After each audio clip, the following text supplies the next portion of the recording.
Chapter 1. Please, I beg you. I truly have nowhere to go.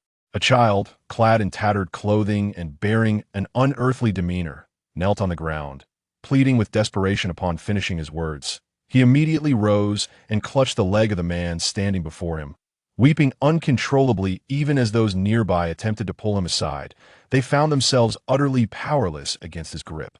He clung on as if he had grasped a lifeline, exhibiting a surprising strength that left onlookers astonished at the might of a mere child. The man, wielding a combat knife and adorned with a captain's hat that pressed down on his golden hair, fell into a contemplative silence as he regarded the child, who was draped in rags and spoke with a quivering voice. With a deep, measured tone, he inquired, "What is your name?" "Teach," the child replied, lifting his tear-streaked face. The surrounding crowd gazed at the peculiar child with curiosity, astonished that he dared to approach them, knowing they were pirates, seemingly unafraid that his life could be extinguished in an instant. Only Jaeger, standing off to the side, revealed a barely perceptible smirk, his eyes glinting with a sinister light as he recognized the child at first glance.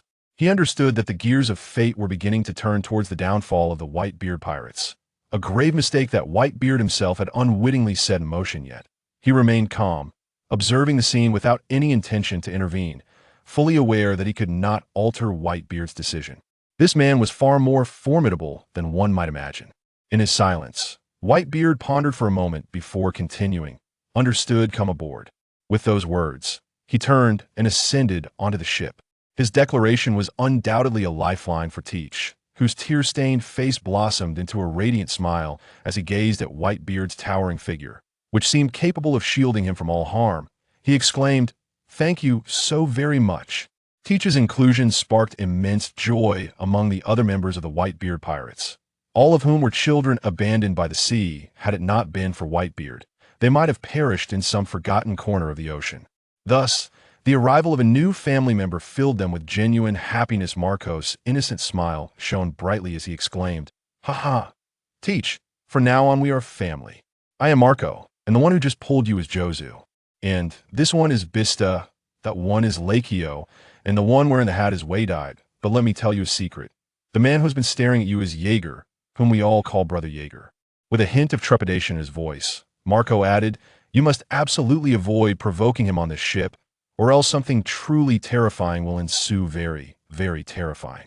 As if recalling a haunting memory, Marco trembled, gazing at Jaeger as though he were a demon. Despite Jaeger's seemingly harmless demeanor, Marco perceived him as a creature of nightmares.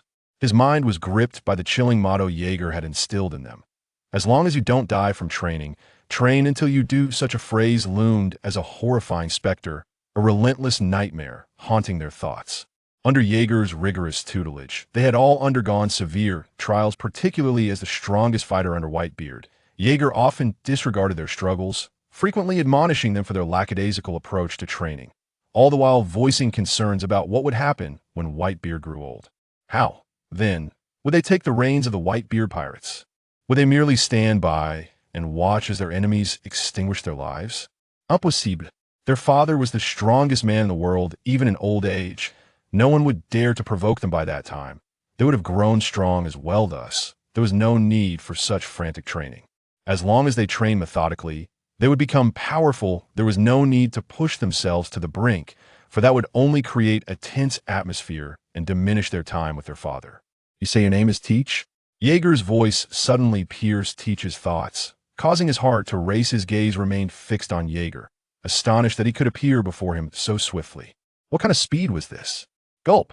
Teach's eyelids fluttered as he stared at Jaeger. Instinctively swallowing hard, Jaeger seemed to be a man of considerable renown, exuding an aura of immense power. His seemingly instantaneous speed was indicative of the Whitebeard pirates, of the crew commanded by that man.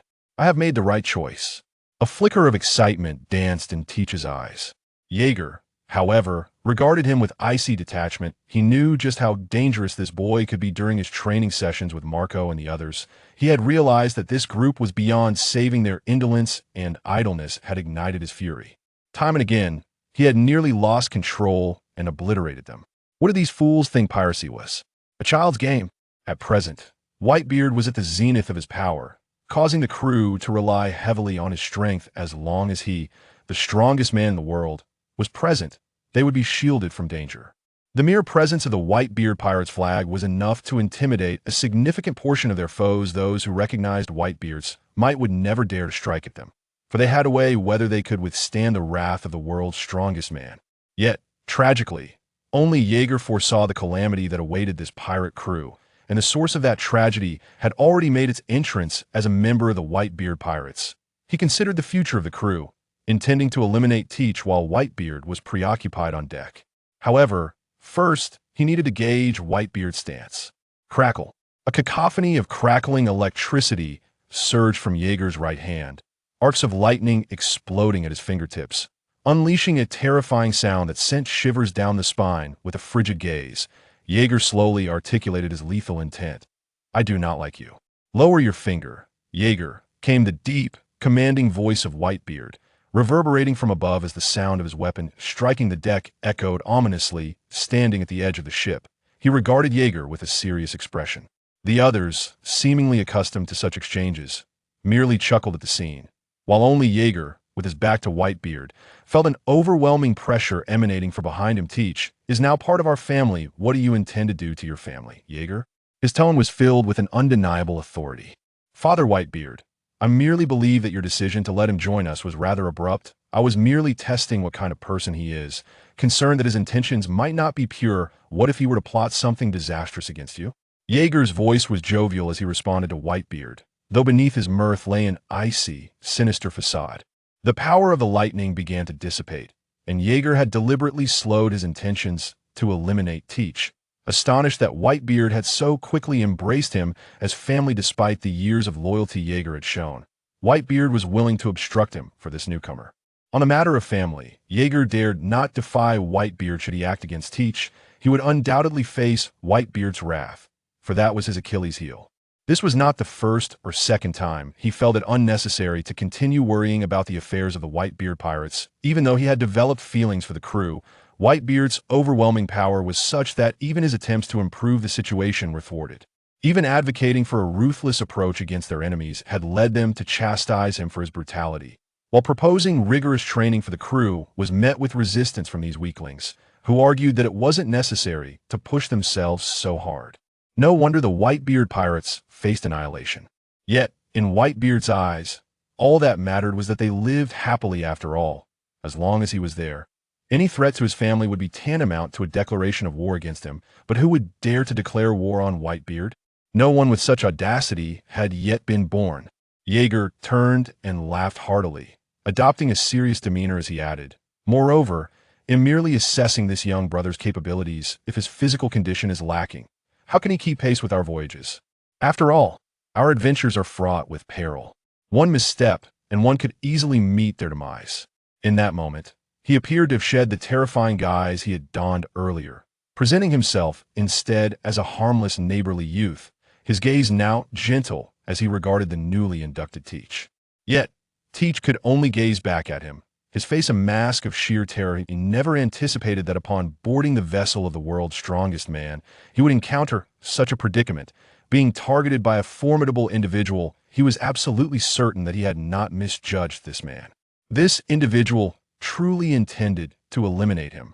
Whitebeard stood on the deck, his expression a complex tapestry of emotions as he regarded Jaeger. He understood that Jaeger had been striving to empower the Whitebeard pirates, seeking to enhance the strength of others and accomplish something for himself. However, these aspirations did not align with his own desires.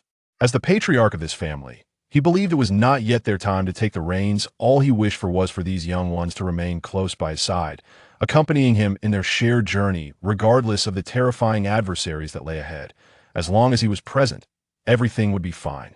Thus, he often found himself verbally intervening to prevent Jaeger from pursuing certain actions, urging them to ease their training regimen. Intense training could lead to irreparable harm, and he wanted Jaeger to understand that there was no need for such exhausting endeavors. He wished for Jaeger to realize that with him as their father figure, their primary focus should simply be to stay by his side. Otherwise, had it not been for Jaeger's earlier intentions to harm family, he would have already sent him to the depths of the sea at the first opportunity. Family was his Achilles heel.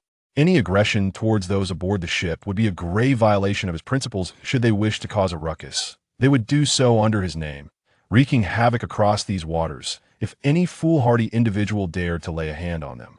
Whitebeard would not be easily trifled with. Upon witnessing Jaeger's arrival on board, Marco and the others promptly led the way, carrying the supplies and treasures acquired from their recent plunder. Each face radiated joy. Even the newly joined Teach wore a smile as he assisted.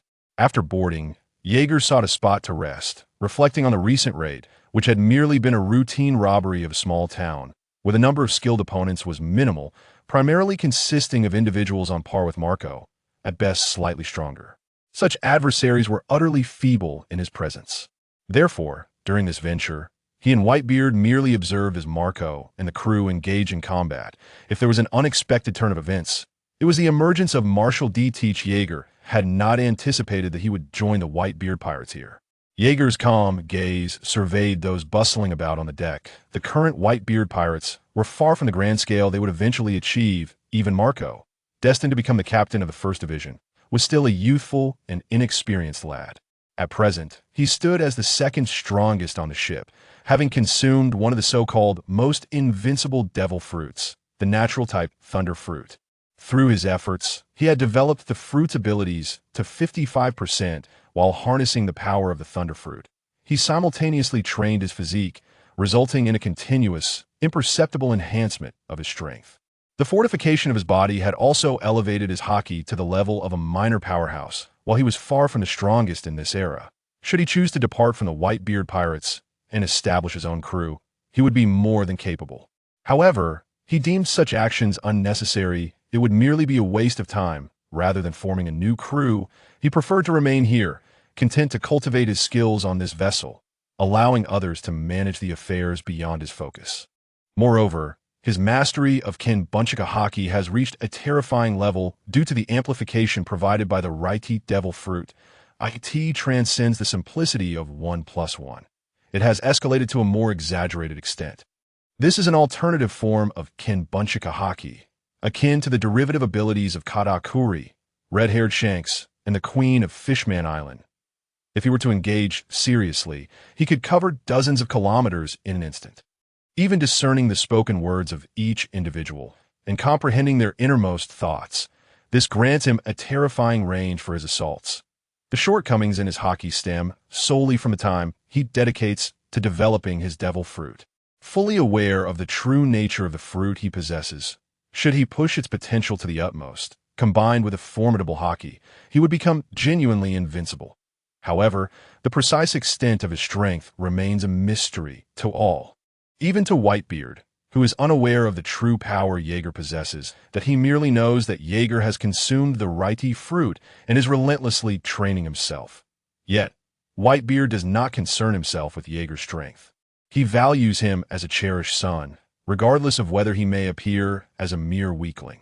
Furthermore, the enemies are unable to withstand the onslaught of this supreme devil fruit, leading Whitebeard to believe that Jaeger's offensive capabilities are limited to the Righty fruit.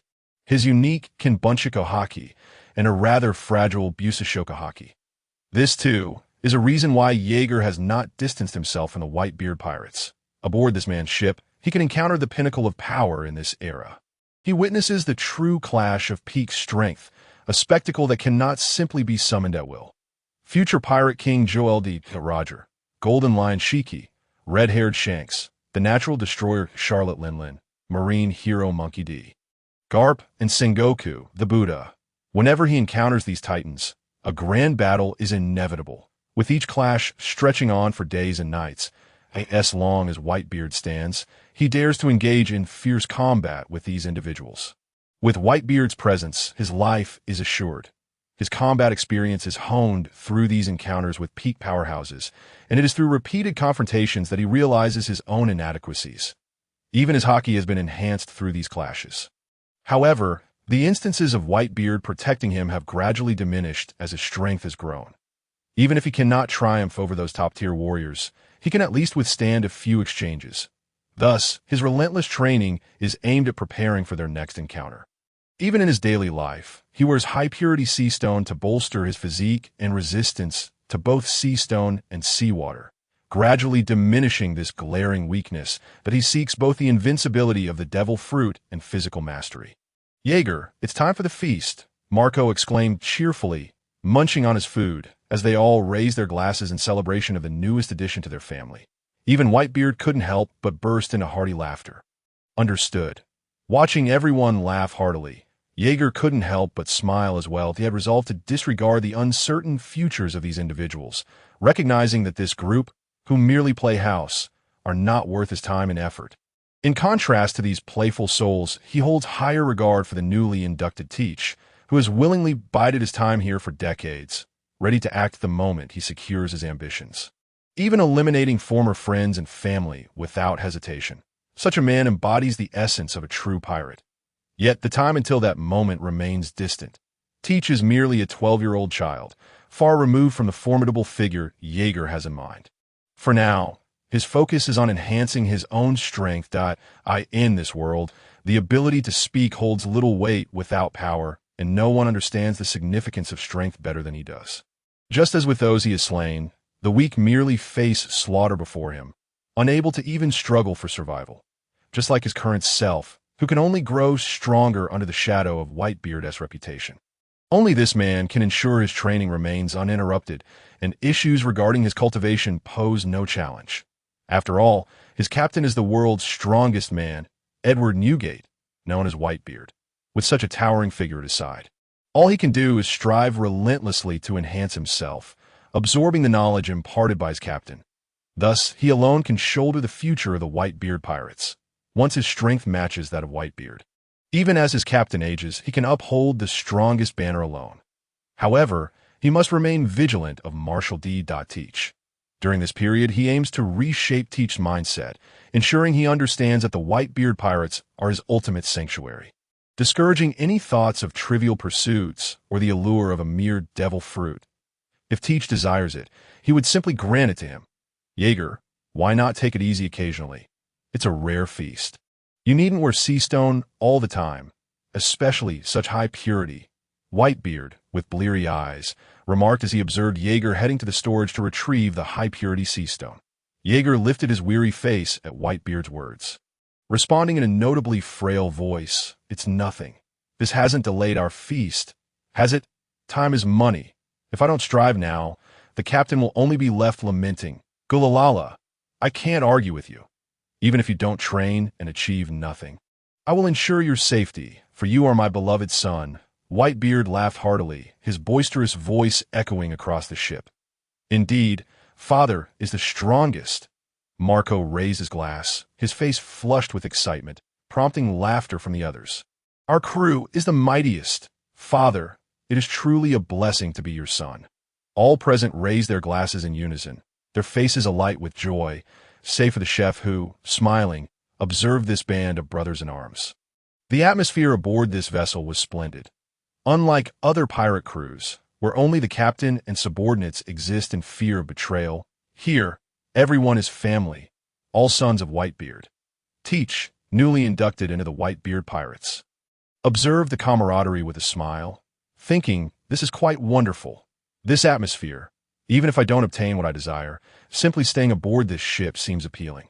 Yet Jaeger silently scoffed at this gathering, recognizing that such an atmosphere is what ultimately leads to tragedy. Ultimately, it is Whitebeard's short-sighted choices that are at fault, as he focuses solely on the present without considering the future. The festivities continued into the next day, and while Whitebeard and the others nursed their hangovers, Jaeger had gradually adapted to the sea stone binding him. Although he still felt weak, he was no longer in the frail state he had been the previous day. He could now move normally, even managing to carry gym equipment and perform some advanced exercises, and his movements became increasingly agile with time. By midday, he was almost back to his usual nimbleness. Upon removing the sea stone, he distinctly felt a slight increase in his strength, even his busasha hockey becoming more refined. However, the rate of improvement was rather slow, a result of his training with the sea stone. Yet he felt content. He understood that as one progresses, the challenges only become more arduous. And he never expected to leap to greatness overnight. Currently, he directs his energies toward honing his hockey and physique, while the power of lightning continuously invigorates his cells, relentlessly refining his body so that he remains in a state of training. Even beyond sleep, as he focused on his physical condition, a small figure with a distinct silhouette approached him, gazing with a hint of trepidation at why Jaeger. Hello. Teach appeared somewhat reserved, primarily out of fear towards Jaeger. Acutely aware that this individual had trained without sleep and even dragged the sea stone along during his exercises. Witnessing the transformation from weakness to normalcy in such a brief span seemed almost miraculous to him. Is there something you need? Jaeger gazed calmly at his counterpart. From the very moment he began his training, he was aware that the other was watching him. While the other observed him, he too scrutinized the individual in return. He was taken aback by the revelation that this person's peculiar nature allowed them to forego sleep altogether. It was as if three souls were taking turns to inhabit the same body. It was no wonder, then, that they could consume multiple devil fruits. Such a physique, when devoted to training, was truly remarkable, affording more time than an ordinary individual, compounded by Teach's already impressive talent. Becoming a formidable force seemed inevitable. My name is Marshall D. Teach, he stated. I merely wish to inquire. Jaeger, brother, have we not met before? Perhaps it is because I perceive your intentions are not entirely pure. Without hesitation, Jaeger replied, yet the murderous intent that had lingered yesterday was absent, replaced by a curious inquiry. Teach, when did you defect from the Whitebeard pirates? Ah.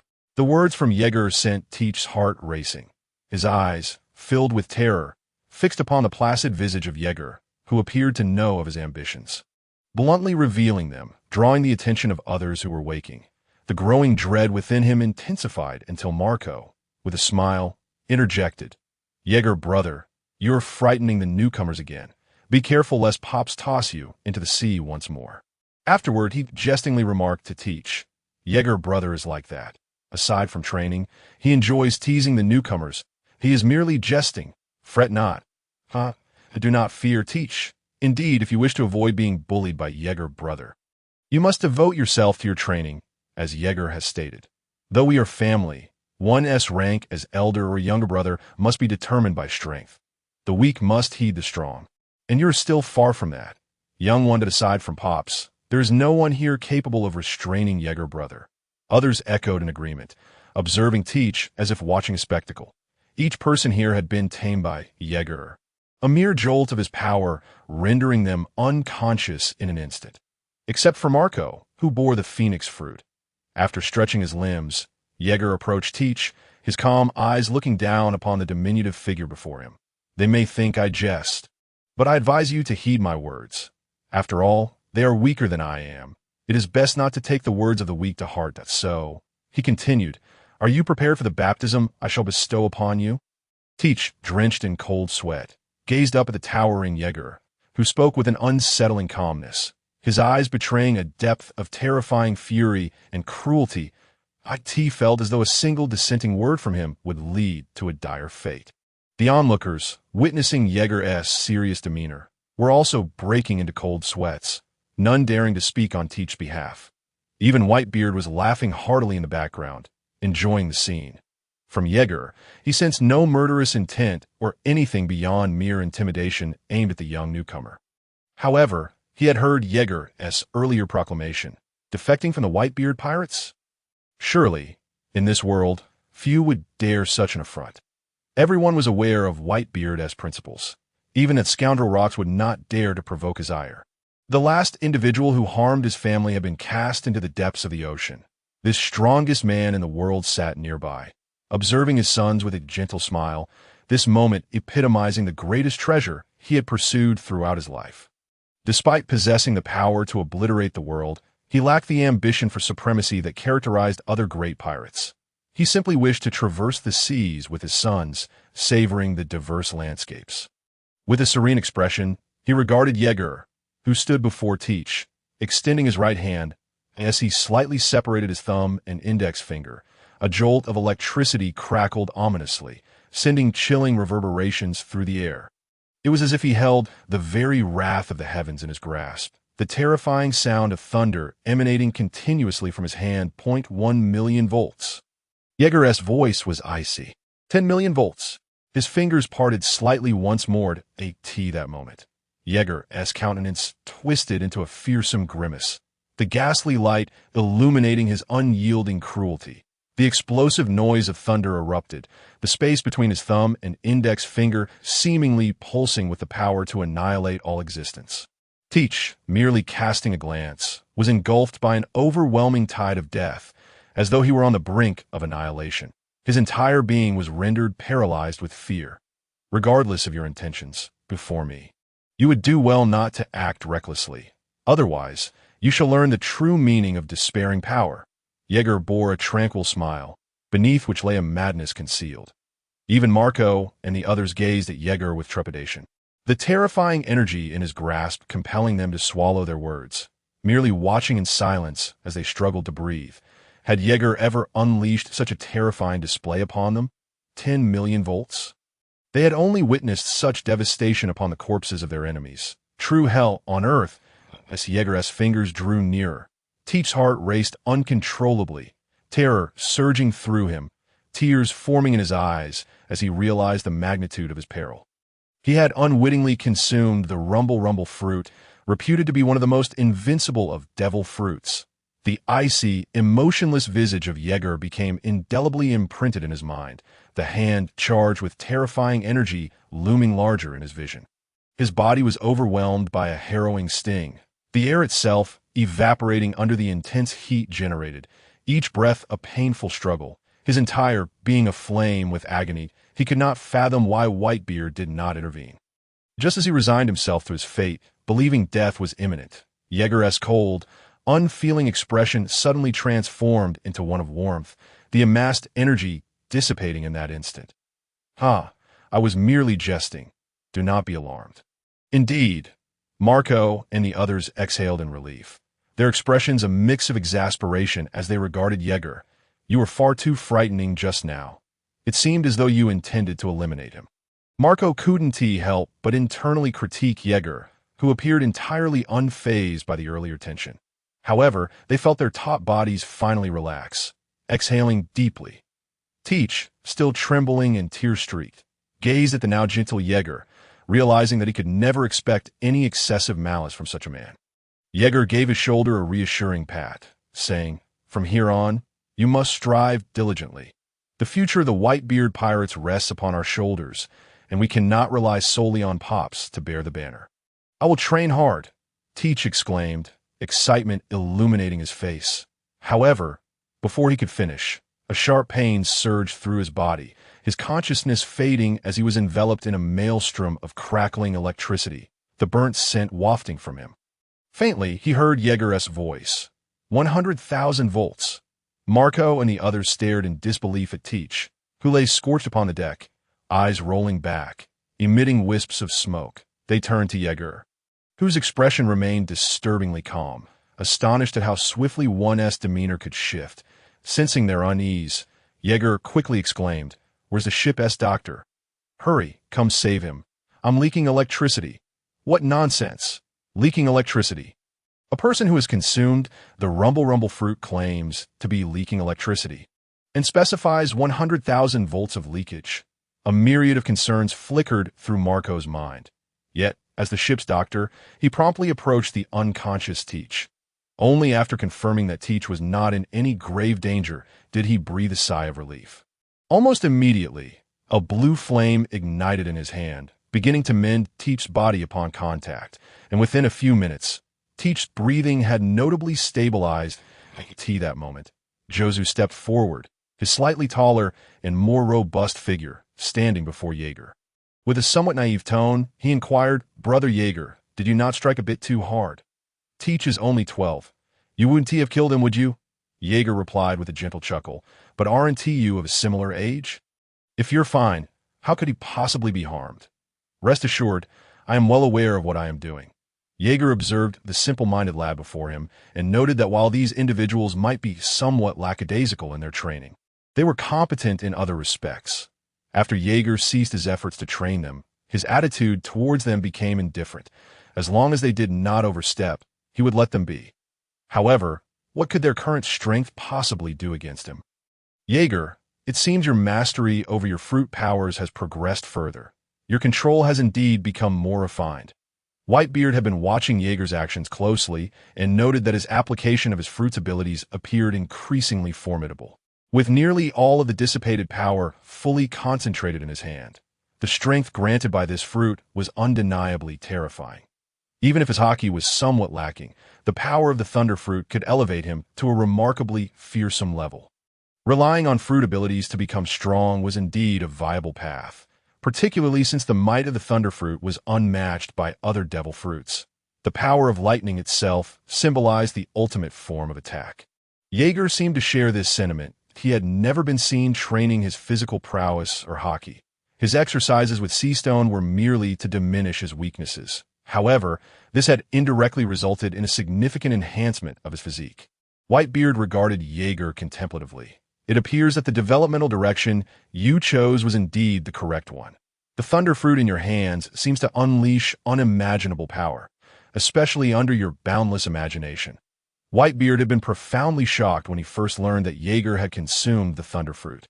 After all, he had seen the Devil Fruit Encyclopedia while aboard the Rocks Pirates and understood precisely what kind of fruit the thunder fruit was. That it was precisely because he knew this that he had displayed such incredulity at the time.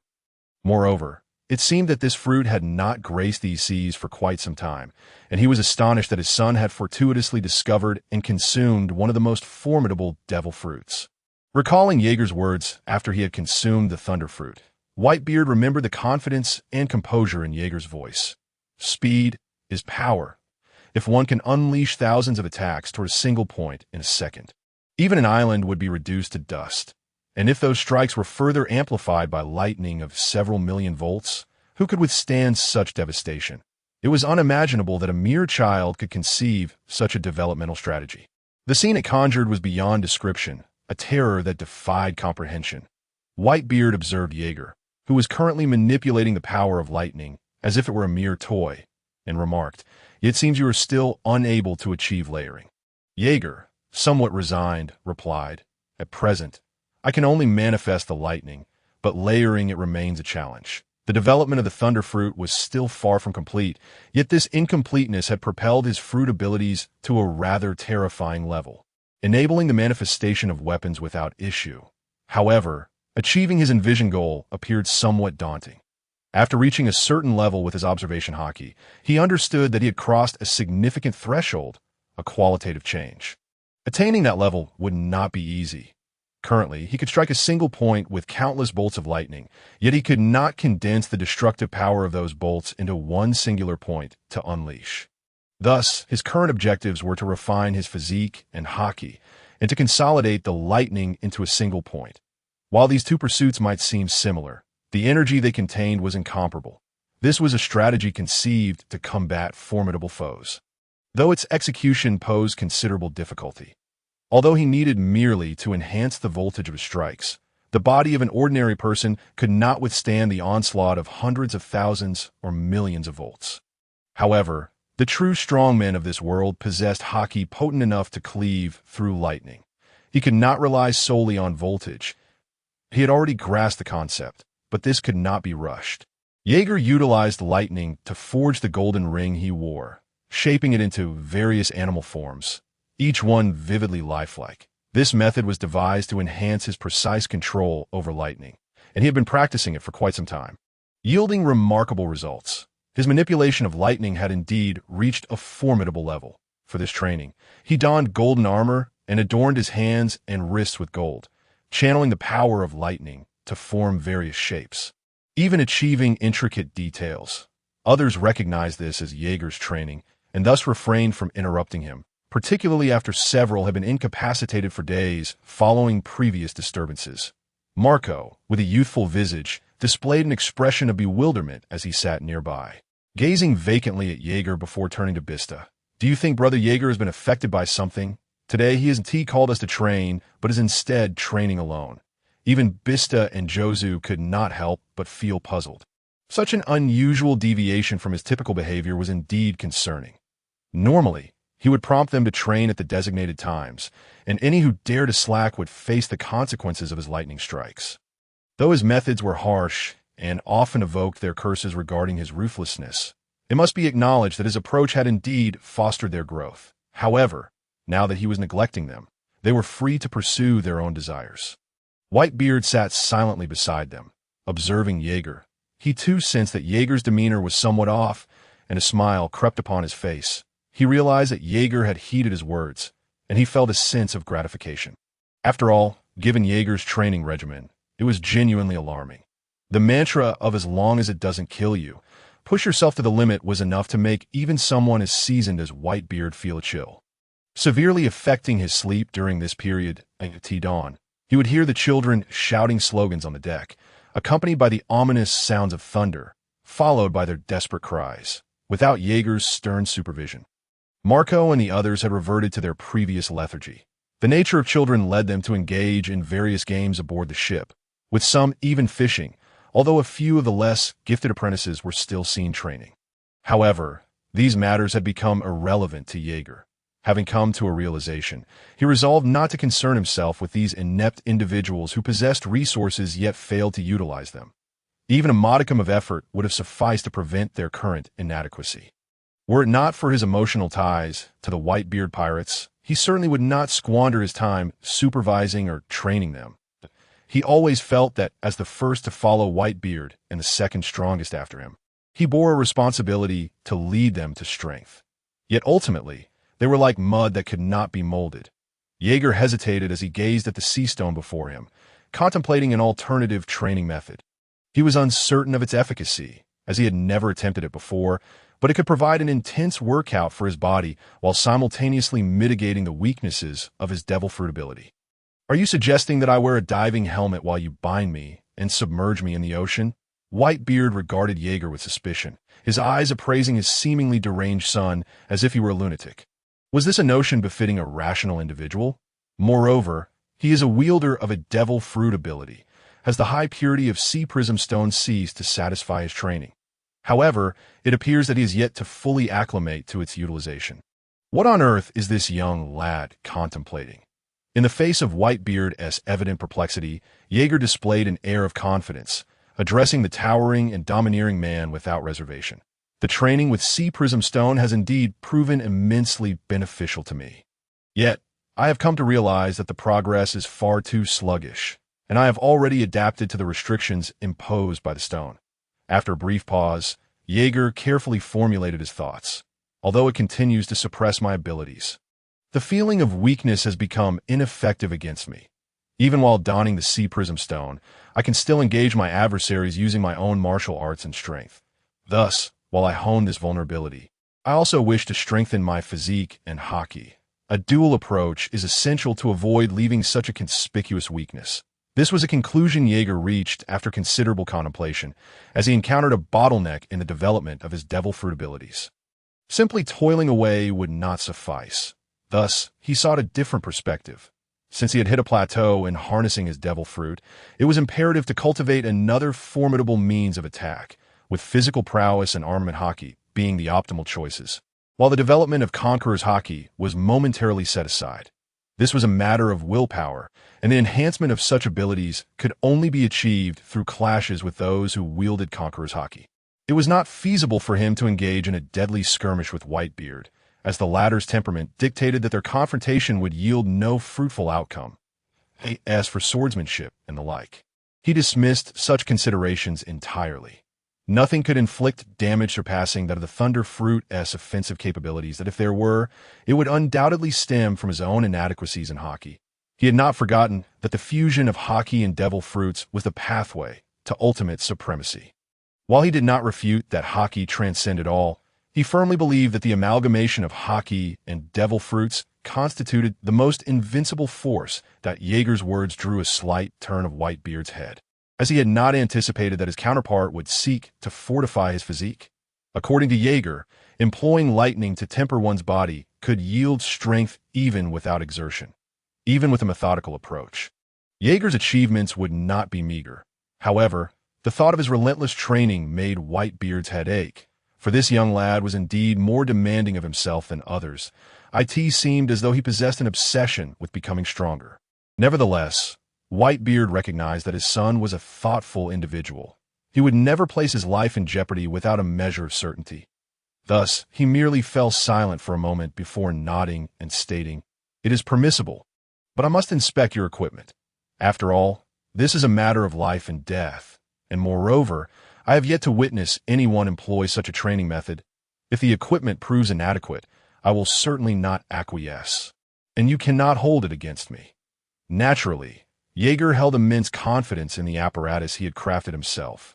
It had been forged using his lightning abilities, and its precision was astonishingly formidable. Otherwise, it would have detonated upon descending to greater depths. Finally, a specially crafted helmet made entirely of gold materialized before Jaeger, featuring a breathing apparatus that extended over 500 meters in length that he explained. "Initially, we will descend 500 meters to test its efficacy, after which we will gradually increase the depth.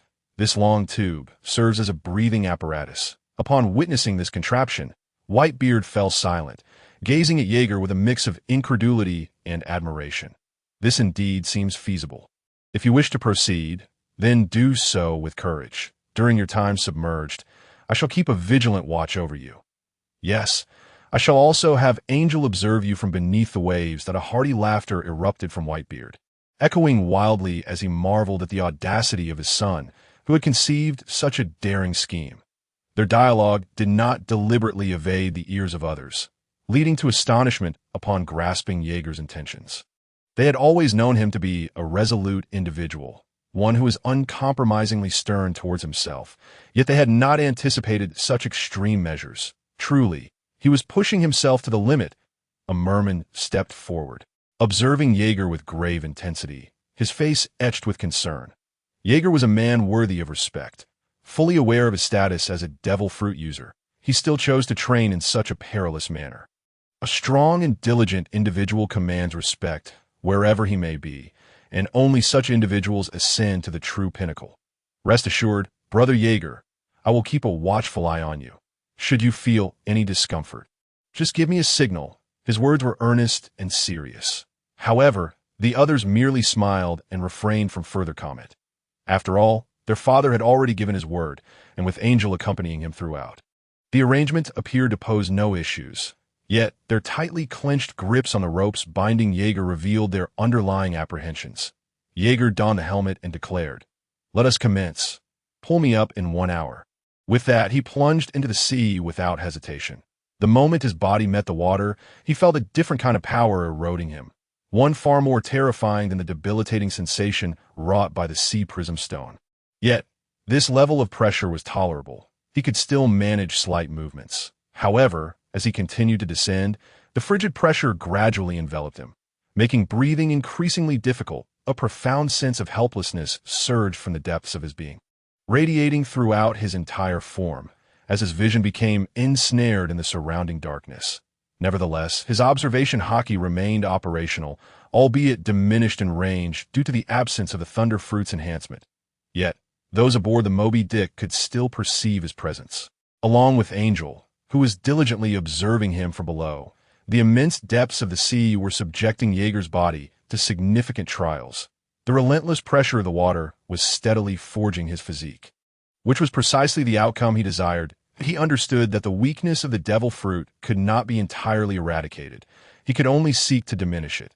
The proposal he put forth was simply to utilize water pressure to fortify his body. Should he acclimate to a depth of 10,000 meters, his physique would undoubtedly reach an astonishing level, surpassing even that of Kaido descending from such heights. Once he adapted to this depth, he would relish the opportunity to face that individual, to demonstrate who truly reigned supreme. After half an hour, Jaeger remained motionless. However, Whitebeard exhibited no signs of worry, for his formidable observation hockey had already enveloped every inch of the surrounding ocean, particularly the depths where Jaeger resided. Jaeger floated like a corpse 500 meters beneath the waves, had it not been for the glint of his eyes scanning the surroundings beneath the golden helmet. Angel would have promptly retrieved him back to the ship.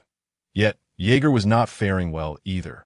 His entire being felt paralyzed, as if he were at the mercy of the relentless pressure exerted by the water from all directions. The sound of his bones creaking and flesh colliding resonated ominously through the chilling darkness of the deep sea, vividly perceived through his heightened observation hockey. This method indeed proved effective, yet the inability to move freely rendered the training process exceedingly slow. What could be resolved in an hour was now stretching into 2 or 3 hours due to his current state. It was far too slow, far too slow. A myriad of thoughts flashed through Jaeger's mind, all centered on the ways to cultivate his physical prowess, that he contemplated the idea of using mountains to forge his body or employing sea stone as a makeshift punching bag for relentless training. Aware that the method of oceanic pressure proved effective, he determined to explore alternative approaches to enhance his physique, ultimately incorporating the ocean's compressive force in the final stages of his regimen. The combination of these methods would expedite his adaptation to such intense training. Otherwise, should he proceed at a languid pace, he might find himself waiting an eternity, a waste of precious time. Such a sluggish progression would not keep pace with the evolution of the times. Leaving him at the mercy of the relentless tides of change Hu had already acclimated. An hour later, beneath the gleaming golden helmet, Jaeger exchanged a knowing glance with Angel, who floated beside him. Upon receiving his signal, Angel's previously taut demeanor relaxed slightly as he approached Jaeger and embraced him, propelling them both swiftly towards the ocean's surface. On board the Moby Dick, Whitebeard, sensing the ascent of Jaeger and his companion, turned back to his seat, a faint smile gracing his formidable visage, for he perceived the aura of strength emanating from Jaeger. In mere seconds, Angel had pulled Jaeger back to the surface, yet his capabilities had not fully returned, and a profound sense of weakness continued to numb his entire being. "Remarkable Jaeger!" he exclaimed. "I never imagined a devil fruit user would dare plunge hundreds of meters into the depths that a man like you, if not immensely powerful, would defy the natural order." Truly, he was a man known as the calamity among the Marines. As Jaeger lay on the deck, gradually regaining his strength, Marco and the others gazed at him with incredulous smiles, their faces reflecting deep disbelief. Particularly, Teach, who had already recovered, regarded Jaeger as one might an extraordinary creature, his youthful countenance betraying a profound, almost overwhelming shock. He had not anticipated such unimaginable bravery from this man. No wonder his strength was so formidable that a shadow flickered beneath Teach's gaze. He could not fathom why Jaeger had targeted him since his initiation into the Whitebeard pirates. However, he was acutely aware of the danger Jaeger posed, especially given the thunder fruit he had consumed. Renowned as one of the most invincible devil fruits, he dared not act in Jaeger's presence, striving to keep as much distance as possible. The past few days had revealed Jaeger's dissatisfaction with the Whitebeard pirates, particularly with the actions of others. Despite his usual jovial demeanor, the cruelty hidden behind his eyes was not lost on Teach. He could detect the barely concealed ruthlessness within Jaeger, while Jaeger himself was undoubtedly aware of it. Why then did he act as if nothing had transpired? Did he not fear what might come of it? Jaeger remained oblivious to Teach's inner turmoil. As he regained his strength, he meticulously assessed his body, noting an increase in power and muscle density beyond his previous self. This was the fruit of an hour's training. Though the improvements seemed minuscule, Jaeger felt a deep sense of satisfaction. He had never believed in the notion of instant ascension. Rather, he understood that success was the result of relentless effort. The strong emerge from the weak, forged through the crucible of repeated failures leading to their own rightful achievements. Jaeger was acutely aware that even with the consumption of a devil fruit famed for its unparalleled offensive capabilities, without diligent training, he would merely fade into obscurity. The fruit provided a solid foundation. It was the relentless pursuit of improvement that ignited that foundation into a blazing flame, with a crackle of energy. Jaeger, fully rejuvenated, harnessed the power of lightning to refine the golden helmet he had crafted. Under this formidable force, the immense gold transformed into 10 rings and a suit of golden armor adorning his form. This was his usual state. The so-called golden armor was merely a tool designed to complement the abilities granted by the thunder fruit. Whether in weaponry or other aspects, it served him well, facilitating his engagement in various intriguing endeavors. Moreover, it was a product of his spontaneous alchemy. Teach, it seems you've recovered remarkably, he exclaimed, laughter echoing in his voice. That I told you my control over my abilities is precise. Marco and the others were skeptical, fearing I might accidentally strike you down. How absurd. I'm genuinely glad to see you unscathed. Jaeger had fully revived, his eyes glimmering with contemplative mischief as they settled upon Teach. His teasing demeanor sparked a shiver in Teach, who looked back at the man clad in golden armor with a hint of trepidation, his face adorned with an air of disdain as it loomed over him. Thanks to your leniency, Jaeger, I might have had to endure more days in recovery. However, I never expected Marco to be a mythical Zoan devil fruit user. His healing abilities are astounding. Teach mused, a look of astonishment etching itself upon his rugged features. Realizing that someone who appeared to be of similar stature possessed the powers of a mythical Zoan devil fruit, specifically the phoenix fruit, that Jaeger's eyes glimmered with burgeoning intrigue as he regarded Teach. Thus, you must train diligently, as long as you endure, train relentlessly. With Marco around, you need not fear death, so cast aside your restraints and practice freely. Should you require a solid training plan, I can devise one for you that will elevate you out of the ranks of the inept in the shortest time possible. What do you say? Teach noticed that Jaeger's voice abruptly ceased, and the expression on his face shifted, taking on a somewhat ominous quality. Unbeknownst to him, Jaeger had turned to gaze in another direction, where the clear blue sky met the vast, salty sea. After a few seconds, Whitebeard turned his head to follow Jaeger's gaze, and at the edge of this maritime expanse, several ships emerged, their flags of justice fluttering in the gentle breeze. The soaring seagull banners symbolized the justice of this world, a sanctuary where countless young souls yearned to unleash their fervor against the nefarious pirates and the Navy. This was the bastion of global justice, a presence that struck terror into the hearts of innumerable pirates and, following their victory over the Rocks pirates, had reached unprecedented heights of fame and prestige, particularly the clash with the pirate overlord. Rocks Zebek had given rise to a hero of immense renown. His strength and terrifying stature quelled the ambitions of countless lesser beings. Even the most formidable pirates traversing these waters would shun a confrontation with him, for he resembled a beast unleashed from its cage, his iron fists shattering the dreams of many.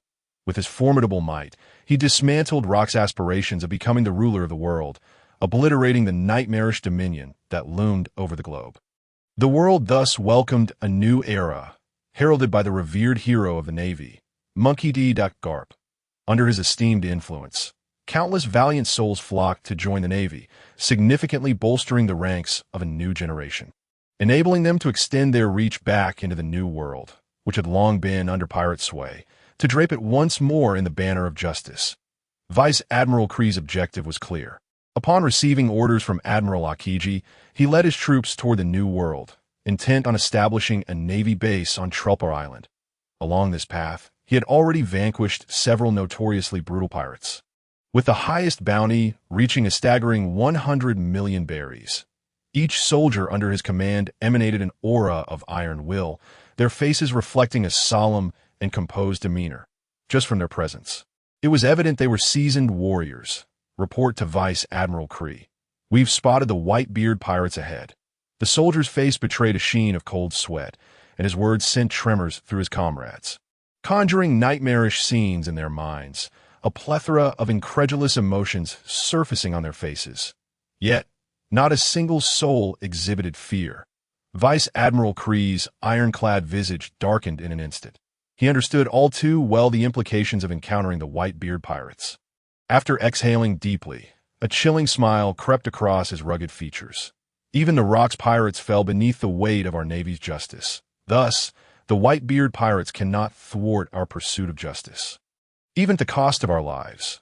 Let the world bear witness to our unwavering conviction in the Navy's crusade against evil.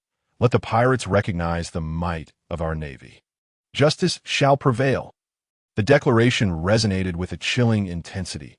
Justice shall prevail. Each soldier's countenance radiated resolute determination. Here, no one feared retreat, that on the path to vanquishing evil, they would never yield an inch. This is their justice. It also stands as the mightiest bulwark safeguarding these waters.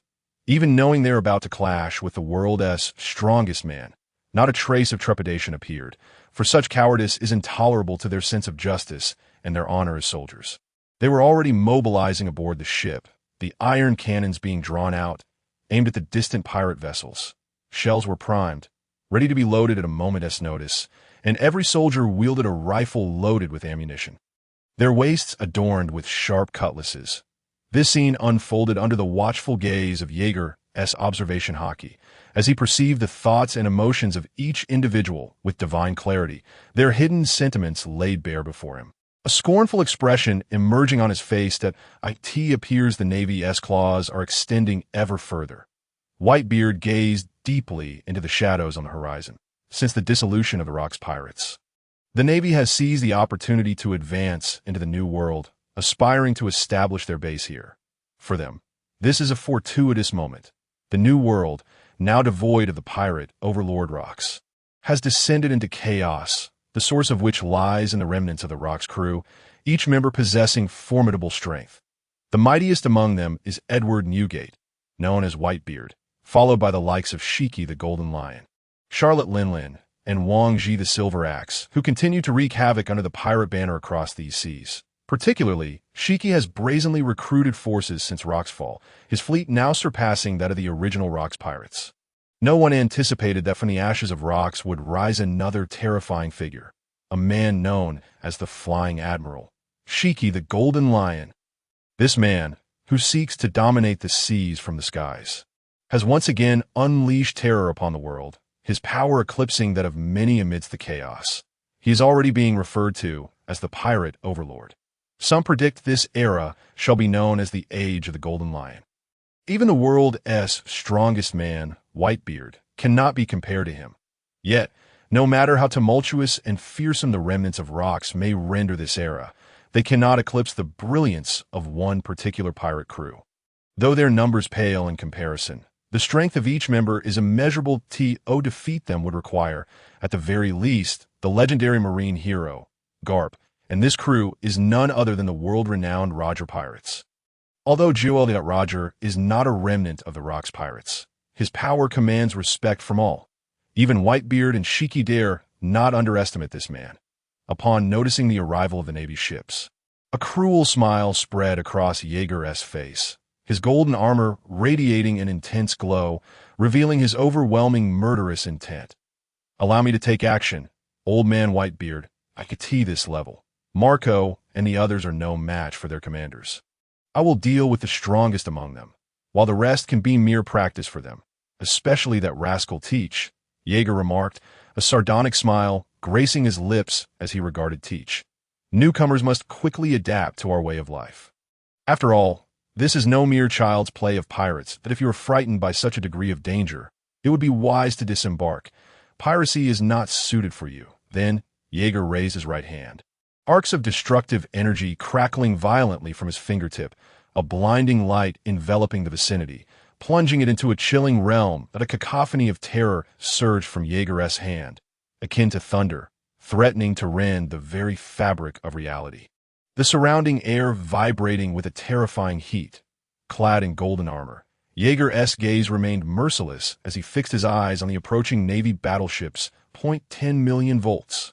With a resounding thunderclap from the Moby Dick, a blinding, chaotic bolt of lightning erupted from Jaeger's hand, slicing through the heavens towards the Navy's flagship. This assault transcended the limits of human perception. Even Vice Admiral Cree's formidable observation hockey could only catch a faint glimpse. While the sheer energy it contained sent shivers of danger coursing through him, the dread-inducing aura surged relentlessly, crashing towards him with ferocity. An image of a man clad in golden armor, wielding lightning, flashed in his mind. Jaeger, the Thunder Calamity, the young man whose exorbitant bounty of 880 million had made him infamous. Upon sensing the imminent peril, Vice Admiral Cree enveloped himself in a shroud of dark armament hockey, his instincts and hockey alerting him to the lethal assault that had locked onto him, that a fierce expression erupted on his face. How could he be unaware of the terror that Thunder Calamity represented? Aside from a few nightmarish figures, he stood as one of the most formidable. The bounty alone speaks volumes. In a world where 5 million grants won the title of a great pirate, this man's bounty soared beyond 8 million, marking him as a pinnacle of danger, especially considering his devil fruit abilities. Should he linger here, his subordinates would undoubtedly suffer dire consequences. Without a moment's hesitation, He executed the moonwalk, leaping into the air, just as a fearsome bolt of lightning struck him with pinpoint accuracy, penetrating his body instantaneously. Despite being cloaked in armament hockey, he felt his consciousness blur, and a sharp pain surged through him as the terrifying arcs of electricity danced across his skin. Charred marks spreading rapidly, ultimately causing him to plummet helplessly from the sky, his armament hockey dissipating during his fall. As the Navy soldiers grappled with disbelief, a golden figure had appeared beside Vice Admiral Cree. His face adorned with a cold smile and disdained. "Oh, weak. Are you not a Vice Admiral of the Marine Headquarters?" Yeager's voice reached the unconscious Vice Admiral's ears, causing his limp body to shudder as if absorbing his words.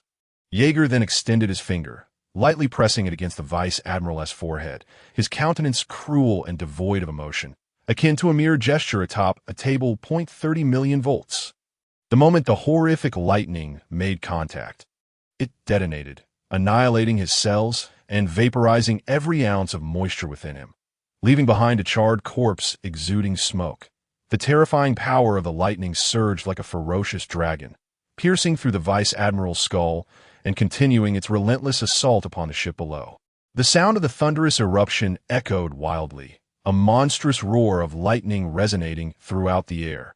The piercing ability of the attack penetrated the Navy vessel and its crew, unable to withstand the 30 million volts unleashed. Every individual was charred black, their vitality extinguished in an instant as they collapsed onto the deck, while the ship itself succumbed to the overwhelming force of the lightning, sinking beneath the waves. Terrifying, erratic lightning flickered and danced upon the surface of the sea, resembling a ferocious serpent, releasing a spine-chilling shriek as it surged towards the remaining battleships, each face reflecting pure terror as they gazed upon the figure suspended in midair. This domain of the sea had momentarily transformed into a realm of lightning. Fire! A voice filled with naval fury resonated through the AI. As his words fell, shells began to rain down upon the direction of Yeager. And although the Navy personnel wore expressions of sorrow and fear, the battlefield was no place for lamentation. With tears streaming down their faces, they swiftly composed themselves, aiming their weapons at the foes above. Despite the overwhelming disparity in strength, and the fact that their adversaries were notorious pirates reigning over the New World, they were resolute in wagering their lives on the triumph of justice. Their courage was commendable, but that alone was worthy of praise.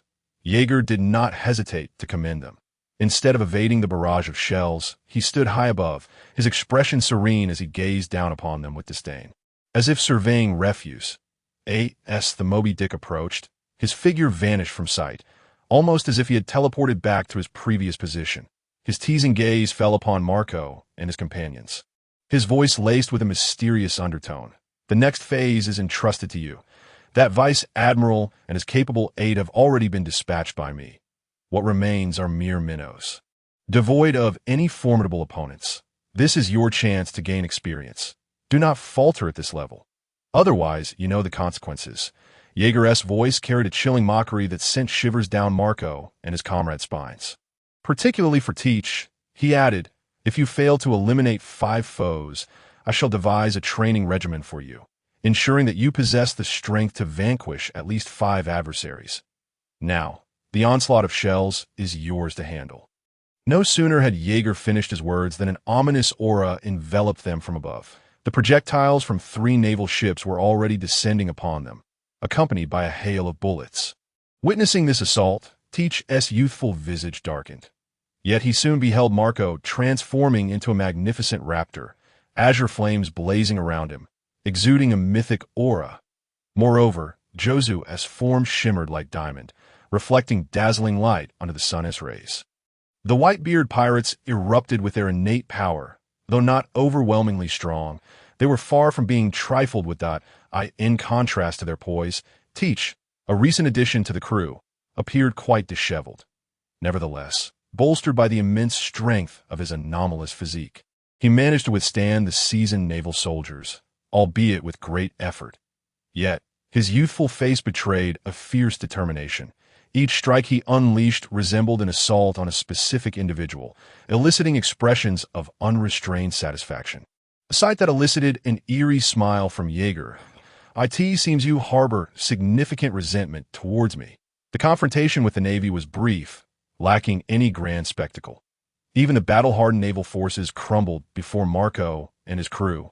The clash overwhelmingly one-sided.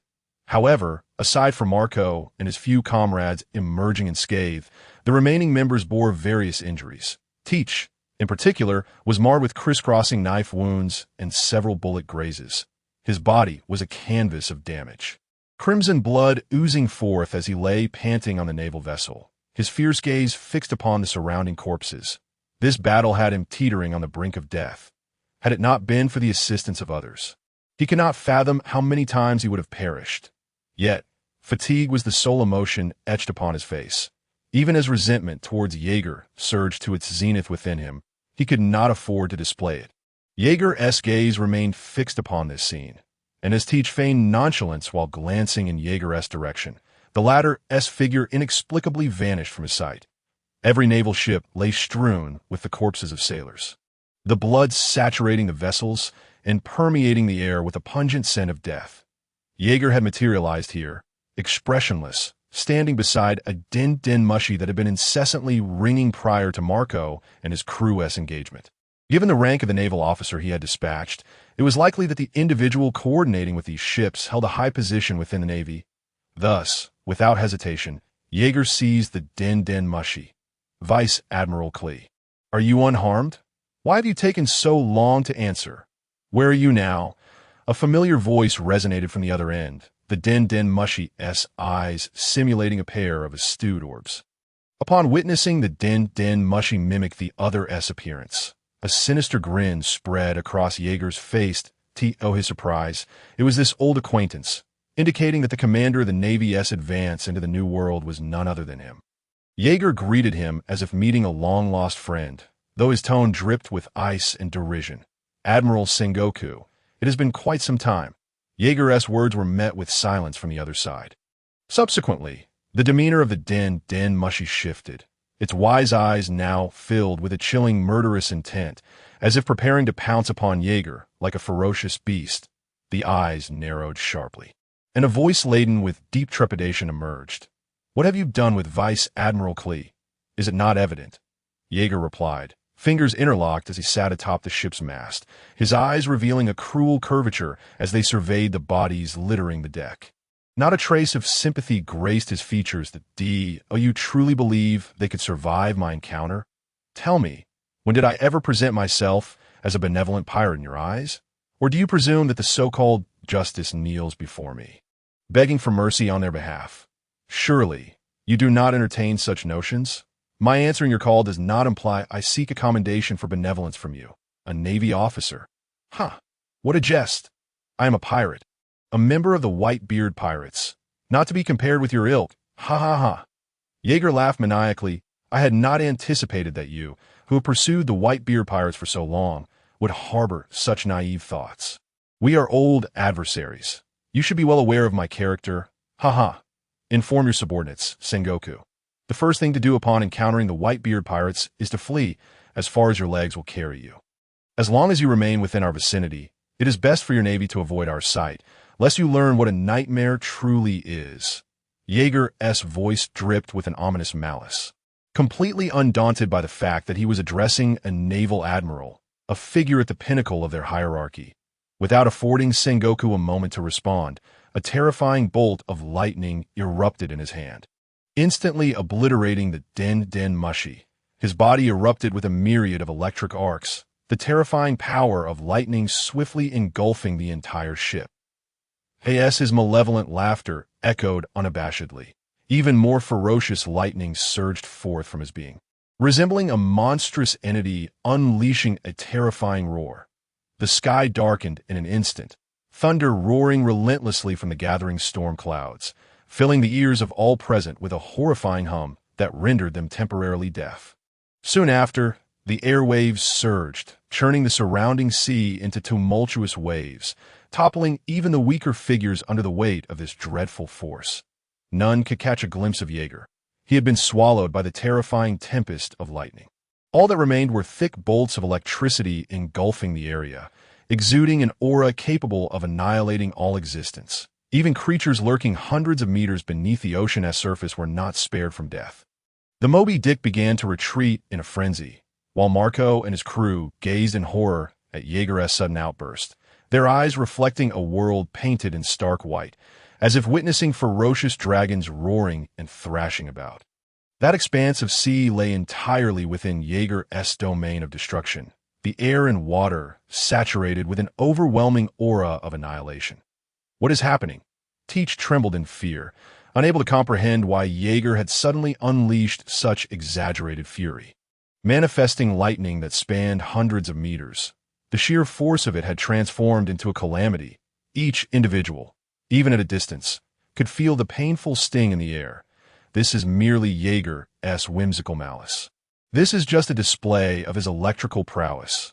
Having long since acclimated to Jaeger's approach, Marco spoke with a cold sweat trickling down his brow. Such circumstances were not unprecedented.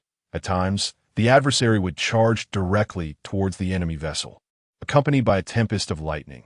Each battle unfolded in this manner, primarily because few were capable of thwarting him. Yet, what was most outrageous was the sheer magnitude of his assaults, each delivering a staggering tens of millions of volts. According to him, this was the most effective method of dispatching minions. A single blow of that magnitude would annihilate the weak. Should one fail to withstand such force, they were unworthy to stand before him, let alone be considered his opponent. Those incapable of enduring such strikes did not deserve the title of adversary. Truly, he had an unwavering penchant for grand spectacles. Grrrr! Whitebeard chuckled heartily at the catastrophic scene before him. While such power was undeniably formidable, it still fell short of his own capabilities that if one wished to engage him in direct combat, they ought to bolster their haki or compel Jaeger to further refine the devil fruit's abilities. At the very least, they should possess the power to obliterate an island in a single strike to earn the right to stand before him. Otherwise, at their current level, they could not hope to converse with him as equals. However, this young man's temperament had flared up once more. Whitebeard squinted slightly as he observed Jaeger. He was well aware of the exaggerated displays Jaeger orchestrated. They were a means to prevent Marco and the others from sparing their foes due to their compassionate nature, which was utterly intolerable to him. He would never allow any potential threat to slip away. And one could predict whether sparing an opponent today might lead to the emergence of a formidable adversary in the future. To let them go was to invite an unknown terror into their midst. Thus, even a person utterly defenseless would elicit no sympathy from Jaeger. It was a matter of self-preservation and the prevention of any risks to his safety. This character trait was entirely at odds with Marco and his companions. Whether it was the brazen recklessness of his actions or the audacity with which he confronted the Navy, even Whitebeard could not match his intensity. In stark contrast to Marco's somewhat naive disposition, this young man seemed inherently indifferent and even cruel towards life. Once he deemed someone an enemy, there would be no survivors, unless their strength surpassed his own. Such a disposition was something Whitebeard had only witnessed in one individual, Shiki the Golden Lion. The two were strikingly similar, though his beloved son's strength did not rival that of the latter, nor did he harbor such grand ambitions. Most importantly, all he did was for the sake of the Whitebeard pirates. He would take action against anything detrimental, extinguishing all sources of harm, which was what brought him solace. Though there were many instances where he did not require the other's intervention, Jaeger's actions indeed spared him considerable trouble. Of course, this was due to Jaeger's unwillingness to conceal his intentions. While, for the most part, making rational choices would allow one to live comfortably in this world, there would always be madmen who acted contrary to reason. Jaeger was such a person.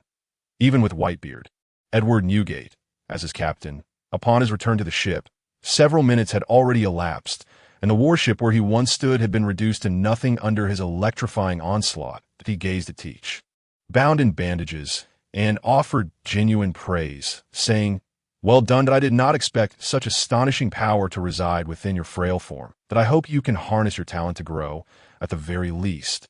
Do not rely on others as you did today to survive. You should understand what kind of man Whitebeard is, right? His opponents are the pinnacle of this seed, and if you become a liability in future battles, I will eliminate you first. Then deal with the enemy that I do not wish to risk the lives of the entire crew for one individual. You understand? Don't you, Teach? In the face of his own survival. The lives of others were inconsequential. One wondered what Teach thought of such words. Jaeger wore a calm smile as he gazed at the bewildered Teach, his eyes sparkling as if they were long-lost friends. One was an 18-year-old youth, while the other was merely a 12-year-old child. Their acquaintance had lasted only a day or two yet, from the moment Jaeger laid eyes on him. Thoughts of murder had already crossed his mind. He had not anticipated that the task of sending this fellow to eliminate 5 others would be completed. Had it not been for Whitebeard's presence, Jaeger's eyes brimmed with a frenzied, murderous intent, knowing from Teach's recent actions that this person would harbor no gratitude. Thus, like Marco and the others, he had completely abandoned any hope that he was no ordinary child. He sought an opportunity to eliminate this individual, ensuring it was in a location where Whitebeard could not witness this moment. Teach bore a serious demeanor, as if confronting the most pivotal matter of his life. If one day he could trade his own life to save that of the entire Whitebeard pirates, he would not hesitate, for he understood that without Whitebeard, he might be adrift, or perhaps even already dead. As he spoke, tears streamed down Teach's youthful face, his expression one of gratitude. Marco and the others looked on with warmth, some recalling memories that brought tears to their eyes. They were all abandoned children. It was Whitebeard who had granted them a second chance at life. Sitting in his grand chair, sipping wine, Whitebeard observed the scene with a satisfied smile, then chuckled affectionately, exclaiming, "A bunch of wet-behind-the-ears youngsters discussing life and death while I'm still here. Until I see you all stand on your own 2 feet. I will not allow anyone to harm you, even if it costs me my life." Whitebeard laughed heartily, his words enveloping the others in a wave of emotion, while Jaeger stood aside, somewhat exasperated, gazing at them with eyes that seemed to question their sanity. Was this a mere game of pirates? A surge of irritation brewed within him. Had he not spent years with the Whitebeard pirates, forming some attachment, he would have long since departed. Daily witnessing their childlike antics filled him with disgust. Possessing such terrifying power, yet choosing to squander it on frivolous pirate games, he understood Teach's ambitions better than anyone. This fellow had joined the Whitebeard pirates solely to acquire the dark fruit, believing it to be the most likely place to obtain it, and indeed, he was not mistaken. However, this opportunity was still decades away. His suppressed murderous intent roared within him, and to quell it, the gold in his hands morphed into various shapes: animals, human forms, the mythical zoan-type Nika fruit, and the azure dragon fruit all materialized. Even the thunder fruit he had consumed appeared in his grasp. What Jaeger failed to notice was that Teach's eyes were fixed intently on the gold in his hand, a fiery desire igniting within his youthful gaze, his heart pounding wildly. Then he lifted his eyes to stare at Jaeger with fervor. This fellow, was that the dark fruit? He was certain he had not misjudged. The image etched in his memory was unmistakable. How could he possibly mistake what he yearned for? Had this man encountered the dark fruit? Or had he merely seen it depicted in the devil fruit compendium? A flurry of thoughts raced through his mind as he realized that what he desired had manifested before him in this manner. Or was it possible that the devil fruit was somehow within this individual? A fierce, greedy expression flickered across Teach's face. However, he quickly concealed it, as if nothing had transpired, while observing Jaeger. He then turned to see Whitebeard laughing heartily. Only he understood that his heart was already consumed by a frenzied restlessness. He had never anticipated that so soon after joining the Whitebeard pirates, he would witness something he desired, albeit uncertain of its authenticity. Perhaps it was possible that the other party had seen the devil fruit encyclopedia. Yet, this notion was swiftly dismissed, as the few devil fruits he had observed during the recent forging were both few in number and formidable, most of which were already claimed. This outcome was somewhat intriguing. It suggested that the other party had indeed forged the devil fruits he had encountered, and that he had truly seen the yami no mi. Of course, there was another matter that piqued his interest. During the process of forging gold, not all the devil fruits that appeared were powerful. Among them, he noticed a fruit that was exceedingly ordinary.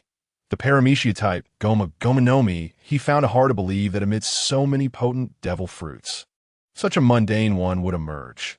Could it be that this fruit harbored some secret? Teach's mind was astute, capturing numerous details in an instant. Yet he maintained a facade of indifference, gazing at the gold in Jaeger's hands, attempting to uncover clues that would lead him to the Yami Yami no Mi nevertheless. The Goma Goma no Mi was also something he needed to keep an eye on. Teach's changing expressions did not escape Jaeger's keen observation. His heightened awareness, enveloped by the omnipresent Kinbunchika Haki, allowed him to perceive everything around him.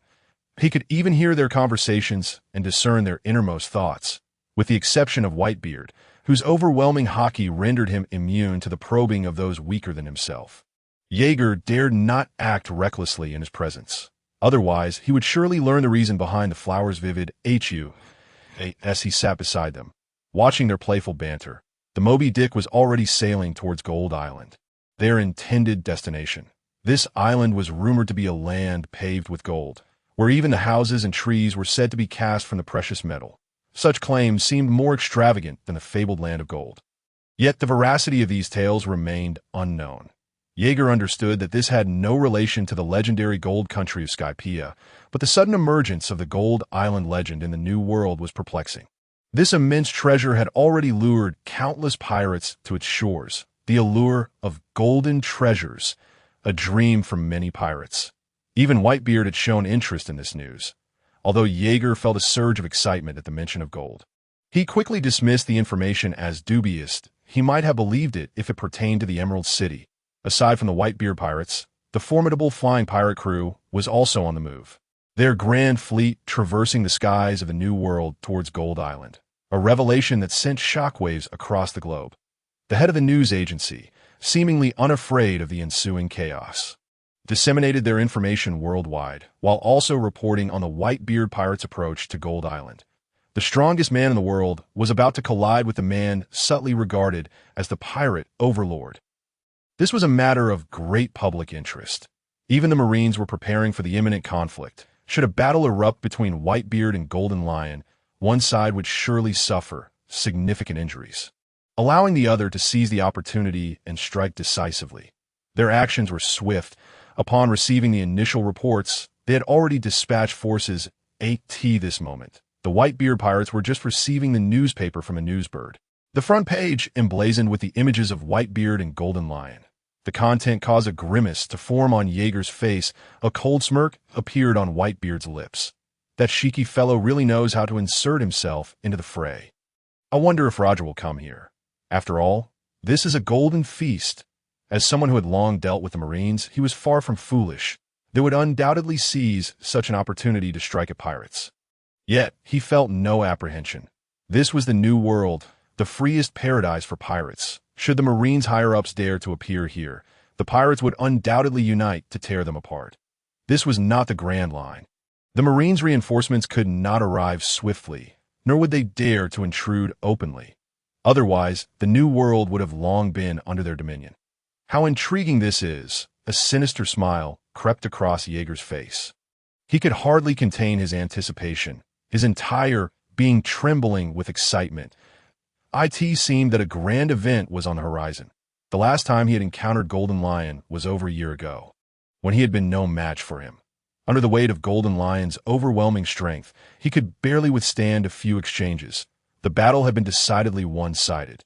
However, the situation was different now. Over the past year, his own strength had undergone a remarkable transformation. He had even developed a special technique in anticipation of their next encounter, which promised to be an interesting affair. That Jaeger's expression radiated exhilaration.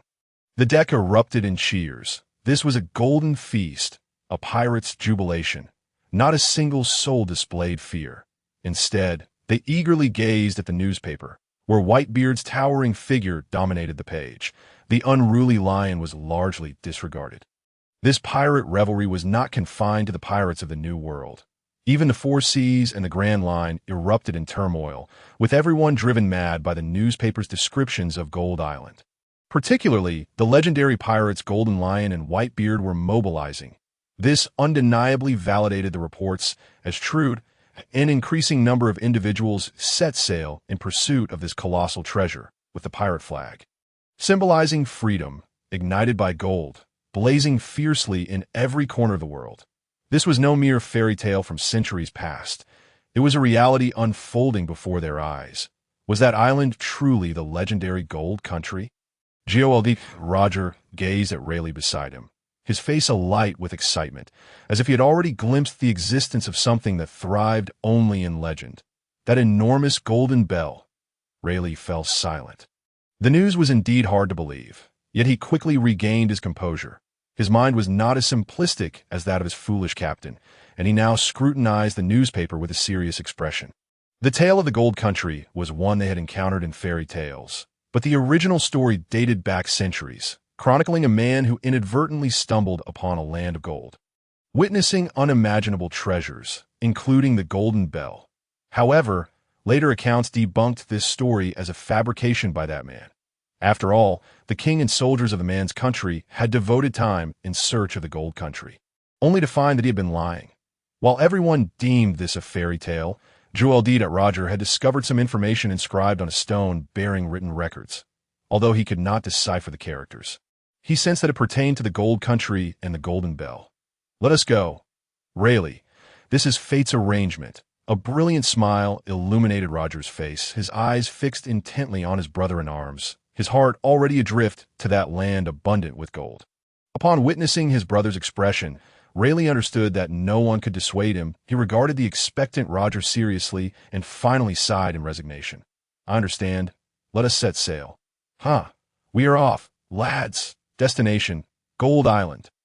Rayleigh's words elicited a hearty laugh from Roger, and as his voice fell, the entire ship erupted in cheers, each person brimming with anticipation for the forthcoming adventure, all except for a certain red-nosed little rascal, who had already begun to tremble with excitement at the mention of gold. However, upon catching sight of the figures of Gold Lion and Whitebeard in the newspaper, the expression on his face immediately shifted, and his small frame trembled uncontrollably. It was evident to any discerning observer that he was gripped by fear of these two individuals. After all, he had witnessed firsthand the ferocious battle between them and his captain, and the exaggerated power capable of tearing through the seas had left a profound impact on his fragile psyche. In stark contrast stood the red-haired youth beside him. Although his age was similar to that of the red-nosed fellow, his temperament was entirely different. Even upon hearing the names of the formidable duo, he remained unfazed, his expression one of nonchalance. With a smile, he munched on a chicken leg while glancing at the red-nosed boy. Speaking in a relaxed tone, Bucky, just chill out, it's all good. Captain Roger and Mr. Rayleigh are exceptionally strong. Shanks, that's Whitebeard, the strongest man in the world, and Gold Lion, the red-nosed boy exclaimed, tears streaming down his face, even his nose running. Yet the red-haired youth, Shanks, paid him no heed. The other crew members merely chuckled at his outburst. Captain Roger, he cried. Quiet down, Bucky. This is Captain Roger's decision. And aren't you the one who loves treasure? This is an island brimming with gold, an incredibly rare opportunity. Jabba looked at the young lad with a perplexed expression. How could someone so normally audacious be reduced to a quivering mess at the mention of Whitebeard? Did he not realize that his own captain was equally formidable? Neither Whitebeard nor Gold Lion would flinch in the face of each other's might. After all, aside from themselves, there were no other notable powerhouses aboard their ships. This was no longer the era of rocks. They were not the rocks pirates banded together. Thus, even if Gold Lion's fleet were vast, it would prove futile. Strength at their current level could not be compensated for by mere numbers. The Flying Sky Pirates were merely led by Gold Lion, a singular peak powerhouse. As for Whitebeard, that was an entirely different matter. Although his crew was small and a few young ones had consumed exceedingly rare devil fruits, they had yet to mature. Apart from Whitebeard, who bore the title of the world's strongest man, there was only that little one who had accompanied him in the Rocks era that could be considered competent. Though young, he was dubbed the Thunder Disaster, his hockey ultimately too weak. Therefore, whether it was the Whitebeard Pirates or the Flying Sky Pirates, should it come to a confrontation with the Roger Pirates, the outcome would inevitably be one-sided, a stark contrast vividly displayed aboard their ship. This was also a source of concern for Jaeger, for the Roger Pirates were replete with formidable warriors. There was no need to elaborate on GOLD. Roger, aside from him, his right-hand men, Rayleigh and Jabba, possessed extraordinary strength, merely a notch below that of their captain. Yet, Jaeger harbored no worries for them, for even if the Whitebeard Pirates and the Roger pirates clashed. It would not result in death. Whitebeard and Roger were close friends. Even a battle would merely be a playful bout. Their subordinates understood this, hence no one would fight to the death, at most. There would be some injuries and bloodshed, resulting in a few days of recovery. Jaeger was aware of this and thus relentlessly sought to engage Rayleigh. After all, the latter's hockey, though not on par with Roger's, was still immensely powerful. The title of Dark King was not merely for show. Thus, Jaeger grew increasingly eager.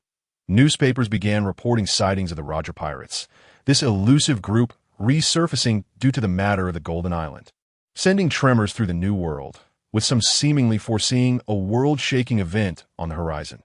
Following the God Valley incident, the three legendary pirates were set to convene once more, their purpose revolving around the fabled Golden Island. With predictions swirling regarding potential casualties this time around, some observed from the sidelines, others directed their gaze towards Wang Ji, Silver Axe, John, and Charlotte Linlin. Particularly, the treasure-obsessed John had begun to monitor information regarding this matter.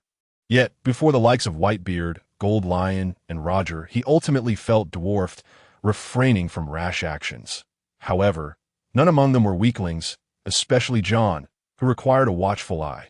Jaeger pondered, would Whitebeard and John intervene?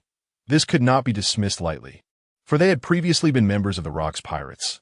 The personalities of Gold Lion and Whitebeard would inevitably clash with theirs, yet the intentions of others remained uncertain. Despite their incompatible temperaments, the lure of immense profit could compel alliances. For after all, it was a treasure-laden island. Jaeger's words elicited a disdainful smile from Whitebeard, who was acutely aware of Jaeger's implications. Merely a ragtag bunch of nobodies, in comparison to them. It was far wiser to keep an eye on the madman Gold Lion. Whitebeard held no regard for his former companions, regardless of past or present. Their characters were not worth mentioning, a group of ne'er-do-wells. In terms of strength, aside from Captain Rox, only Shiki and that madwoman warranted his respect. As for the others, they were best left forgotten. Whitebeard harbored a strong aversion to John and his ilk, but he was not a warmonger and would not strike without cause. Moreover, with Rox still around, he would not act against them unless provoked. The latter were acutely aware of this, constantly testing the boundaries without offering Whitebeard a reason to retaliate. Jaeger, however, was a different story. His cruel and ruthless disposition spared them no leniency, and he held a deep-seated disdain for them. Even if he could not best them, he would occasionally unleash the power of the Thunderfruit upon them, particularly while they were sleeping or engaged in battle with enemies. Nevertheless, even in such cases, they dared not retaliate against Jaeger. The moment they exhibited murderous intent towards him, they would find themselves under the watchful gaze of Whitebeard, a terrifying figure whose pressure was unimaginable. Consequently, they harbored immense resentment towards Jaeger. Yet he remained unfazed, viewing those who could not even reach the era of the four emperors as unworthy of his remembrance. As he journeyed towards the Golden Island, he diligently trained, plunging deeper into the depths of the sea, his physical strength gradually augmenting with the passage of time. Each bout of fatigue was followed by the stimulation of his cells with lightning to recover and hone his body. Suddenly, a terrifying sound shattered the tranquil morning aboard the Moby Dick. The sound of flesh striking steel.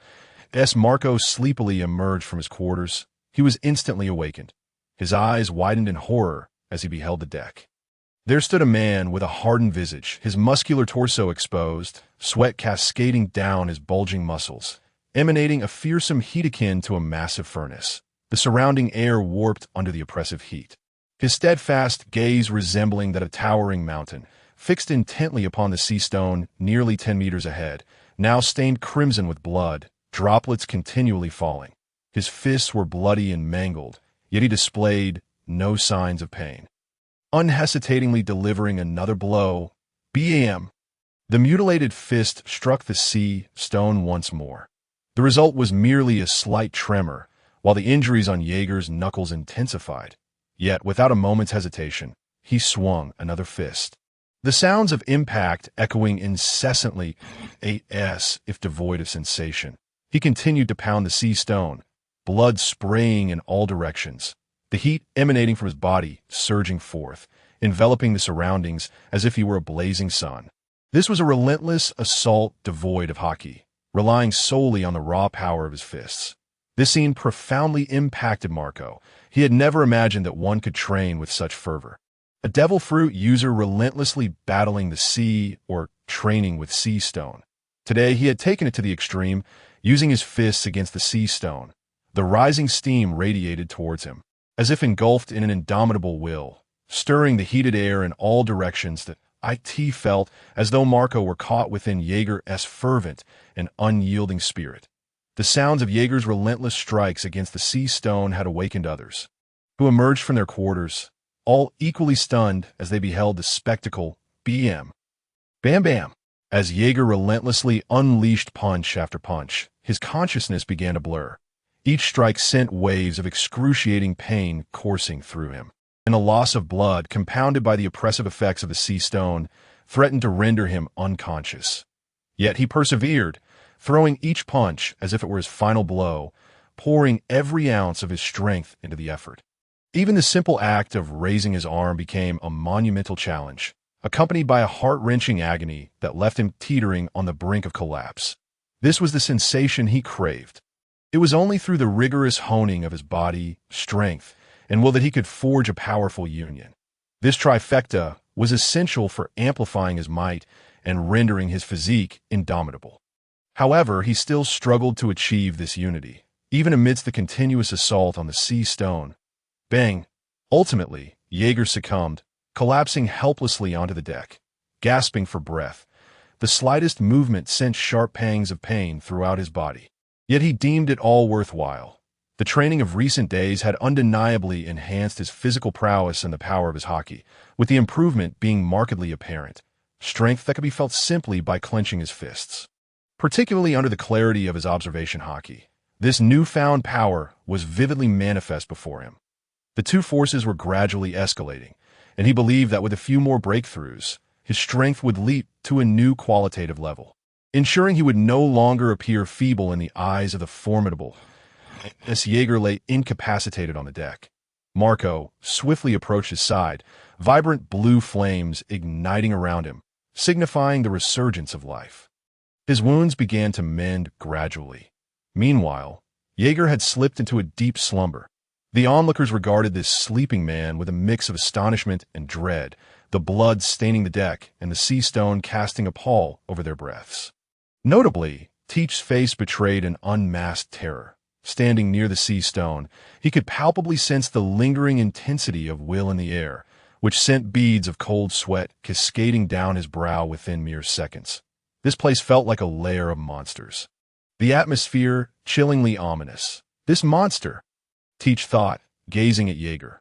Perhaps this was an opportunity to explore his quarters for any hidden dark fruit. If it existed, a sinister glint flickered across his face. Just then, a towering figure emerged behind him, casting a shadow that engulfed him entirely and caused him to startle. Whitebeard regarded Jaeger with astonishment, sensing a familiar aura amidst the residual will in the air. Conqueror's hockey. This was the essence that had jolted him awake from his slumber, yet upon closer inspection, it felt somewhat diminished. If it were truly Conqueror's hockey, its presence would be far more potent. So weak it was almost negligible. Could this young lad be concealing Conqueror's hockey? My precious son possesses the makings of king. Whitebeard mused with uncertainty, recalling Jaeger's unfettered demeanor, which indeed hinted at such potential, regardless of his temperament. He exhibited a fearless spirit against any adversary, even daring to confront those of Whitebeard's caliber. While it was true that had he not intervened each time, Jaeger might have perished at the hands of others. One could not dismiss the audacity he displayed in challenging anyone. Such boldness was a prerequisite for becoming a ruler. Curiously, Whitebeard observed the slumbering Jaeger, contemplating the possibility of him possessing Conqueror's hockey, a notion he had never entertained before. After all, his memories were of a young man who had once been weak and full of fanciful imaginings. Should he truly wield Conqueror's hockey, it would indeed astonish him. Nevertheless, he doubted that Jaeger could possess it, let alone conceal it. His character simply would not allow for such subterfuge, nor would a true king deign to do so. What he sensed might merely be Jaeger's indomitable spirit. Despite Jaeger's brutal training methods, which could send shivers down anyone's spine, the results were undeniably evident. Whitebeard could feel the aura of strength radiating from Jaeger, confirming that it had indeed grown stronger. That rascal of a son! Whitebeard laughed heartily. This was something Jaeger had long aspired to, and now the fruits of his labor were manifesting that Whitebeard's joy was genuine, for he had always been aware of Jaeger's dedication and self-discipline. Yet, what brought Whitebeard further solace was the sight of Teach, the little brat, who appeared entirely unfazed by Jaeger's past actions. Upon seeing Jaeger sprawled asleep on the ground, Teach took the initiative to carry him back to his quarters. After all, they were nearing the Golden Island, an event Jaeger had eagerly anticipated. If he were to catch a chill or fall ill, it could impede his movements, and that would be regrettable. Teach spoke sincerely, his face and words betraying a genuine concern for Whitebeard's crew, indicating he was indeed a good child, one who considered the well-being of his family and comrades. A smile graced Whitebeard's face. "You impudent little brat. Gururara, Marco, you and Teach carry this rascal back to his room. Honestly, you lot are all such restless troublemakers." Everyone knew that while Whitebeard expressed frustration, his heart brimmed with happiness. After all, every parent desires a harmonious family where their children can grow in mutual care and affection. This was their utmost wish. As Teach helped Jaeger to his feet, a sinister curve emerged in the unseen shadows, for he realized he had succeeded. The next step was to devise a means to distract Marco and search Jaeger's quarters. If the dark fruit truly existed, he would seize it at the earliest opportunity. His thoughts abruptly halted, that malevolent curve on his face hanging in disbelief as cold sweat began to pour forth. His heart raced wildly, each beat amplifying the terror that coursed through him, while his breath grew labored. The pupils that had constricted in fear reflected a face that was both mocking and sinister. Yet more so, it was filled with dread and cruelty. "You seem pleased?" Jaeger inquired, his gaze fixed intently on Teach, his eyes now ablaze with a thunderous intensity, reminiscent of a stormy sky. The murderous intent within him spread wildly, his chilling eyes locking onto Teach. Yet, in the next instant, he reverted to a gentle demeanor, just as Marco's puzzled voice broke through. "Jaeger, you're awake?" The sudden halt in their movements and the ensuing dialogue drew the attention of Whitebeard and the others, who were taken aback that Jaeger had awakened so swiftly from his slumber, and his condition appeared remarkably well. However, Whitebeard discerned that Teach's countenance was amiss, as if he had just escaped some harrowing ordeal. The torrents of cold sweat betrayed him, and the tremors that lingered in his features indicated that something unsettling had just transpired. Furrowing his brow, Whitebeard scrutinized Jaeger. This rascal continued to vex him. He could not fathom why Jaeger seemed to be targeting that little brat Teach. Though Teach's physique was indeed somewhat extraordinary, it hardly warranted such animosity. This had never happened before. Even if Jaeger were to divulge what transpired in the future, Whitebeard would remain skeptical that it was a tale that no one would readily believe, and thus Jaeger chose silence, opting to bear the burden alone and find a plausible excuse to eliminate Teach when the opportunity arose. The Golden Island would serve as an ideal backdrop for such a plan. He would bide his time to dispose of Teach and frame it on others, with both the Golden Lion and the Roger Pirates present. This battle would undoubtedly become the most terrifying conflict since the Valley of Gods. Losing a life would be a mere formality to end the chaos of battle. Inadvertently slaying someone while focused on defeating enemies was entirely plausible. It was a perfectly reasonable scenario, especially since weakness is often preyed upon by the strong. "Marco, your abilities have grown stronger. I can hardly believe my wounds have nearly healed in such a short span of minutes." Jaeger marveled at his hands, astonished by the formidable recovery powers of the phoenix fruit. Even healing others yielded astonishing results. Marco, feeling a tad bashful, scratched his head. "That's all thanks to you. Jaeger, your enhanced recovery capabilities have made my own abilities seem more effective. It's wonderful. No need to learn medicine to save others." As onlookers gazed upon Marco, expressions of envy surfaced, for it was common knowledge that Marco possessed a mythical zoan-type devil fruit, a rarity even surpassing that of the Logia category. One might even liken it to the prowess of a divine healer. Yet, The limits of its power remained shrouded in mystery. Could it potentially allow for miraculous rebirths akin to Marco's own experiences? Perhaps it was worth testing. This notion sparked a fervent discussion among the crowd, for the treasures of devil fruits were few and far between in this vast ocean. Those who could witness such a spectacle were no ordinary folk. They were individuals of stature and renown, at the very least, adept in their own right. The most compelling evidence lay with figures such as Old Man Whitebeard, along with the likes of the Golden Lion and Brother Jaeger.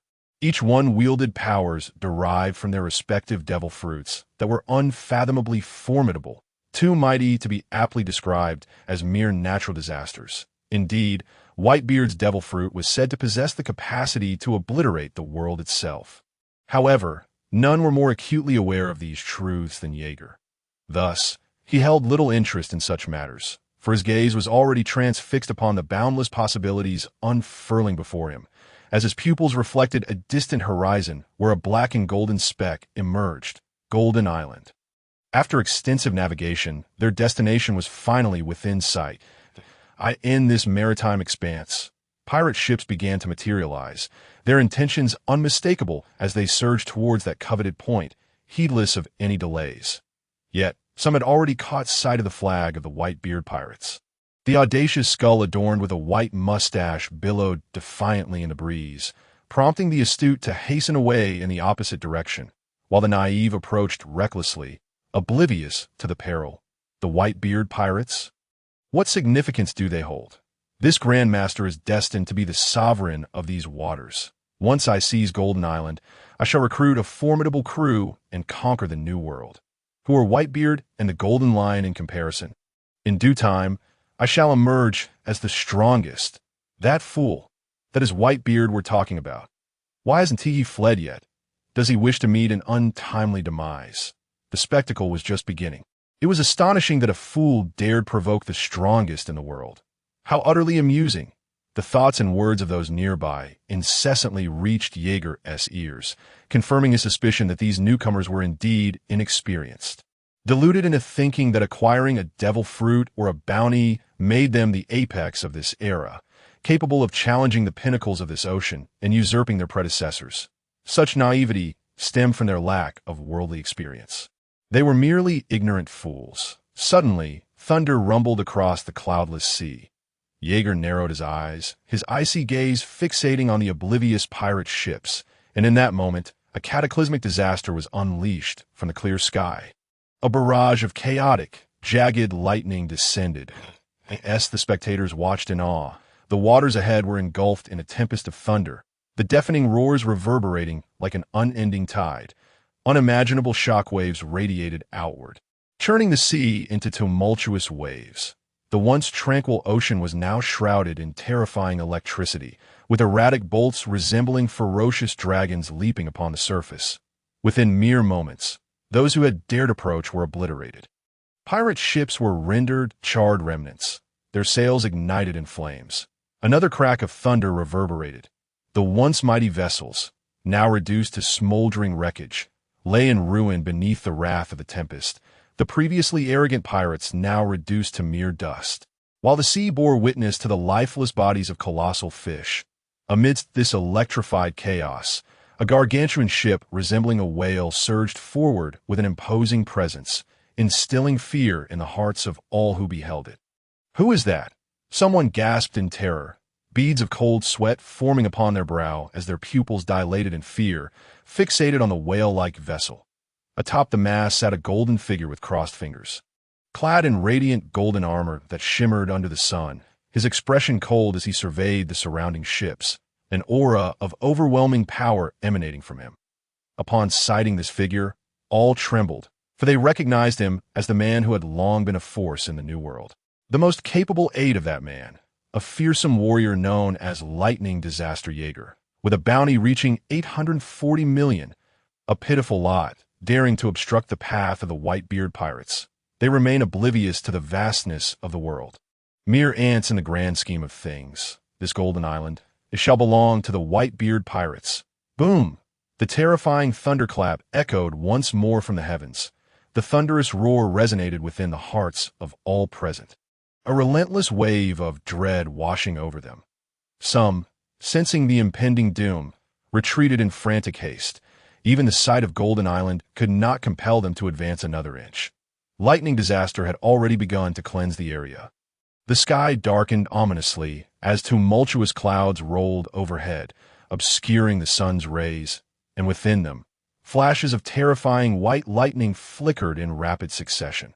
The atmosphere grew oppressively heavy, as if the very heavens were pressing down, rendering breaths laborious, while fear spread like wildfire through every corner.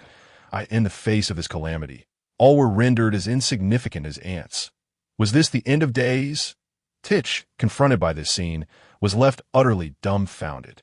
The once clear sky had transformed into an abyss of darkness, and a torrent of terrifying lightning raged above, in stark contrast to the astonished expressions of other pirates. The members of the Whitebeard pirates seemed unfazed, each bearing expressions of knowing admiration, gazing reverently at the golden figure above. Clad in golden armor, he stood towering over them, surrounded by fearsome bolts of lightning that erupted from him, each strand of hair crackling with electric energy, generating thunderous booms with every movement. What is he planning? Someone trembled, their voice quaking, an ominous premonition settling in their hearts. Such power, such stature. Could this man be a deity? Some, rather than being gripped by fear, gazed upon this godlike figure with frenzied adoration, utterly captivated by his divine presence, their eyes burning with fervor as they beheld the golden silhouette towering above, surrounded by a tempest of thunder. His expression was cold and ruthless, his gaze piercing down upon the pirate ships below, devoid of any compassion. Enveloped in electric brilliance, his voice resonated across the tumultuous C.10,000 thunders. Boom! A barrage of destructive lightning pierced the darkened clouds, crashing down upon the surging sea, each terrifying bolt carving nightmarish patterns in the obsidian sky. Excluding the Whitebeard pirates, all were ensnared within Jaeger's lethal range, each bolt infused with the energy of tens of millions of volts. A force they could not withstand. It was a lethal tempest. Jagged, horrifying bolts of lightning streaked past Jaeger, descending upon the ocean below, as cries of despair and terror erupted in response to the onslaught. Some cursed, others screamed in agony, yet none could evoke any emotion from Jaeger. He remained above, coldly surveying the annihilation of lives below. Gulping down spirits from his grand chair, Whitebeard remained unfazed by the terrifying catastrophe unfolding before him, a smile of pride illuminating his face as he gazed at the golden figure above. In that moment, Jaeger understood him completely. Though Whitebeard was not one to seek conflict, not everyone could prance about before him. He was no mere lamb to be trifled with. Otherwise, he would not have reached his current standing. This rascal has indeed spared me considerable trouble. The thunderous roars reverberate across this maritime expanse, as bolts of lightning connect heaven and earth, emanating a fearsome power that instills dread in all living things. This calamity is a man-made disaster, a manifestation of raw strength. Ships have sunk to the ocean floor, and countless dreams have been reduced to ashes. Although some fortunate souls, endowed with the unique abilities of the devil fruits, have survived, they too succumb to the relentless onslaught, severely wounded and adrift in this terrifying sea. Despairing, they gaze up at the golden figure above, their eyes greedily fixed on the distant Golden Island. The battle for Gold Island is yet to commence, yet they have already been forced to withdraw, an outcome that is unbearable for them. Their powers have led them only this far, still under the shadow of a crew member of the Whitebeard pirates. They have not even encountered the world as strongest man before facing defeat. The disparity is starkly evident before their eyes, a chasm they will never bridge, even by the smallest measure in their lifetimes. The chilling voice of Jaeger echoes here. I warned you, this territory belongs to the Whitebeard pirates. Should anyone dare to meddle, I shall ensure you are swiftly sent to the depths to feed the fish. You worthless fools, he scoffs. This is the fate of the weak. This is the life of a pirate. It is no child's play. Once you choose to set sail, you must be prepared to stake your life. Seize what you desire. Eliminate those who offend your gaze. The world of pirates is thus a constant cycle of predator and prey, where the answers manifest within oneself. If one perishes, they have only themselves to blame for their inadequacy. Jaeger's maniacal laughter reverberates madly, and no one dares to rise, nor can anyone respond to his taunts.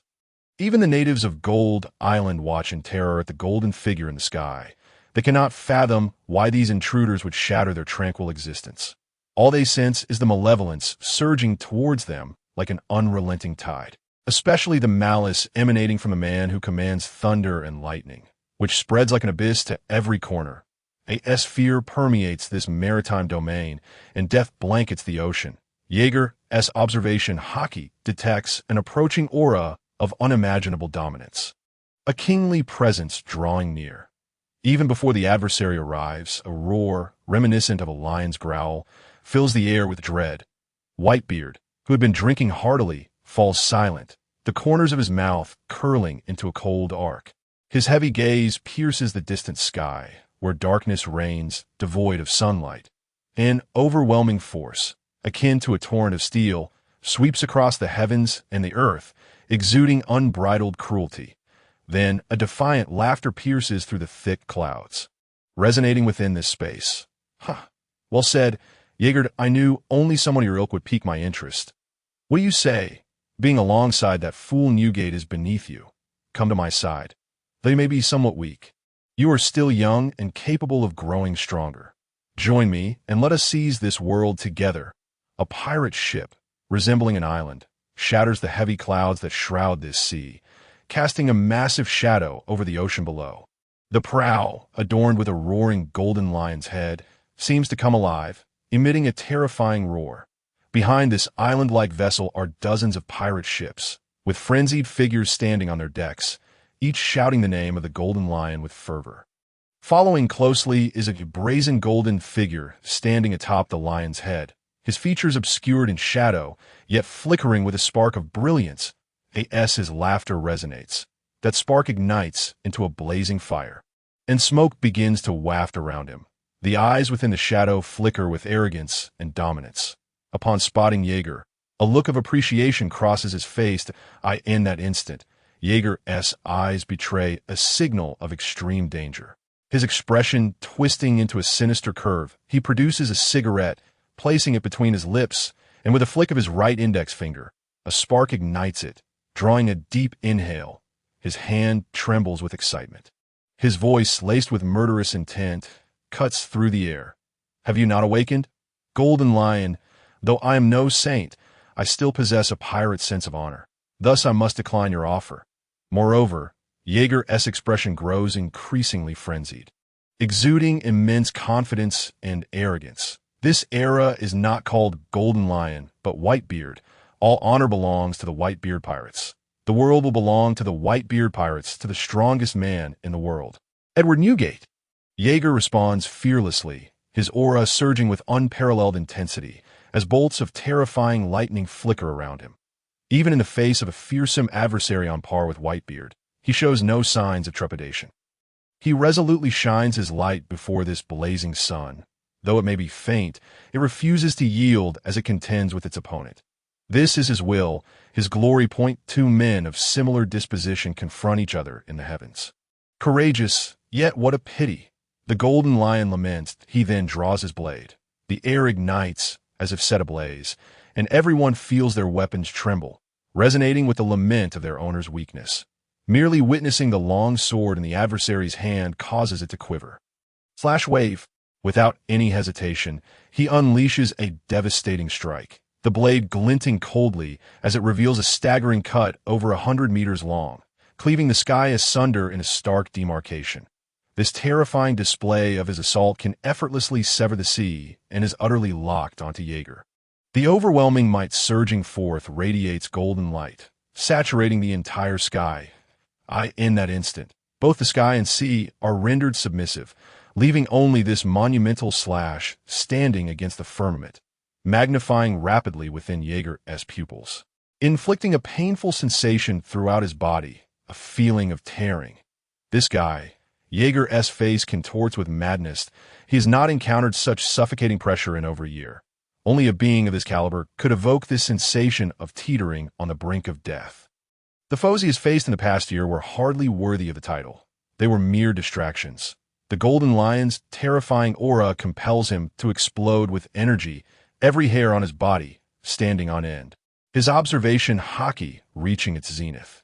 Yet before the adversary's overwhelming presence, he finds himself constrained, forced to rely solely on his naked eyes to discern the incoming assault. But how could he possibly confront it head-on? In less than a second, his figure disappears from sight, as if teleporting, reappearing behind the Golden Lion with an attacking stance. 100 million volts. Boom! An indescribably terrifying bolt of lightning erupts from his right hand, washing away the golden hue of the sky, leaving only the spine-chilling roar of thunder. The moment the Golden Lion's strike cleaves through the ocean beneath them, Jaeger's 100 million volts engulfs him entirely, tracing a path of flickering lightning across the sky. Countless bolts of thunder crackle with a piercing roar. Following the strike, Jaeger's observation haki and primal instincts pulse wildly. A bone-chilling sensation overwhelms him, causing his hair to stand on end, as a lethal danger compels him to distance himself at once. Within this tempest of lightning that signifies death, a horrifying aura of disaster permeates the air. A realm where any ordinary person would meet instant demise, a place where even mere observation brings forth a sense of imminent peril. Even the air is infused with ghostly arcs of electricity. At the very center of this harbinger of death stands a brazen golden figure, gripping a long blade that radiates a chilling gleam amidst the thunder, a cigar burning furiously between his lips. A fierce, commanding aura surges from him, enveloping his being.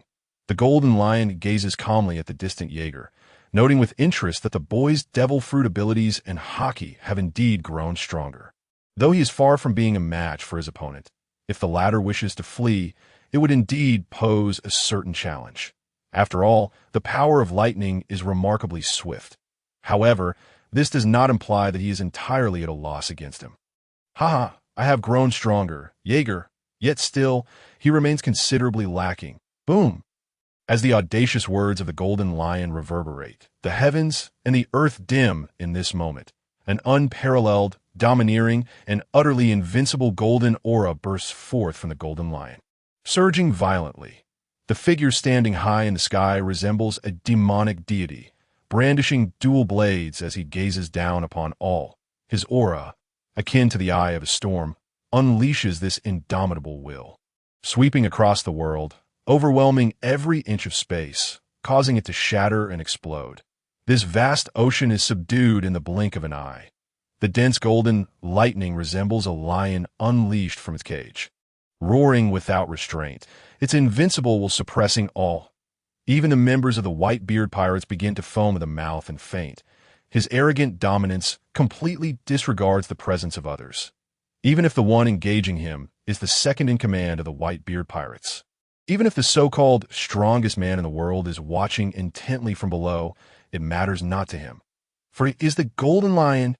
You little brat, the brazen and arrogant voice echoes, as the expanding golden aura suddenly converges, launching a fierce assault towards Jaeger like a crushing island. In that fleeting moment of sensing the shift in aura, Jaeger's expression changes, a chilling arc forming on his face, as he genuinely feels the other's power. This is a force capable of profoundly influencing his devil fruit abilities. He realizes he has been locked onto by his opponent, yet he harbors no fear whatsoever. As his cold, frenzied gaze meets the Golden Lion's, a formidable aura surges forth from him. Akin to a beast awakened, roaring skyward, he yearns to tear apart the golden aura enveloping him from all sides.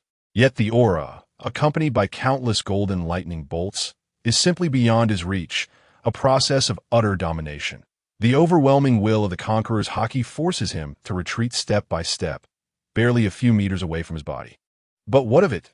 Jaeger's gaze does not waver. Instead, it reveals an even more perilous glint. His own conqueror's haki teeters on the brink, yet he continues to unleash his conqueror's haki with reckless abandon.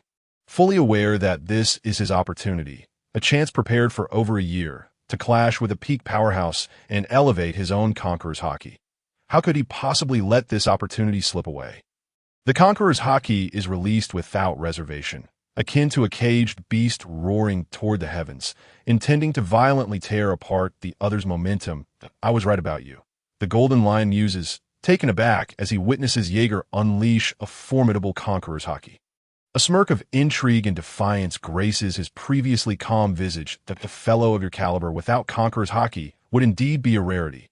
I increasingly feel that it would be a pity to kill you. What do you say? I offer you another chance. Come be my right-hand man, and let us seize this world together. The golden lion's face reveals unabashed admiration.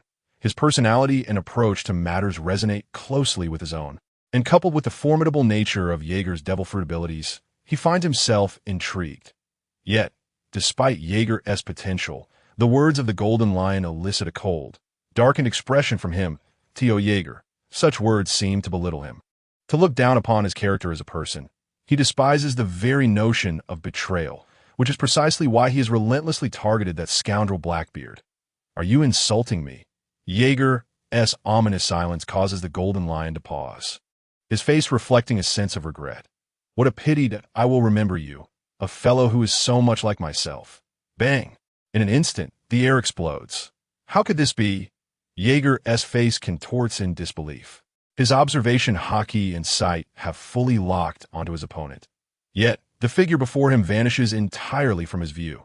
The golden lion's frenzied speed surpasses the limits of the naked eye. And Jaeger's observation haki falters in the face of that terrifying conqueror's haki. This is an unbalanced battle. His body is rendered incapable of elemental transformation as a torrent of domineering energy surges forth, encroaching upon every inch of space around him, restricting his escape routes. Boom! The blade, radiating a sharp, cold gleam, is saturated by the golden lion's power, transforming into a dark sword, its surface flickering with suffocating golden lightning. A sight that evokes a sense of impending doom. The entire sky pales under the weight of this assault. His heart races violently. The relentless strikes of the dark sword magnify in Jaeger's suddenly narrowed eyes, causing his entire being to tremble with madness as he comprehends the insignificance of his own power against this opponent. Even before the attack draws near, he feels an insurmountable force crushing all his defenses. The shockwave from the air being compressed assaults his body, leaving him teetering on the brink. Then the air explodes before his eyes. Jaeger's face, twisted with frenzied intensity, glares at the impending strike. The power of the rumble fruit surges wildly in this critical moment.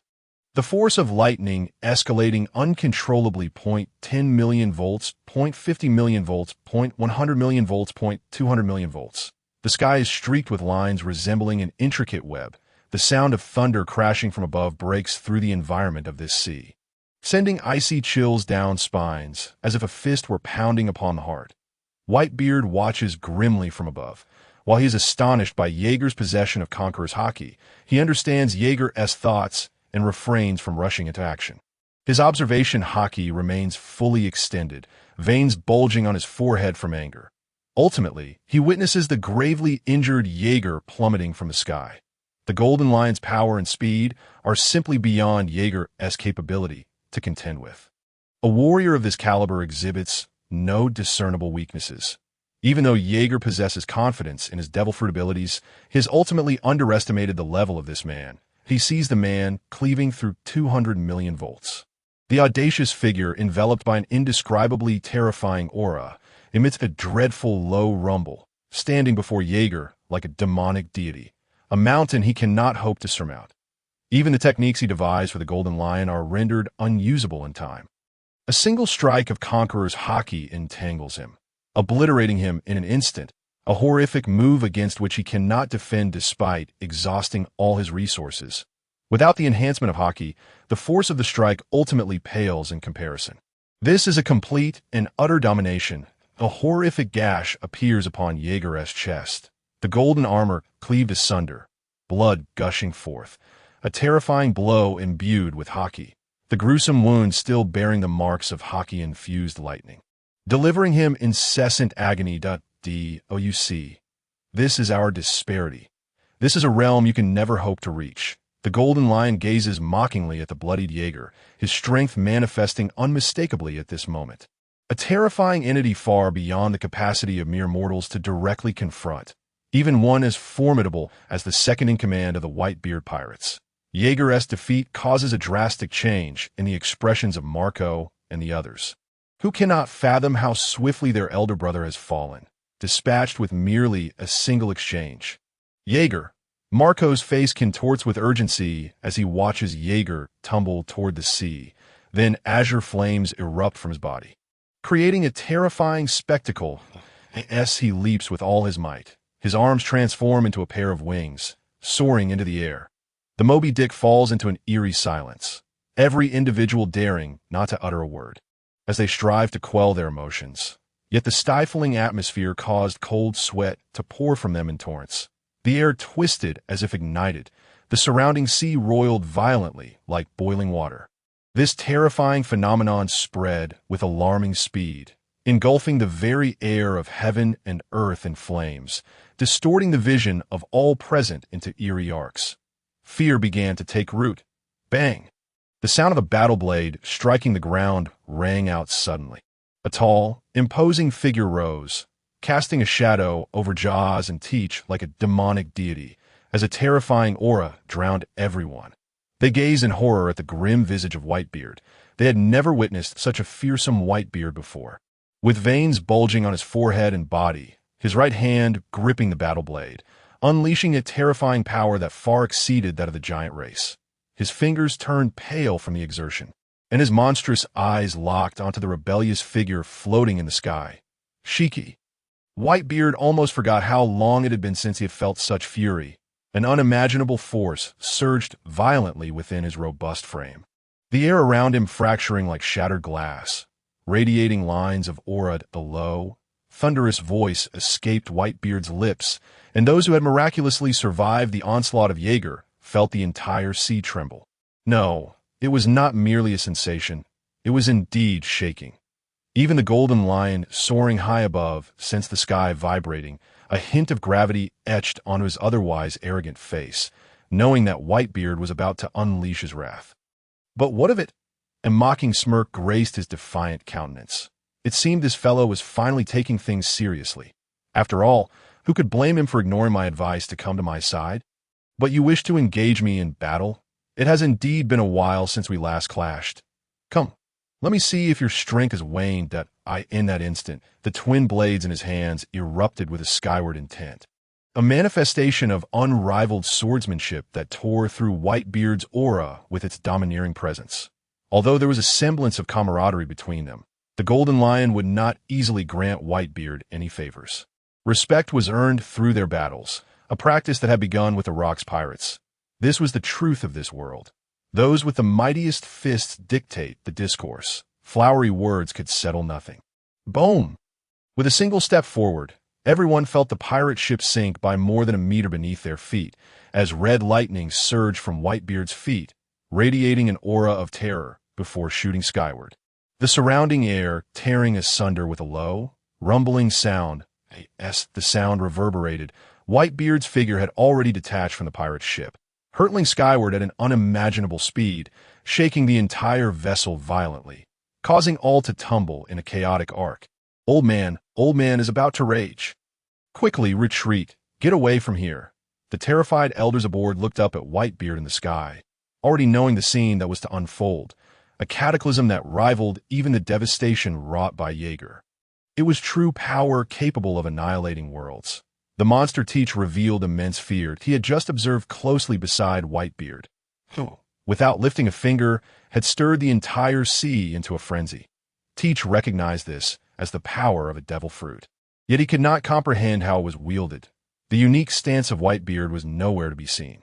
Merely shifting his foot had caused the massive pirate ship to sink over a meter. He had never heard of such exaggeration, yet it subtly indicated Whitebeard's might. The world's strongest man. Bang! When a horrifying sound of impact descended from the heavens, an unfathomable aura of dominance erupted from the clash of their weapons. The conquerors' haki entwined in their strikes was unimaginable in its potency, unleashing a torrent of energy that blanketed the sea. The golden and crimson auras of conquerors' haki indiscriminately assaulted every corner of the area. Bolts of hockey lightning roared forth like dragon serpents. Intimidating all present. Two godlike figures clashed above, their battle blades swinging with every strike capable of effortlessly rending the sea asunder, each blow entwined with their sovereign hockey. This was an unimaginable collision. The sky itself had begun to fracture. Jaeger, treated by Marco, gazed grimly at the split sky above, where the two terrifying figures engaged in a frenzied battle, a duel of swordsmanship and hockey. Each swing of their weapons summoned countless thunders that in mere seconds. The world became a scene of rampant golden and red lightning, their overwhelming hockey surging forth in reckless abandon, like ferocious dragon serpents roaring across the sea. As the two men battled ferociously, the airborne fleet was maneuvered by the Golden Lion to land upon the tumultuous waves, and the raucous cries of the marauders were silenced, rendered unconscious by the hockey released from their collision. Only a few could still stand. The sea before them was battered by dense golden-red lightning, creating an apocalyptic tableau as terrifying energy swept through, manifesting fierce winds that rocked every ship, threatening capsizing. Those who stood before these two men were not ordinary folk. They were seasoned individuals prepared for such grand spectacles. Nevertheless, disbelief and shock were etched across their faces. Damn it! Jaeger glared at the Golden Lion, his visage twisted in a menacing snarl, his teeth nearly biting through flesh. A torrent of rage surged deep within him, veins bulging grotesquely upon his forehead. He had never anticipated being bested so swiftly by the Golden Lion.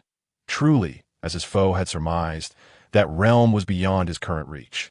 Conqueror's hockey entangled. How could he be unaware of this most elite of offensive techniques? Having met the brunt of a Conqueror's hockey attack more than once, it was precisely because this was not his first confrontation that he felt such ire. To be vanquished by the same technique was unacceptable to him. Damn it! The immense Conqueror's hockey erupted from Jaeger, indiscriminately assaulting all aboard the Moby Dick. Even Marco, who was tending to him, was struck by fear. His gaze wide with terror, Jaeger's older brother, Marco, trembled at the sight of Jaeger's wrath, recognizing the sheer terror emanating from him. The violent lightning crackled around him in a furious display. His azure flames were extinguished by the impact of Jaeger's Conqueror's hockey. Even his attempts to heal Jaeger were thwarted, the terrifying lightning deterring him before he could approach, like a monstrous beast awakened to rage. Jaeger paid no heed to Marco's fearful gaze, his eyes, wild and merciless, fixated upon the flying pirate crew and its fleet. Dozens of pirate ships now within his line of sight, most of their crew already rendered unconscious. This was an opportunity, a chance to obliterate the flying pirate crew. Jaeger's expression twisted into a savage grimace. Crackle! Crackle! The air around Jaeger crackled with dense, terrifying lightning, flashing wildly in his hands, colliding and intertwining before exploding, a violent energy radiating outward in an instant. A force so concentrated it seemed capable of annihilation upon a mere glance. A massive vortex of wind began to swirl around Jaeger, enveloping him in arcs of electricity, the terrifying lightning erupting forth in an astonishing display. 0.5 million volts, 0.10 million volts, 0.80 million volts. The power of the lightning surged with a frenzied intensity, resembling a monstrous and cruel beast that instilled fear in Marco and his comrades. Its entire being radiated ominous signals. Each bolt of lightning exuded an aura of impending destruction, its frigid gaze fixated on the vast, undulating fleet in the distance, swaying with the tumultuous ocean waves. Above everyone, an incessant pressure of lightning continued to loom. An unimaginable weight began to fester in the hearts of all present. Yet, Jaeger's expression was one of unrestrained madness and cruelty. His explosive fury was nothing short of terrifying, as he unleashed bolts of electricity that danced wildly before compressing back into a singular form. In his right hand, a 2-meter-long spear, adorned in hues of white and blue, materialized. This weapon was forged from the convergence of countless bolts of lightning, each nearly 100 million volts, a harbinger of annihilation. Although Jaeger had yet to achieve complete fusion, he could entwine the bolts together as if they were steel. The potency of this strike was already formidable. Grasping the spear of thunder, Jaeger cast a ruthless glance at the Golden Lion, who was engaged in a fierce battle with Whitebeard. That very gaze momentarily dulled the Golden Lion's observation hockey, prompting him to swiftly distance himself from Whitebeard. What is happening? The arrogant visage of the Golden Lion wore an expression of confusion as he scrutinized Whitebeard. His observation hockey expanded to its maximum. Instincts on high alert for the imminent peril he sensed, he understood that something extraordinary was about to transpire. Just as he grappled with the uncertainty, a cruel and merciless voice echoed amidst the crackling thunder. Jaeger's spear. In the instant the words fell, the Golden Lion's countenance shifted dramatically, and he turned sharply towards the source of the voice. There stood Jaeger, ominously poised to throw, surrounded by erratic arcs of lightning. Upon witnessing the tempestuous display, the strike had already descended upon the area he had locked his gaze upon. Buzz! The thunder roared as it streaked across, leaving only the sound of its explosion in its wake. Jaeger's spear merely etched a fleeting mark upon the ocean's surface, accompanied by the reverberating thunder that instilled a chilling sense of dread in all who heard it, suffocating them with the specter of obliteration. Boom! Death began to descend. The spear, entirely entwined and twisted by lightning, detonated upon contact with the raging sea, unleashing a cataclysmic wave that engulfed nearly a kilometer of ocean in an instant. The terrifying force of the entwined thunder sank everything it touched several hundred meters deep, shrouding the sea's surface in a mantle of destructive energy, while the sky was bathed in blinding white lightning. Below the collapsing ocean, a dense blanket of lightning permeated, radiating a colossal shockwave that expanded outward, unleashing a gargantuan wave that swept across all directions. Not a single vessel remained afloat, to be precise. Jaeger's strike had obliterated the Golden Lion's fleet entirely. You damned scoundrel! Amidst the intertwining phenomena of hurricane and thunder, the Golden Lion's enraged voice descended from the heavens with ferocious intensity, his wrath carrying an overwhelming presence that obliterated the terrifying phenomena wrought by Jaeger. His golden, domineering figure resembled a famished lion fixated on its prey, with his golden mane erupting violently, and his wild eyes suffused with a web of crimson veins. In an instant, his observation hockey locked onto Jaeger, and an overwhelming surge of power erupted from within him. Resonating with a suffocating terror, the sheer impact of his conqueror's hockey dragged Jaeger into the depths of despair, altering his perception entirely. Before him stood a singular figure of golden wrath, wielding dual blades, magnifying within his gaze, exuding an aura of absolute supremacy that stirred the very winds and clouds. It was as though the heavens themselves lamented beneath his presence. The lion's deep roar resounded, reverberating with fury in every corner, causing even the air and sea to exhibit violent unease. Those eyes, as red as if ignited by fire, bore down upon Jaeger, akin to a relentless sun, while formidable golden lightning tore through the sky toward him. This man, Jaeger, seemingly lost in a desolate wilderness, confronted the terrifying behemoth, his heart racing wildly, cold sweat pouring down his brow, breath caught in his throat, that he realized that not only had his strike obliterated the flying pirate crew, but it had also provoked the ire of this formidable man. The sheer force of his adversary's presence bore down upon him, rendering him incapable of lifting his head, let alone challenging the overwhelming might that dominated the sea, instilling dread in every man who dared to venture forth.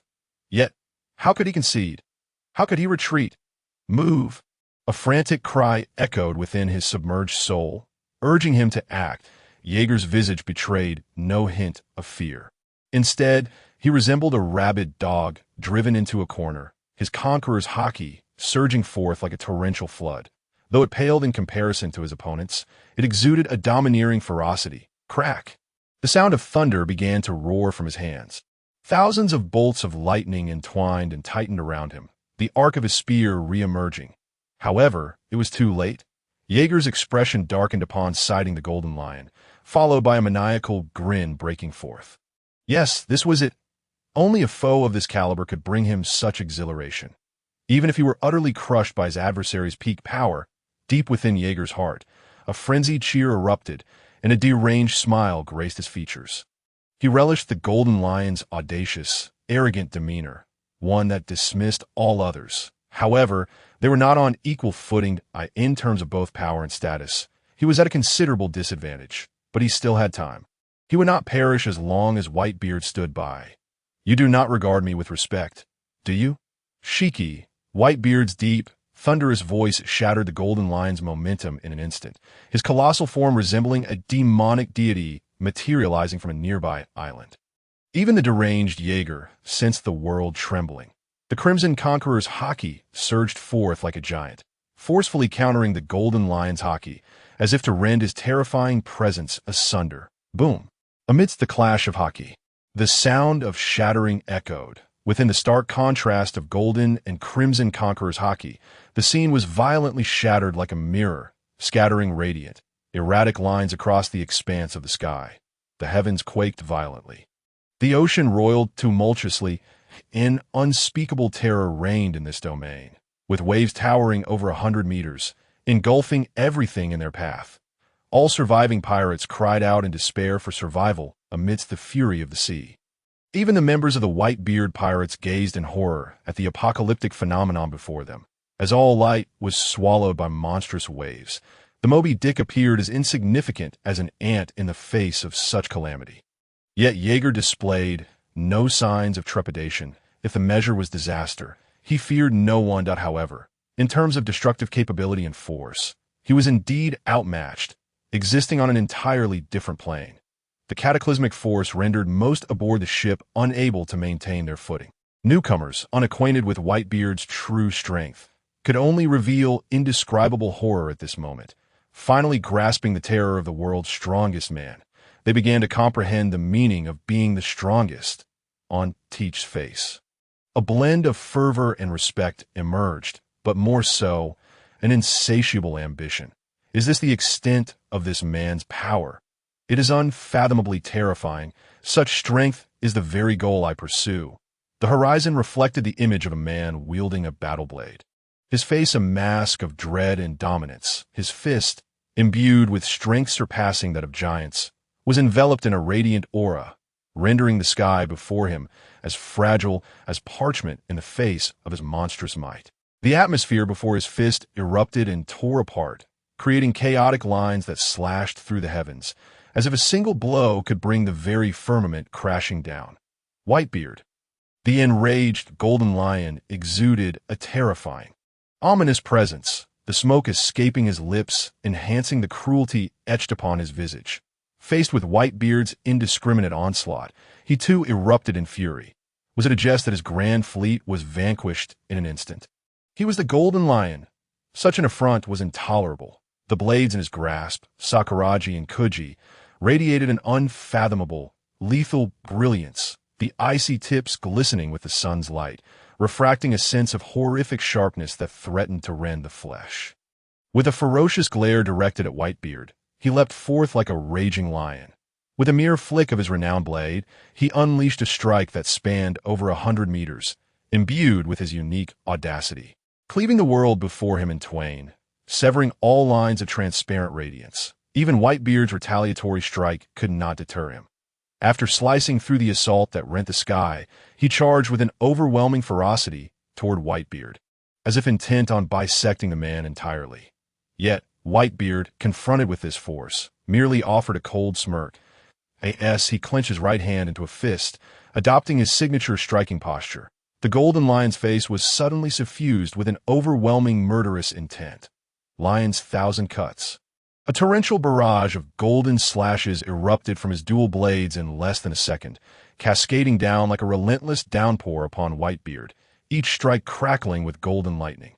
However, as his assault threatened to engulf Whitebeard, a series of irregular lines emanating red lightning emerged to intercept the onslaught, the Golden Lion's sinister gaze seemingly piercing through the chaos to meet Whitebeard's icy demeanor. But what of it? Despite the adversary's formidable power capable of effortlessly rending the seas, he could never lay a finger upon him. He possessed absolute dominion over the skies. What could they possibly contend with him? Was it akin to the Navy's moonwalk? Or did they intend to rely on that despicable Jaeger? Such thoughts were ludicrous. The sky was his domain.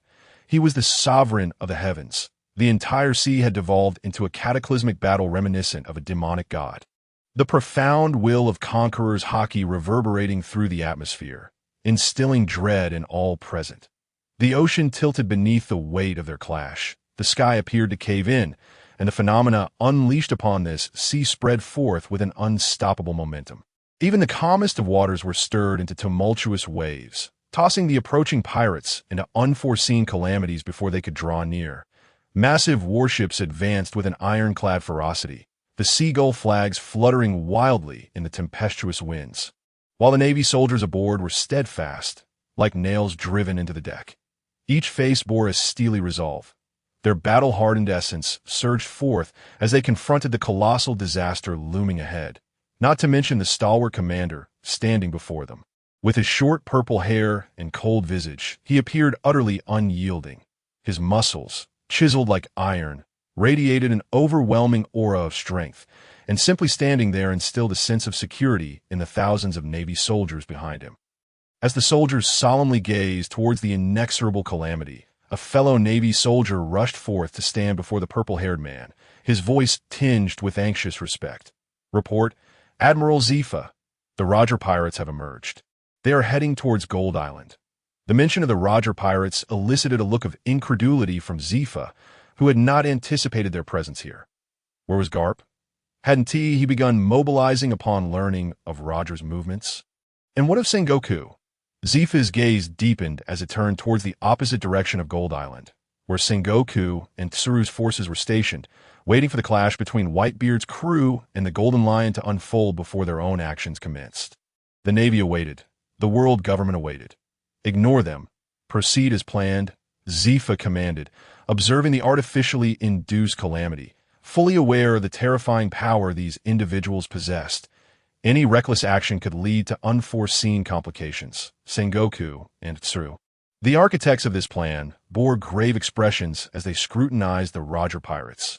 Through their binoculars, they spotted the Oro Jackson cutting through the waves with unyielding resolve, undeterred by the tumultuous winds and waves ahead.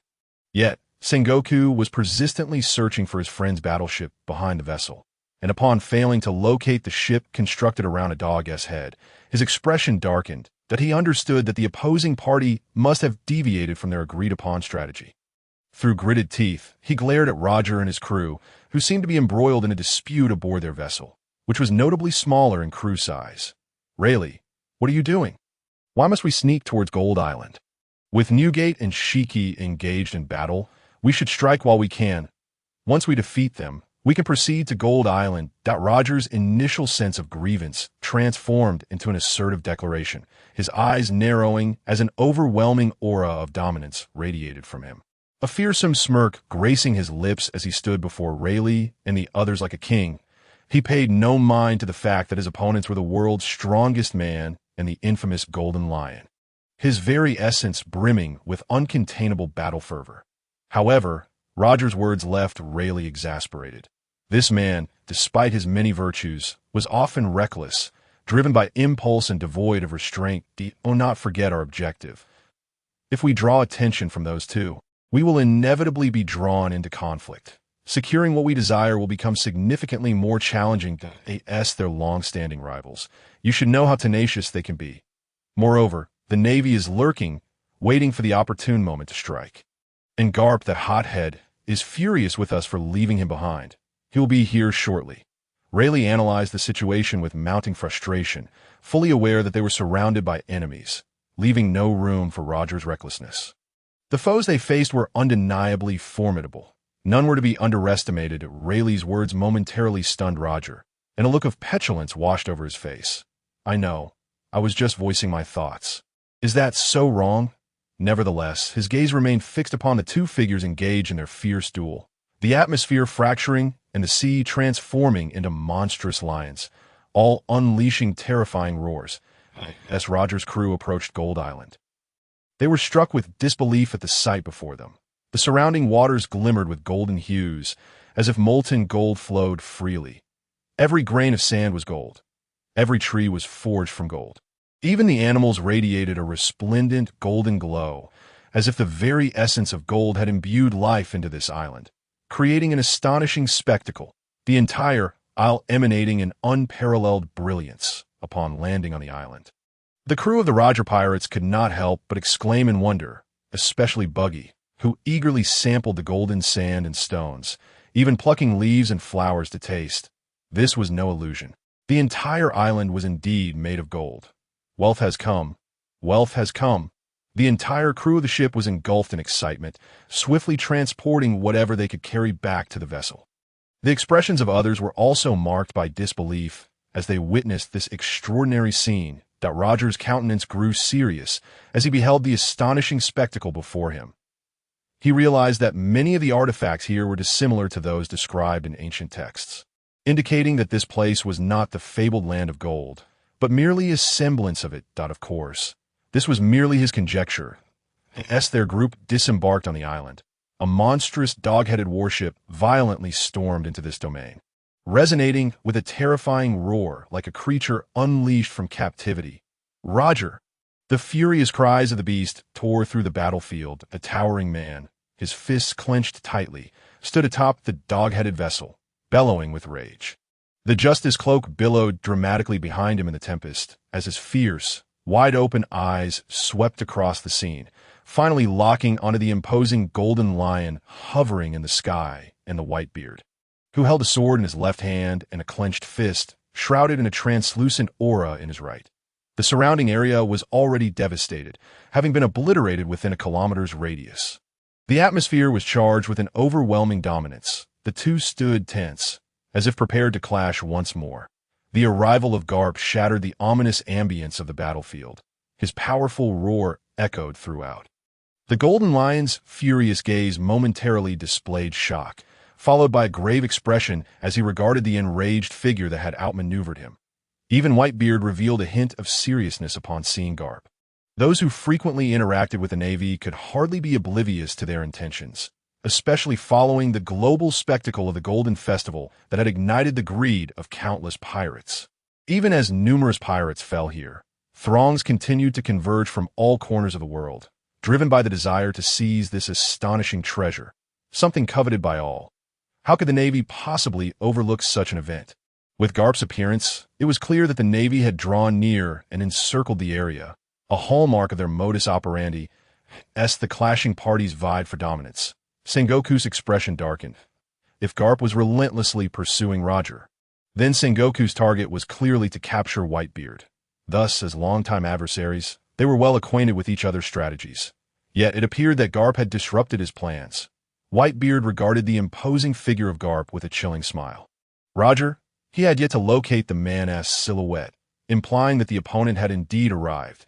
The absence of Roger's presence made the answer evident. The Island of Gold. Jaeger, Whitebeard shouted towards the direction of the Moby Dick. At this moment, uninterested in the Golden Lion or Garp, as he was determined not to relinquish the treasure to Roger. Jaeger, having battled alongside Whitebeard for years, could not have been ignorant of his intentions. The moment Whitebeard spoke, he activated the Thunder Fruit, revealing a cold smile on the deck as he stood ready. Understood, Old Man Whitebeard. His voice was icy, briefly glancing at Garp's formidable figure before returning his gaze to the Golden Lion, reveling in the feeling of having a powerful ally. Despite having eliminated the insignificant insects and provoking the peak powerhouse of the Golden Lion, he knew he could not be killed. This was why he wished to remain with Whitebeard's crew.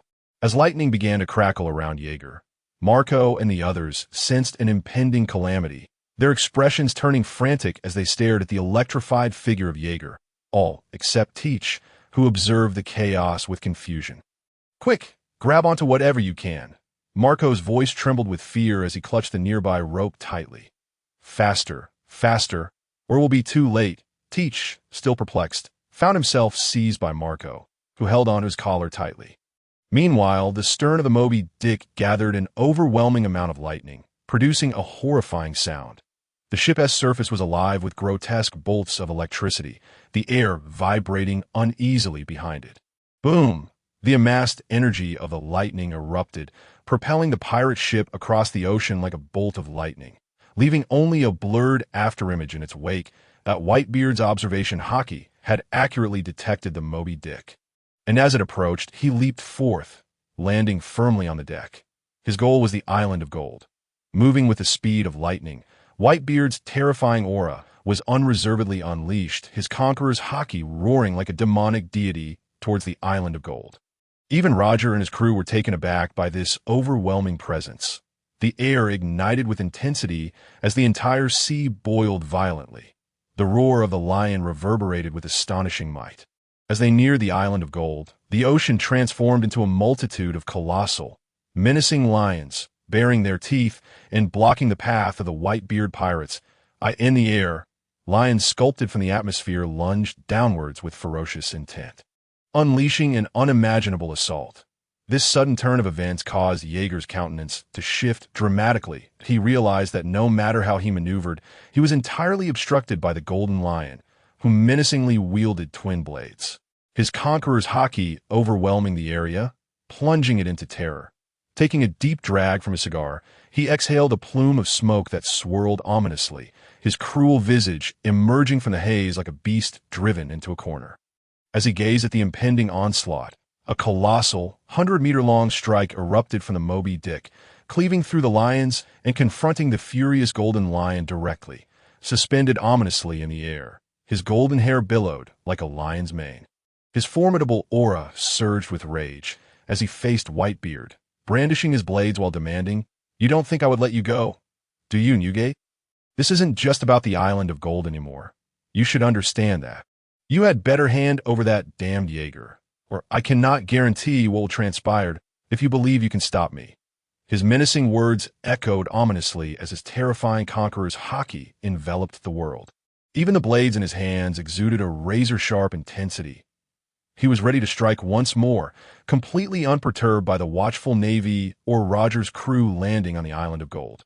Floating in the air, he released his dreadful might. With indistinct shadowy figures hovering above him, he stood like a sovereign of the sea, surveying those who dared challenge him, squinting as he puffed on his cigar, looking down upon all, even if he stood alone. Yet, one man alone could stand against thousands.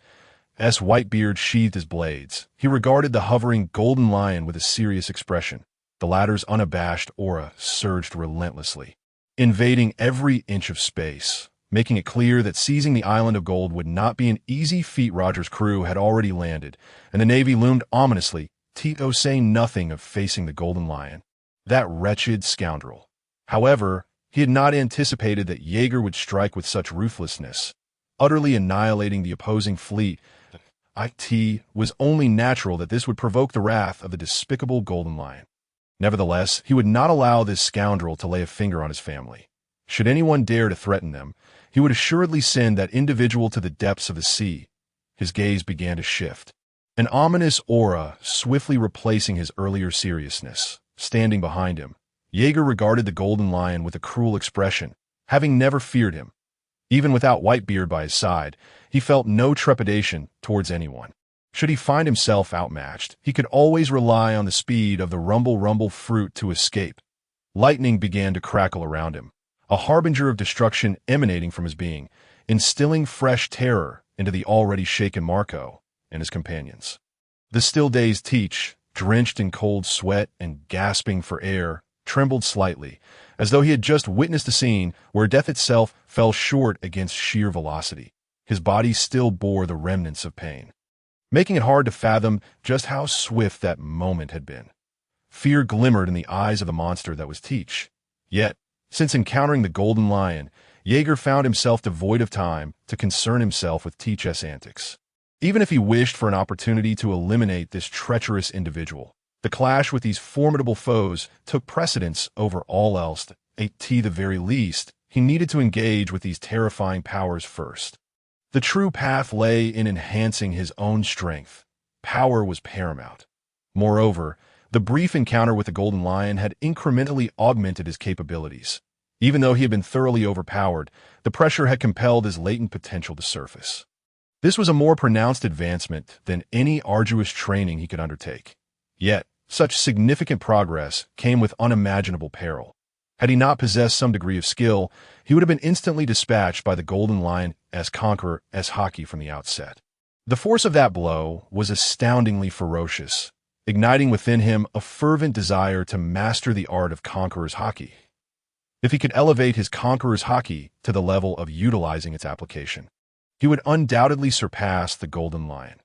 Regardless of the mobility or destructive power of the devil fruit, he would stand equal to his adversary in all respects, in fact, in terms of the devil fruit alone. The rumble fruit was not inferior to anyone. Boom! Boom! Just as Jaeger contemplated making his move, the sound of cannon fire echoed from the distance. The sky ahead had become obscured by a dense barrage of cannonballs, descending upon them in a carpet-bombing formation.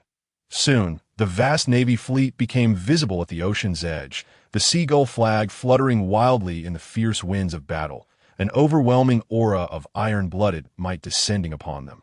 There was no need to resort to petty tricks that would only bring shame. This was a perfect opportunity for me to test my abilities. Gazing at the cannonball-covered sky, Jaeger's expression grew cold, and a mysterious lightning aura enveloped him. As if an invisible force was pressing the Moby Dick beneath the waves, the surrounding waters began to ripple outward from his center, just as the onlookers were taken aback. This inexplicable power dissipated, entirely contained within Jaeger, who began to compress this energy.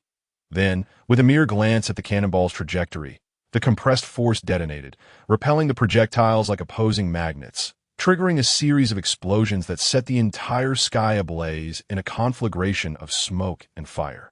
However, this level of impact was insufficient. The IT would be far more effective to unleash 100 million volts to turn them into dust.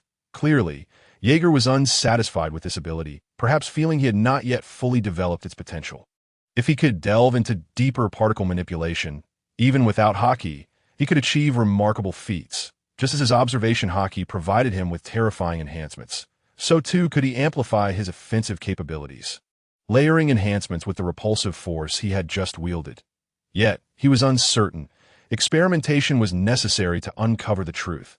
The cannonballs detonated mid-flight, leaving everyone in astonishment, as they could not comprehend what had transpired. All they witnessed was Jaeger, clad in golden armor, enveloped in a crackling lightning aura. The events that followed left the Navy in a state of bewilderment, some speculating it could be the Golden Lioness ability. But it was clear that such abilities required physical contact, thus eliminating that possibility. They steeled themselves for battle, yet they dared not let their guard down. The pirates before them were unlike any they had encountered before. The reputation of their adversaries was well known to them, yet their commitment to justice would not waver. For they were the last line of defense in these waters, the final hope for ordinary people seeking peace. Justice must prevail. The naval commander shouted resolutely from the front, his serious demeanor reflecting the gravity of the moment. Their enemies were the most terrifying representatives of piracy, the source of chaos in the New World. Should they defeat them, the Navy would assert its dominion over the New World, allowing the inhabitants to live free from fear, even if they never awoke again. This was the purpose behind their enlistment in the Navy. The embodiment of their justice. Victory! Victory! Justice shall triumph. They advanced into the New World with unwavering resolve, as a deluge of cannonballs blanketed the sky, sealing the path of their foes, each projectile imbued with indomitable justice. Before them stood a towering figure, commanding their advance. Full speed ahead, and leave no one alive. The cloak of justice billowed violently, Sengoku's words resonating with chilling intent, his eyes brimming with murderous intent. Especially towards Jaeger, who had recently dispatched one of his trusted allies. This was the perfect opportunity to bring him down. His murderous gaze was fixed upon Jaeger's direction, and without a moment's hesitation, he propelled himself through the air, his goal unmistakably clear: the Whitebeard pirates. Meanwhile, Garp had already led his troops ashore on the Golden Island, while Zephyr had locked his gaze upon the Golden Lion. Each warrior radiated a fearsome aura, the air around them crackling with tension. They had each chosen their adversaries. The great battle was on the verge of eruption, while Roger's crew engaged in combat with Whitebeard's forces. They delved deeper into the Golden Island, from the outer Golden Houses to the inner Golden Palace. Every facet resembled the legendary Golden Country depicted in the ancient texts. It was as if someone had meticulously replicated it. Yet, certain nuances and the passage of time could not be imitated. As they ventured further, the surrounding golden architecture appeared freshly cast, resembling the tremulous hands of an elder, sculpting with care. That moment. A group of vigilant figures emerged to obstruct their path, each donned in golden armor and wielding sharp golden weaponry. Point one might mistake them for mere replicas of Jaeger. Halt, outsiders. You may proceed no further. The leader's voice was laced with vigilance, his eyes heavy with concern as they scrutinized the intruders, having witnessed the terrifying battle from afar. They were uncertain whether these newcomers possessed such formidable power. Yet, they dared not gamble. Those bold enough to traverse the perilous waves to reach this place could hardly be weaklings. Moreover, their demeanor revealed no signs of panic, only curiosity as they regarded their challengers. Hey, Shanks, look at these guys. Their weapons and armor are made of gold. Doesn't that remind you of that fellow who always tries to zap us whenever we meet? Buggy observed the resemblance to Jaeger. Albeit these individuals lacked the same terrifying presence, nor did they attempt to incapacitate them with electricity at first sight. Shanks had already noted this difference with keen interest. However, Buggy's words caused a slight twitch in his youthful features. In contrast, Roger's face broke into an enigmatic smile upon their arrival, introducing himself. Greetings, I am Joel Roger, a pirate, and these are my companions. We have come here upon hearing rumors of the existence of Golden Island, primarily to ascertain any connection between this place and the fabled Golden Town, that I am particularly eager to witness the legendary Golden Bell. With each word Roger spoke, his excitement grew palpable, his face betraying an insatiable eagerness, and his eyes sparkled with an insatiable thirst for knowledge about the unknown, yearning to uncover the truth. The other party fell silent at his words. Upon hearing the term Golden Town, a visible tremor coursed through the bodies of the group. Although this instinctive reaction was subtle, it did not escape the keen gaze of Rayleigh, who had been observing intently. It was evident that this group possessed some knowledge, that Rayleigh's eyes swept across them. And it appeared that what they had read in the documents might indeed exist. The oddities of this island hinted at untold mysteries. Roger merely smiled at them, yet the expressions on their faces made the group opposite feel uneasy, as if they were malevolent rogues. Golden Town is indeed here. Do you not see that its arrangement mirrors that of a fairy tale? We too were taken aback by how the news of this place leaked. His voice was calm, starkly contrasting with the earlier tremor of those he addressed, as if he had quickly concealed his discomfort after realizing something was amiss. Yet, the traces of performance were too overt. However, Roger chose not to elaborate further, maintaining his cheerful demeanor. That moment, a frail, ancient voice emerged from behind them. You must be seeking gold, I presume. I have heard of your renown and know that we cannot hinder your pursuit. Therefore, take as much as you wish, but I implore you to spare us harm.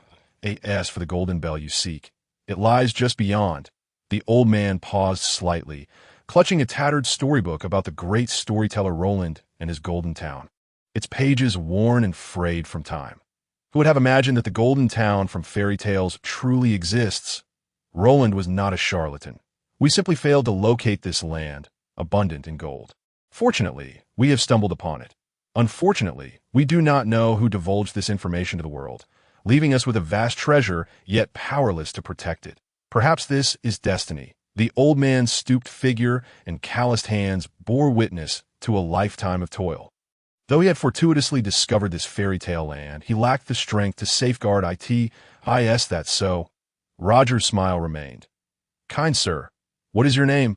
The old man hesitated, evidently surprised that this young man would inquire about his name. Yet he replied, I am Bladder, when Bladder. Having spoken, he turned to leave with the young man clad in golden armor. That moment, Roger's expression grew serious, his gaze fixed on the retreating figures, lost in contemplation. If memory served him correctly, the great storyteller Roland bore the name When Bladder, implying that this elder was a descendant of his. As Roger regarded the storybook in the old man's possession, he seemed to grasp something profound. His typically jovial expression turned grave. Rayleigh hesitated. Roger. I understand, Roger replied, his face now solemn as he watched the frail old man recede into the distance, seemingly on the brink of death. Beside him, Jabba, puffing on a cigarette, observed the group, acutely aware that they were not fools. They had pieced together the situation upon learning the old man's name, that it was precisely this knowledge that rendered their expressions so serious. their eyes meticulously scrutinizing the golden structures and the flora around them, as if perceiving the countless efforts of individuals who had toiled for this island. "Hey, Shanks, what is going on with Captain Roger?" The oppressive silence left Buggy, laden with gold, momentarily stunned, his face reflecting confusion as he gazed at the serious and silent figures of Captain Roger, Mr. Rayleigh, and Mr. Jabba. Shanks, too, felt a wave of gravity washing over him.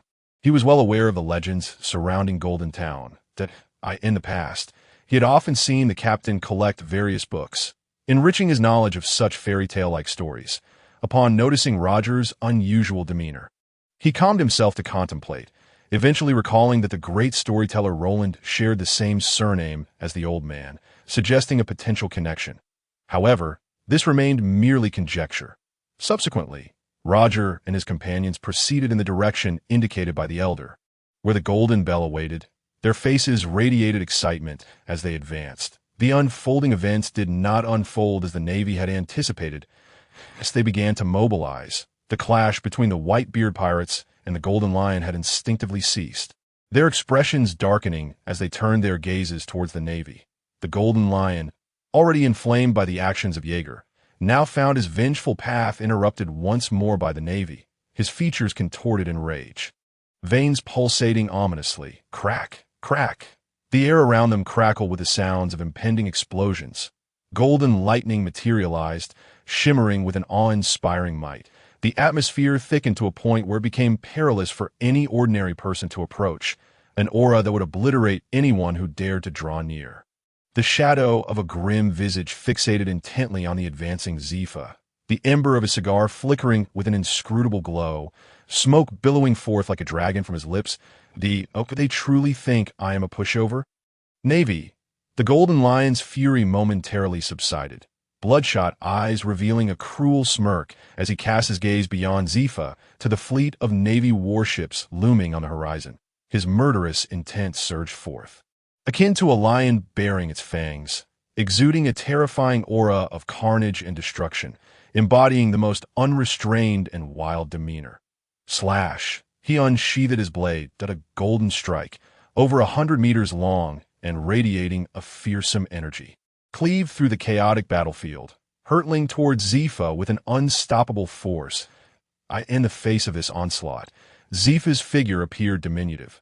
Yet, as he confronted this assault, a cold determination etched itself onto his hardened features, his honed physique emanating a chilling aura, while his clenched right fist surged with a profound darkness. The dark energy intensified, birthing a purple lightning that coiled around his fist, which he drew back to unleash a formidable strike. The air trembled and crackled, and a multitude of black lightning shot skyward. Boom! At that moment, the black lightning converged and compressed into a fearsome beam of light, plunging the entire sky into shadow, then unleashed in a devastating blow that shattered the very fabric of space. Colliding violently with the golden strike, the clash of these two titanic energies unleashed a tempest of unimaginable proportions, tearing the clouds asunder and spilling forth radiant sunlight, while the sea roared, waves surging to engulf all around, with golden-black lightning writhing upon the surface like a dragon. Following this probing strike, Zephyr propelled himself forward, shattering the air as he charged towards the Golden Lion. Yet, all of this fell well within the latter's calculations. Reflected in the cold cruelty of his expression, the island that obscured the sun descended. The island, suspended in the distant sky, plummeted under the Golden Lion's power, the sheer force of its descent generating a terrifying wind. A howling roar echoing from the heavens, a chilling sound reached the ears of all present as the overwhelming pressure bore down upon them, their helpless pupils reflecting the enormity of the island. Panic swept across their faces. What the hell is this? How are we supposed to fight?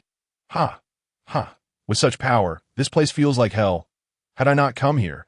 Countless Navy soldiers succumbed to despair, cold sweat and tears of fear streaming down their faces.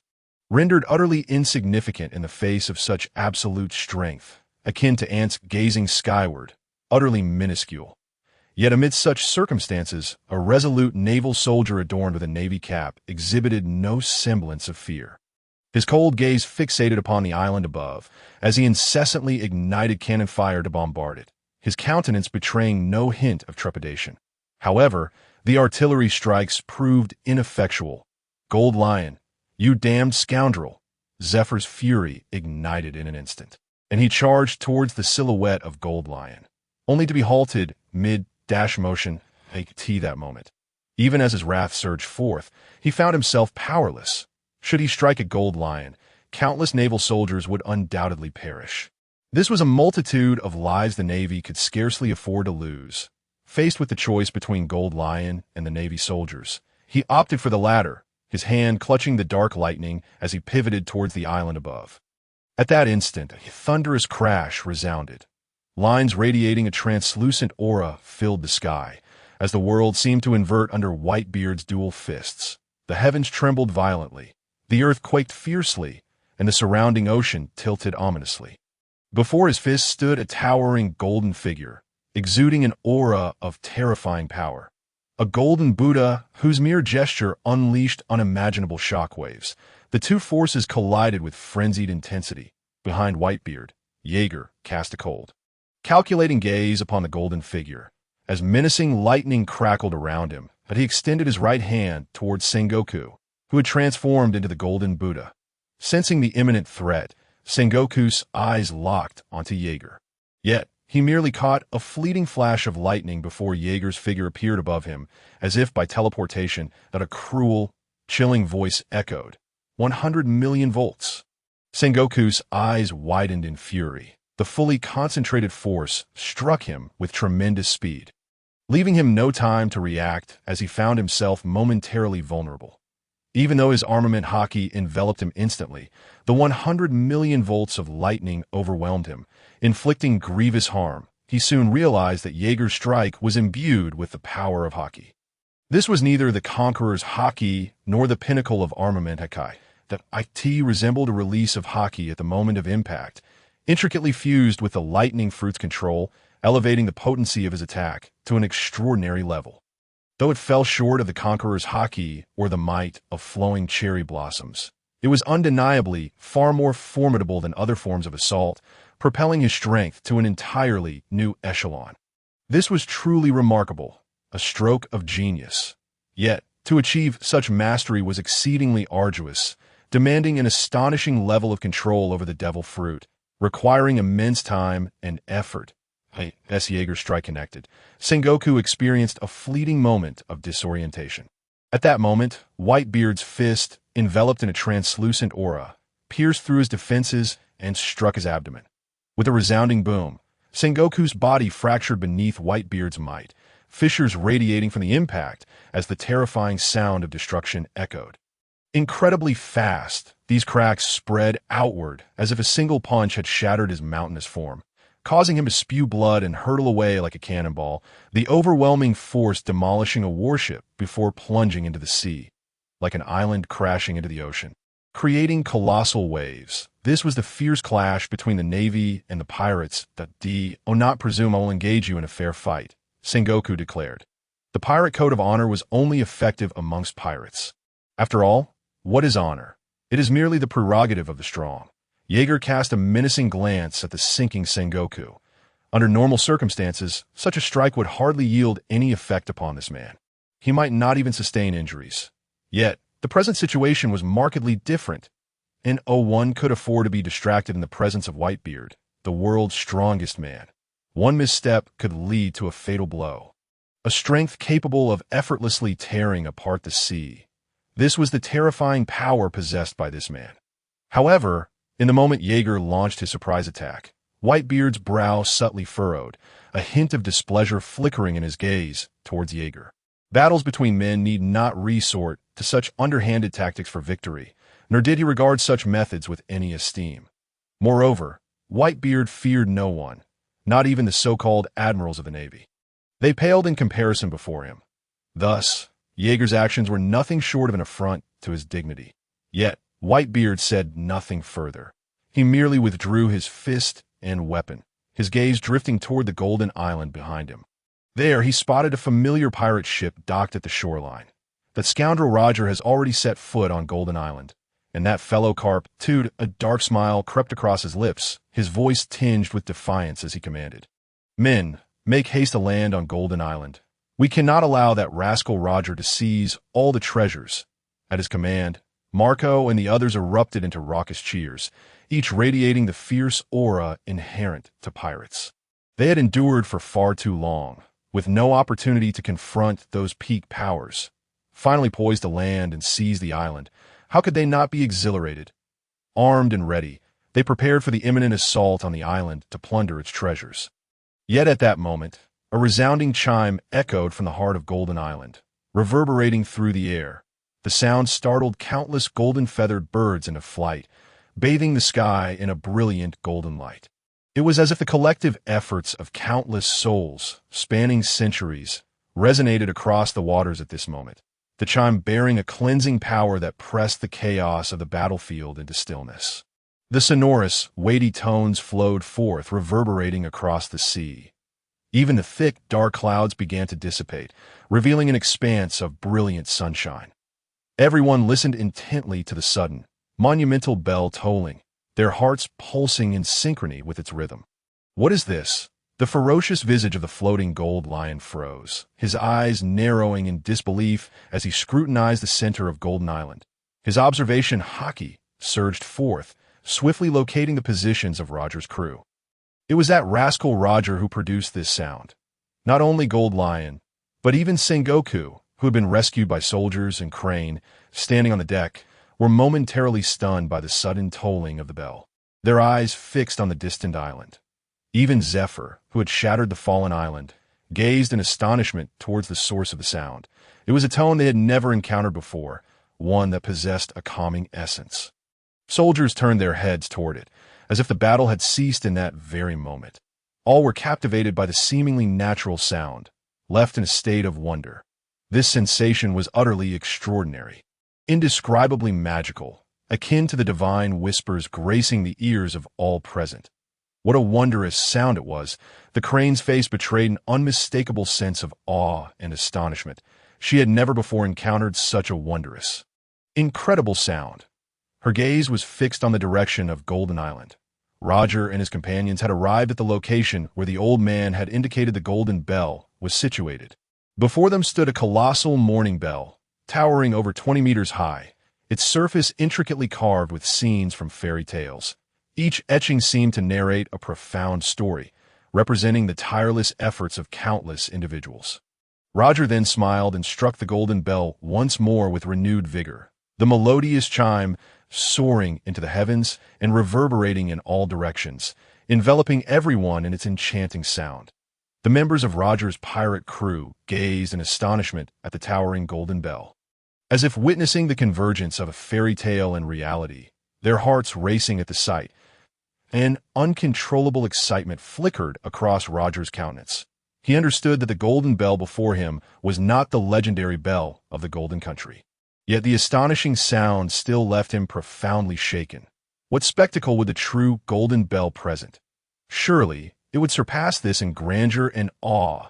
He eagerly anticipated the moment he would behold the authentic golden bell. And even Rayleigh and the others wore expressions of shock. The tolling of the bell rendered the frail old man momentarily speechless, the lines of time etched on his face trembling with emotion. His clouded eyes blurred by tears. He had awaited this day for far too long to know. It was not just him.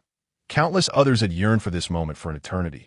The young warriors clad in golden armor trembled beneath the sound of the bell, their hands clutching golden weapons turning pale from the instinctive grip, their hearts pounding as they absorbed the magnificent sound, a sound of immense grandeur.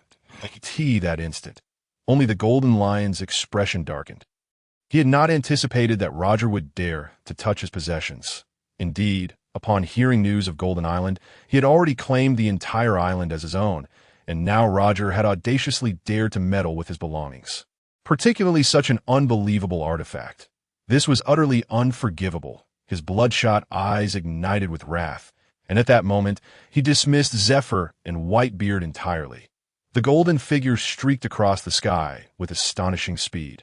And as this figure consumed by rage commenced its actions, several massive islands suddenly plummeted from the heavens, crashing down upon the Navy, the world government, and the Whitebeard pirates, just as terror pulled everyone from their state of shock. A roar akin to that of a lion echoed across every corner of the sea. Roger. The golden lion's roar reverberated through the skies, seemingly igniting the very air around him and startling countless birds and beasts. His domineering presence descended like a tidal wave, enveloping the entire golden island in his overwhelming aura. I could see that moment. His figure exuded a chilling aura of terror, descending with a ferocious intent. This scene rendered Jaeger's expression grave. He understood that if this man reached the island, it would be the end. The entire golden island would undoubtedly fall into his hands. Whitebeard, in a somber tone, remarked, "Jaeger." Upon hearing Jaeger's voice, Whitebeard's expression darkened slightly. He comprehended Jaeger's implication that if Shiki laid his hands on Golden Island, the amount of gold they could secure would be far less than anticipated. This man possessed the ability to lift entire islands. If that were to happen, acquiring what they desired would become exceedingly difficult. Although he wielded the power to obliterate the world, the mobility of the opposing ability far surpasses OW and I in this regard. Only Jaeger could hope to contend with him, but would be futile. Even if he managed to match or exceed Jaeger's speed, a lack of power would only lead to instant annihilation. Whitebeard's gaze darkened as he regarded the golden lion, a domineering arc emerging in his eyes as he spoke. "Go that I will hold this man at bay." Suddenly, a thunderous boom erupted. It was a speed surpassing even that of the golden lion. In the mere instant the lightning flashed, Jaeger's figure had already appeared far in the distance, having reached the sky above the island's edge before the golden lion could approach Golden Island. His cold eyes surveyed the island, entirely forged from gold beneath him, while the sight indeed filled him with incredulity. So what? Having discovered the treasure, he intended to seize it. He would not relinquish this bounty without a fight. With a frigid gaze fixed upon the island's center, the tolling of the bell continued to resonate. However, Jaeger was aware that the true golden bell resided high above in the sky islands. What appeared before him was merely a clumsy imitation. That Jaeger's emotionless gaze scrutinized the source of the bell's sound, his observation hockey enveloping the island from the moment he set foot upon it, revealing all those who dwelled there within his sight. Even Roger's actions were laid bare before him, and a sinister smile crept upon his lips. Bolts of lightning surged forth from him, and the golden sands beneath his feet began to melt. The voltage escalated. 50 million volts, 100 million volts, 150 million volts, 200 million volts. The power of the lightning surged to an unfathomable level in an instant, an indescribable radiance of thunder rising skyward. The sheer brilliance of the lightning enveloped the majority of the island in an instant. This sudden turn of events jolted Roger's crew from their stupor, especially Roger, Rayleigh, and Jabba, whose faces paled as their observation hockey detected the unimaginable lightning spreading across the island at an inconceivable speed. Bearing down on them indiscriminately, to Roger's darkened eyes seemed to pierce through the distance, envisioning Jaeger with startling clarity, the ruthless and arrogant visage of his foe etched vividly in his mind. "Oh, you intend to obliterate this place entirely." Jaeger, a dangerously sinister smile graced Roger's lips, his demeanor exuding confidence as he regarded Jaeger with steely resolve. He seemed to believe that Jaeger could hear his words, a hint of murderous intent flickering in his gaze. The image of the old man and the young people supporting him surfaced in his mind that if he were not mistaken, the opposing side had long been acting to clear the name of his ancestor. Rolando. What weighed heavily on his heart was that, from the outer carved structures to the center of the island, the signs of history stretched back hundreds of years, indicating that this golden island was the culmination of the family's efforts over centuries. It was only after the completion of the Golden Bell that they had deliberately released the news to prove to the world that the Golden Country indeed existed, that the boastful Rolando had not lied. They had steadfastly believed that their ancestors spoke the truth. Not only Roger, but all members of the Roger Pirates gazed in disbelief at the unfolding scene, the roars of thunder echoing menacingly as they realized that not everyone could withstand Jaeger's power. If their hockey was insufficient, they would be utterly defenseless against even 20 million volts, let alone 200 million. This was an assault that transcended the capabilities of ordinary individuals. Hence, their faces reflected sheer terror. "It's over, it's over." The visage of the devil, Buggy, contorted with fear and trepidation, his body trembling uncontrollably. his voice quivering. Shanks was drenched in cold sweat. Jaeger's observation hockey enveloped all members of the Roger Pirates. Upon hearing Roger's words, Jaeger's disdainful expression was unmistakable. His response a torrent of terrifying lightning. As a pirate, should one not seize the opportunity to claim a golden island as their own? As for others, their concerns are of no consequence to me. All that matters is acquiring what I desire. The weak have no right to speak in the presence of the strong. The entirety of Golden Island is illuminated by terrifying lightning, and every creature has long since perished, melting into a shimmering lake of gold under Jaeger's formidable powers. Countless lives have succumbed beneath 200 million volts. Even the Elder's descendant was instantaneously reduced to dust. His figure was hastily dragged away by several terrified youths. Stop, please. I beg you. Cease your destruction. Do not ruin this place. Do not desecrate the Golden Land. The Elder's anguished cries echoed from the island. His spirit seemingly shattered as the surrounding gold writhed as if imbued with life. Particularly, the gold that had been transformed into a lake by the lightning bubbled and surged with an inexplicable force, yearning to reform into grand trees and structures.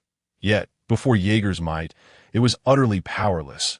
Not even a second could withstand his onslaught without melting away. The sudden transformation of gold did not escape Jaeger's observation. His gaze, cold and merciless, scrutinized the group before him. Their thoughts appeared vividly in his mind, as if painted in clear imagery. Wiping away the stigma? What a trivial notion, he mused, surprised to discover that the old man was a user of the gold fruit. Jaeger's narrowed eyes revealed a terrifying intent, a maniacal grin spreading across his face. His voice took on a chilling, cruel timbre. You've worked hard over the years. Henceforth, these treasures shall belong to the Whitebeard pirates. Ha ha ha, truly. Thank you, as Jaeger's words fell. The molten gold erupted violently, drawn by some dreadful force, coalescing into a myriad of sharp weapons, akin to a meat grinder, ruthlessly slaughtering all life upon the island. This was an indiscriminate massacre. Each weapon bore the impact of over 100 million volts, and the feeble beings upon the island were reduced to dust in an instant. Yet, some managed to flee in frantic terror. Glancing at the golden figure looming above, the terrifying lightning roared like a dragon upon his golden armor, standing as a deity over all, while the island trembled beneath his pitiless visage, as if inundated by tidal waves. Jaeger aimed to forge this island into a golden sphere to carry away. The ordinary inhabitants and the members of the Roger Pirates were of no concern to him. He simply coveted this vast treasure. Of course, he had never entertained the thought that such devastation would annihilate the Roger Pirates, or even injure them. Such notions were mere fantasies, dreams of a madman. Yet his true objective lay not with them, but with the island itself. Boom! The sky darkened once more. Massive bolts of lightning flickered amidst the heavy clouds, revealing chaotic flashes that continually crackled and roared, as if something horrifying was brewing. The thunder rolled ominously above Jaeger's head, clashing with the lightning that enveloped him, creating a spine-chilling spectacle as the heavens amassed into a colossal sphere of manifested lightning. The darkened sky was filled with countless flashes of thunder, and a man clad in golden armor gazed down. This fellow, Roger mused, a hint of amusement crossing his face. He had not anticipated that this young individual had matured to such an extent, though he still had a considerable distance to cover. Even Rayleigh displayed a flicker of astonishment, as his impressions of the young man were profound. During every encounter with the Whitebeard pirates, they had relentlessly targeted him, each strike characterized by overwhelming force. Meanwhile, Buggy and Shanks trembled in fear. Jaeger, suspended in midair, coldly regarded the Roger pirates, just as he prepared to concentrate all his power into condensing the island into a sphere. Roger's face morphed into a sinister smile. His narrowed eyes emitted a terrifying crimson glow, and then he struck. Merely drawing his long sword, slightly unleashed an astonishing sword intent, cleaving through the very fabric of reality and splitting the tangible wave of gold before him. As he fully unsheathed his blade, it seemed as if the entire universe bowed before it, emitting a terrifying groan. Even Jaeger felt an overwhelming aura of death pressing against his onslaught, and he was horrified to discover that under the weight of this presence, Cracks began to form in his golden armor, his body feeling as though it were being torn apart by 1,000 blades. This man? Jaeger's heart raced uncontrollably. His incredulous gaze was consumed by Roger's daunting figure below. As the fearsome crimson lightning enveloped Roger's towering form, overpowering Jaeger's own lightning. Even his eyes glimmered with dreadful lightning. Yet this force did not dissipate entirely. Instead, it coalesced within the long sword he wielded. He unleashed his strike. With a resounding hum, the air was torn apart, 100-meter-long crimson slash severed all lightning, hurtling towards Jaeger's figure. Before it even neared, Jaeger was drenched in cold sweat. This was his first encounter with the future Pirate King. Although the attack lacked the accompaniment of hockey, Jaeger sensed a power stronger than that of the Golden Lion, an adversary not to be underestimated. Fortunately, he had prepared himself moments prior. Even if he could not win, he could withstand the onslaught for a few seconds. This was a glimpse of the profound depths he had reached after developing the Thunder Fruit to 200 million volts, a nascent form of his future endeavors. And now was the first time he employed this technique. A flicker of fear crossed Jaeger's face as he donned a fierce expression. What the future Pirate King? How could he possibly be daunted by mere reputation? Confronting Roger's strike only drove Jaeger further into madness.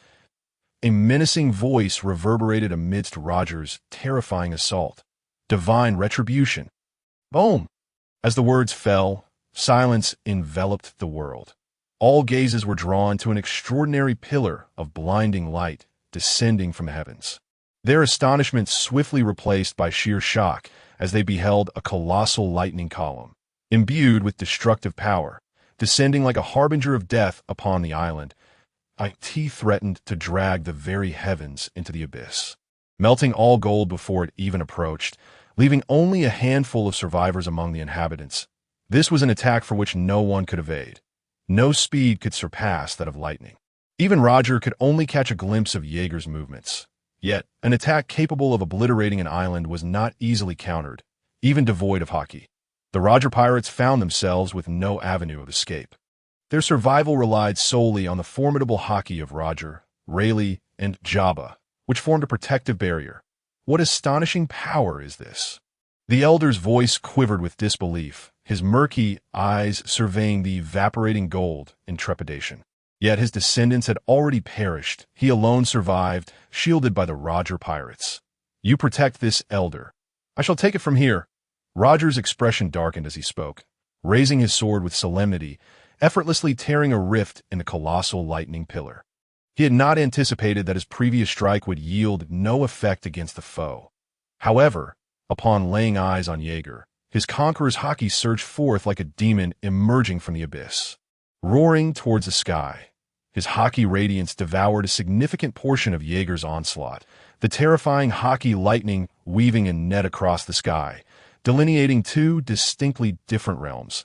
The sword in his hand transformed into a black blade, enveloped in terrifying crimson lightning as his eyes locked onto Jaeger with murderous intent. Yet, at that moment, an enraged voice echoed from another direction.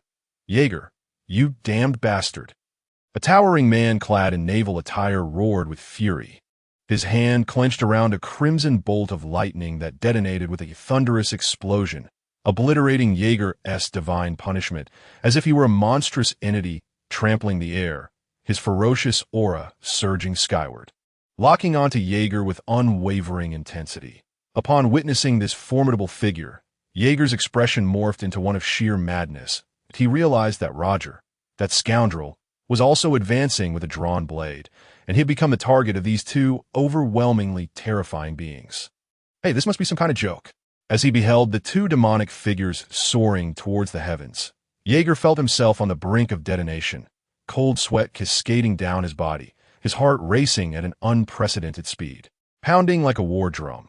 His pupils constricted in horror, fixated on the two monstrous apparitions tearing through the sky, their terrifying might shattering the very fabric of reality as they approached. It was clear that he could not contend with either of them. Even facing one would spell his doom. At this juncture, he had relinquished all hope of Whitebeard coming to his aid, as the latter was already ensnared by the likes of the Golden Lion and Sengoku. In that instant, he truly felt as though he had one foot in the grave. Those damned bastards! Jaeger's eyes blazed with a fierce glare as he regarded Carp and Roger, their presence exuding an overwhelming aura so potent it surged like a tidal wave, inundating the area and rendering his attempts to elementalize nearly impossible.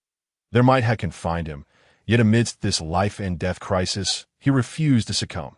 The Conqueror's haki erupted from him chaotically, confronting the titanic pressure of these two monsters with his own regal force. 200 million volts of electricity surged violently from his form, exploding forth in tandem with the Conqueror's haki, enveloping the sky within his sphere of influence. He dared not underestimate the threat posed by these two behemoths. He could not afford to, thus, he unleashed his absolute prowess without hesitation, his hands transforming into corporeal bolts of lightning, a black sphere coalescing within his grasp, a manifestation of his frenzied electrical power, marking his inaugural use of such a technique. Though he could not replicate the sheer exaggeration of the earlier divine punishment, he contemplated the day he might condense such extraordinary energy into his hands, at which point his power would ascend to unfathomable heights. Yet he once again experienced the magnitude of Haki's strength, compelling him to persist in its cultivation. In that moment, he fervently concentrated, channeling the black core in his hands, unleashing a torrent that threatened to rend the very space around him asunder. Boom! It felt as though he held a nuclear device within his grip, a chilling aura radiating violently outward. Come at me, you damned fiends. If I survive this, I swear I will eradicate every last one of you. None shall escape. Monkey D. Carp, Joel D. Roger.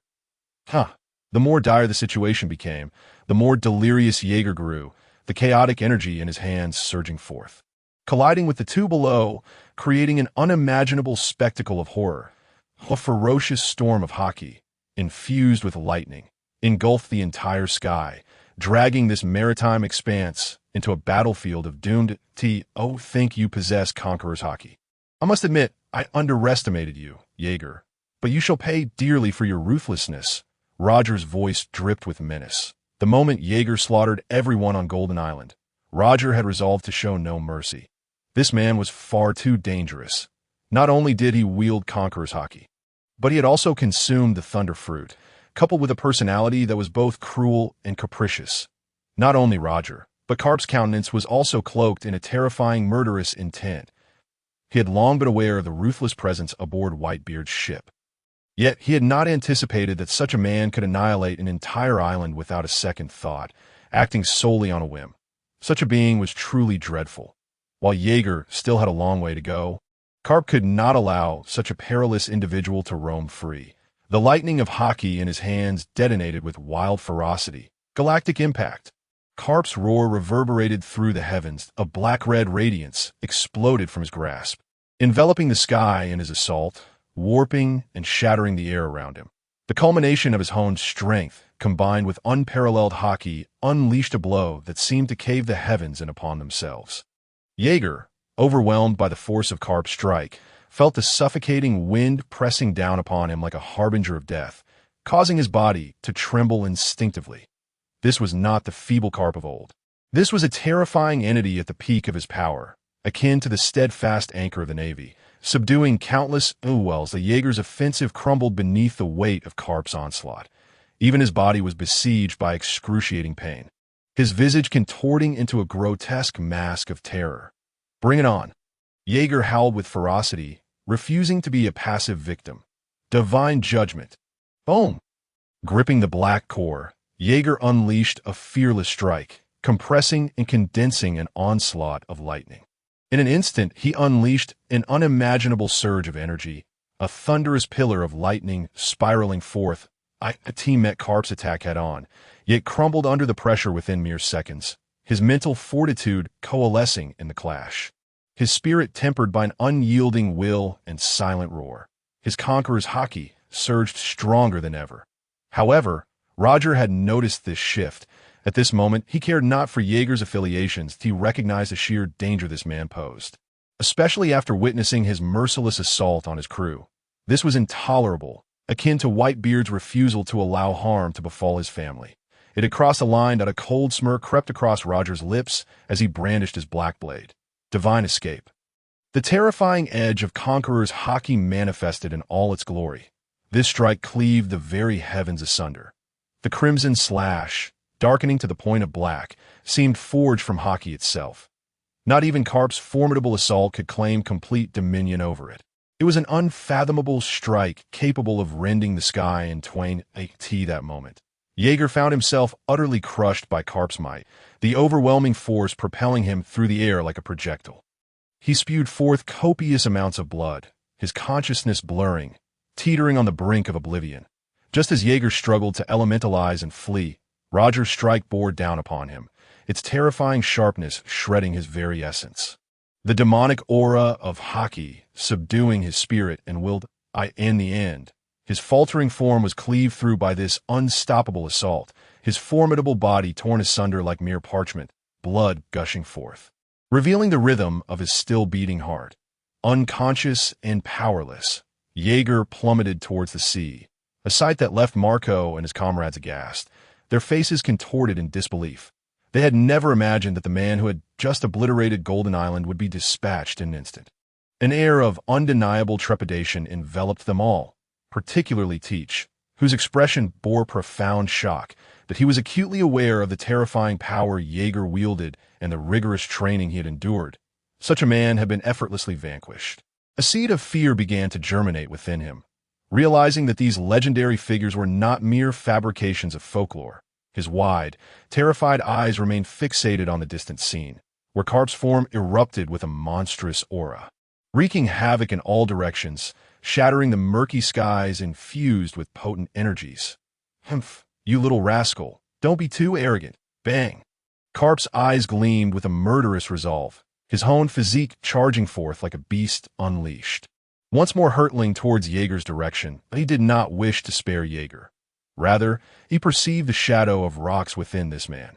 With the thunder fruit, the conqueror's hockey, and an unrestrained personality, a man like this, if allowed to continue his growth, could become exceedingly perilous, potentially the next Rocks, or perhaps the next Golden Lion. Boom! The colossal force of his hand resounded through the heavens, once more in the blink of an eye.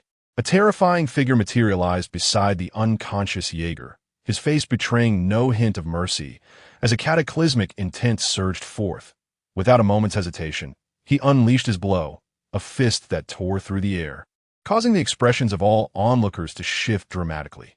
Whether it be the Golden Lion, Sengoku, or especially Marco, they all cried out in frantic alarm. Crack! The fist descended violently upon Jaeger's skull. The sound of shattering bone echoed beneath Karp's strike. A deluge of blood gushed from Jaeger's orifices, saturating Karp's fist in crimson. This singular blow sent Jaeger crashing into the sea, creating a tremendous splash as blood began to spread and stain the waters. Karp's punch rendered the battlefield silent, that Marco's expression transformed from shock to panic. "Hey, Angel!" he shouted anxiously, already transformed into a bizarre, flaming blue bird, soaring towards the direction where Jaeger plummeted into the ocean, only to be thwarted by the sea itself. Before Marco could finish a sentence, as Jaeger plunged into the depths, Angel had already leapt into the water, striving with utmost speed to retrieve him, while the ship's medical supplies were hastily mobilized.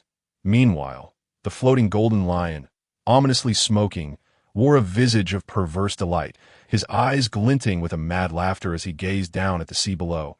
"Ha ha! It seems that lad truly does not know when to back down," provoking both Karp and Roger. What a pity that I cannot kill him myself. That a response to his mirth was an eerie silence, as Sengoku, locked in combat with Whitebeard, suddenly felt an unsettling shift, a chilling pressure burgeoning within him, making each breath a challenge. Even the Golden Lion sensed the disturbance, a primal instinct causing cold sweat to bead upon his brow as his intense gaze fell upon the stoic, emotionless Whitebeard. "That bastard," he muttered, unease creeping into his tone. Whitebeard stood there, seemingly doing nothing, yet the air around him shattered like glass, the world dimming in that instant. An overwhelming, terrifying aura surged forth, under the astonished gazes of all. Whitebeard extended his hands, as if grasping the very fabric of space, causing it to flow like liquid between his fingers. Veins bulging, his hands moved violently, causing the world before him to tremble as the sea erupted into towering waves hundreds of meters high. The sky quaking and fracturing. Even the golden lion could not escape the impending destruction. Crack, crack. The sea echoed with fragile, distressing sounds. The absolutely invincible conqueror's haki poured from Whitebeard like an unfathomable abyss, his furious eyes burning like twin suns as a torrent of red lightning shot upward. The power of his haki entwined with his strikes, creating translucent halos that were engulfed by the crimson bolts, producing phenomena beyond imagination. This place had descended into a battlefield of apocalyptic ruin. Islands shattered into oblivion beneath his might, and monstrous waves surged forth from this sea, dragging countless islands into catastrophe. Carp came a low, thunderous growl, reverberating through the heavens and stirring the souls of all present. The terrifying aura, reminiscent of a tidal wave of steel, engulfed everyone. That Whitebeard's wrath instilled a deep-seated fear, his massive, formidable form radiating scorching gas that distorted perception, locking onto Carp standing upon the warship.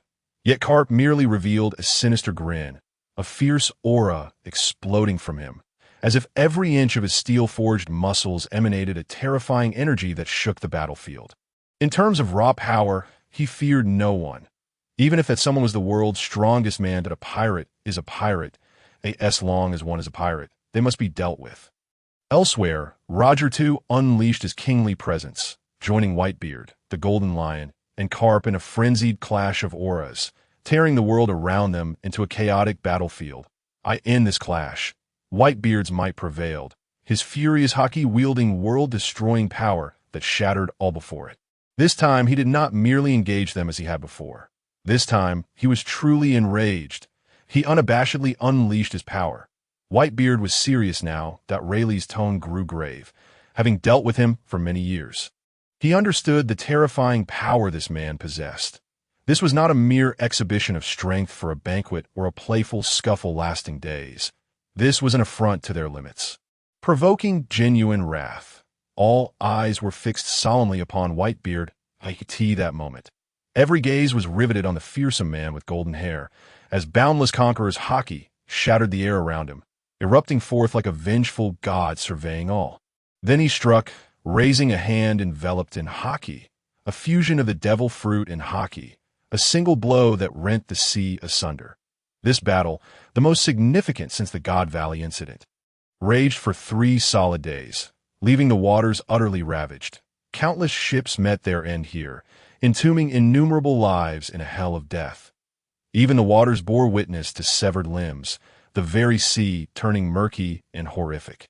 The howling winds echoing the despairing cries of fallen soldiers and pirates, torn naval flags, the world government's insignia, and pirate banners drifted upon the waves, entangled like rags before sinking into silence. The remnants of shattered islands remained.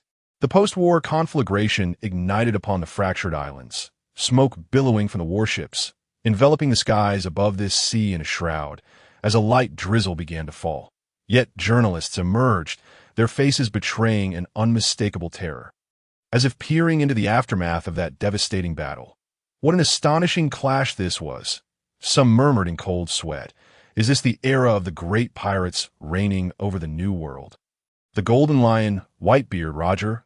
We once believed this era heralded the arrival of the Golden Lion's most terrifying age. Who truly reigns as the sovereign of these seas? The era of maritime dominators is upon us. What will the fate of this world be? Is the fabled land of gold from fairy tales truly real? Stunning photographs began to emerge before their cameras, earth-shattering news transmitted back to the news headquarters, leading to an avalanche of reports disseminating across every corner of the globe. The clash among the 3 great pirates and the Navy plunged the world into stillness once more as the fleet of the Flying Admiral, the Golden Lion, was utterly obliterated by the calamity that was Jaeger. Countless Navy soldiers fell to the hands of the Golden Lion and Jaeger. In the end, the fierce battle between the 3 great pirates and the Navy admirals. The Navy heroes left that sea battered and broken. It was a confrontation of unparalleled majesty, a terrifying collision that pushed the devil fruit to its utmost limits. Every participant bore the scars of battle. culminating in the Navy admiral's defeat, while the truth of Gold Country became a topic of widespread discourse.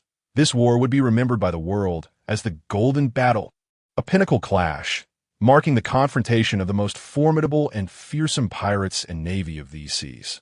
Even the remnants of the Rocks pirates, such as John and Silver Axe, dared not intervene in this matter. Although they had approached the vicinity at the earliest opportunity, upon sensing the cataclysmic forces colliding, they retreated post-haste.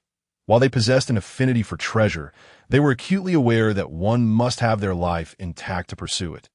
The Newsbird captured the aftermath of the conflict, revealing that the greatest victor was none other than the Golden Lion. He had carried away the remaining gold and the Golden Bell, and wherever he passed, a resounding and enchanting chime echoed, symbolizing his triumph as the conqueror of the Golden Battle. Meanwhile, in a remote sea of the New World, lay an uninhabited island, untouched by human interference, allowing every tree to reach astonishing heights of several dozen meters. Even the flowers and grasses grew to incredible heights, obscuring the sunlight. Above the island, flocks of raptors soared through the sky, while the roars of beasts emanated from the island's core, a palpable sense of danger permeating every corner. This was an island ruled by ferocity. At the edge of this perilous isle, a massive whale pirate ship lay anchored, its white-bearded pirate flag billowing ominously in the sea breeze, and figures could be seen bustling about on deck. Several stern-faced pirates stood vigil at the lookout, their telescopes scanning the waters meticulously, leaving no suspicious spot overlooked. "Marco, how is Jaeger faring?" Whitebeard's towering figure sat upon a massive rock at the island's edge, his voice heavy, his face marred by an unshakable gloom. Despite being bandaged, his demeanor and actions belied any visible injury. He had not anticipated that Roger and that scoundrel Carp would strike with such ferocity, pushing him to the brink of death. Had it not been for Jaeger's incredible will to survive, he would have succumbed long ago. Fortunately, although Marco's strength was not formidable, his devil fruit ability possessed remarkable healing properties, allowing for some degree of treatment for Jaeger's wounds. Yet his powers were insufficient for more than surface healing. They could not restore Jaeger to a state of invulnerability, even in the face of the most horrific blows. Whitebeard's words cast a shadow over Marco's countenance, conjuring visions of Jaeger's dire state. Even having witnessed countless injuries, he felt a chill of dread. "Father, I have done my utmost to heal him. Yet, Jaeger's injuries are too severe. His skull is shattered, blood saturating his brain. His chest bears a horrific wound, exposing his heart," Marco confessed, his face betraying an uncontainable horror, tears welling in his youthful eyes. In truth, he could not fathom how Jaeger had survived such grievous injuries. A wave of guilt washed over him. Had he heeded Jaeger's advice to train diligently, the present circumstances would surely differ. He would have had the capacity to heal Jaeger fully, sparing Father such distress. His lamentations cast a pall over the gathering, silencing all present. Whitebeard, too, fell silent, veins bulging with suppressed fury, an oppressive aura emanating from him, making it difficult for everyone to breathe until it vanished without a trace. He understood that anger would yield no fruit here. Obtaining the best medical supplies was paramount, while everything else could await Jaeger's recovery. The tense atmosphere rendered Teach's expression volatile. He had just searched Jaeger's quarters for the devil fruit he desired, but instead found a dark red devil fruit in a box. This indicated that his assumptions had been erroneous. Given Whitebeard's character, he would never abandon Jaeger's treatment. Moreover, Teach recognized this as an opportunity to improve his standing among the crew, perhaps even altering Jaeger's perception of him. Only by ensuring Jaeger's revival could he remain concealed within Whitebeard's ranks, diminishing his presence to that of an ordinary member. Without hesitation, he addressed the silent Whitebeard. "Father, I know of a devil fruit that can heal Jaeger." Whitebeard abruptly turned his gaze toward the young man, noting the absence of jest upon his face. Trusting that the boy would not dare to lie in the face of his anger, he inquired, "What is it?" "Surgeon fruit," Teach replied without a moment's pause. Only this Paramecia-type devil fruit could mend Jaeger's injuries. As for other considerations, he thought only of finding an adept doctor to administer it, subsequently allowing him to board Whitebeard's ship. The pressing concern remained. the whereabouts of the surgeon fruit, and whether Jaeger could endure until then. Teach's words brought a flicker of intensity to Whitebeard's gaze. This young man knew of the surgeon devil fruit. It had been ages since it had appeared in these waters. Without consulting the devil fruit encyclopedia, one would be oblivious to its existence, and the likelihood of hearing about it from others was minimal. After all, the fruit was valued at billions of berries, making it improbable that anyone would divulge such information. This lad, it seemed, was no ordinary individual. Whitebeard cast a sidelong glance at Teach, but chose not to dwell on it. Regardless of whether he was a good or bad person, once aboard his ship, he was family. Furthermore, he did not believe such a young boy could harbor ill intentions against the Whitebeard pirates. Especially under his watchful eye, his voice, tinged with solemnity, responded, "As for the surgeon fruit, it is best to abandon that notion. It has been long absent from these seas, and the chances of locating it are slim. This ocean is vast." Whitebeard's tone was somber. Though he had felt a fleeting spark of hope, he soon shook his head in resignation. Both the surgeon fruit and the rumble fruit had not surfaced for far too long. Thus, upon learning that Jaeger was a wielder of the rumble fruit, he had been taken aback. Moreover, the surgeon fruit, like its counterpart, had seemingly vanished without a trace, as though deliberately hidden away. That scoundrel Wreaks had previously sought this devil fruit to prepare for his schemes. Yet even the formidable Wreaks pirates had failed to uncover it. Whitebeard's words plunged the group's spirits once more into despair, dimming Marco's expression considerably. Guilt festered in the depths of his heart. Self-recrimination for his own weakness, resentment for his failure to train diligently. Had he been stronger, such calamities might have been averted. "There is another place," he interjected, recalling overhearing tales of a kingdom renowned for its remarkable medical prowess. Supposedly, they could even revive those who had been severed into pieces, though he could not ascertain the truth of this claim. It was a nation along the Grand Line, known as Drum Kingdom. Teach disregarded Marco's sorrow, his youthful face betraying a serious demeanor, as if genuinely concerned for Jaeger's well-being. His words astonished Marco and the others. They can revive people even when cut into pieces? Even Whitebeard, seasoned as he was, displayed shock. Such medical skill was unheard of, especially from a nation famous for its healing arts. Doubt began to stir within them. However, even if such medical feats were exaggerated, it was surely more reliable than the elusive surgeon fruit. The Grand Line, was it? A wry smile curled at the corner of Whitebeard's lips. That was the territory of the Navy and the world government. Should the Whitebeard pirates make their appearance there, they would undoubtedly attract significant attention. However, this moment also presents an opportunity. The Navy recently suffered devastating losses in the war, with Zephyr and Sengoku severely injured. And thousands of Navy soldiers perished, not to mention the hundreds lost from the world government itself. They are currently preoccupied and lack the time to concern themselves with such matters, let alone harbor the naive ambition of advancing into the New World. Let us proceed. We must journey to the Kingdom of Drum and the Grand Line to rescue your brother, Jaeger. I cannot allow my precious son to perish. Onward, my crew!" Whitebeard proclaimed with fervor. The Moby Dick has once again set sail across these waters. And news of the Whitebeard pirates resurfacing has spread from the shadows of the underworld to the farthest reaches of the globe. All are now predicting their course and taking measures to avoid them. Shock reverberates through the populace as they behold the latest bounties, the figures inscribed upon them instilling a profound fear. This is an unprecedented sum. The era of great pirates has dawned, and the bounties placed upon certain individuals evoke sheer terror. The world's strongest man, Captain Edward Newgate of the Whitebeard Pirates, bears a bounty of 3.58 billion berries. Gold at Roger, Captain of the Roger Pirates, possesses a bounty of 2.85 billion berries. Captain Don Quixote da Flamingo of the Flying Pirate Crew has a bounty of 4.09 billion berries. And then there is Jaeger of the Whitebeard Pirates, whose fate remains uncertain, with a bounty of 1.58 billion berries. The latest 4 bounties have circulated with utmost haste throughout the world, and all gaze in dread upon the silhouettes depicted upon the wanted posters, particularly the ruthless and ominous presence of Doflamingo and Jaeger, which sends shivers down the spines of onlookers. Yet, there are those who cannot resist the allure of such staggering bounties.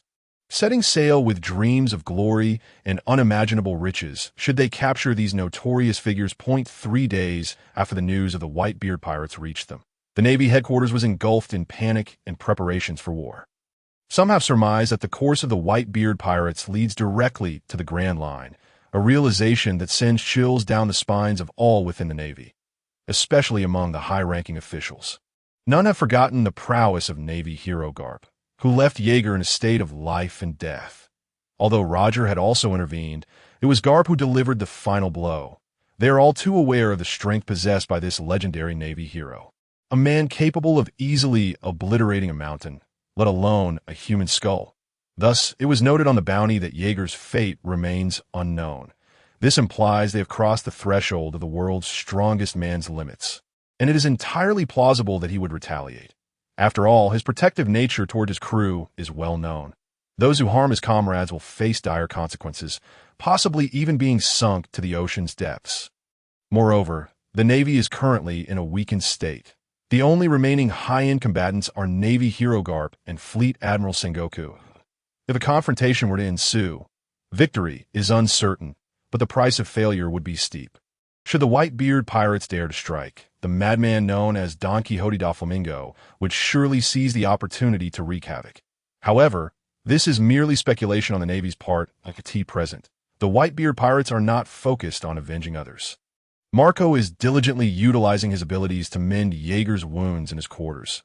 Though progress is made, the heartbeat grows ever fainter. Marco senses the impending demise of Jaeger. Whitebeard sits ominously in his grand chair, consuming copious amounts of liquor, exuding an aura of terrifying oppression. His observation hockey continuously senses Jaeger's fluctuating presence, which fills him with agitation, intensifying his fury towards Garp and Roger to unimaginable levels. He will not let them escape unscathed, even if he shares a mutual respect with that scoundrel Roger. Meanwhile, on another island in the New World, the Oro Jackson rests in a bustling port. Surrounded by various sailing vessels, the number of fishing boats is few. Most of the ships belong to merchants traversing these waters. Upon spotting the pirate flag fluttering above, the merchants hastily fled, having recognized the emblem of the infamous ship with a bounty of 2.85 billion berries, known throughout the world as a harbinger of terror. Inside a tavern, where only the owner remains, a group of towering men laugh boisterously, their raucous mirth echoing as they drink and recount tales of the Golden Age. Shanks, sipping juice, interjects occasionally, while Buggy boasts of his bravery, only to be met with derisive laughter from his companions. Meanwhile, Roger, Rayleigh, and Jabba occupy the innermost table, Rayleigh's expression grave as he peruses a news report detailing the Whitebeard pirates' journey towards the Grand Line. Analyzing the images and information presented, it appears their voyage is imbued with a sense of urgency, as if racing against time. Those who stand in their path will face a singular outcome: overwhelming annihilation at the hands of Whitebeard himself. Notably absent from this account is the figure of Jaeger, a revelation that incites rampant speculation among many regarding his fate. The prevailing theory suggests he has either perished in battle or is teetering on the brink of death. The unprecedented actions of the Whitebeard pirates may be driven by a quest for something capable of healing Jaeger, or perhaps a specific doctor to aid him on their journey through the Grand Line. Roger's countenance darkens as he listens to Rayleigh's words, noting that the Whitebeard pirates have reached Fishman Island. Yet, the purpose of their visit remains shrouded in mystery, with all engaging in conjecture. In contrast, the primary goal of the Roger pirates is to circumnavigate the globe, seeking to uncover the true nature of the world. However, this ambition feels distant, and amidst their travels, Roger has encountered numerous intriguing matters. Yet, these experiences remain fragmented, lacking coherent documentation, as if intentionally obscured. Nevertheless, within these incomplete records, he has repeatedly encountered references to ancient weapons and the enigmatic D. You say? A shadowy smile plays upon his lips. For his own name bears the letter D, and throughout his years at sea, he has encountered few others with D in their names as for the ancient weapons. His instincts tell him he is on the brink of uncovering something monumental, a part of history seldom spoken of, buried in the annals of time. The Whitebeard pirates pale in comparison to this newfound significance. he has stumbled upon something far more consequential. Should he succeed in connecting all he has discovered, it would undoubtedly send shockwaves throughout the world. However, the world government has caught wind of the Roger Pirates' involvement with the true history, a matter strictly forbidden from inquiry. The audacity of a pirate crew to dare delve into such forbidden territory is astonishing. The Roger Pirates, you say? A voice of authority resonates, since they have dared to touch upon the true history. It seems they must be dealt with before they can access the true core of these revelations. The ominous glint in their eyes radiates a chilling intent, akin to demons crawling from the depths of hell, pervading the solemn atmosphere of the room. Simply daring to challenge the world government warrants a death sentence. Beneath the lenses of his spectacles, the elder's eyes gleamed with a sharpness akin to blades, while his aged frame stood erect like a formidable sword, every inch of his being seemingly forged from a terrifying essence of swordsmanship.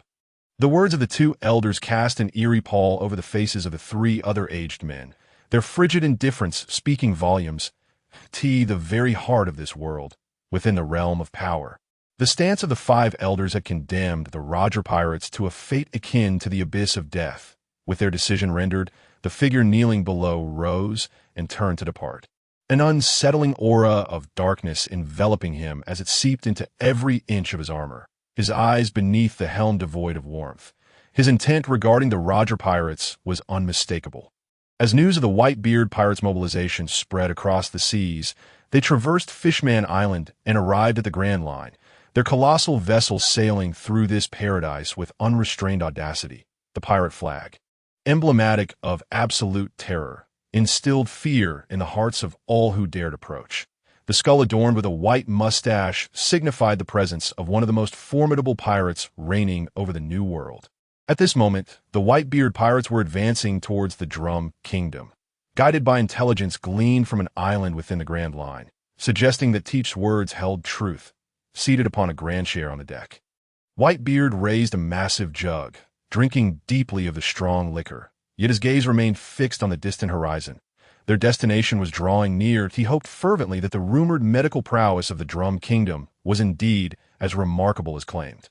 Otherwise, he would not hesitate to plunge them into the depths of the sea. "Boys, accelerate our advance," he commanded, his somber tone enveloping the crew in a palpable sense of dread, although they had encountered no obstacles during their journey. The events surrounding Jaeger had cast a heavy shadow over their spirits. That Whitebeard's observation hockey remained attuned to Jaeger's condition. Had it not been for Marco's relentless efforts in administering restorative flames day and night, Jaeger's life would have long since extinguished in the New World. Inside Jaeger's quarters, Marco appeared utterly exhausted, his hands emitting azure flames as they hovered over Jaeger's heart and head, striving with all his might to mend the grievous wounds. Though Jaeger's condition showed little improvement, it was Marco's abilities that kept him clinging to life.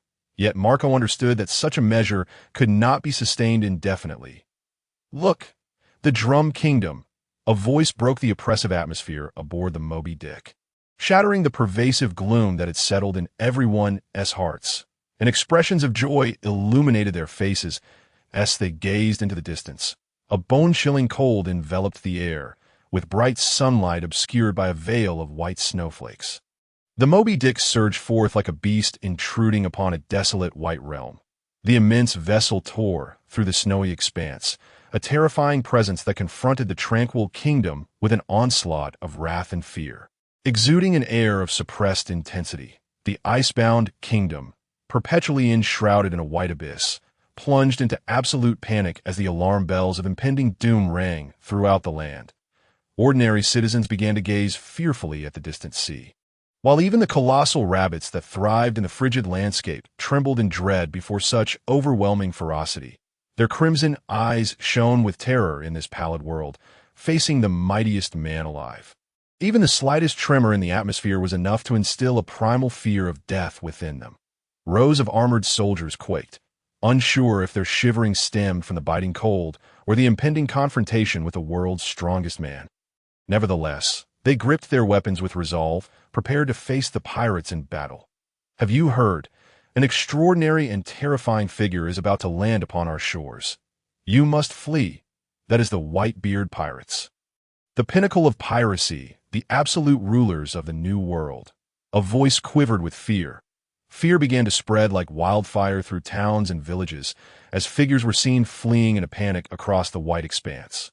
Fully aware of what the white-beard pirates represented, a true embodiment of hellish nightmares, King Valeru, seated within the palace, anxiously surveyed the direction of the harbor. A monarch, he remained acutely aware of the world's news, particularly the recent shockwaves caused by the Golden Battle following the event on Gold Island. Yet he sensed something ominous. If the Whitebeard pirates were not merely docking for supplies, it meant they had come for his subordinate, the Calamity, Jaeger. This indicated they had heard of the medical expertise of the Drum Kingdom, that if their intentions were solely for healing, perhaps there was hope. Do you wish for me to converse with him? A woman, aged yet possessing the demeanor of a youthful maiden, inquired as she sipped her drink, devoid of any trace of fear, even in the presence of the king or the world's mightiest man.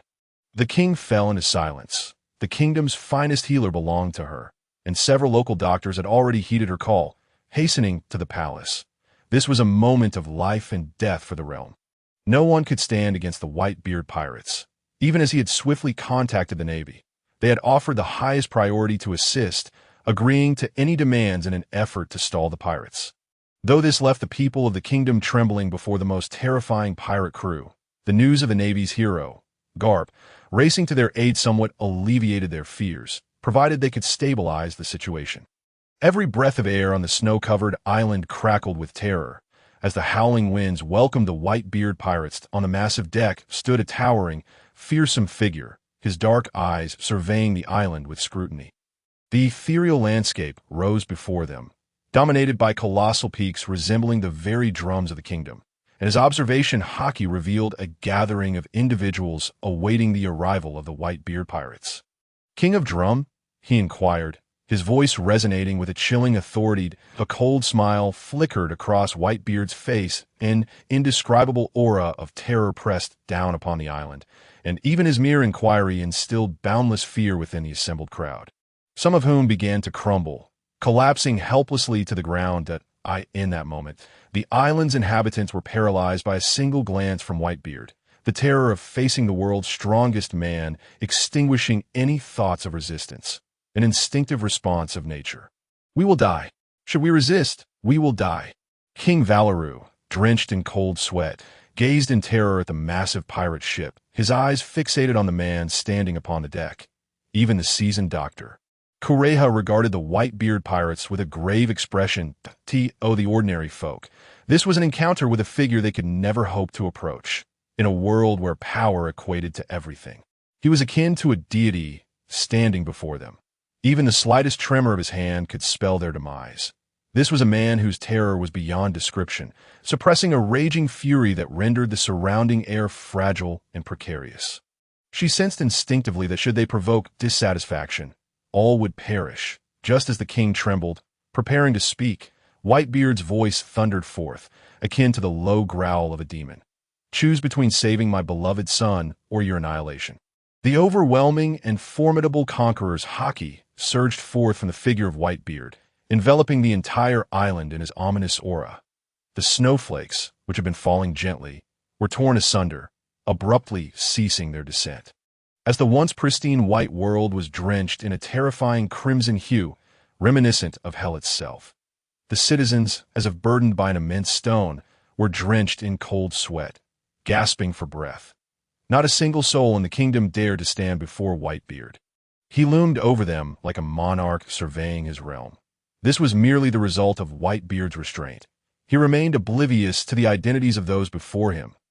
If it would unleash his full might, it would extend the time required to save Jaeger, a prospect he wished to avoid. However, Whitebeard was not one to be trifled with, his cold, ghastly gaze fixated on the prostrate figure before him, a terrifying intent radiating from his eyes. "Wait, wait!" The king cried out in fear. He could no longer afford to be concerned about his disheveled appearance or his status as the ruler of this nation. He was pleading with the man before him, unable to allow his entire kingdom to perish in his sight. Although trembling with trepidation, he managed to utter, "We promise to treat your son. I implore you not to harm my people." To his astonishment, he realized that upon uttering these words, the terrifying aura enveloping him had vanished. The The soldiers and doctors beside him seemed to have broken free from the shackles of death. Greedily inhaling the air around them, that he looked up at the formidable man on the deck of the massive ship, noticing that the young man behind him had sprung into action the moment he made his promise, carrying out a man who appeared to be devoid of any life force. Beside him stood a weary young man, emitting azure flames, sending chills down the spines of all present. They recognized that, were it not for this man's flames, the one being carried would have long since perished. "Thank you," Whitebeard said earnestly, his gratitude leaving King Valeru and Dr. Creja momentarily speechless. They could scarcely fathom that a man who stood atop the pinnacle of the world would express thanks to them. Such a demeanor was beyond their comprehension. They had never witnessed a ruler, endowed with such terrifying power, extend gratitude to the weak, nor had they seen a man run across the seas for the sake of his subordinates or son. This man, the strongest in the world, was unlike anyone they had ever encountered, and the respect emanating from his subordinates was palpable, filled with profound reverence. "This man is extraordinary. Please, could you assist in transporting him to our medical facility? Our equipment is far more comprehensive, allowing us to devote ourselves entirely to treating your son. Rest assured, we will exert every effort to restore him." King Valeru gradually regained his composure, his gaze tranquil and confident as he looked at Whitebeard. He refrained from discussing other matters, but felt compelled to assert that when it came to saving lives, their nation's doctors were second to none. Otherwise, they would not be renowned for their medical expertise. His words brought a sigh of relief from Whitebeard, who regarded the frail king before him.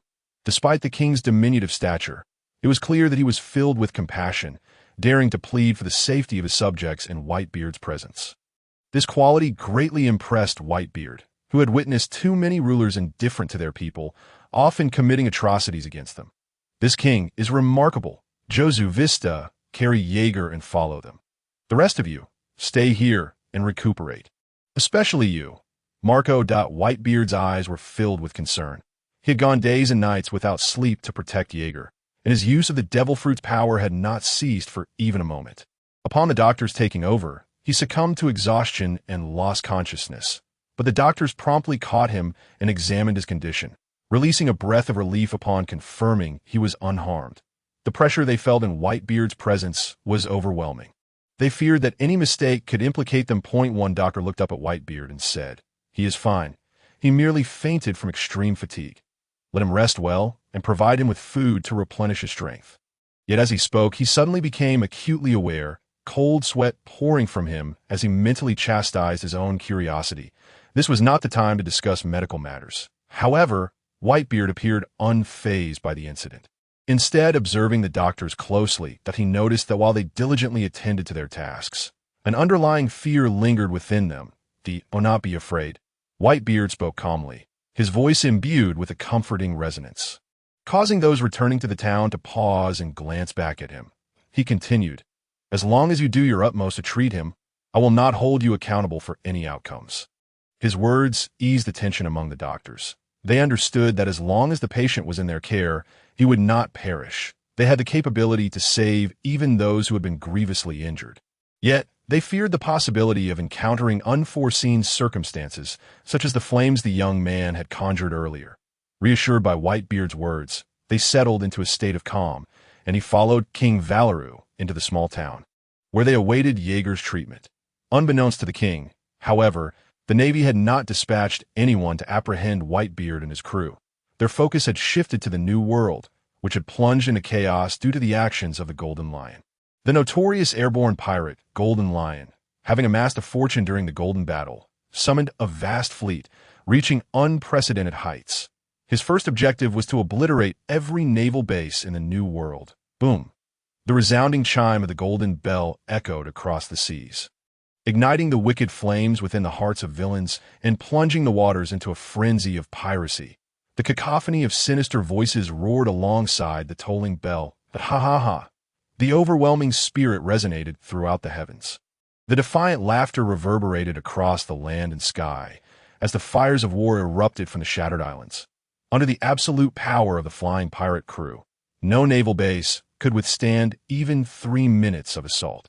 The corpses of naval soldiers littered the islands, while thousands of pirates laughed maniacally upon trampling the flag of justice. This was a celebration for pirates, a tribute to the great pirate, Golden Lion.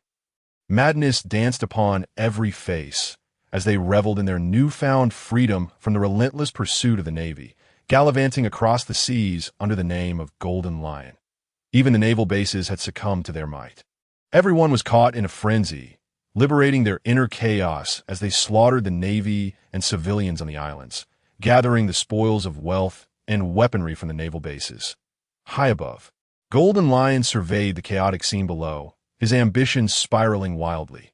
His aspirations were unfolding step by step. He would inevitably seize control of this world. His first step was to conquer the New World, planting his flag upon every island before toppling those so-called descendants of the creators, the celestial dragons, making them aware that this world belonged to him, Golden Lion. Onward, my minions, to the next naval base. The golden figure radiated an air of arrogance and defiance as it hovered in midair, the Golden Lion's mouth continuously exhaling plumes of smoke. With each word he uttered, the shadows below erupted into resounding cheers in response. He felt as though the entire world lay within his grasp, overflowing with immense confidence this time.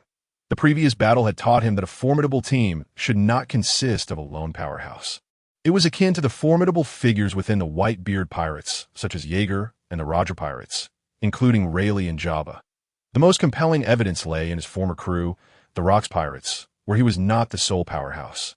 Alongside him stood the likes of Whitebeard, Edward Newgate, Charlotte Linlin, Wang Ji, John, Silver Axe, and Bakine, along with Gloriosa. Although not everyone reached the pinnacle of strength, each individual was undeniably formidable in their own right. Had it not been for the fact that Whitebeard and the others were disinterested in Rocks, choosing to depart instead, that fellow might have ascended to the throne of the world. The entire New World was engulfed in the terror wrought by the Flying Sky Pirates. As all eyes beheld islands adorned with the Golden Lion's flag, and naval bases lay in ruins beneath the pirates' relentless onslaught, even the presence of vice admirals could not halt the advance of that fearsome lion. The renown of Admiral Gold Lion had eclipsed that of the world's strongest man, as well as the ever-discreet Joel D. Roger. The legend of Gold Lion had spread far and wide across the globe. Pirate Overlord Gold Lion. This was the headline of today's news report, with the lion's defiant visage dominating the front page. Upon opening the newspaper, the ocean fell into a profound silence. Countless nefarious characters sought to align themselves with his name, several of whom boasted bounties reaching 500 million, each having ingested rare devil fruits, their powers now rivaling that of vice admirals. The terror instigated by the Rocks pirates had yet to dissipate. Now, there were those who had inherited his will, returning with renewed vigor, men who were undoubtedly worthy of Rocks. While perhaps slightly less potent than Rocks in terms of strength, their influence and ruthlessness surpassed even his, spreading fear among pirates throughout the world and imparting the true essence of piracy to all. Shiki was indeed relentless. Whitebeard sat by the campfire, perusing the newspaper. He felt no surprise at the actions of Gold Lion, having recognized during their time in the Rocks pirates that his counterpart was not one to be subdued. Moreover, the series of events following the disbandment of the Rocks pirates only affirmed his suspicions. He had not anticipated that after the Golden Battle, such a multitude of rogues could be gathered in such a short span of time, including several skilled individuals. Pirate Overlord, you say? Gazing at the audacious lion depicted in the newspaper, Whitebeard fell into a contemplative silence. While others chased their dreams, he had long since fulfilled his own, having discovered his greatest treasure. In stark contrast to the world's turmoil, the dozen doctors treating Jaeger in the room found themselves grappling with disbelief. They could scarcely fathom what kind of survival instinct had allowed this gold-adorned man to endure. A heart damaged, his skull shattered, and his brain seemingly inundated with blood. How had he survived such grievous injuries? How had he made it from the New World to this moment? The man's willpower was unfathomable. Had it not been for that pineapple-headed fellow, he would owe that man a debt of life. Every doctor gazed in astonishment at Jaeger, who resembled a corpse, marveling at the miraculous essence of life. Despite the gravity of the situation, they remained confident in their abilities. Soon, calmness washed over their faces. As if they had become a serene lake, their focus solely on the injured man before them. With such wounds, surely there was no need for anesthetics? Even decapitating him would evoke no pain. Let us begin. Time is of the essence, lest he perish. This challenge was indeed exhilarating. Let us first open his skull. Compared to hastily severing him and stitching him back together, this meticulous endeavor piqued their interest. Thus commenced this captivating performance. Unbeknownst to them, Whitebeard observed all their actions closely. He could not entrust his son to them so easily, especially as they were meeting for the first time, regardless of their status as doctors or their benevolence. The majority of individuals in this world were neither pirates nor marines. They merely wished to live peacefully. Therefore, when confronted with wicked pirates, they would only feebly struggle and curse, and no one could ascertain whether they were merely ordinary individuals with a disdain for pirates. Just as he could not fully trust them, should they intentionally harm Jaeger during treatment, his previous assurances would become the most secure of promises, which he could not allow as Whitebeard sipped a strong drink while watching the doctors. He noticed Teach curiously observing another child from this nation. The boy appeared somewhat foolish, yet Teach sensed something amiss. This child was eating wood and stones. Was he a monster? What is your name? Do you not know that trees and stones are inedible? Teach inquired, his eyes narrowing in curiosity at the smaller child. In response to Teach's incredulous gaze, the boy regarded him with a disdainful expression, as if looking at a fool, which only fueled Teach's anger.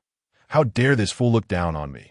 His fists clenched, cracking ominously. He had intended to offer the child some food out of concern, yet was met with scorn and contempt from one even younger than himself. What is your name, ugly little brat who eats stones? The child, still chewing, spoke with a tone laced with disdain, his eyes resembling those of a dead fish. Even as he continued stuffing his mouth, Teach found it astonishing that this child possessed such a robust set of teeth, showing no signs of blood or pain despite consuming so much. He had been observing the boy closely. Despite the quantity he ingested, his stomach showed no sign of distension. Nonetheless, he restrained his curiosity and replied thoughtfully, I am Marshal D. Teach, a trainee of the Whitebeard pirates. The stone-eating child continued to chew, his fish-like eyes fixed on Teach, who felt his anger simmering even further. Eventually, the boy slowly responded, Why do you look at me like a fool? Teach was taken aback, enveloped by disbelief at being called a fool by a simpleton. How could this imbecile dare to label him as such? A web of blood vessels erupted in his eyes, pulsating furiously, yet he stifled his rage, knowing that Whitebeard was not far away, and everyone was preoccupied with Jaeger's situation. Should he act out and elicit their disdain, it would jeopardize his plans, something he wished to avoid. However, the little boy answered his question. My name is Walpo, and I am the prince of this nation. Walpo? A prince? The realization that the prince of this nation was a fool left Teach incredulous.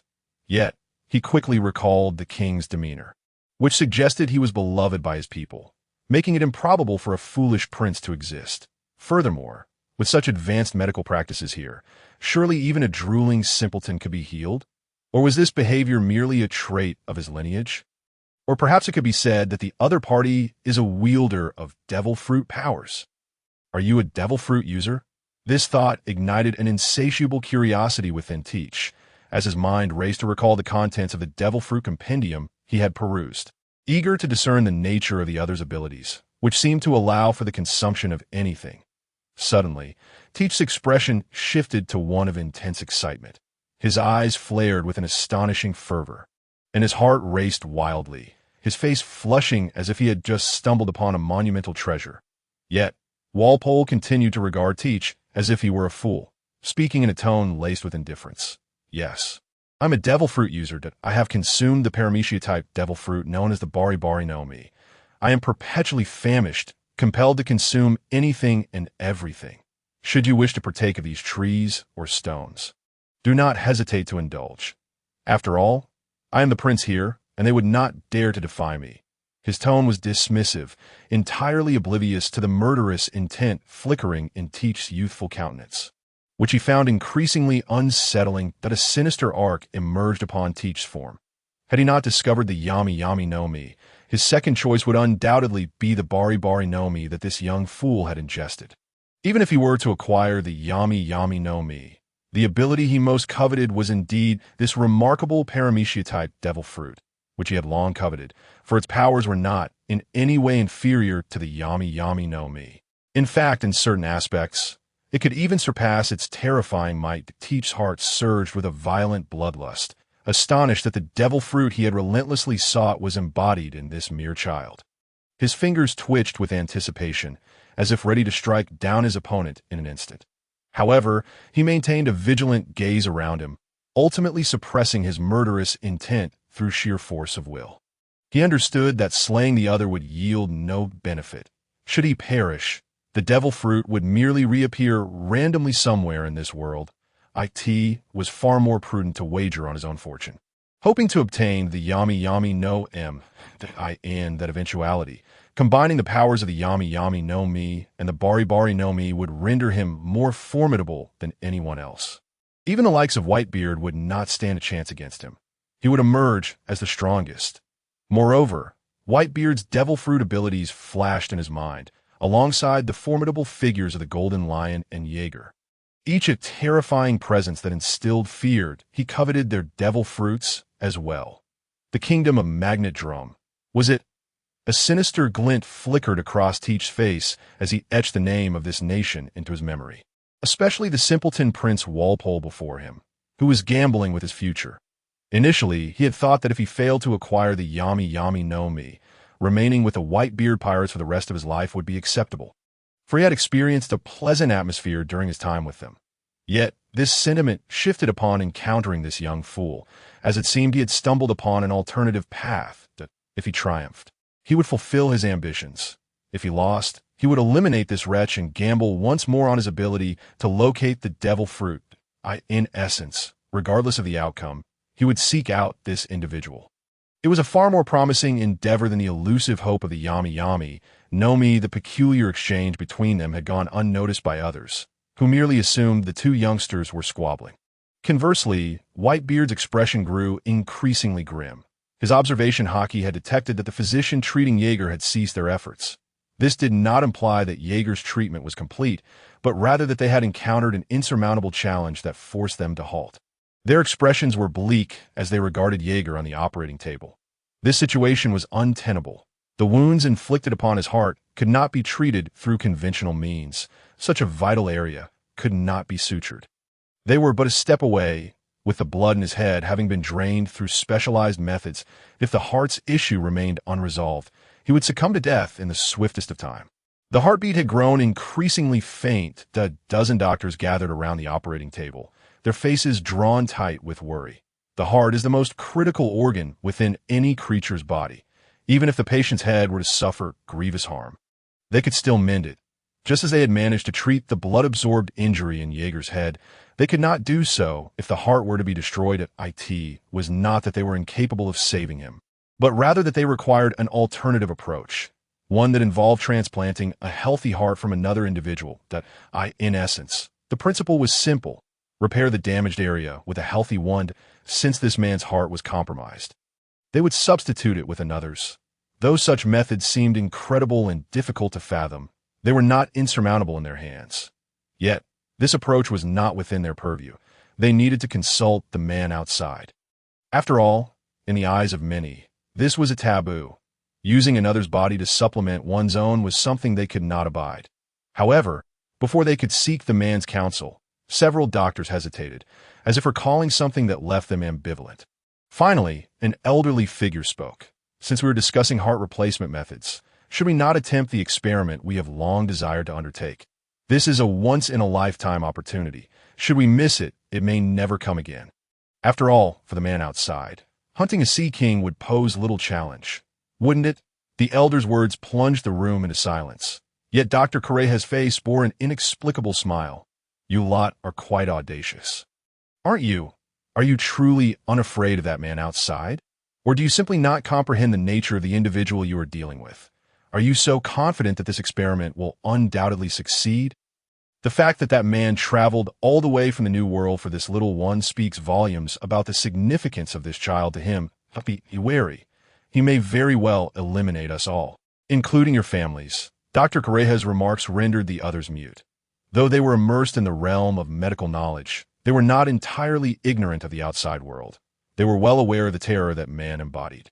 Yet, it was precisely this understanding that fueled their desire to proceed. They were ordinary doctors, possessing only their remarkable medical skills, utterly devoid of any power. Thus, they could not conduct experiments on other living beings. Moreover, the king's soldiers were of no assistance to them. Hunting a sea king was simply out of the question. Hence, they could only use small animals for their experiments, which yielded undeniable success. However, this was merely the most rudimentary of tasks. What they truly sought was to witness the effects of replacing a human heart with that of a powerful creature, whether it would render the individual stronger. The allure of this unknown potential drove the doctors of this nation to the brink of madness. The most formidable beings they could conceive of were the sea kings dwelling beneath these waters, hence their relentless pursuit of their hearts. Regrettably, even with monetary means, they could not procure them, as captured sea kings were exceedingly rare. Thus, this experiment had been relegated to the back burner. Yet now, they saw a glimmer of hope that a powerful being, a damaged heart. The unfolding events illuminated a path forward. If they did not act, he would surely perish. Would he not? Our intentions are solely to save him. Is this not what that man outside desires? We are merely following his orders. A bespectacled young doctor sported a wicked, frenzied grin, his eyes fixated on Jaeger. Lying upon the operating table, much like a villain eyeing a magnificent treasure, his blood-stained, gloved hands explored Jaeger's formidable physique, marveling at the potential for experimentation. Ultimately, an elder stepped forward that I shall speak with him. If there is blame to be assigned, let it fall upon me. After all, I am of an age where he will surely show respect to his elders and not strike me down. Will he? However, death is of little consequence. This nation still requires your youthful vigor. Most importantly, this is an extraordinary experiment. It would be a pity if we could not validate it. Having said this, he turned and strode out the door.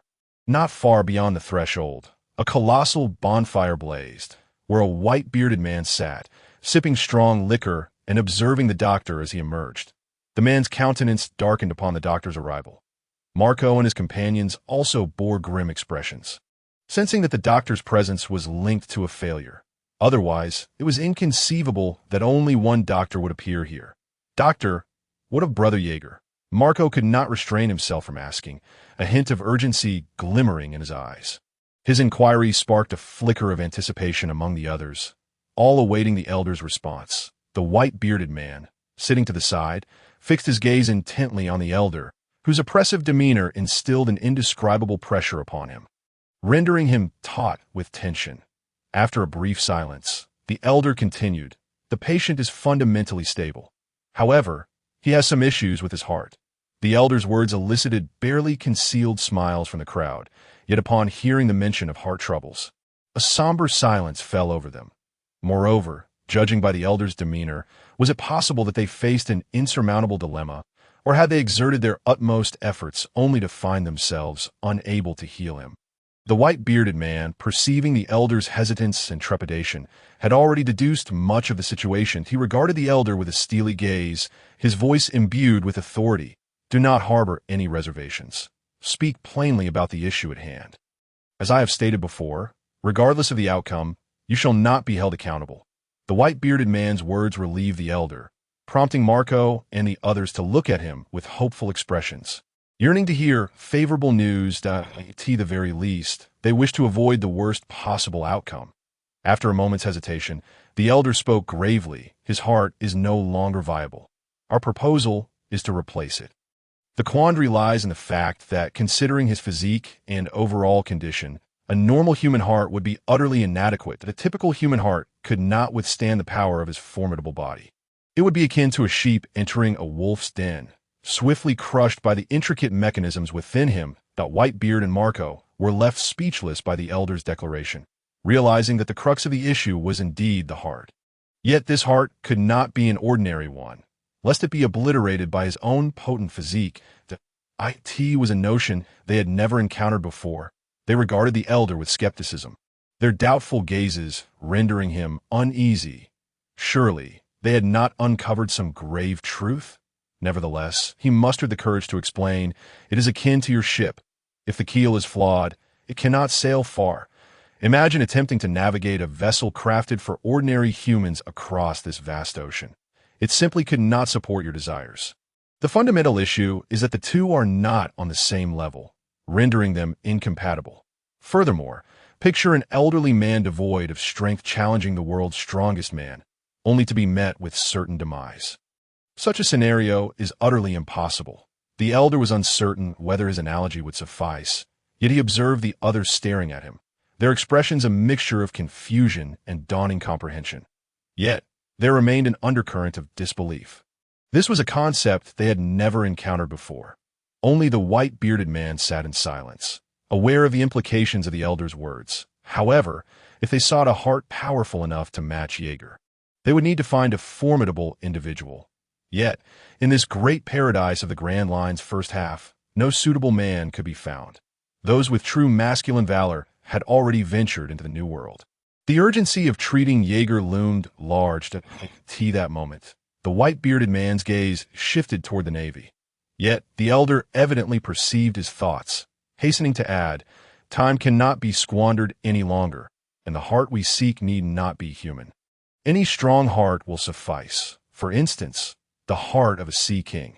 The mention of Sea King left even the seasoned Whitebeard astonished, his narrowed eyes widening in disbelief, as though he had encountered something unfathomable. At this juncture, all present bore expressions of shock, unable to fathom the elder's proposition. Some even pinched their thighs, attempting to awaken from this surreal experience. Yet the sharp pain confirmed it was no dream. Indeed, Sea Kings, due to their unique biology, they possess strength many times greater than that of humans, something inherently unattainable for our kind. Thus, without question, they represent the most suitable and exceptional choice. The elder concluded. A manic smile spread across his face. He had awaited this experiment for far too long. Should it succeed, the medical field would witness a groundbreaking advancement, the fusion of the human form with a powerful heart. Just the thought of it was unprecedented, capable of producing an extraordinary being, enhancing a strong individual beyond imagination, allowing the heartbeat of a sea king to traverse these waters. Yet, this heart must meet certain criteria. Its size must match that of the patient. The elder added, "However, I am not concerned about this, for I have learned from texts how wondrous and extraordinary sea kings are. Size is not an insurmountable issue. Even sea kings of ordinary stature exist, possessing strength that defies belief. Akin to a freak of nature, their immense power compressed into a singular point. While it may be challenging to encounter such a specimen, there remains hope. Can such a feat truly be accomplished? The melding of a human body with a sea king's heart seems an impossibility. Even the mere act of heart transplantation is unfathomable, let alone from a different species. Truly, the world is vast, and our understanding limited."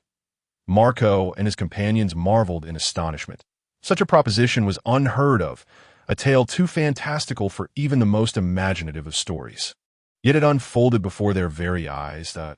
In contrast, Walpole observed Teach with an expression akin to that of a fool, bemused by the sheer shock of the group, that he had heard such notions before and had witnessed many of these occurrences firsthand. Thus, he failed to comprehend their reactions, perceiving them as naive. Teach, however, caught the disdainful gaze directed at him, reigniting the embers of his fury. "What do you mean by that? Do you look down upon me?" He had stepped before Walpole, fists clenched, eyes ablaze with anger. He could not quell the rage within without delivering a blow. He yearned to eliminate this nuisance and gauge Whitebeard's reaction to the crew, knowing the old man was indulgent toward them. This would enhance the likelihood of leveraging Whitebeard's crew to seek the fabled devil fruit. Subsequently, he intended to await the arrival of the dark fruit aboard Whitebeard's ship. However, such a course conflicted with his original plan, and he dared not gamble on Whitebeard's disposition, nor on the possibility of ultimately acquiring the Gura Anomi after all. This fruit was his last resort. "No, I do not look down upon you." Walpole's expression remained unchanged. He recognized that this ugly fellow harbored grievances against him, yet he felt no fear. He sensed that this individual was not his equal. He continued, "I simply do not regard you highly, for I refuse to bicker with a fool. Such behavior would tarnish my dignity as a prince." Teach's fury erupted. His fist, imbued with immense power, swung forward in anger. But just a meter away from Walpo, he abruptly halted. A cold sweat of disbelief trickled down him, and his eyes shimmered with an incredulous light that he sensed that should he unleash that punch, a horrific calamity would undoubtedly ensue. This realization compelled him to cease his attack. The strength of this fellow. Is it the ability of the Yami Yami no Mi? Has he developed it to such an extent? A shadowy, inscrutable expression flitted across Teach's face. Opposite him, Walpo had ceased eating, staring vacantly at the grotesque figure towering 2 heads above him, who had just attempted to strike him. Though still young, he understood that these individuals were not to be trifled with. His father had warned him that they were formidable figures who could lead to his demise if provoked. Teach, what is the matter? The unusual tension eventually drew the attention of others, who turned their gazes towards the 2 youths on the verge of confrontation. No, it's nothing. Teach forced a harmless smile, which reassured the onlookers, prompting them to redirect their attention to the elder present. At that moment, Whitebeard had begun to place some faith in the words of the old man before him. After all, it was merely a matter of replacing a heart. As long as they could save Jaeger, the rest was inconsequential. Moreover, if they hesitated any longer, unforeseen calamities could arise. Every second of delay placed Jaeger's life on the brink of death. Especially considering their proximity to the calm belt, I understand. Leave the task of hunting the Sea Kings to me. But during this time, ensure nothing untoward befalls my son. Otherwise, I cannot guarantee what may transpire. Whitebeard cast a menacing glare at the elder, his voice soft yet piercingly clear, sending shivers down the spines of those present. The man had done nothing but sit there, yet all the physicians felt an indescribable pressure mounting in their hearts, causing them to tremble in sheer terror. I understand. We will ensure nothing happens to him.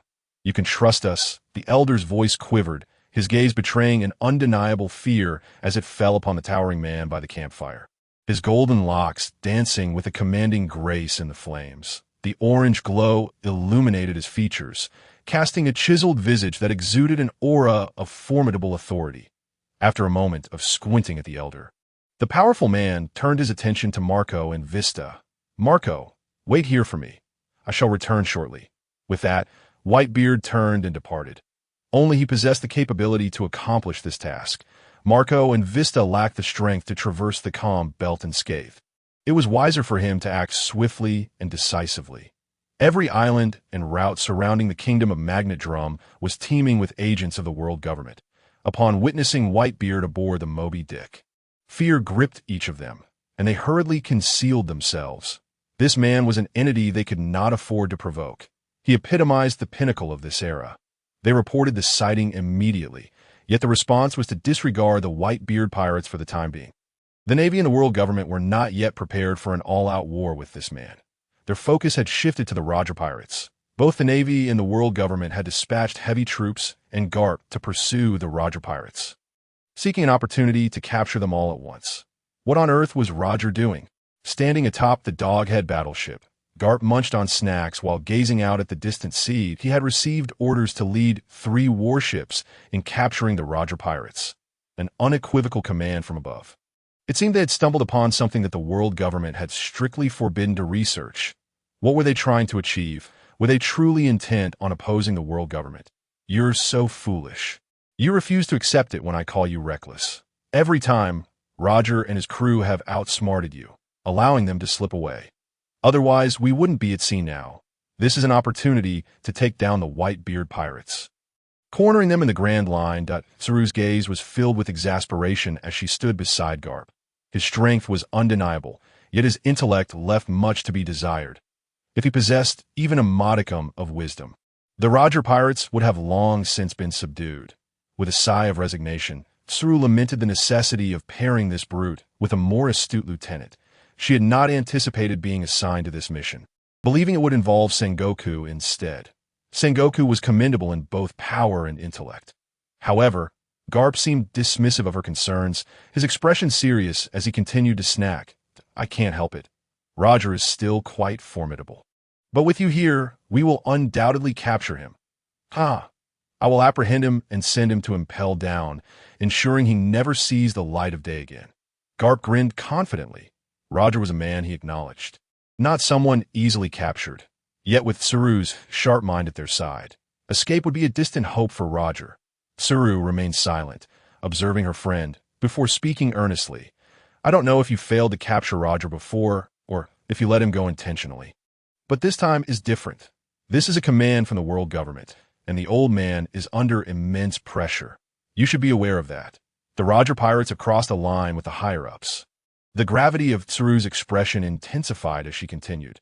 The 5 elders have issued a strict order to eliminate the Roger pirates. To dare touch something so heavily restricted is to challenge the authority of the world government.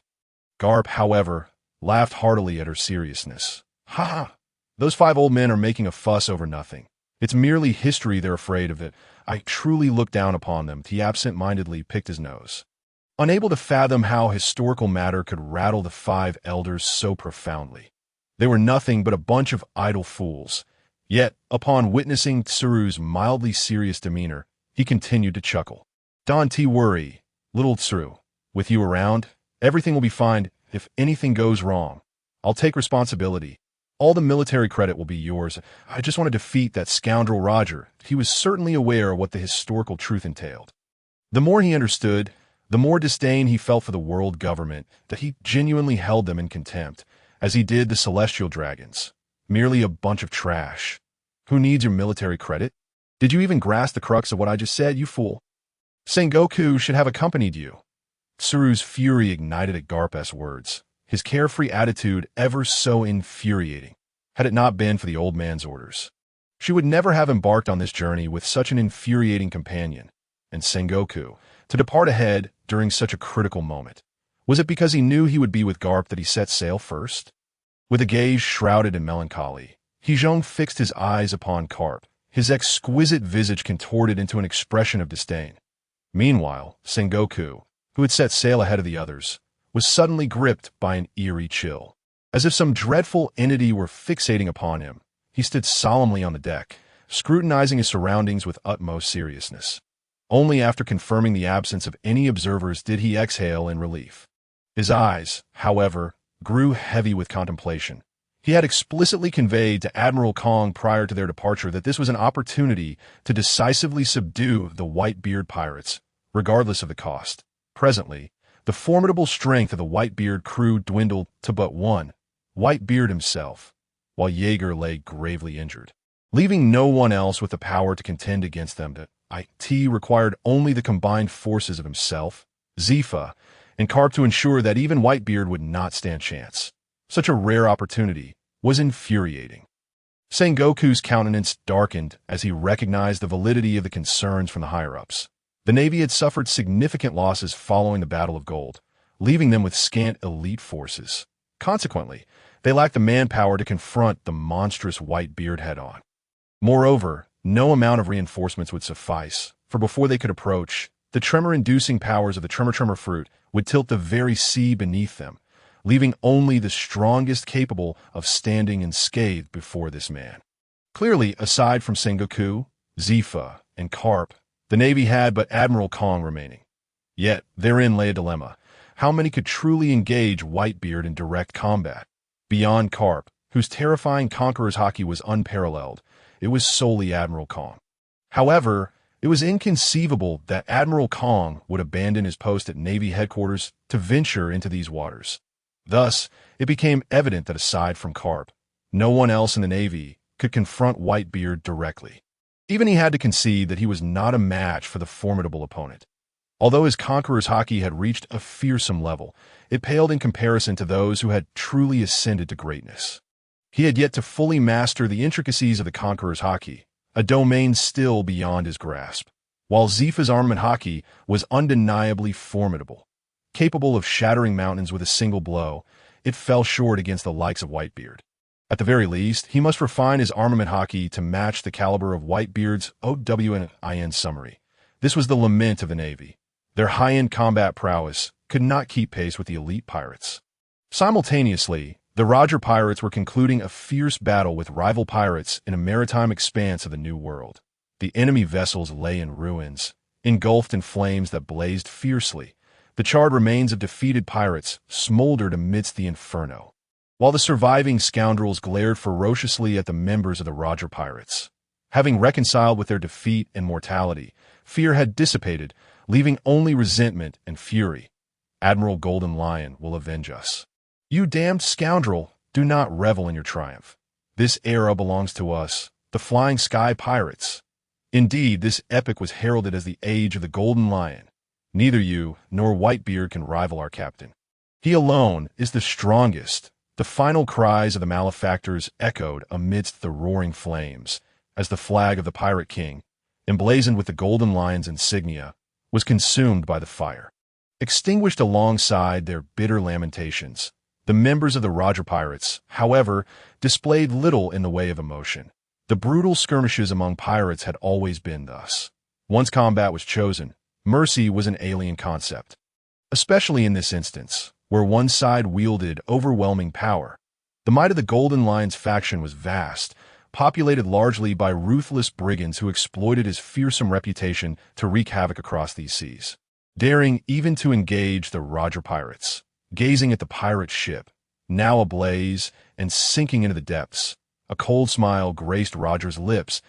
He understood that their low-key approach had fostered a perception of mediocrity, leading many to believe they were merely a pirate crew of hollow renown. Nevertheless, news of the Roger Pirates had spread across the globe, and it was no surprise that the Navy pursuing them was once again led by the naval hero, Carp, the man relentless in his pursuit of the Roger Pirates. That it was truly unimaginable that Roger had repeatedly evaded capture by the naval hero Carp, a man whose bounty had soared to 85 billion. 2.85 billion. No, that's outdated news. The latest reports indicate his bounty has now reached 3.5 billion berries. Impossible. What has he done? The bounties of his crew, Silver's Rayleigh and Shanks, had also surged to astonishing heights. News of the Roger Pirates had captivated the world, with ordinary folk discussing the topic over drinks, genuinely pleased by the strength of their naval hero, a guarantee of peace. Simultaneously, they marveled at the small number of the Roger Pirates. Yet their repeated illusions of capture by the naval hero Carp revealed a stark underestimation of this pirate crew. And no wonder he is valued at such a staggering bounty. No wonder he survived the Battle of Gold. Yet, the populace sought to uncover the reasons behind the dramatic increase in his bounty. Surely, such an elevation could not occur without significant action. He must have undertaken something earth-shattering, akin to the acts of the Pirate King. Golden Lion, who was now ravaging the seas in search of the Navy, slaughtering them and conquering island after island. Captain, your bounty has risen again. Incredible, Shanks exclaimed in disbelief, his gaze fixated on the string of zeros displayed before him. Upon hearing Shanks' exclamation, Buggy leaned in, incredulous, and, after a few moments, exclaimed, 3.5 billion berries? Oh, has it increased?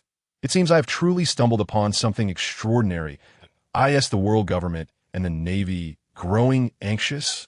A radiant smile illuminated Roger's face as he anticipated that their forthcoming adventures would be anything but tranquil. Moreover, this indirectly signified that he was delving into the true core of this world, a matter of great concern for the world government. Otherwise, why would they consistently prohibit anyone from conducting research? Merely studying the past, akin to reflecting on yesterday's events, should not be a cause for such prohibition, that if there were such restrictions, it suggested that something was amiss. The more he pondered, the greater his curiosity grew. Rayleigh and the others shared knowing smiles as they beheld the latest bounties. Their own had received a substantial boost, particularly Rayleigh and Shanks, whose bounties had surpassed 2.5 billion berries. This meant that the Roger Pirates now boasted 3 immensely formidable pirates, a feat unmatched by either the Flying Sky Pirates or the Whitebeard Pirates. The only crew comparable to the current Roger Pirates was the previous era's Pirate King, the Rocks Pirates. This revelation sent shivers down the spines of those in the know, for they recognized the true might of the Roger Pirates in this age. Though their numbers were few, each crew member was a fearsome powerhouse, a distinction unattainable by other pirate crews. Furthermore, Joel D. Roger himself was a figure of terrifying strength. In the Battle of Gold, he had directly clashed with the world's strongest man and the Pirate King. Golden Lion, a man whose prowess had been grossly underestimated, now finally acknowledged by the world government. The news on the other side of the newspaper caught Rayleigh's attention. The betrayed boy, Douglas Barrett, upon seeing the article. Rayleigh's eyes narrowed slightly at the figure portrayed, recognizing an extraordinary young man. Both his physical stature and the ferocity within his gaze testified to his formidable nature, given his tender age, if allowed to develop unchecked. This scene might soon witness the emergence of another peak powerhouse that it was an instinctual realization.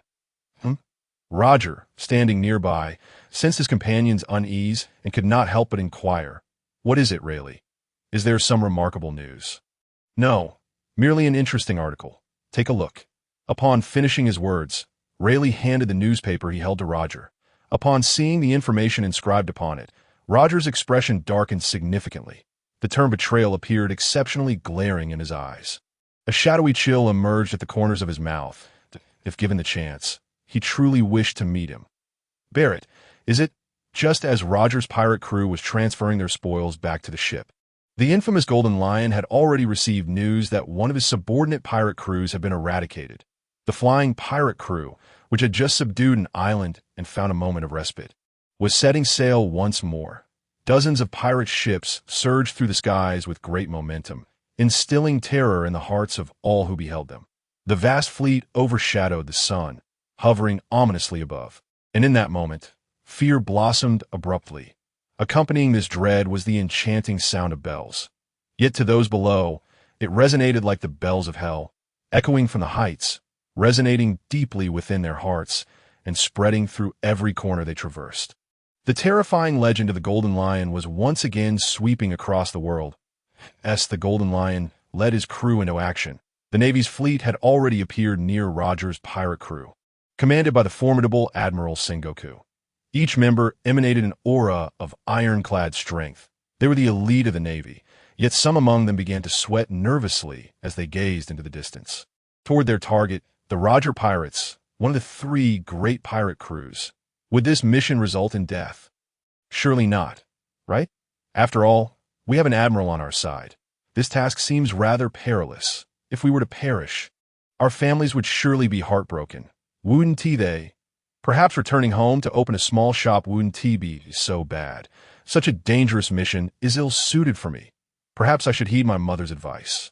Marry a wife who is neither stunningly beautiful nor unattractively plain, and then lead a simple life running a flower shop. They couldn't help but recall the last great battle, the Golden War, which was the most significant conflict they had participated in, a moment of utter helplessness and despair, where a mere aftershock from an admiral's battle could obliterate their very existence, despite the myriad thoughts racing through their minds. Their expressions and actions betrayed them. There was not even a trace of cowardice or fear upon their faces. They understood that their current actions represented something far greater: justice. It was a mission to cleanse these seas of villains, providing a worry-free life for their families back home. They aspired to create a peaceful world where they could sail freely and appreciate the beauty of distant lands if they were to retreat now. Their families would forever live in the shadow of fear brought by evildoers. Even in sleep, they would fear never awakening again in such a world. They had had enough. They enlisted far from home with this very purpose in mind. Though they might fear the battles against pirates, wouldn't it be better to die in pursuit of their dreams, to become such a man? Even if they were to perish, others would inherit their dreams and continue forward. Looking at their comrades clad in Navy uniforms, with the word justice emblazoned boldly on their backs, they saw countless reflections of themselves. Their resolve only strengthened. The flame of justice would never extinguish. Somewhere in this world, the flames of justice continue to ignite ceaselessly. Though their flames may currently be feeble, one day they would blaze fiercely, converging toward a certain place, igniting the fire known as justice to illuminate this world completely. It would eradicate all evil, allowing this world to exist beneath a clear sky, where every child could display an innocent smile, and where everyone could recognize that they are all heroes, with unwavering gazes. They fixed their sights upon the distant island as Sengoku's fleet approached the island housing the Roger Pirates. Roger, resting upon a stone, suddenly narrowed his eyes. A fierce glint erupted from them, replacing the playful smile on his face with a somber authority. His observation hockey had detected a terrifying hostility surging toward him from the front, released without restraint, utterly unconcerned about being perceived by him. The impending arrival was ominous that a deep, menacing tone resonated from Roger. Brimming with an unmistakable killing intent, this ironclad aura, forged from the resolute spirits of individual lives, converged into a singular, overwhelming presence. Aside from the Navy, he could scarcely conceive of anyone else possessing such a formidable aura. Have they arrived? The Navy, Rayleigh and the others immediately sensed this presence, their expressions growing grave.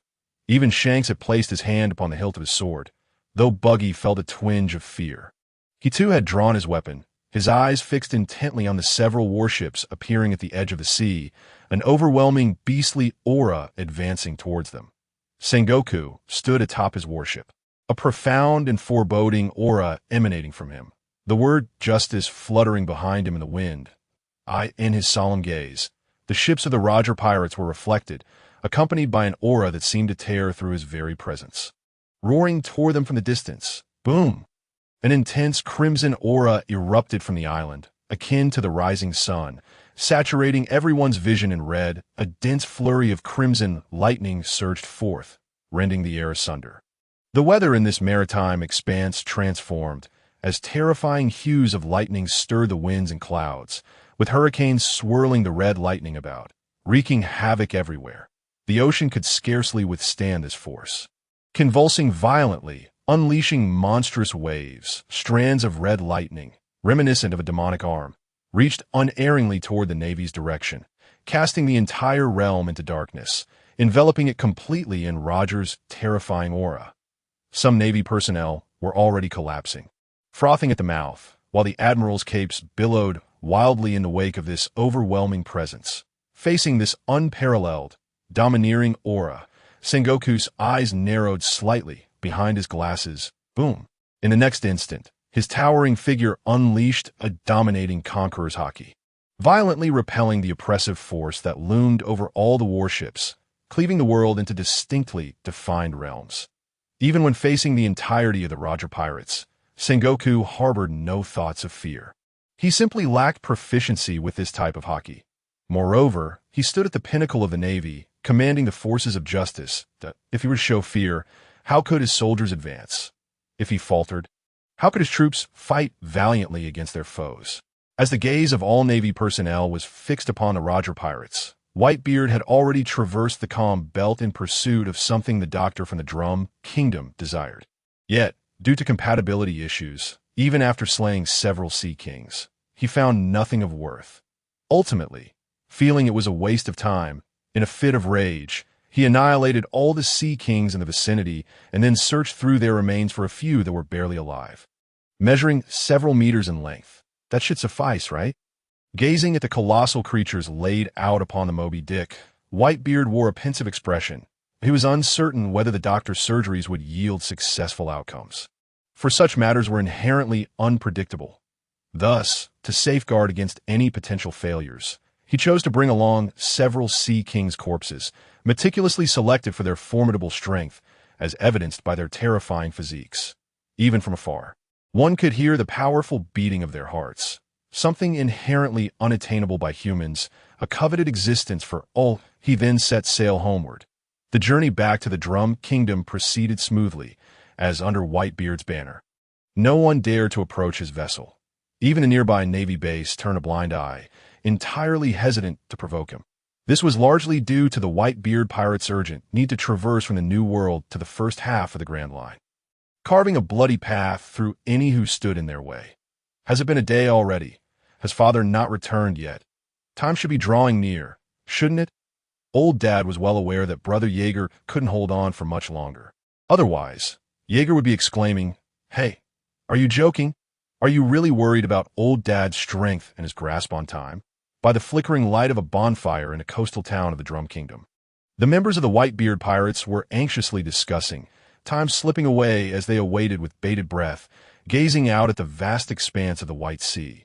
They were all waiting for Whitebeard's return, during which they were also apprehensive about a potential naval ambush, constantly scanning the surroundings near the shore. However, At that moment, they spotted an enormous vessel, unmistakably familiar, sailing towards them. At the bow of the ship were two bizarre creatures, resembling a pair of beasts propelling the ship swiftly across the waves. Though peculiar, they finally laid eyes on that well-known giant ship. "Old Dad has returned," someone shouted. Subsequently, the previously listless crew erupted with excitement, leaping from the cold ground and rushing towards the harbor, with Marco even transforming his arms into a pair of wings ablaze with azure flames as he soared through the snowy expanse back to the Moby Dick. Upon seeing those familiar figures, Whitebeard's stern visage softened into a smile of relief. This was the greatest treasure he desired in his life, his family. Upon seeing them, he realized that all his efforts were worthwhile. And a smile unconsciously curved the corners of his mouth. Foolish sons. His gaze then fell upon the elders standing at the back. He had not forgotten the most pressing matter at hand. Yet, just moments prior, the elders' eyes had already been fixated on the sea kings aboard the ship. Even from hundreds of meters away, he could sense the faint life emanating from these creatures. Exuding a terrifying aura, he never anticipated that the man would return with several sea kings. This outcome exceeded his expectations. It meant they could act freely. Trembling with excitement, he approached Whitebeard, his eyes shining with an extraordinary brilliance as he gazed at these unimaginable creatures with the reverence one would bestow upon treasures. Whitebeard regarded the elder, his voice deep with a hint of inquiry. "This should suffice, right? Just to be safe, I brought back a few, and they're the strongest among them. You can't say there's no guarantee of success." The last part of his voice carried a suppressed killing intent. He had gone to such lengths. If they could not rescue Jaeger, Whitebeard felt there would be no need for this nation to exist. The chilling aura in his voice sent shivers down the elder's spine, causing his excited body to feel a sudden chill, an indescribable fear surging from deep within him, racing to the surface. However, before he could speak, a youthful figure approached from behind him, masked and donned in a doctor's attire, standing before Whitebeard. The eyes beneath the glasses radiated a mad brilliance. He seemed utterly unafraid of Whitebeard, his voice brimming with absolute confidence. "Of course, there won't be any failure. In fact, the outcome will far exceed your expectations. Do not underestimate the doctors of this nation. Why medical skills are beyond what these old fellows can compare to." Like the elder beside him, he gazed greedily at the sea kings behind Whitebeard, trembling uncontrollably, having sensed an overwhelming life force emanating from them. It was a vitality far surpassing that of humans. Along with the powerful waves radiating from their physical forms, this existence captivated him, and the essence of life was indeed astonishing. The madness on his face intensified, and his hands were already itching with anticipation. "Who are you?" Whitebeard inquired, his silence giving way to curiosity. He sensed a frenzied aura emanating from the man, doubting whether the forthcoming surgery would unfold as planned, his gaze firmly locked onto him. This very gaze from Whitebeard jolted the young man awake, cold sweat pouring down as his previously wild eyes were replaced with fear. He could not afford to die just yet, at least not before the completion of the surgery. He still wished to witness this miracle. Wait. The elder's expression grew complex. Though reluctant to admit it, Levi was indeed the best doctor among them. His personality might be somewhat eccentric, but perhaps that was the hallmark of genius. Even among those of them who had lived nearly a century, there were aspects where they felt inadequate in his presence. The elder's words cast a shadow of doubt upon Whitebeard's face. Yet, in the recesses of his mind, he recalled the earlier moments when Levi had treated Jaeger, indeed led by this man. Followed closely by the female doctor who accompanied the king, Levi's expression gradually regained its composure, finally meeting Whitebeard's gaze with confidence. "Trust me, I will have your crew back to health swiftly. All you need to do next is bring the Sea Kings over, and then watch my spectacular performance." The members of the Whitebeard pirates looked on in disbelief at this doctor named Levi, as the surgical knife in his hand performed a terrifying feat, dissecting a sea king over 10 meters long in under a minute. It was a flawless separation of flesh and bone, akin to the most fearsome swordsman effortlessly wielding a long blade, reducing the sea king to nothing but a pale skeletal frame, the heart still pulsating. The heart was connected by veins, and as it was fully exposed, the rhythmic sound of its beating resonated in everyone's ears, a truly astonishing sight. The sheer skill of the blade and the terrifying sharpness of the surgical knife left all present in awe. They had only witnessed such mastery in the hands of legendary swordsmen or among skilled chefs. Who could have imagined that a doctor could wield such prowess? Marco and the others were expressions of incredulity, utterly shocked as they listened intently to the thump-thump of the heart atop the skeleton. Subsequently, before their disbelieving eyes, Levi had dissected all the sea kings under his command, placing the pulsating hearts alongside the elder in a specially crafted equipment. Now you just need to await our good news. With that, Levi and the elder entered the operating room, leaving the members of the Whitebeard pirates by the bonfire. However, having reached this point, they felt a considerable sense of relief. At the very least, the doctor here was indeed astonishingly impressive. The thought that a brain filled with blood could be healed in less than a day's time was, in every sense, hard to believe. It was merely unfortunate that they had not witnessed the means by which one could heal a severed body, which left them feeling an unusual sense of loss. They had previously attempted to have animals severed and then treated, only to be met with refusal. According to their claims, it was an insult to them. Isn't treating animals still treatment? Allow me, replied a man named Shiraluk, a resident of this nation and a doctor who had studied medicine for many years. The confidence on his face indicated that he was indeed a doctor of substance. Ultimately, under this man's medical skills, they learned what it meant to be toyed with, and it was not merely once or twice. According to his claims, if success were so easily attained, the world would not lack skilled doctors after his successive failures. Marco and the others sensed something amiss. Later, upon seeing the king's flustered appearance, they were convinced they had indeed been tricked. They still vividly recalled the king's face contorting as he gazed at the dismembered animal corpses strewn about. He could hardly fathom how Shiraluk had managed to convince these pirates to believe him. However, he and Marco attempted to explain that the man named Shiraluk was a quack, that by the time they sought to capture him for a beating, he had already vanished without a trace. Even after scouring every town in vain for the elusive figure, they ultimately returned to their starting point with a sense of resignation. However, this ordeal revealed to the inhabitants of the kingdom that the members of the Whitebeard pirates were not as fearsome as the legend suggested. At the very least, they did not indiscriminately slay ordinary people. Even when faced with the antics of the quack doctor, their only desire was to deliver a beating. Yet, they still dared not approach their vicinity. While Leviathan performed surgery on Jaeger, Whitebeard and his crew feasted on the meat of sea kings that Leviathan had carved, washing it down with hearty swigs of strong liquor. Tea that moment. Whitebeard felt a considerable sense of relief. Upon witnessing the young Leviathan's skill, he recognized him as a doctor of remarkable prowess. Moreover, he had previously observed the scene where Leviathan operated on Jaeger. This indicated that Jaeger's life had been secured.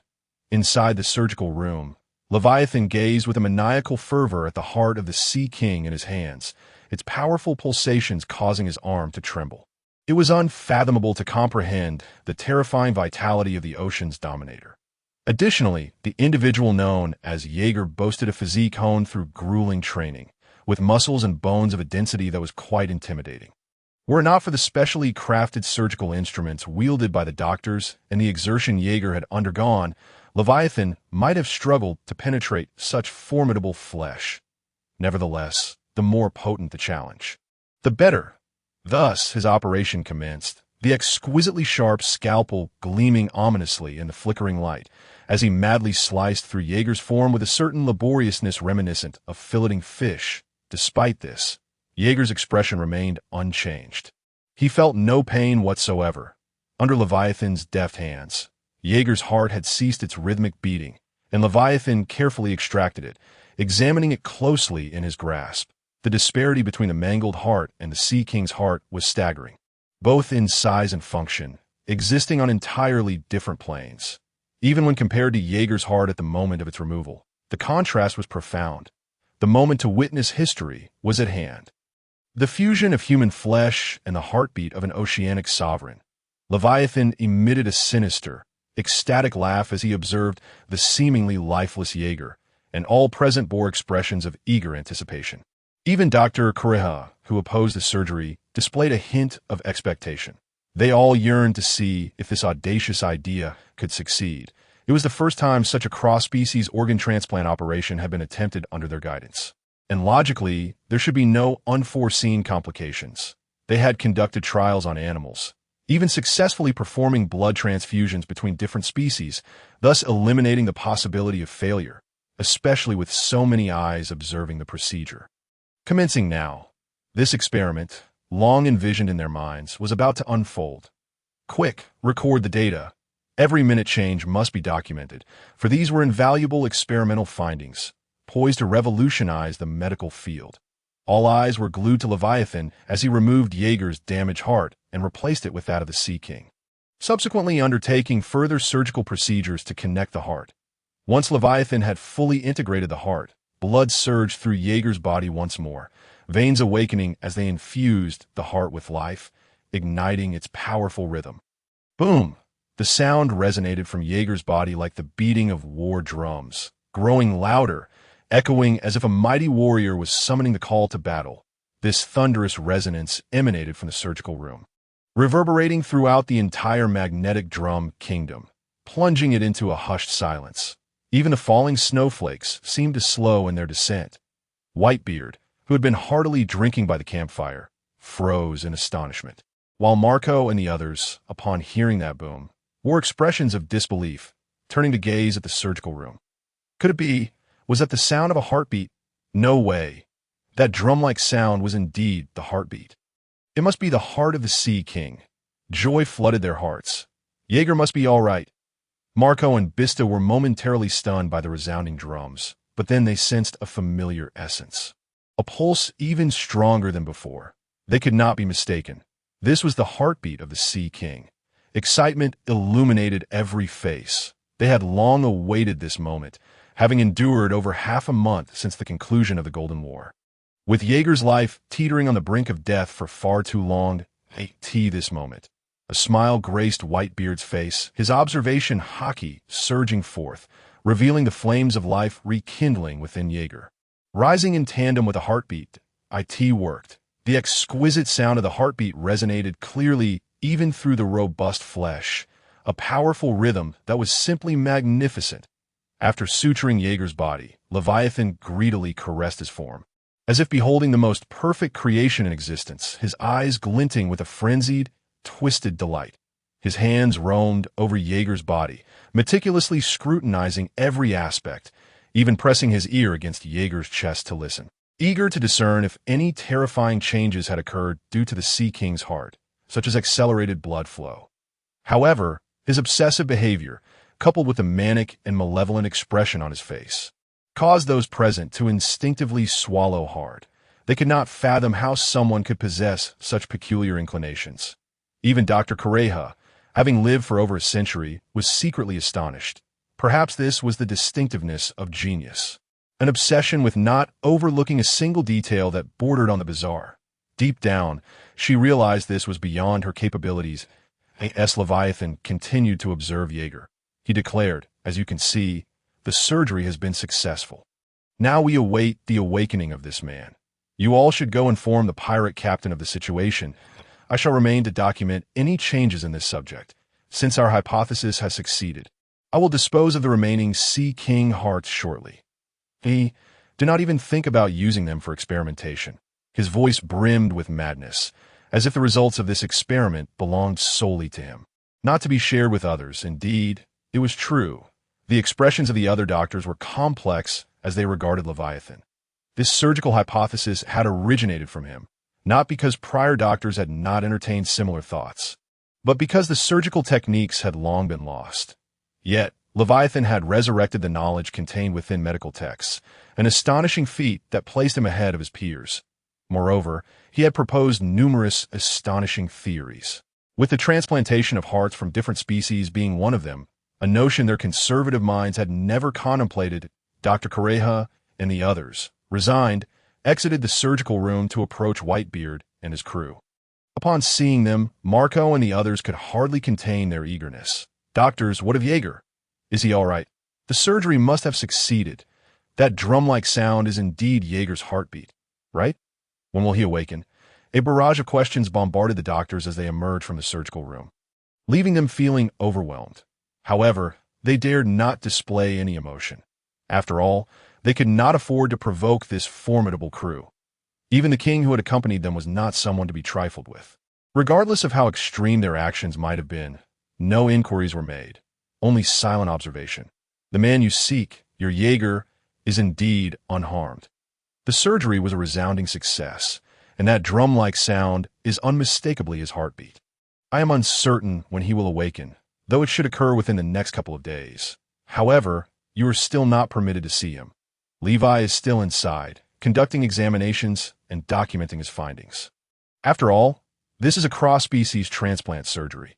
Although the procedure has been deemed successful, it is essential to observe for any potential reactions, such as rejection.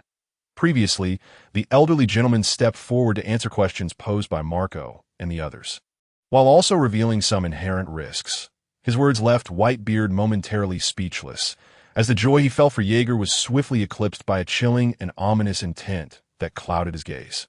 Fixated coldly upon the dozen or so physicians before him, the once jubilant atmosphere was suddenly enveloped by an unsettling aura, instilling profound fear that surged from the depths of their hearts. Even the towering bonfire nearby could not dispel the pervasive chill that gripped them. All eyes were cast in trepidation towards Whitebeard, including Marco and his companions. Are you implying there are still risks? A deep, restrained fury emanated from Whitebeard. As all present sensed the atmosphere grow thick and oppressive, they struggled to breathe normally, each inhalation becoming laborious. The doctors, paralyzed by terror, cowered on the ground, their faces etched with dread as they regarded Whitebeard. In that moment, Marco and his companions regained their composure, their expressions darkening as they observed the incapacitated physicians. This is a misunderstanding, a grave misunderstanding, King Valeru stammered, trembling uncontrollably as he gazed fearfully at Whitebeard. Sir, you have misjudged us. Rest assured, with us here, we will ensure that no further complications arise. Moreover, Levi's decision to not have us assist is the best testament to our claims. The rest are merely our conjectures. For this is not our field of expertise. We would never gamble with our lives. Their words came out in a quavering rush, riddled with fear and disjointed phrases, yet Whitebeard discerned their underlying meaning, which ultimately quelled his darker thoughts. He could not fathom that these individuals were devoid of fear, especially when considering their families and the entire nation.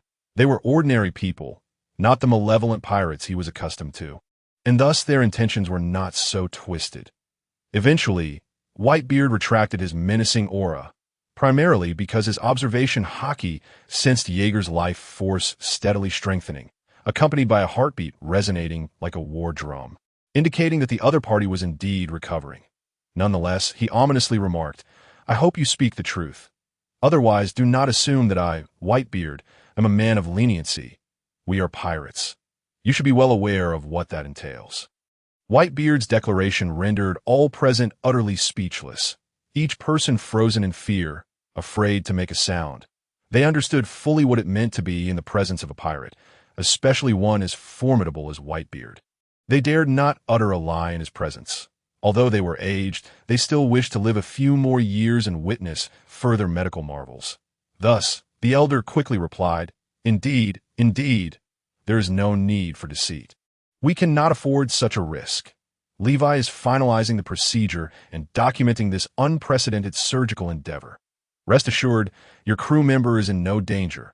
Otherwise, we would not have left him unattended. All we need to do now is await his awakening. This was the truth, and his words evidently swayed Whitebeard, whose expression softened, allowing him to sit peacefully by the bonfire.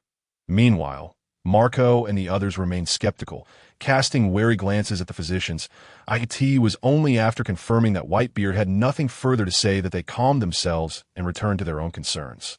Particularly Marco, who, having experienced this ordeal, recognized the significance of power. He understood that if his own strength were greater, such situations could be averted, enabling him to heal Jaeger swiftly. Thus, he began his training anew. Although not as rigorous as Jaeger, he was certainly more dedicated than before. Bista and Jozu shared a similar realization. They came to understand their own frailty and helplessness. when their father engaged in battle. They were powerless to assist, merely fretting aboard the ship. Even during the recent hunt for Sea Kings, they could do nothing but worry, relying on their father to take matters into his own hands. This left an unsettling ache within them, a burgeoning sense of dissatisfaction. Now, whenever they found a moment, they commenced their training.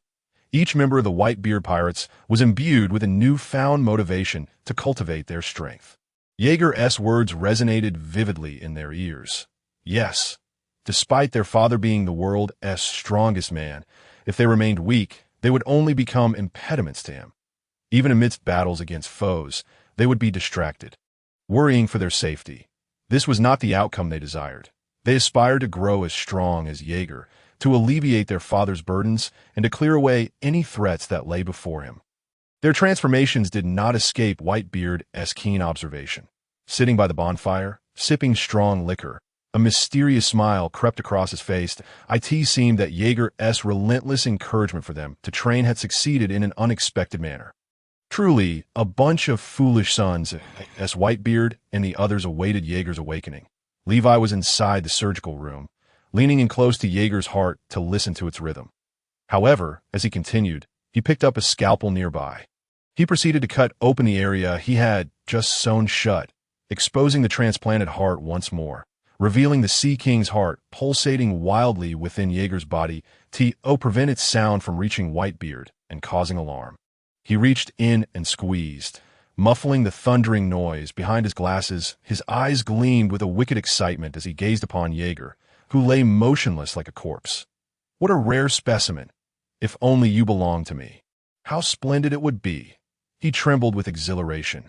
The finest experiments are conducted on the strongest beings. Their will and physicality were beyond reproach. Moreover, how could this experiment possibly conclude here?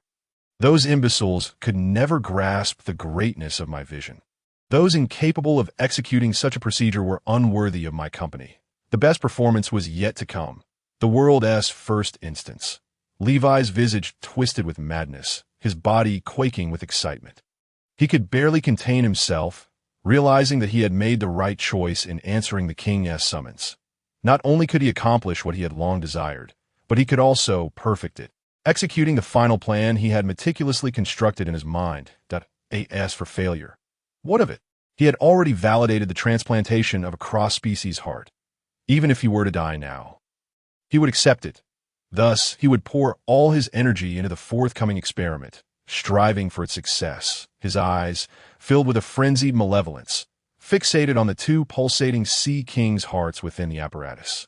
Indeed, he intended to place both remaining hearts into Jaeger's body, eager to witness what fascinating occurrences might unfold.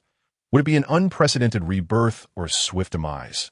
He could hardly contain his anticipation. He then grasped one of the hearts from the apparatus, feeling its rhythmic beating, his expression contorting into one of rapture. With his right hand, he tightened his grip around the heart, attempting to synchronize its rhythm with the others. Ensuring that suspicions would be minimized, his surgery had commenced as he meticulously cut into Jaeger's body, blood gushing forth in torrents. Even with a mask obscuring his face, Levi was already drenched in a copious amount of blood. After successfully stitching together the second heart, his madness could no longer be concealed. His right hand, clutching the scalpel, trembled incessantly, while his eyes fixated wildly on Jaeger, who now possessed two hearts. The powerful, synchronous thumping resonated through him. So much so that tears streamed from his eyes. He quickly reined in his emotions, fully aware that the surgery was not yet complete. Thus, he strove to suppress his exhilaration before proceeding with the next phase of the operation. Drawing from the experiences of the previous two surgeries, the final procedure transpired with remarkable swiftness and efficiency. Within less than 20 minutes, he had successfully integrated the last heart into Jaeger's body. Thud, thud, thud. A colossal sound akin to the beating of war drums reverberated through Jaeger's flesh, a heartbeat that was even louder and more resounding than before, as if warriors were fervently striking their drums, captivating all who heard it. The heartbeat could no longer be hidden. Whitebeard and his companions instantaneously sensed something amiss and turned their gazes toward the scene, yet apart from sensing Jaeger's increasingly vigorous vitality, Whitebeard perceived nothing out of the ordinary. Ha, I did it. Ha ha. I, Levi, am the finest doctor. Levi's maniacal laughter echoed from the operating room, coinciding with Jaeger's heartbeats. I could see that very moment.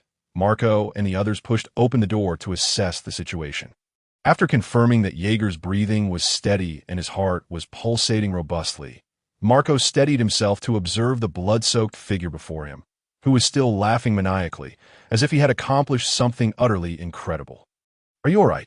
Marco inquired, his curiosity piqued. He could hardly fathom what had transpired to provoke such frenzied laughter from this individual. Could it be that he had healed Brother Jaeger, thus sparing him from their father's wrath? That seemed quite plausible. He then looked at Jaeger, lying on the operating table, whose complexion remained as pale as ever.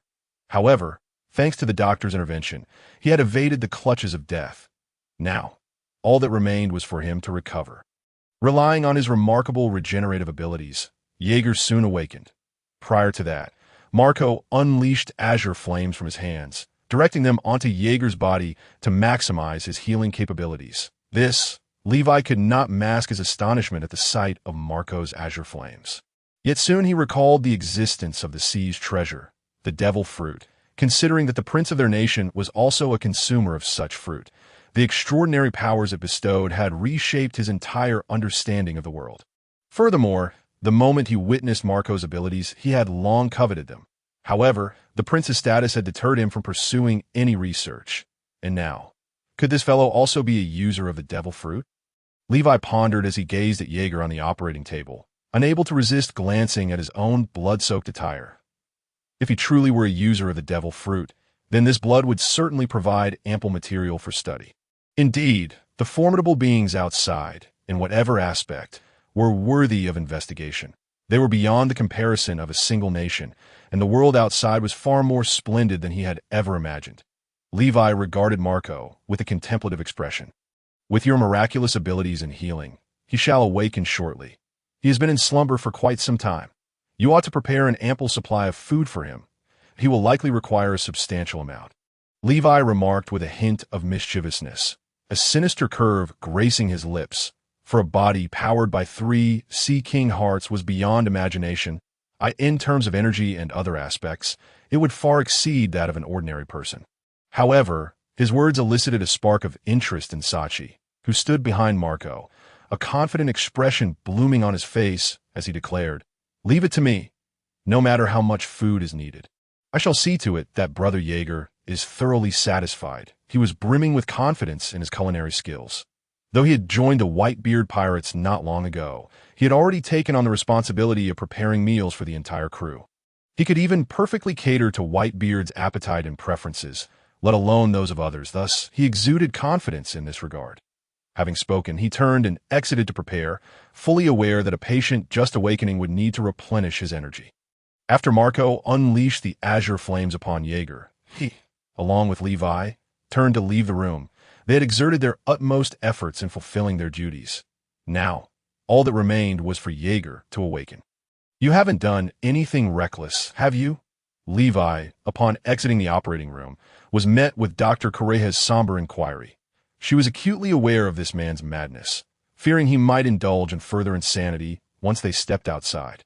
She had not forgotten the maniacal, sinister glint in his eyes as they left the room, as if he had some experiment yet to validate, sending chills down her spine. "This man is utterly deranged.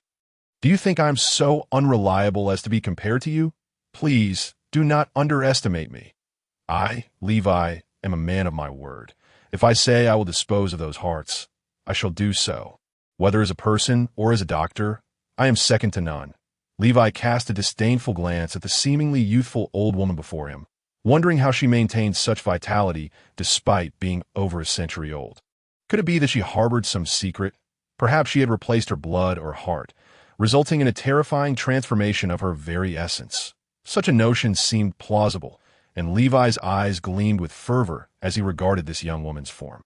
Yet, his gaze made Dr. Correa feel increasingly uneasy.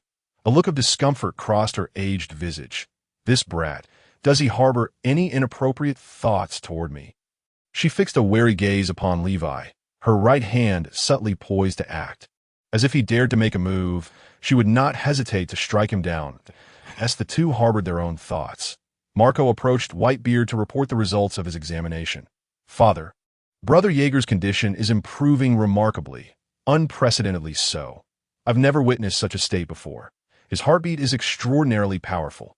Marco struggled to find the words to articulate what he had observed. The Sea King's heart seemed to resonate with Jaeger in a remarkable way. The booming drumbeat, growing louder with proximity, sending shivers down his spine. He had never imagined that a person's heart could be so vibrant and potent.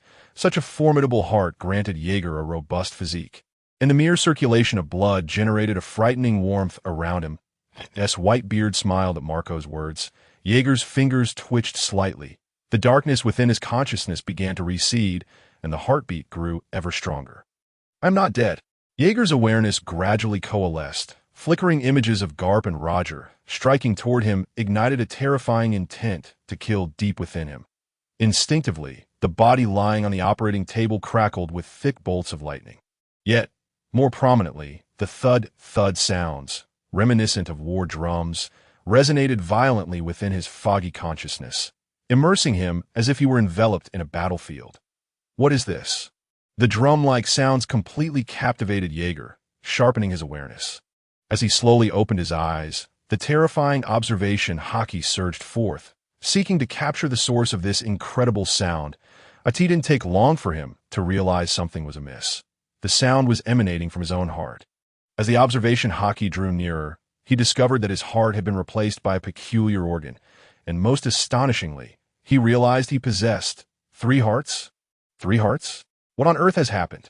Jaeger found himself momentarily entranced as he gazed at the 3 pulsating hearts nestled within his chest, staring at them as one might regard a monstrous aberration. His pallid visage betrayed a profound shock, an expression of bewilderment at the inexplicable phenomenon unfolding before him, while the relentless thud-thud echoed in his ears like the sound of distant thunder. He pinched himself with such ferocity that only when the sharp stings surged through him did he relent. Though the nature of his transformation remained a mystery, he could not deny that he had indeed become a creature possessed of 3 bizarre hearts. In that instant, he sensed an unimaginable force surging within him, a power more terrifying than anything he had previously known. Each heartbeat resonated with a dreadful potency, propelling his blood with the fervor of a pressurized torrent. Warm vapors escaping his form, if the strength he had wielded before could be quantified at 3, now it soared to an astonishing 8. Despite his lingering frailty, he could distinctly perceive that his physical prowess had multiplied several-fold. He felt as though he were enveloped in an indescribable state of euphoria, akin to shattering some long-held shackles. What could this exquisite sensation possibly be? Is it vitality, or perhaps a life force so profound it defied description? Jaeger, incredulous, clenched his fist tightly, feeling his weakness dissipate. Utilizing his observation haki, he scanned his own body fervently, realizing that while the specifics of his transformation eluded him, his condition was undeniably remarkable, surpassing anything he had ever experienced. As he tightened his grip, arcs of lightning enveloped him, a force more fearsome than even that witnessed during the golden age of warfare, as tiny bolts of lightning danced erratically around him. Crackle! Crackle! In an instant, the operating room was engulfed in electric fury, metal melting under the onslaught, and other materials were obliterated in the blink of an eye, the terrifying shrieks of thunder reverberating from this place. Amidst the elation evident on Whitebeard and his companions, an unsettling sense of annihilation loomed over the snow-blanketed town, as tiny bolts of lightning leapt in tandem with the drifting snowflakes in mere moments. The entire nation was ensnared in a dreadful storm of lightning. Some could not withstand the assault and succumb to unconsciousness, while even members of the Whitebeard pirates lay incapacitated on the ground. The very doctor who had tended to Jaeger was not spared from the barrage. A smile of uncontainable joy spread across Whitebeard's face. Meanwhile, Marco and the others, who had anxiously awaited his awakening, were filled with overwhelming delight. The moment they heard the thunderous roars, they understood that Jaeger had indeed returned to consciousness. They turned their gazes towards him. A raspy voice, as if just roused from slumber, reached their ears. Marco, it seems you all have been diligently honing your skills during my slumber. Especially you, Marco. At that moment, the presence of Jaeger materialized before them, as if he had always been standing there. His speed surpassing their awareness, the heartbeat, reminiscent of a war drum, filled them with astonishing awe. The closer they drew, the more they felt the impossible. The colossal vibrations seemed to shatter the snowflakes swirling around them. As Yeager exited the operating room, his observation hockey had already enveloped the entirety of the kingdom. Thus, all of Marco's thoughts were laid bare before him, revealing their memories, which elicited a complex expression on Yeager's face. He had not anticipated that the typically playful Marco and the others would go to such lengths to save him, nor could he fathom that Whitebeard would traverse from the New World to the Grand Line, even venturing out to hunt sea kings for his sake. "Thank you, Whitebeard. And you too," Marco said at that moment. Yeager was at a loss for how to express his emotions. Perhaps this was one of the reasons he had remained with the Whitebeard pirates. Drawn by the affection this strongest man in the world bestowed upon his crew, upon witnessing Yeager's demeanor, Marco and the others wore expressions of pride, as if silently urging him to praise them, which brought an amused smile to Yeager's face. "Children will always be children. Foolish son, why be so polite with your father? Your well-being is my greatest wish. If you wish to express gratitude, it is for Teach and the doctors here that you should thank. If Teach had not mentioned that the doctors could save you, we may not have succeeded in bringing you back." Whitebeard chuckled as he spoke these words, yet his laughter betrayed an underlying concern. Though he had not overtly displayed his worry during this time, his heart had been no less troubled than Marco's. After all, he was the head of the family, and Yeager had been with him since their days in the Rocks Pirates. Their bond had been forged through countless battles. They were not father and son, but their relationship was akin to that of one. Hence, Marco and the others referred to Whitebeard as old man, while Yeager called him Papa. A smile graced Yeager's face as he reflected on the past. Without this man before him, he would have perished countless times. It had been Whitebeard who had saved him repeatedly, although his own machinations had played a role as well. "Teach, is it?" A mysterious smile crossed Yeager's face. Having just regained consciousness from his own ordeal, Teach froze at the sight of Yeager's smile, as if he had been marked by some lurking danger. He sensed that Yeager might be contemplating something ominous. "Shouldn't he be grateful to me? Why do I feel as though he intends to do something malicious? Is he planning to strike me with lightning again?" Teach's eyes twitched in terror as he regarded Yeager, who was gazing at him with an enigmatic smile, leaving him utterly unable to fathom why his benefactor would not only fail to express gratitude, but also seem to harbor ill intentions. He realized that his initial assumptions had been misguided. Perhaps he should never have allowed his father to bring him here. He should have let this dangerous individual perish. Yeager regarded Teach with a knowing smile, his mind racing with myriad thoughts. This man is aware of magnetic drum kingdom, or does he merely recognize its peculiarities, such as the existence of the munch fruit, from the fleeting memories that had crossed his mind? It was evident that he lacked knowledge of it. Yet, it was astonishing that he had encountered the munch fruit and remained so composed. Yeager's observation hockey could only glimpse the memories currently residing in his mind. Otherwise, he would have delved into Teach's past experiences long ago. Despite being unable to perceive an individual's entire memory, this ability remained a formidable power in Yeager's arsenal. However, he had not anticipated Teach's remarkable restraint. Before acquiring the dark fruit, all his plans had been deeply rooted within him, even after witnessing the very object of his desire. Indeed, the munch fruit was also a coveted devil fruit for Teach. Otherwise, upon obtaining the dark fruit, he would not have relentlessly pursued the seemingly foolish Walpole. The munch fruit, a paramecia-type devil fruit, possessed abilities that rendered it akin to a game-breaking divine fruit. Yet its potential had yet to be realized, as its current master was the inept Walpole. The sheer capacity to consume the abilities of other users and acquire their powers had driven countless individuals to madness, which explained Teach's immediate reaction upon learning of Walpole's consumption of the munch fruit. Eliminate him, and allow the fruit to be reborn so he could seek it anew. The upper limits of this devil fruit remained unknown, as did whether the abilities acquired after consuming another user were permanent. Nevertheless, the allure of such a maddening concept was undeniable, even to Yeager, who felt tempted to eliminate Teach. Yet, just as Teach had surmised, killing him would only complicate matters further. The world was vast, and the chances of discovering this devil fruit were slim. Perhaps it lay in the depths of the sea or in some forsaken corner of an uninhabited island, or even within the belly of a sea king. Countless possibilities existed. Alas, such an unreasonable fruit was fated to elude them. Perhaps, if the opportunity arose, they might bring Teach before Vegapunk to study and extract the munch fruit. Such abilities could not be more fitting for oneself that Jaeger's observation hockey, encompassing the entire island, has already locked onto Walpo, who is ensconced in a certain corner. However, he remains unaware if Vegapunk possesses such technology at present. Should time permit, he must seek him out, that he then redirected his gaze towards Teach, knowing that the latter had brought him here for treatment under Whitebeard's auspices in hopes of altering his perception. Yet, how could such a gesture possibly evoke gratitude from Jaeger?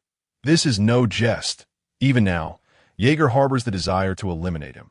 Were it not for Whitebeard and Marco's presence, Jaeger would have undoubtedly struck him down at the first opportunity. Jaeger is certainly no virtuous soul. He is, after all, a pirate. Teach, what are your thoughts on the Whitebeard pirates? Jaeger inquired earnestly, his calm eyes locking on Teach's, scrutinizing every flicker of emotion that crossed his face. Even his observation hockey was delving into Teach's memories. Teach was momentarily taken aback, gazing at the man before him clad in golden armor with palpable trepidation. The calmness of Jaeger's demeanor gradually assuaged his inner fears. He then earnestly replied, "It feels like homecoming. Especially after the recent events, I realize that the Whitebeard pirates are not merely the strongest crew, but also a sanctuary for us abandoned children. Therefore, I'm immensely grateful to Pops." His sincere response resonated with everyone, filling them with an overwhelming sense of authenticity. Whitebeard felt an immense pride swell within him, although this fellow had only joined the Whitebeard pirates for a month. Witnessing him develop such a sense of belonging so swiftly filled Whitebeard with a sense of pride that I hope you genuinely feel that way. Please, do not disappoint me. Jaeger, however, could clearly perceive the dark thoughts lurking beneath Teach's serious facade. A terrifying killing intent simmered beneath Jaeger's tranquil exterior. This fellow is nothing but an ungrateful wolf. Everyone, the banquet is about to commence. Before Jaeger could utter another word, Whitebeard's booming voice resonated through the surroundings. Under his command, the entire crew erupted into jubilant cheers. That Whitebeard's voice dispelled the gloom that had settled over everyone, restoring joyous expressions to their faces as they danced their pirate dance. King Warlaloo had already prepared a sumptuous feast, evidently aware of pirates' penchant for revelry. Moreover, there was one who had returned from the brink of death and required substantial nourishment. Sachi laughed heartily as he crafted delectable dishes, while others drank strong liquor and feasted on grilled meat, each engaging in their preferred merriment. Singing, playing games, drinking, joyful laughter, and voices mingled freely. Every cell in Jaeger's body exuded an insatiable hunger, enveloped in a state of energy deprivation, akin to a voracious beast indulging in a frenzied feast. Even the sea monsters hunted by Whitebeard vanished into his belly at an astonishing pace. With each morsel consumed, his strength surged at a terrifying rate. Whether an illusion or reality, he could even hear the thunderous rush of blood coursing through his veins. Additionally, the lightning was continuously refining his physique with even greater ferocity. Following that battle, his power had attained an unprecedented leap, a strength that would typically require prolonged dedication and arduous training to achieve. The abilities of the Rumble fruit had reached an entirely new echelon. Jaeger recalled the black core he had frantically employed during his final clash with Garp and Roger. This was a compressed version of the feeble divine punishment.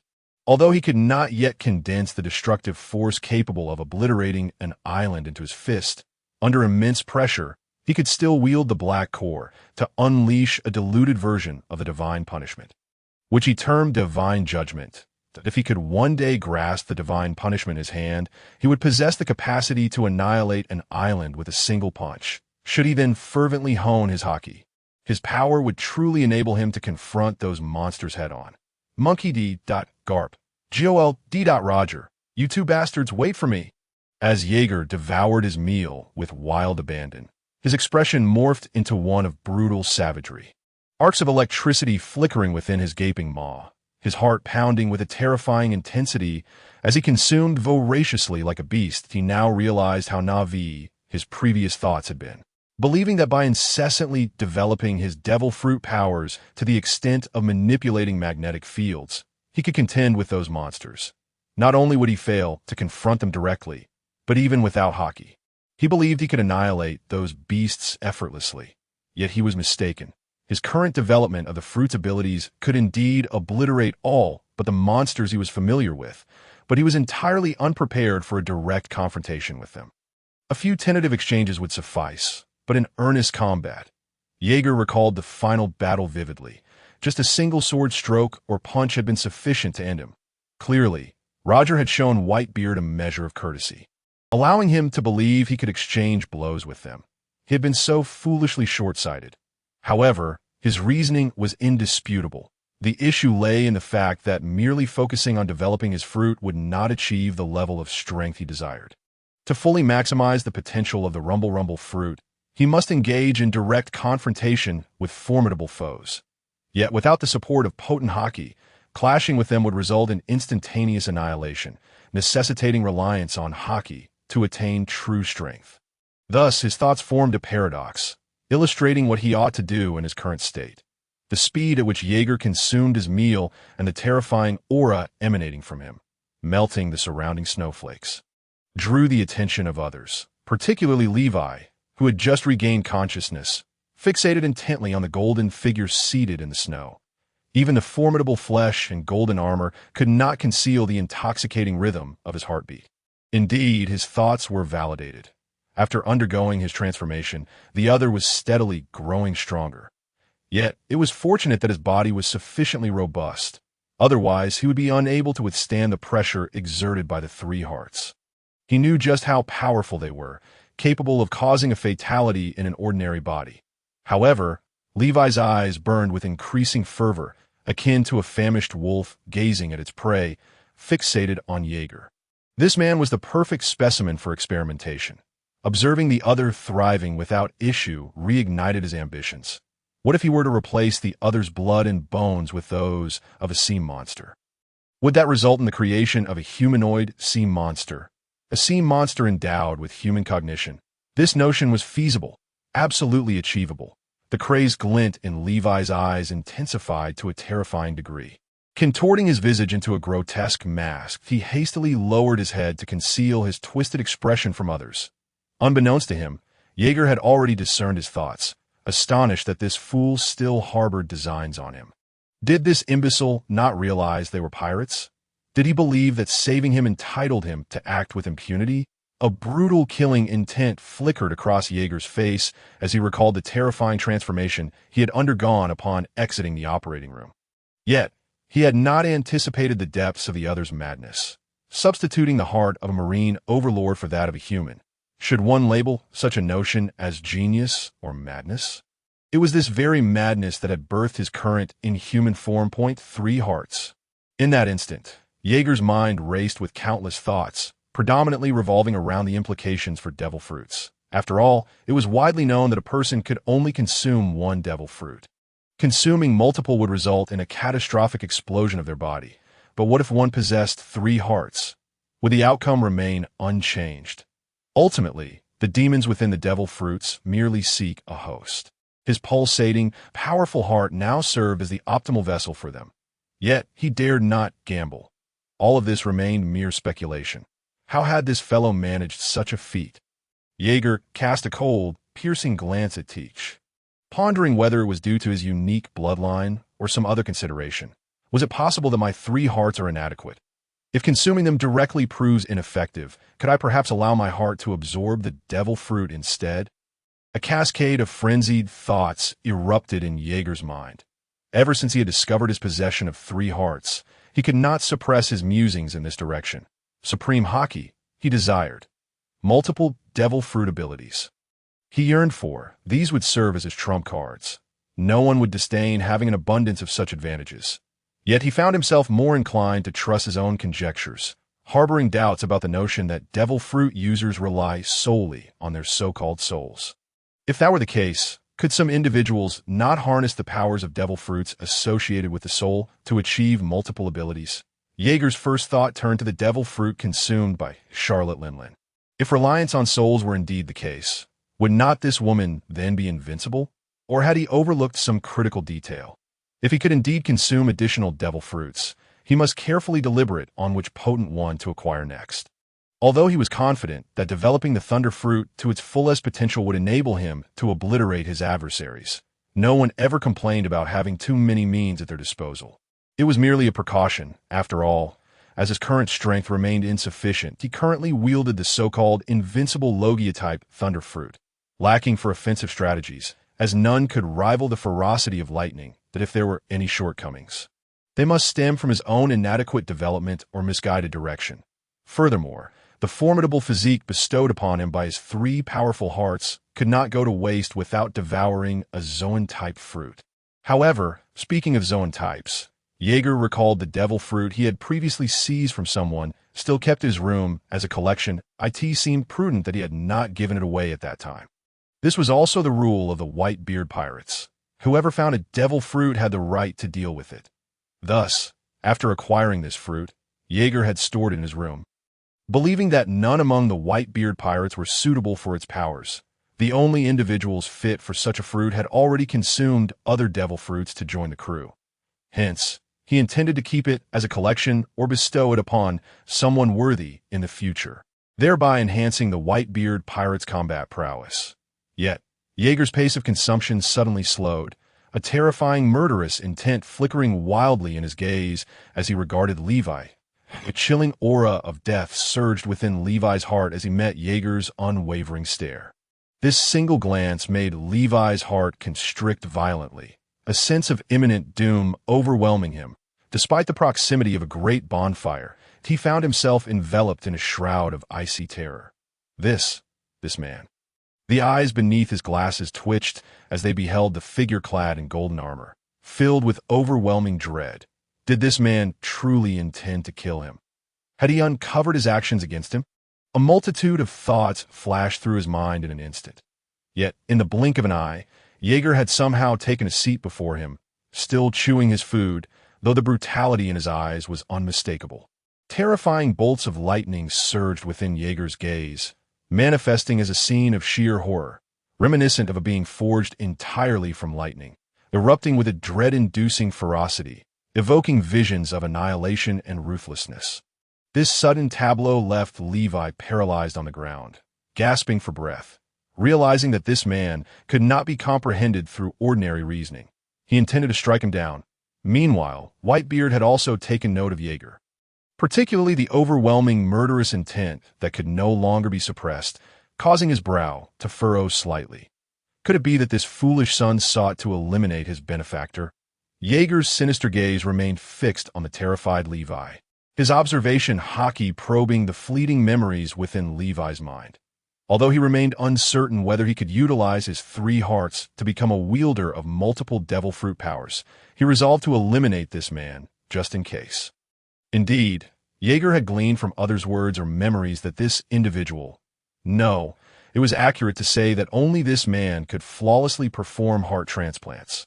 Other doctors might possess the skill, but they were far inferior in technique. Therefore, to prevent the emergence of others who might wield multiple devil fruit abilities like him, and to conceal the fact that he possessed 3 hearts, this man had to die. Not just him. All the inhabitants of this nation must perish. In that moment, Jaeger's observation haki enveloped the entire island, revealing everyone within his sight. Suddenly, a thunderclap resonated above the nation, its immense sound capturing the attention of all. Yet when they looked up at the sky, they saw nothing but a vast expanse of white. A blinding, snow-laden void, thick flakes cascading down, saturating the distant heavens in a heavy blanket of white. Unbeknownst to them, above this obscured sky, fierce bolts of lightning danced like monstrous serpents, leaping and flashing, brewing an unthinkable onslaught. As their confusion mounted, they turned to Jaeger, seated on the ground, enveloped by a swarm of tiny, crackling bolts of lightning, the air around him crackling with a terrifying energy. Levi was paralyzed with fear, unable to rise, upon witnessing Jaeger surrounded by lightning, with arcs of electricity flickering from his eyes and mouth. He felt his sanity teetering on the brink. He knew Jaeger was a devil fruit user, but he never anticipated such a horrifying presence. The recent thunderclap had this man consumed a fruit that allowed him to manipulate lightning? He gazed in disbelief at the godlike figure on the ground, whose indifferent eyes regarded his life with utter disregard. Then, Jaeger's detached voice broke through. "Thank you for bringing me back to life. To express my gratitude, I shall present you with a gift, though the scene may induce discomfort. Rest assured, the process will be swift. You shall feel no pain." That a cruel, ominous smile crept across Jaeger's face. Devoid of any gratitude towards the man who had saved him, his singular intent was clear: to eliminate him. As soon as he finished speaking, a blinding bolt of lightning erupted from Jaeger's fingertip, the aura of destruction spreading instantaneously, leaving everyone in a state of disbelief as they felt a paralyzing sensation in the air. Before they could comprehend the unfolding events, they noticed that Whitebeard's sword had somehow intervened, blocking Levi's path, its razor-sharp blade shimmering with a terrifying brilliance, crackling with a multitude of menacing bolts of lightning. Jaeger's strike had been thwarted. This scene nearly caused Levi's heart to cease beating. He looked on in horror at Jaeger. Jaeger fell silent, taken aback that his sudden offensive had been intercepted by Whitebeard. Despite the terrifying velocity of his lightning, he had underestimated the situation, believing he could swiftly eliminate this man amid the festivities. Who could have imagined his attack would be blocked? Was it the murderous intent he had inadvertently revealed? What could this man possibly want? Teach's face bore an expression of disbelief, utterly perplexed as to why. Amidst the revelry of the banquet, Jaeger would suddenly turn against the doctor. Teach had been observant of Jaeger's actions since he emerged from the operating room, noting that he had not exchanged a single word with the doctor. Why? Then, did it seem like an act of vengeance? Could it be related to heart issues? Yet, such thoughts were not unfounded. After all, a perfectly healthy individual had been implanted with a Sea King heart. While it was indeed astonishing, it felt fundamentally unsettling as everyone remained stunned by the unfolding spectacle. Jaeger's expression darkened, for Whitebeard's gaze had locked on him the moment he had made his move. An indescribable pressure enveloping him, he then turned to meet Whitebeard's stern gaze, the latter seated upon a rock, his eyes fixed on Jaeger with an ominous intensity. Even the eyes of Whitebeard, filled with fury, were unmistakably evident. Jaeger, a deep and resonant voice reverberated. All around, the onlookers ceased their actions, paralyzed by fear and swallowing nervously as they observed the tense standoff between Whitebeard and Jaeger, an oppressive atmosphere smothering the surroundings. King Valor's eyelids twitched in terror as he witnessed the unfolding scene. Although he remained oblivious to the reasons behind the confrontation between the young man clad in golden armor and Levi, he comprehended that a misstep in handling the situation could spell doom for them all, including the very nation they inhabited. Yet, under such oppressive circumstances, he dared not utter a word. The terrifying pressure weighed upon him, reminding him of his unworthiness to speak. Even his status as a so-called king did not exempt him from the grim reality that he would be the first to perish should matters escalate. Where is the Navy? He pondered anxiously, feeling suffocated by the stifling tension, fervently hoping they would arrive, soon to subdue the pirates. Meanwhile, those around him remained motionless, their eyes wide with dread as they beheld Whitebeard. Acutely aware that he was enraged, the intensity of his fury surpassed even the frigid chill that enveloped the nation. "What are you planning to do, Jaeger? Are you truly going to turn against your savior?" Whitebeard's thunderous voice resonated once more. As his words fell, the frigid air seemed to ignite, twisting and trembling in anticipation of unspeakable events. Marco and the others gazed in astonishment at Whitebeard, never expecting such raw fury to escape him this time. The sheer terror emanating from him altered the very environment, and Jaeger, despite having done nothing, felt the weight of immense pressure bearing down upon him, starkly aware of the chasm that lay between their strengths. "Have you forgotten how I guided you? Even as ruthless rogues, we must maintain gratitude toward those who have saved us, and never raise our hands against the defenseless, be they children or women." Whitebeard's voice was low and filled with wrath, and Jaeger's actions evoked memories of a distant past, reminding him of Jaeger's relentless cruelty, regardless of whether his opponent was a benefactor or a vulnerable individual. Anyone deemed an enemy would meet with unhesitating violence.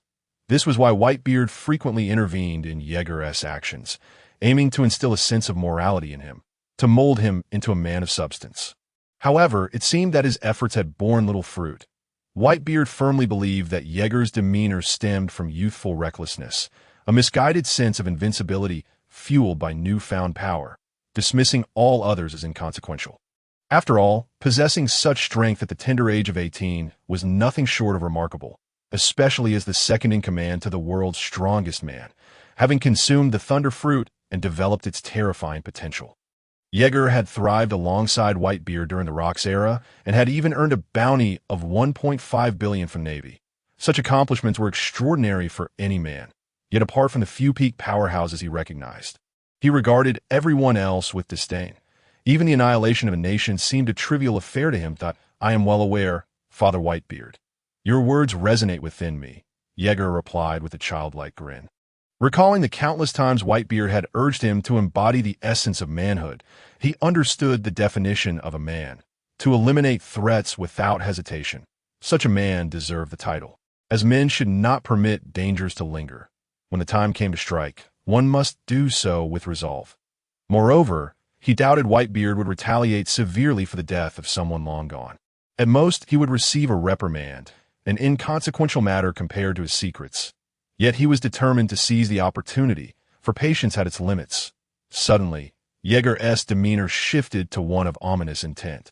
A calm malevolence surged within him, and a terrifying bolt of lightning erupted, imbued with annihilative power, aimed directly at Levi. However, Jaeger's sinister expression faltered when he noticed a towering, formidable figure standing protectively before Levi. Effortlessly blocking his attack, Jaeger fell silent. The countenance of Whitebeard darkened, his gaze filled with fury as he confronted Jaeger. Though they were pirates, certain lines should not be crossed. At the very least, a semblance of compassion was expected. This had always been his teaching to his sons. He did not wish for them to become cold-blooded butchers. Thus, without hesitation, he unleashed a powerful punch. Bam! The sheer force of the blow was terrifying. Tearing through the air and crashing into Jaeger's face, the overwhelming power sending him hurtling backward, carving a path through the snow before he collided violently with a tree. As Jaeger fell from the tree, it crashed down behind him, thundering onto the snow. Blood trickled from the corner of Jaeger's mouth as he gazed calmly at the endless white sky. He did not evade Whitebeard's strike, nor did he resort to elementalization. He knew that dodging would only exacerbate the situation. Moreover, Whitebeard's punch bore no added powers or hockey. It was solely the raw force of his being. The punch was deceptively weak. A deliberate lesson from Whitebeard for his sons. Lying in the snow, Jaeger did not immediately rise. His observation hockey sensed Whitebeard's brooding gaze fixed in his direction. Yet Jaeger remained unperturbed. He understood that Whitebeard would only deliver a few blows and a verbal reprimand. After all, Whitebeard aimed to instill in him the importance of gratitude, particularly toward those who had lent him aid. Most crucially, Jaeger had not acted against Whitebeard's crew, which was paramount. He was wise enough to recognize Whitebeard's boundaries and refrain from crossing them. After a moment of stillness, Jaeger rose from the snow, his gaze steady upon Whitebeard before shifting to the terrified Levi. The relentless specter of death loomed ever closer, driving the once unhinged doctor to the brink of madness. He had believed he had grown indifferent to death, convinced that once he completed his desired experiments, he could accept his own demise. Yet, when faced with the reality of death, he discovered his own fear. His heart raced as he beheld the towering figure before him, an imposing presence exuding an intangible aura of terror that left him profoundly shaken. Even the falling snowflakes seemed to be repelled by an unseen force. Unable to approach him, his heart pounded uncontrollably, leading him to entertain the absurd notion of using Jaeger as a test subject. As Levi gazed at Whitebeard with a mix of excitement and apprehension. Whitebeard advanced with heavy steps, his expression dark and filled with fury as he drew closer to Jaeger. This impetuous youth was truly a source of exasperation. Although Whitebeard's face bore the weight of anger, his heart brimmed with exasperation for Jaeger. This reckless boy had not changed one bit. The same concerns he had voiced during their time with the Rocks pirates echoed in his mind. Yet even now, they bore no fruit, as Jaeger's cruelty remained unwavering. Even the ordinary individuals who strived to save their own lives were not spared. They acted on impulse, entirely at the mercy of their whims. Even warnings uttered by themselves proved futile. Nevertheless, he was acutely aware that Jaeger understood the only rule was not to lay a hand on his own family. The deaths of others mattered little, as long as there remained some semblance of a boundary. However, Jaeger's aggression toward the doctor who had saved his life was unjustifiable, particularly since this physician was his savior. Whitebeard regarded Jaeger with a frigid gaze, his voice laced with an ominous chill. "Are you disregarding my words, Jaeger? If it were not for this doctor's efforts to heal you, you would have long since met your demise. His assistance is not a license for you to commit such inhumane acts." Whitebeard's words brimmed with fierce indignation as he towered over Jaeger, scrutinizing him with disdain, perplexed by the character of this young man. Who could possibly have instilled such cruelty within him? Even the notorious Golden Lion lacked the same mercilessness. Yet his words stirred no emotional response within Jaeger. Instead, he calmly met Whitebeard's gaze and replied, "I understand, Father Whitebeard. Your words are etched in my heart. I shall refrain from acting against him." Jaeger maintained an outward calm, though his heart was ablaze with seething anger, veins throbbing beneath his skin, concealed beneath the golden armor. His murderous intent never wavered.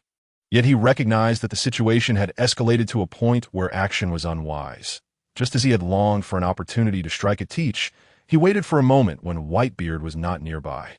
If he could not change this individual, then he might as well eliminate him.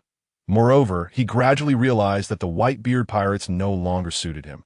His ideals clashed with those of Father Whitebeard, as did his temperament with everyone else. Perhaps it was time to plot his own course, but a solitary voyage awaited him. A notion previously unheard of surged forth in his mind, although he held affection for the Whitebeard pirates. And despite Father Whitebeard's consistent treatment of him, such thoughts had never crossed his mind before. Though he had been leveraging Father Whitebeard's presence to hone his own skills, he felt increasingly disillusioned, realizing that many matters had not unfolded as he had wished. Now, all that remained was a reckless gamble against fate. Jaeger swiftly quelled this terrifying thought. The idea of severing ties with the Whitebeard pirates must be dismissed. Whitebeard's expression remained dark and unyielding in response to Jaeger's words, as he continued to glare at his wayward son. "Then you shall remove everything above, or do you intend to annihilate everyone on this island?" His words left everyone present momentarily stunned, their gazes instinctively drawn skyward. Yet all they beheld was an expanse of white, devoid of any discernible anomaly. Father had claimed that something loomed above, threatening to eradicate everyone on the island. Could it be? The members of the Whitebeard pirates looked at Jaeger in disbelief, their minds fixated on the thought that Jaeger's lightning was coalescing above, harboring an unimaginable force capable of obliterating all on the island. King Valeru and the doctors gazed at the blank white sky in terror, ensnared by Whitebeard's ominous words. Was there something concealed in the unseen heavens? They instinctively lifted their heads, yet no abnormalities revealed themselves, save for the incessantly falling snowflakes and the distant rumble of thunder. Thunder?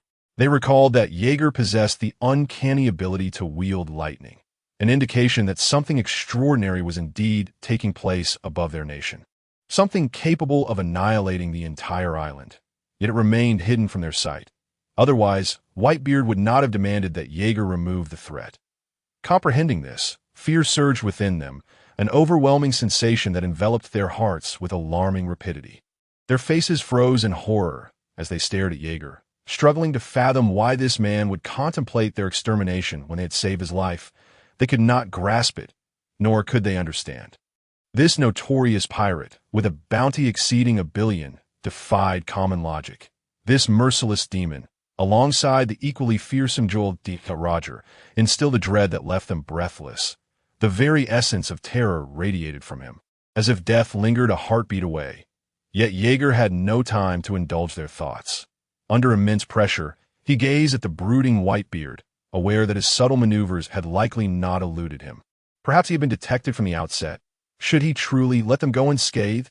Various possibilities flickered in Jaeger's mind. Indeed, it was best to keep the uncertainty of whether three hearts could bear three devil fruits to himself. Not even Whitebeard could thwart his intentions to kill. Such an extraordinary phenomenon could remain confined to his own experience. He would never permit others to share in it, as it posed a significant threat to him. "I understand." Jaeger spoke, his voice steady. His countenance had grown calm, though only he knew the tempest of murderous intent roiling within him, akin to a stormy sea, with colossal waves crashing amidst the howling winds, wreaking havoc upon his emotions. However, he managed to conceal his turmoil from all present, revealing no dissatisfaction. As his words fell, the terrifying black core above the magnetic drum kingdom flickered and began to dissipate. "Foolish son," Whitebeard murmured, a deep chuckle escaping him. His laughter shattered the oppressive atmosphere, prompting all to once again cheer and indulge in their revelry. Jaeger had taken a seat by the campfire, devouring meat with gusto. Appearing to have cast aside all other concerns, he joined Jozu and the others in raucous laughter. This sudden shift leaving Levi and the others utterly bewildered. He could not fathom how a person's demeanor could shift so swiftly, from contemplating murder to feasting in celebration in a mere moment. This scene struck him profoundly. Was this the essence of piracy? Unrestrained feasting alongside a band of extraordinary individuals? What might their adventures entail? Was it merely pillaging and plundering? What of their foes, apart from the pirate King Gold Lion and the infamous Joel D. Roger? Were there other terrifying figures lurking in the shadows? If he were to sail alongside them, would he have the opportunity to study those formidable beings? This possibility ignited a spark within Levi. It was not beyond the realm of feasibility. However, the prerequisite was gaining the acceptance of this man. Whitebeard, he settled down, sipping his drink, contemplating how to approach him. As he observed Whitebeard, the elder pirate noticed him in turn. Sensing Levi's intent, Whitebeard pondered while sipping his drink, then took a swig of the potent liquor. Meanwhile, as the Whitebeard pirates reveled in their banquet, the turmoil in the New World reached its zenith. Admiral Sengoku, leading the Navy fleet, found himself vanquished by the Roger pirates. Just as Sengoku was cornered, the Navy hero, Carp, arrived. His arrival escalated the battle to unprecedented heights that on a remote island in the New World. The aftermath of a brutally fierce battle was evident. Mountains lay shattered, and colossal trees have been obliterated. Even the very earth has been rent asunder by enormous, grotesque fissures, devoid of any semblance of order. The air is saturated with an essence of sheer terror, an indescribable aura of intimidation spreading far beyond this island. Threads of diminutive black lightning intertwine with crimson bolts, unleashing unfathomable power. This place has become a realm of death, where mere mortals would succumb to unconsciousness upon approach. The entire island exhibits signs of decay and demise. Yet the thunderous roar of cannons and the cries of both pirates and Navy echo through the chaos. Boom! The cannons fire, bang bang. Fists collide with force, clang. In the heart of the island, the cataclysmic clash of an iron fist against a blade rips through the air, sending forth the most horrifying shockwaves. Thick, irregular bolts of lightning resemble fierce dragons, tearing through the heavens with terrifying roars. Where the lightning spreads, it obliterates the air, shatters mountains, and pulverizes trees. Even the residual force is enough to stun the unprepared, marking a true confrontation of peak powerhouses that scoundrel Roger still not finished. If we do not depart soon, the Navy's reinforcements will only continue to swell. That Rayleigh's gaze is fixed intently on Sengoku, who stands opposed to him. His current state is far from optimal, while Sengoku seems to grow ever stronger in battle, even mastering the use of Conqueror's Haki with increasing proficiency. Moreover, Jabba has been cornered by Vice Admiral Tsuru and other rear admirals. With a relentless tide of Navy forces advancing, the Roger pirates are being driven to the brink of annihilation. Their battle has raged for a full day and night, and none anticipated that the Navy, having suffered immense losses in the Golden Battle, would still dare to dispatch troops to the New World. It must be noted that the New World is currently engulfed in terror, dominated by the pirate overlord, the Golden Lion. Particularly for the Navy, the Golden Lion has been relentlessly hunting them down. Any Navy personnel encountered by the flying pirate crew face only one fate, certain death. Yet the new world awaits. It awaits the return of the Whitebeard pirates. One doubts the strength of the world's mightiest man. His abstention from the title of Pirate King is solely due to the disparity in power between his forces and those of the Golden Lion. Should he choose to extend an invitation for followers, the number of ruthless villains seeking to join the Whitebeard pirates would far exceed expectations. Everyone yearns to carry the name of Whitebeard as they navigate these treacherous seas. And none can refuse the prefix of the strongest in the world. The battle between the Navy and the Roger pirates raged on for 3 days and nights, culminating in the retreat of the Roger pirates as the situation turned dire. However, the losses on the Navy's side reached staggering proportions. This confrontation has once again inflicted severe damage upon the Navy. Meanwhile, the reputation of the Roger pirates has soared to unprecedented heights, rivaling that of the fleet commanded by the Golden Lion. Even more remarkably, considering that the Roger pirates consist of fewer than 20 members. Yet, each member of this pirate crew is a formidable powerhouse, a force not to be underestimated. Following this conflict, it became evident to all that the figures within the Roger pirates are truly hidden dragons. Whether they are fishmen or other beings, they possess the prowess to stand against hundreds. Consequently, a new pirate overlord has emerged. A pirate overlord? Yeager gazed silently at the newspaper. Upon seeing the grinning visage of Joel D. Roger, his mind involuntarily conjured memories of that horrifying moment, when a single strike seemed poised to cleave heaven and earth asunder.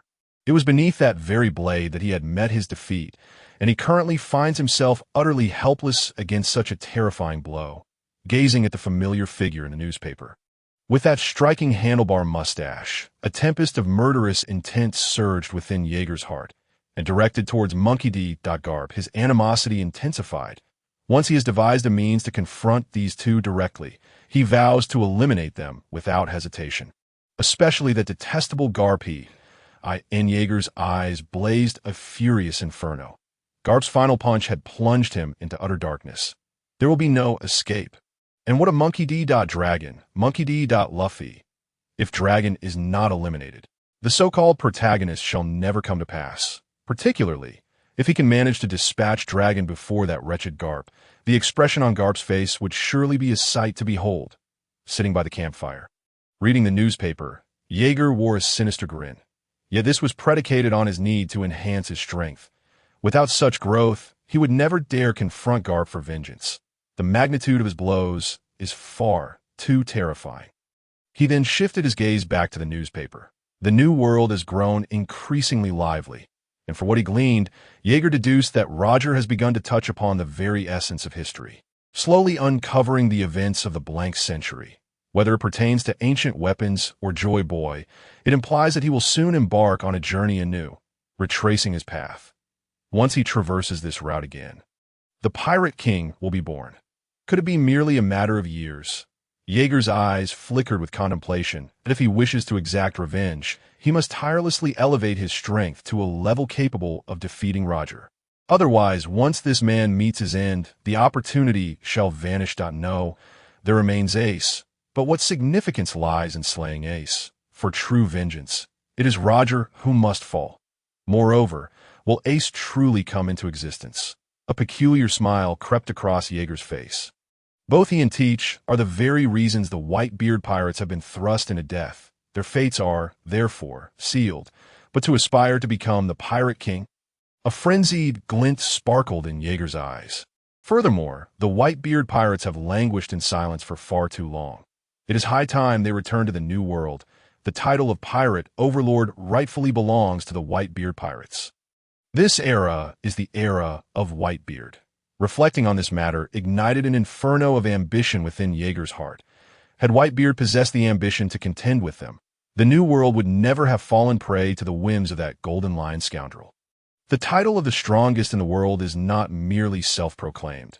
It is forged through strength and battles with the pinnacle of powerhouses. The current Whitebeard is at the zenith of his might, not the frail figure of the future.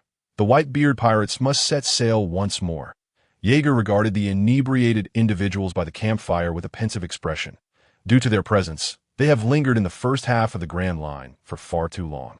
As they withdraw from the New World, it seems as though everyone has begun to forget the existence of the Whitebeard pirates. Yet, as he observed the slumbering Whitebeard and his crew, Levi's gaze gleamed with intensity as he approached Jaeger. His demeanor exuding unmistakable determination, it appeared he had completely forgotten Jaeger's earlier intent to kill him. But he circumvented the others and came to Jaeger's side, his voice fervent as he inquired, "Mr. Jaeger, I wish to join the Whitebeard pirates on their voyage. What must I do to become a part of your crew?" His question was direct, his eyes burning with an unusual fervor as he regarded Jaeger, akin to a ravenous wolf eyeing a flock of sheep. His excitement palpable. However, his words momentarily stunned Jaeger, who then stared at the bespectacled mad doctor with bewilderment. Does he truly have a screw loose? This was Jaeger's first thought. He could not comprehend how this man, whom he was prepared to eliminate, could still wish to join the Whitebeard pirates. Was this not akin to a sheep entering a tigeress den? Is he unaware of the implications of his actions? Or is his mind genuinely unhinged? Jaeger's observation hockey surged forth, delving into the memories of this abnormal individual, and soon his expression grew peculiar. This man was merely driven by a desire to study powerful beings, particularly harboring a keen interest in devil fruits. He's indeed a mad doctor. In that moment, Jaeger's murderous intent toward him dissipated entirely. Through the insights gleaned from the man's memories, he discovered an intriguing detail. He believed that the existence of 3 hearts was a secret known only to him. Furthermore, he dared not disclose to others that he regarded Jaeger as a subject for experimentation, fully aware that should this truth come to light, he would be swiftly silenced. Yet, when Jaeger had inexplicably attempted to eliminate him, he had faintly sensed that Jaeger might be aware of his actions. However, what he did not anticipate was that Jaeger was not acting against him due to this matter at all. Yet, the issue of joining the Whitebeard pirates was a topic to set aside for now. The pressing question remained, did this fellow truly fear death? How dare he appear before him? Jaeger narrowed his gaze, scrutinizing the man before him. Yet this individual could not be spared. Casting a glance at Whitebeard, who was slumbering deeply due to intoxication, Jaeger hesitated to take a gamble. If he were to strike Levi, he could not be certain whether Whitebeard would suddenly awaken and retaliate against him. Alternatively, he might already be prepared to betray the crew, much like Teach, immediately after eliminating this man. After all, he had just promised Whitebeard that he would refrain from violence. Should he act against that promise, it would reflect a profound disrespect towards Whitebeard, a disgraceful act indeed if he were to kill this man today and Whitebeard bore no grudge against him. It would set a dangerous precedent for others to defy Whitebeard's commands tomorrow. Thus, he understood that this was a line he could not cross. Disobeying the captain's orders was a grave matter. Even though he had indeed defied them initially, I do not know. Perhaps you ought to inquire with Whitebeard, Jaeger remarked to Levi, his tone laced with deliberate provocation. At this juncture, he had quelled the tumultuous thoughts in his mind. Focusing his gaze on the deranged doctor before him, Levi was taken aback, seemingly unprepared for such an inquiry from Jaeger. Nevertheless, after adjusting his glasses, he replied, I wish to witness a broader world, to explore more intriguing phenomena. This nation is simply too small, restricting my abilities from reaching their fullest potential. Moreover, the peculiar ailments here are far too limited. All right, I confess I have lied, Levi admitted, realizing he could no longer fabricate a convincing story. He was simply not adept at deceit. Observing Jaeger beside him, he resignedly continued, yet he noticed that Jaeger exhibited no discernible reaction to his words, as if he had already anticipated the flaws in his narrative. This realization sent a shiver down his spine, yet he chose to answer earnestly, "It is because I have heard that you are among the most formidable pirate crews, especially since your captain is heralded as the strongest man in the world. If I were to join you, would that imply I could study the foes you have vanquished? After all, with your immense strength, your adversaries must not be feeble, right? Investigating powerful beings and the devil fruits is an exhilarating endeavor. Otherwise, I would not have been able to perform the surgery that saved you. However, I owe you an apology to at this point. He abruptly paused, seemingly organizing his thoughts. Jaeger, indulging in roasted meat, offered no interruption, simply waiting in silence for the man to continue. After several minutes, Levi resumed, regarding the operation to save you, I possess no absolute certainty. The experiments conducted on animals differ fundamentally from those on humans, particularly in the case of interspecies heart transplants.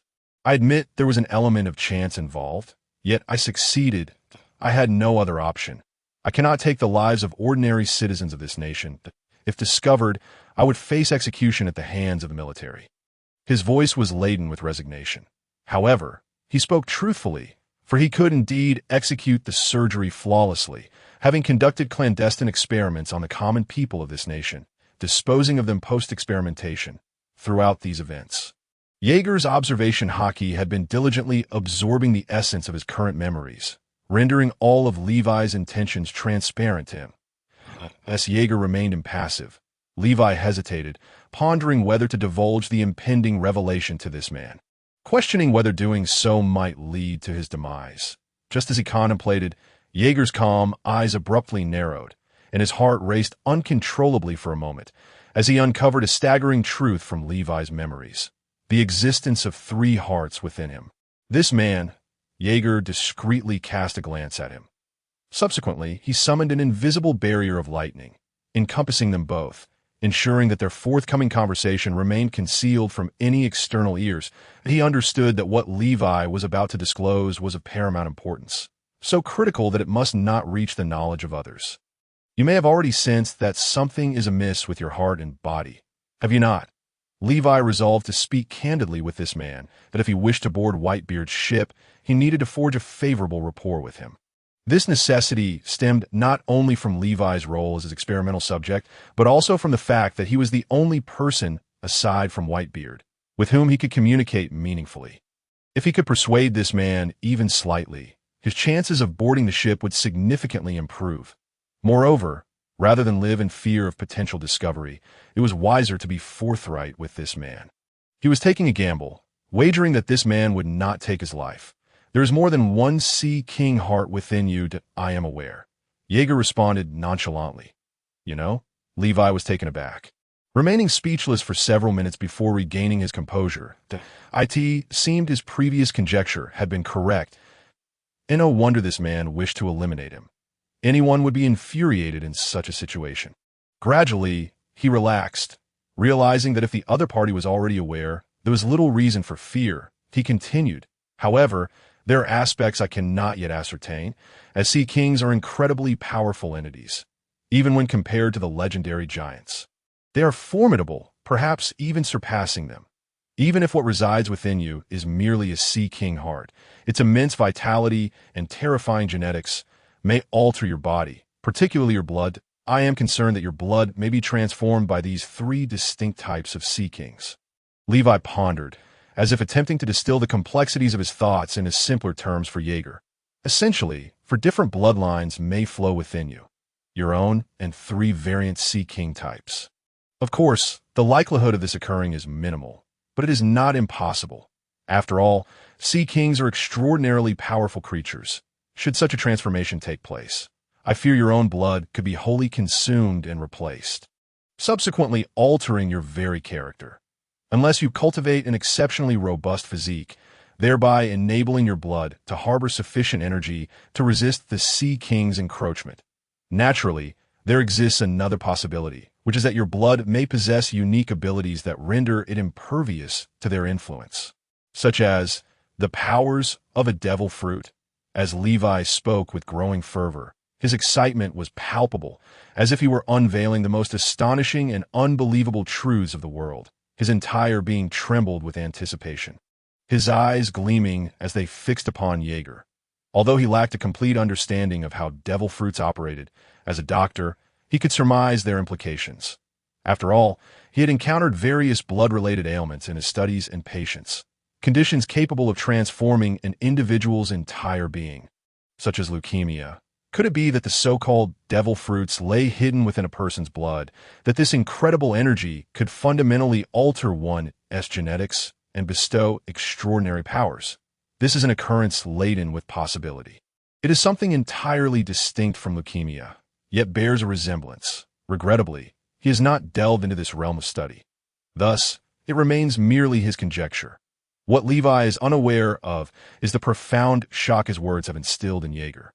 His calm eyes are now filled with astonishment as he recalls something he had long forgotten.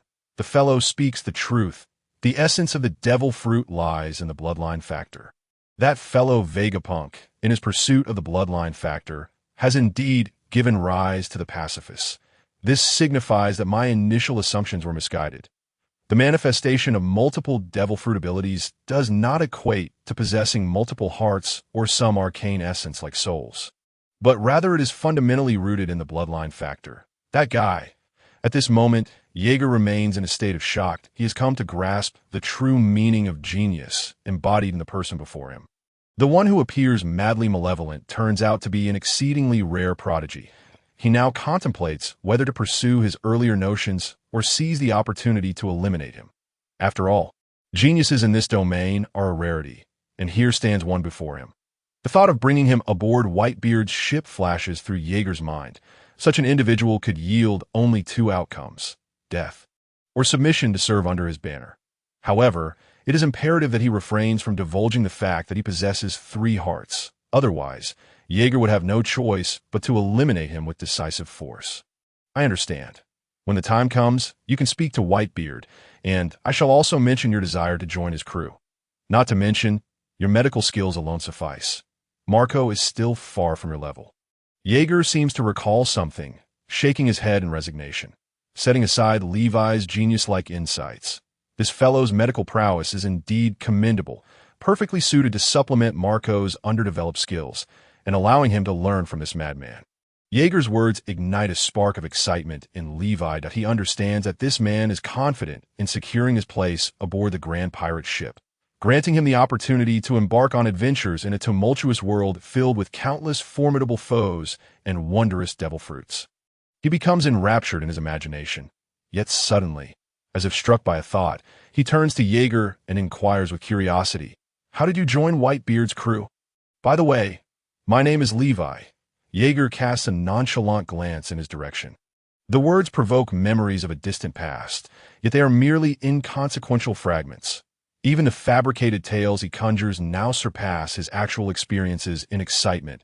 He then replies, "My name is Jaeger. As for how I joined Whitebeard's crew, that was a tale from over a decade ago, so long ago that I'm nearly inclined to forget it. However, such details are of little significance. What is crucial is that you refrain from speaking indiscriminately about me in front of others, particularly concerning my heart." Jaeger's tone grows chillingly indifferent as he directly warns Levi, wishing to keep the matter of his heart a secret from prying eyes. His words convey the gravity of the situation to Levi. Indeed, any rational individual would prefer not to be perceived as an outlier, and he lacks the audacity to challenge this man's boundaries. Subsequently, the two sit in silent contemplation on the ground. Time swiftly passes, and by the time Whitebeard and his crew awaken from their drunken stupor, it is already noon. Their mission has been accomplished. Jaeger has returned from the brink of death. In fact, due to the replacement of his heart, he has emerged even more formidable than before, the sound of battle drums resonating with an unending intensity. As if facing an army of thousands, the other crew members have begun to transport supplies. To express gratitude for the assistance of the Drum Kingdom, Whitebeard presents them with a sum of gold, a token of payment for their aid, as he prefers not to owe anyone a debt of gratitude. Yet, at that moment, Whitebeard gazes at Levi with incredulity, his expression betraying a conflict that has rendered him hesitant. He had not anticipated that the doctor who healed his son would aspire to join his crew. Pleased that Levi's countenance is earnest. His seriousness causes Whitebeard's expression to twitch. He is at a loss for how to respond to this request. After all, this man is Jaeger's savior, and a direct refusal would be inappropriate. However, a straightforward acceptance would also be awkward, as the king stands by, observing, making it seem as though he were stealing away someone else's ally. "Whitebeard, perhaps you should consider granting his request." The king, Wallow, speaks cautiously, not out of opposition to Levi joining the crew, but rather out of concern for Whitebeard's potential disapproval. Although Levi is indeed a remarkable doctor, he has sensed something amiss regarding the disappearance of certain villagers, which connects back to Levi that he simply lacks the evidence to substantiate his suspicions. Thus, allowing Levi to depart from the Drum Kingdom might be the wisest course of action. "Let him aboard, Father Whitebeard." At this juncture, Jaeger interjects, calmly meeting Whitebeard's gaze, surprising everyone with his unexpected defense of Levi. Just the day prior, he had contemplated eliminating the very same individual. His medical expertise could be invaluable to us. Given Marco's current capabilities, he cannot offer much assistance, and Levi could learn from him about the art of healing. Father Whitebeard, we are pirates, notorious for our bounties, and battles with the Navy and other pirates are inevitable. Injuries in combat are an unavoidable reality. I believe none of us wish to experience a fate akin to mine, do we? If such incidents arise, having a highly skilled physician is essential to prevent further occurrences. Jaeger's voice remains composed, yet his words evoke a sense of guilt in Marco, causing him to fall silent. Jaeger continues, thus, we are fortunate to have this doctor before us, and his abilities are already well known to us all. Marco, it is time for you to confront your issues head-on instead of shying away like a coward. You must reflect on your actions. That Jaeger's voice suddenly takes on a grave tone, yet he quickly softens it, saying, the primary reason I survived this ordeal is your remarkable ability that drew me back from the clutches of death. Therefore, you should comprehend the formidable nature of your capabilities. Do not underestimate yourself. With proper training and development of your skills, I believe even Father Whitebeard would be emboldened to engage our enemies. Given your extraordinary talents in healing, it would not be an exaggeration to say you possess the power to resurrect the fallen. Jaeger's words illuminate a spark of determination in the guilt-ridden Marco. Indeed, this is an issue Jaeger had previously broached. However, at the time, Marco had dismissed it, naively believing that his father, the world's strongest man, would face no challenges. In hindsight, it appears his previous thoughts were overly naive. The expression of guilt on his face transforms into one of unwavering resolve as he gazes intently at Jaeger and firmly states, understand what I must do, Brother Jaeger. The other members of the Whitebeard pirates regard Jaeger with a look of admiration. After all, this man is not only powerful, but possesses an insightful perspective. Having previously articulated similar concerns, they had dismissed him then, yet now the truth of his words stands validated. Thus, they began to take the man's words seriously. Realizing that he spoke the truth, a smile crept across the face of Whitebeard. In Jaeger, he saw the qualities of a captain. Aside from the impulsiveness often exhibited by youth, he found no faults in the young man. Perhaps, in the twilight of his life, entrusting the Whitebeard pirates to him would be a wise decision. His gaze towards Jaeger was filled with appreciation. Moreover, Jaeger was correct. As pirates, especially those being hunted by the Navy, they had numerous enemies. Therefore, it was impossible to avoid injuries in their battles. He was moved by Jaeger's words. With that, he declared, come aboard, and turned to ascend a ship. Jaeger followed closely behind, boarding the Moby Dick, while the others began to transport a plethora of supplies onto the vessel, each face alight with excitement and anticipation. They all understood they were returning to the new world, and the journey ahead promised to be exhilarating. An exhilarating adventure, colliding with legendary pirate overlords and a tale of the Whitebeard pirates striving to claim their own dominion over the seas. With Whitebeard's approval, Levi was overwhelmed with exhilaration, casting a grateful glance at Jaeger. He could tell that without the man's support, his inclusion would have been impossible. The man had finally departed. King Valeru breathed a sigh of relief. The pressure exerted by Whitebeard was immense. They dared not even breathe in his presence. As he watched the colossal pirate ship fade from view, he finally relaxed. Especially for Levi, his departure alleviated a troublesome situation. For the man's incessant transgressions had been a source of great frustration, particularly since he had no evidence to confront him with. All eyes were on the departing Whitebeard pirates on the other side of Drum Kingdom. Shiraluk sat on the shore, gazing longingly at the receding pirate ship. Pirates, let the feast commence. To celebrate the addition of a new member and the long-awaited departure of the Whitebeard, Whitebeard's voice boomed, prompting cheers from the crew. It seemed the hangover from the previous night had dissipated as they erupted in a song and dance, laughter emanating from their very core. Even Levi, newly joined to the Whitebeard pirates, succumbed to the joyous atmosphere, laughing heartily in a celebration uniquely tailored for him. This was a sensation like no other. Being a pirate didn't seem so bad after all. Only Jaeger, sitting somewhat aside, regarded the revelry with a hint of resignation. Yet he soon remembered something and joined in, sharing in the laughter and drinking, his injuries now a distant memory. The Whitebeard pirates had set sail. The joyous sounds emanating from the Moby Dick filled the surroundings with an overwhelming sense of mirth, rendering it impossible to perceive this as a pirate's life, that it felt akin to a family gathering for a feast. Meanwhile, the agents of the world government and the Navy observed everything with keen eyes. The Navy, upon confirming that no incidents had occurred in Drum Kingdom and that there were no casualties, finally relaxed. However, the agents of the world government displayed immense fear, recognizing two familiar figures aboard the pirate ship. The world's strongest man, Edward Newgate, also known as Whitebeard, and the Calamity Jaeger. "Report! Report!" an agent exclaimed, trembling as he spoke into the transponder snail. "The Whitebeard pirates have set sail, and Calamity Jaeger has fully returned." Boom! Before he could finish, a terrifying bolt of lightning descended from the heavens, unleashing a wave of destructive energy that enveloped the entire town in a blinding white. In less than a second, he was reduced to a charred corpse on the ground, his insides completely obliterated.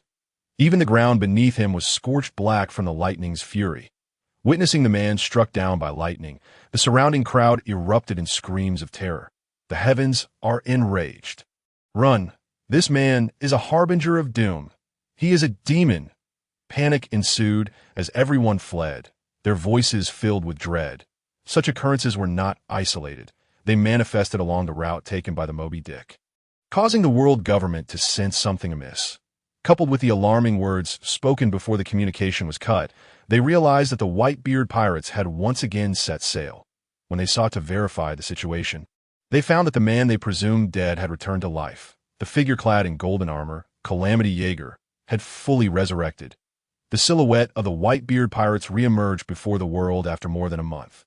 As the tumultuous new world seemed to pause, each individual awaiting their return, they yearned to witness whether the Whitebeard pirates could contend with the two pirate overlords, whether they could wrest dominion from the pirate kings, Goldline Shiki and Joeldita Roger. However, they appear to have forgotten that Edward Newgate, Whitebeard, was already the world's strongest man, one whose title could not be measured against that of mere pirate overlords. Jaeger, oblivious to these developments, continued to laugh and drink with his comrades, simultaneously disposing of the nefarious scum around them. His terrifying observation haki enveloped the surrounding islands, and no rat could escape his gaze. After locking onto the dark rats, he unleashed millions of volts of lightning to eliminate them all. As their feast continued into the night, they found themselves anchored on a desolate island.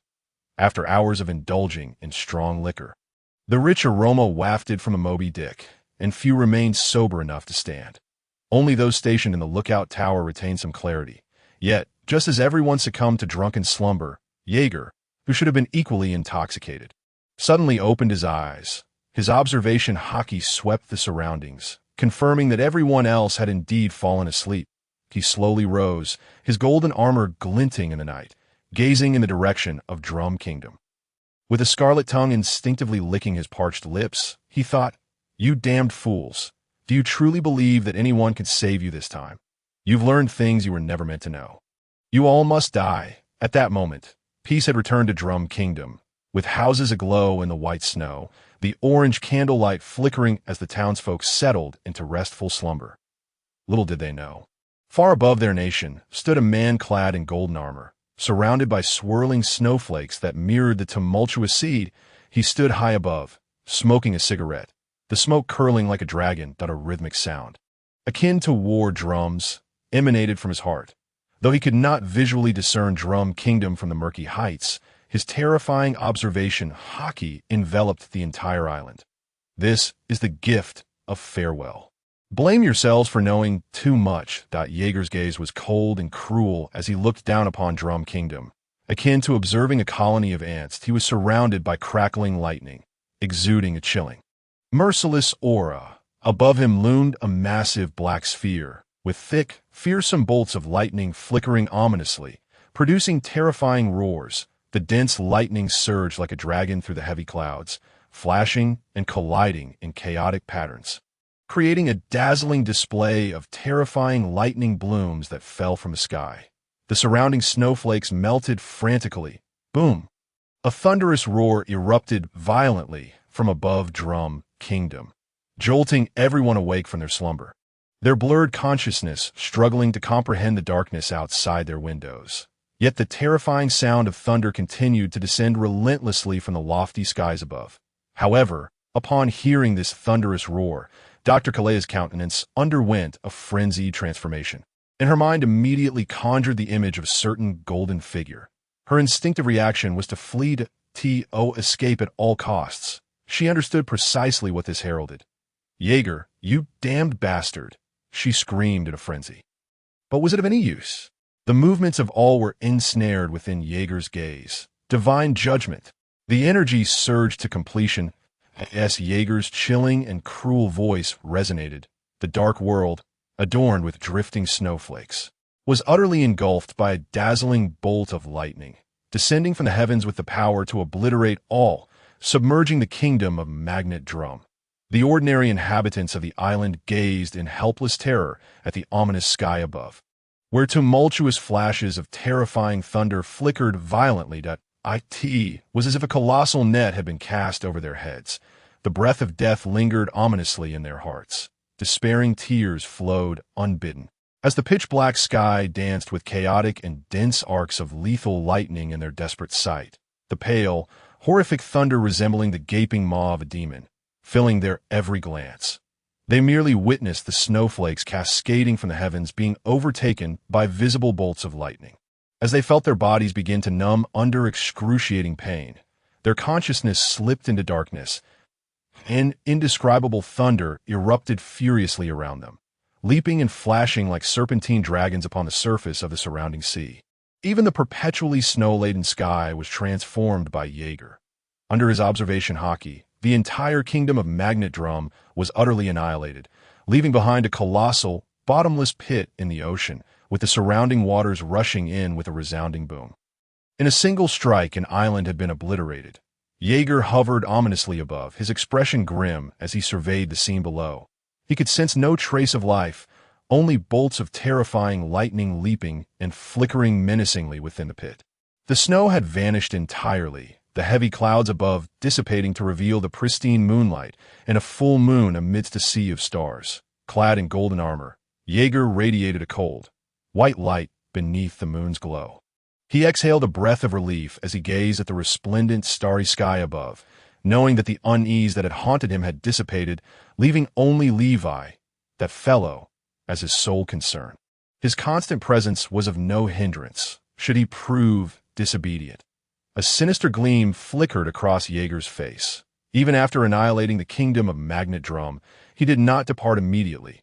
Instead, he lingered for a while, his observation hockey sweeping the surroundings. He even ventured into the nearby waters to inspect for any sign of life. After confirming that no one was present, he returned to the location of the kingdom of Magnet Drum, remaining for less than a few minutes before departing again. Approximately 10 minutes later, his figure reappeared mysteriously at the same spot, once more employing his observation hockey to scan the vicinity. Only after genuinely confirming that no one was around did he finally breathe a sigh of relief. He then enveloped the area with an immense, invisible barrier of lightning, concealing it from prying eyes, and transformed into a bolt of lightning, vanishing into the high skies. The speed of the lightning was astonishing, returning him to the Moby Dick in no time. After ensuring everyone remained in deep slumber, he returned to his previous position, settling down comfortably. Soon, dawn broke, and their mission was to reach the Sabaody archipelago. They aimed to cross the sea to the next island. Fishman Island. Fishman Island. It had been 2 years since his last visit to that isle. How swiftly time passed, Jaeger mused, glancing at the clock. He recalled traveling with Whitebeard to behold the wonders of Fishman Island, situated 10,000 meters beneath the sea. He vividly remembered witnessing that incredible scene, so difficult to fathom. A vast bubble enveloping an island beneath the depths of the ocean. Such a sight seemed too fantastical for even a fairy tale, yet it was a reality laid bare before him. The wonders of Fishman Island, 10,000 meters deep? Levi's eyes sparkled at the mention of this phrase. Such beauty could only be glimpsed within the pages of a book. Was it truly real? Fishman Island was not merely a legend. And could a vessel capable of traversing 10,000 meters of deep sea truly exist? Would it not be crushed by the terrifying water pressure? And what of the Sabeti archipelago? Levi, like a wide-eyed innocent, became increasingly excited, yearning to witness this fabled existence that he realized that joining the Whitebeard pirates had been an exceptionally wise choice. How splendid it was! The Sabeti archipelago, situated near the holy land of Mary Joa and the marine headquarters of Marineford, was an island encircling the world's center, Mary Joa.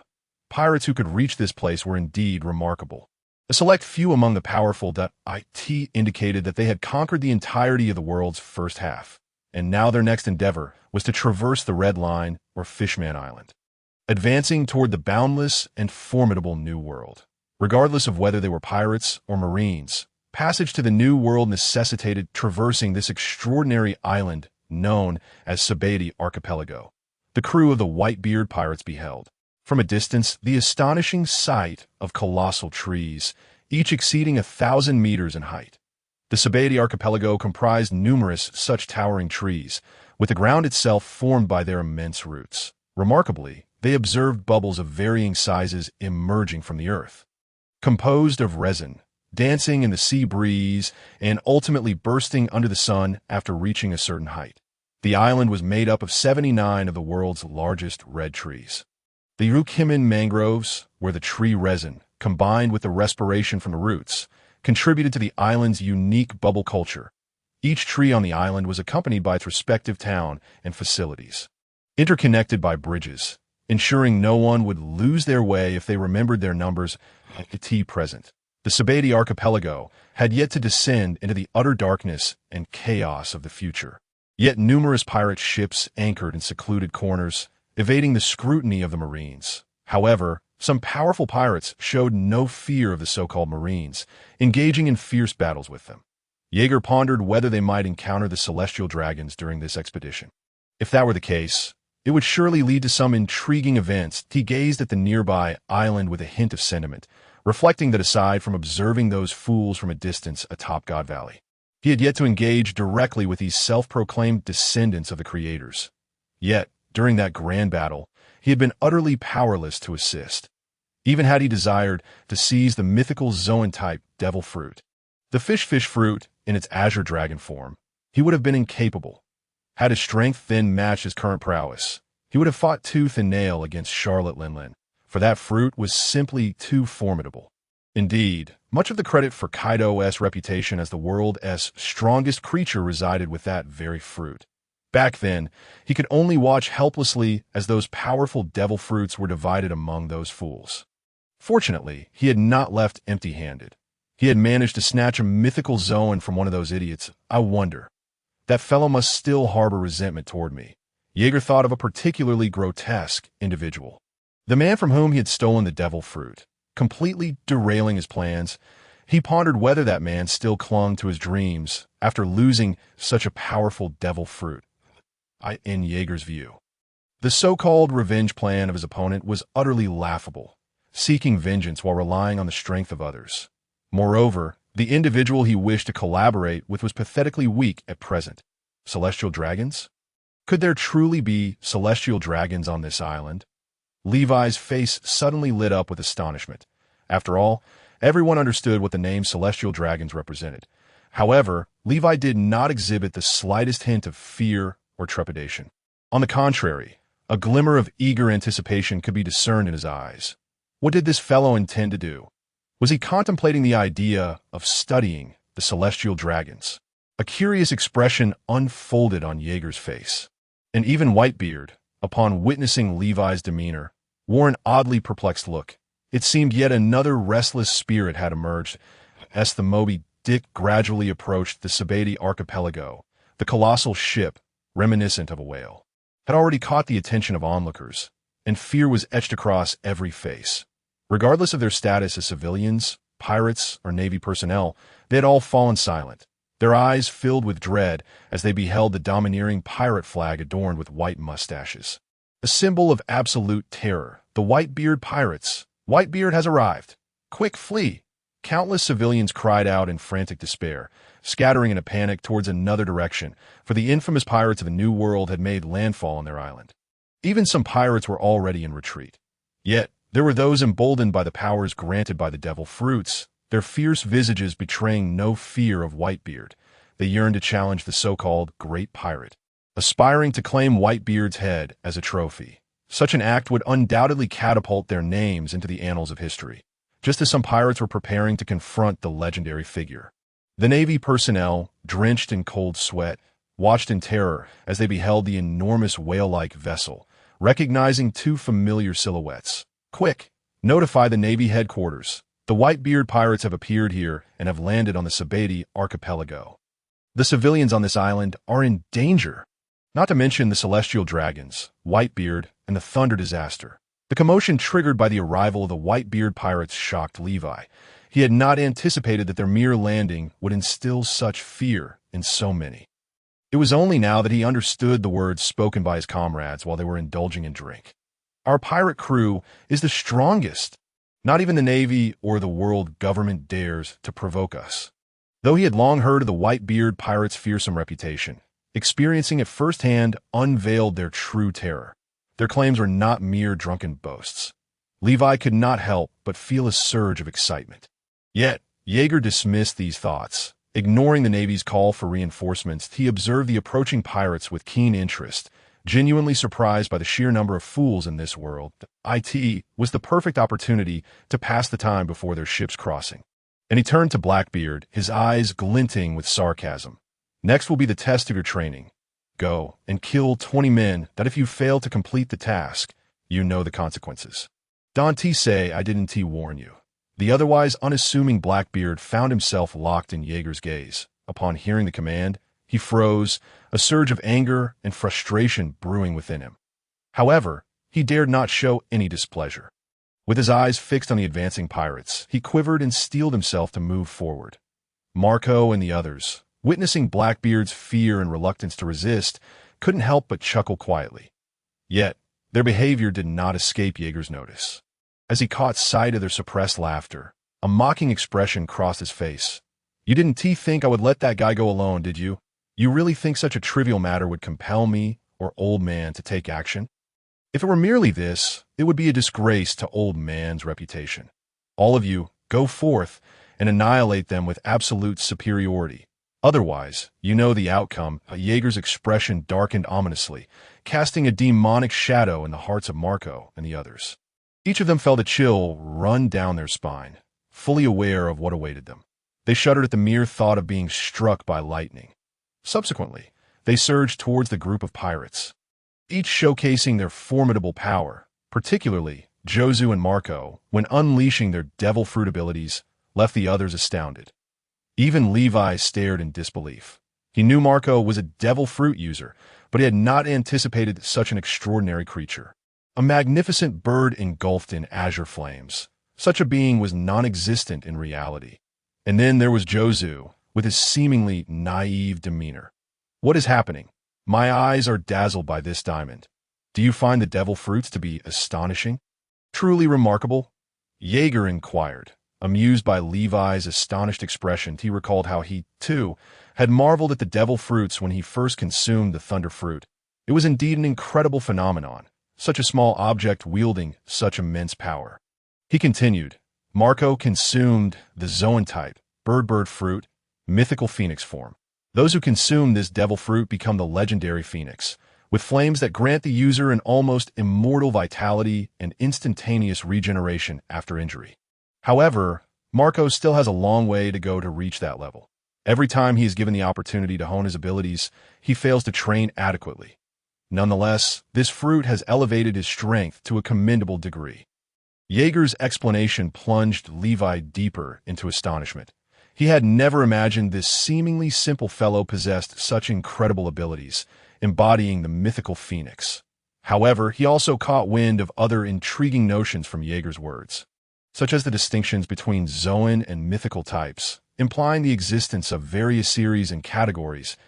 He pondered Jaeger's power to manipulate lightning. Yet, Jaeger had no desire to play the role of a lecturer. If you wish to learn about Josu's abilities, then you should ask him yourself. Whitebeard, I shall explore elsewhere for now. Remaining here is rather dull." With that, Jaeger's figure vanished, as if he had never been present. Even Levi, who had witnessed such extraordinary speed before, found himself stunned, struggling to fathom the number of monsters aboard this ship, especially its captain, S. Marco, and the others swiftly dispatched the pirates. Jaeger's presence reappeared, leisurely wandering without engaging his observation hockey, for that would diminish the enjoyment of passing the time. However, his golden attire was unmistakable, drawing attention wherever he went. The golden armor was unique to Whitebeard, pirate second-in-command, Thunder Disaster Jaeger, causing fear to ripple through every place he passed. Yet, he remained unfazed, sipping on a chilled beverage reminiscent of cola as he strolled across the island, oblivious to the foolish individuals who dared to attempt to rob him. Such attempts were futile. He soon found himself in a darker area fraught with malevolence, where human trafficking and various other nefarious deeds transpired incessantly. After all, the celestial dragon's vile actions had adversely impacted the vast majority, particularly for other nobles. The celestial dragons were akin to deities. Thus, they took pride in possessing rare breeds of slaves, a trend that had cast a pall over the island. The culture of human trafficking and slavery was tacitly accepted here, as the celestial dragons frequently patronized such establishments as he passed through. He could see slave traders parading various races, from the long-arm to the long-leg tribes, and even defeated generals from conquered lands. Oh, an auction house! Jaeger spied the grand, opulent structure from afar, guarded by heavily armed soldiers, seemingly to protect the valuable items being auctioned within. The scale of it piqued his curiosity, and he strolled leisurely towards the auction house. Where the soldiers had already noticed his approach, from their terrified demeanor, it was abundantly clear that they had recognized the man approaching them the moment he drew near. Thud! Thud thud! A thunderous sound, reminiscent of war drums, resonated through the air, quickening the rhythm of their hearts, as each step that Jaeger took deepened their dread, causing cold sweat to pour down their brows. They were acutely aware of the nature of pirates, especially those who stood at the pinnacle of piracy, that, if not for the significance of the individuals involved, they would have fled at the mere sight of him. Was this some kind of jest? What on earth was this man doing here? And what was with the drum-like sound? Quickly, notify the leader. This auction must not be compromised, for it was organized for the celestial dragons. Panic-stricken, some individuals rushed into the auction house. However, the other soldiers, upon witnessing Jaeger, were rendered speechless, their bodies rigid as though they had turned to stone. Not even a breath dared to escape their lips, and despite the lack of an invitation, they did not have the audacity to obstruct him. Jaeger strolled leisurely into the auction house. Only after he entered did the soldiers outside, drenched in cold sweat, exhale a sigh of relief. They understood that if this man were to wreak havoc, none of them would escape, particularly since the items being auctioned were of immense value. Moreover, the celestial dragons were present inside. News of the Whitebeard pirates landing on Sabeti Archipelago had not yet reached this place. Especially for the celestial dragons, even the Marines lacked the authority to directly contact them. After all, they were the descendants of the Creator, divine beings. Who would dare to offend them? This was beneath the Holy Land, Mariewa, not far from the Marines' headquarters. Who would have the gall to provoke them? If that man thought he could overpower a Marine admiral or evade the fleet, he was sorely mistaken. The next item to be auctioned was a renowned sword.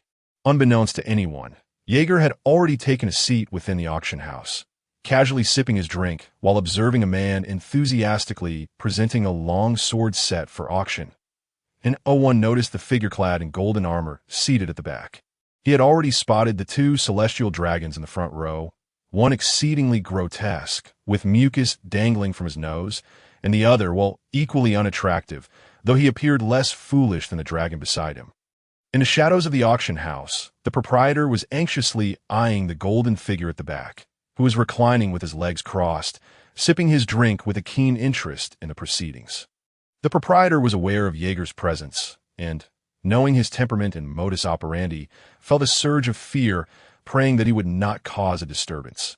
None of the individuals present were ones he could afford to provoke. Jaeger gazed at the pristine white sword on display, marveling at the extraordinary craftsmanship of some swordsmiths in this world, who had honed their skills to a truly formidable level. The blade, which exuded an aura of sharpness, and its chilling, mesmerizing hue indicated that it was an exceptional long sword. Were he to practice swordsmanship, he would undoubtedly seek to acquire this blade. Unfortunately, it offered him no utility. 30 million berries.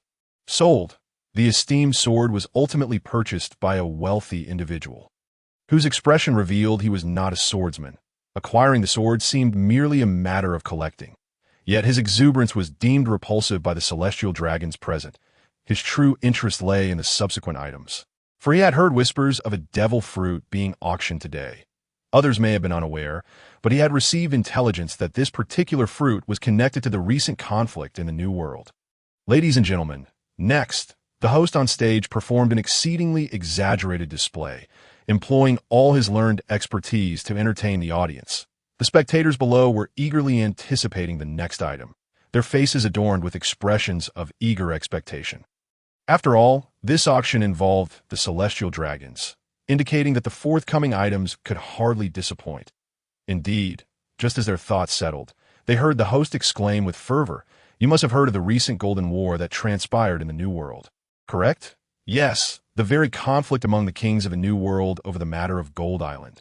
The next item is connected to this world-shaking event." Connected to Gold Island? Could it be a tree forged from gold, or perhaps that golden bell? Jaeger pondered, for only such items could elicit such excitement. In terms of value, they were indeed remarkable treasures. Whether a golden tree or a golden bell, both were of considerable worth. However, the host spoke of Gold Island, not Gold Country, suggesting they were aware that the location was not the fabled Gold Country. Yet, it was also reasonable. The geography and other aspects were markedly different from the legendary Gold Country, making it easy to discern the truth of the matter. Upon awakening, Jaeger had already perused the newspapers detailing recent events in the world. He was familiar with both the Golden Lion and Roger's affairs. Thus, he mused that there were indeed numerous clever individuals in this world. One could not simply replace the mythical Gold Country with a mere island of gold. However, items associated with Gold Island. Wait a moment, could it be? No way. Jaeger's gaze shifted in an instant, his previously relaxed demeanor turning slightly sharp as he sipped his cola, scrutinizing the host. If his suspicions proved accurate, things would indeed become intriguing. Unbeknownst to Jaeger, the shift in his gaze was not lost on the proprietor, who grew increasingly anxious. Ultimately, in desperation, he dispatched subordinates to summon the Marines for assistance. After all, this man was the second in command of the Whitebeard pirates, a villain capable of unleashing calamity upon his enemies without hesitation. He was not someone to provoke, nor was the Whitebeard pirates a force to be trifled with, even if he had powerful allies. "Report, sir. The Marines have indicated that the Whitebeard pirates have landed on Sabeti Archipelago, and they are now facing them. The Marine Admiral is en route," a subordinate stammered, drenched in cold sweat and fear. This news was utterly terrifying. The most formidable man in the world, the infamous pirate reigning over the New World, had arrived. Indeed, he was the mastermind behind Gold Island, the ultimate treasure of the seas, an item that bestowed unimaginable power upon its consumer. The devil fruit of the paramecia type, the gold fruit. Each word spoken by the host was imbued with immense excitement. After all, devil fruits were exceedingly rare, let alone witnessing one firsthand. Even now, a significant portion of the populace remained skeptical of the existence of such legendary fruits. Moreover, this particular devil fruit had been inadvertently obtained and painstakingly verified over several days. The existence of devil fruits was not merely hearsay or something gleaned from news reports. They were indeed real. As the host's voice fell, the crowd fell into a stunned silence, the atmosphere thick with disbelief, where one could almost hear the sound of each person's heartbeat. Suddenly, a thunderous sound akin to war drums shattered the eerie quietude, reverberating wildly throughout the compact venue. Everyone was jolted by the sound, their senses heightened as if a great army were about to charge. They were drawn to this overwhelming noise, and when they turned to its source, they discovered a golden figure, relaxed and nonchalant, seated behind them, with no discernible object in hand. Yet, in the blink of an eye, he found himself clutching a golden fruit shaped intriguingly like a gourd, while the other party gazed at it with evident fascination. Oh, could this truly be the fabled golden fruit? Does it imply that the old man has met his demise? What transpired? Was he eliminated, succumbed to rage, or did he simply pass away peacefully after fulfilling his desires? Yeager disregarded the astonished gazes of all present, meticulously scrutinizing the devil fruit in his hands, fully convinced of its authenticity. The hue indeed bore a striking resemblance to gold. Alas, he could not commit to memory the entirety of the devil fruit compendium, nor discern at a glance the specific type of this devil fruit. Nonetheless, it mattered little. Fate had brought it to him, and he would claim it for his collection. Once the Whitebeard pirates ventured into the New World, he would thoroughly assess its worth, especially since, due to Levi's influence, he could indulge in several devil fruits. Each selection would require careful consideration. However, at that moment, Yeager observed the palpable fear etched on the faces of those around him, clearly recognizing his identity. Regardless, he felt little concern for himself as he regarded the celestial dragon. Now shielded by agents, a sinister glint danced in his eyes. Upon landing on this island, he had pondered the possibility of encountering a celestial dragon, and lo and behold, fate had orchestrated this very meeting. An intriguing spectacle was about to unfold. Good afternoon, everyone. Are you prepared to embrace your destiny? The grand performance was set to commence.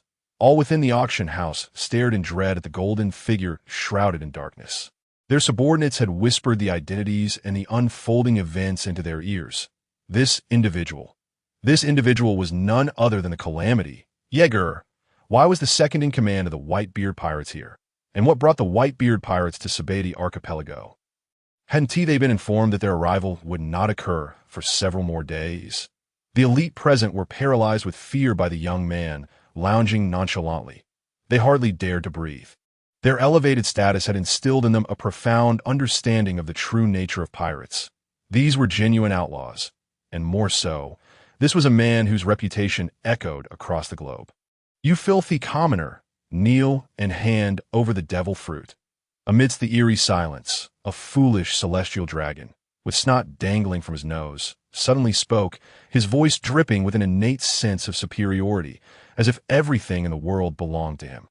With a mere wave of his hand, he expected others to comply with his demands, a demeanor that momentarily eased the tension in the room, with some even exhaling in relief. Surely, if a celestial dragon spoke. Ha ha!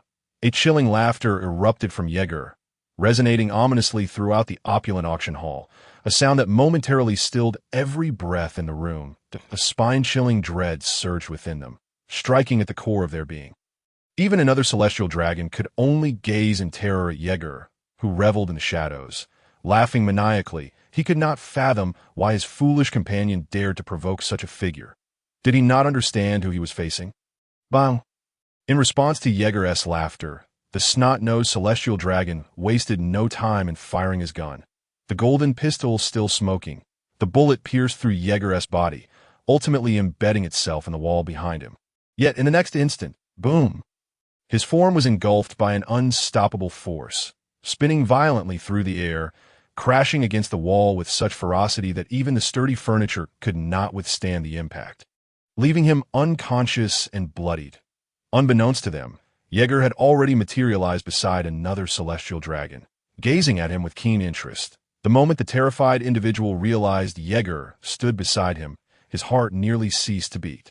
Yet he quickly suppressed the agents around him, commanding them to remain still. This scene piqued Yeager's curiosity further. However, a woman's terrified scream shattered the atmosphere, triggering an uncontrollable chaos as everyone scrambled to flee. Yet, within a heartbeat, the air was filled with devastating, menacing bolts of lightning, incapacitating all who were struck, their bodies collapsing to the ground.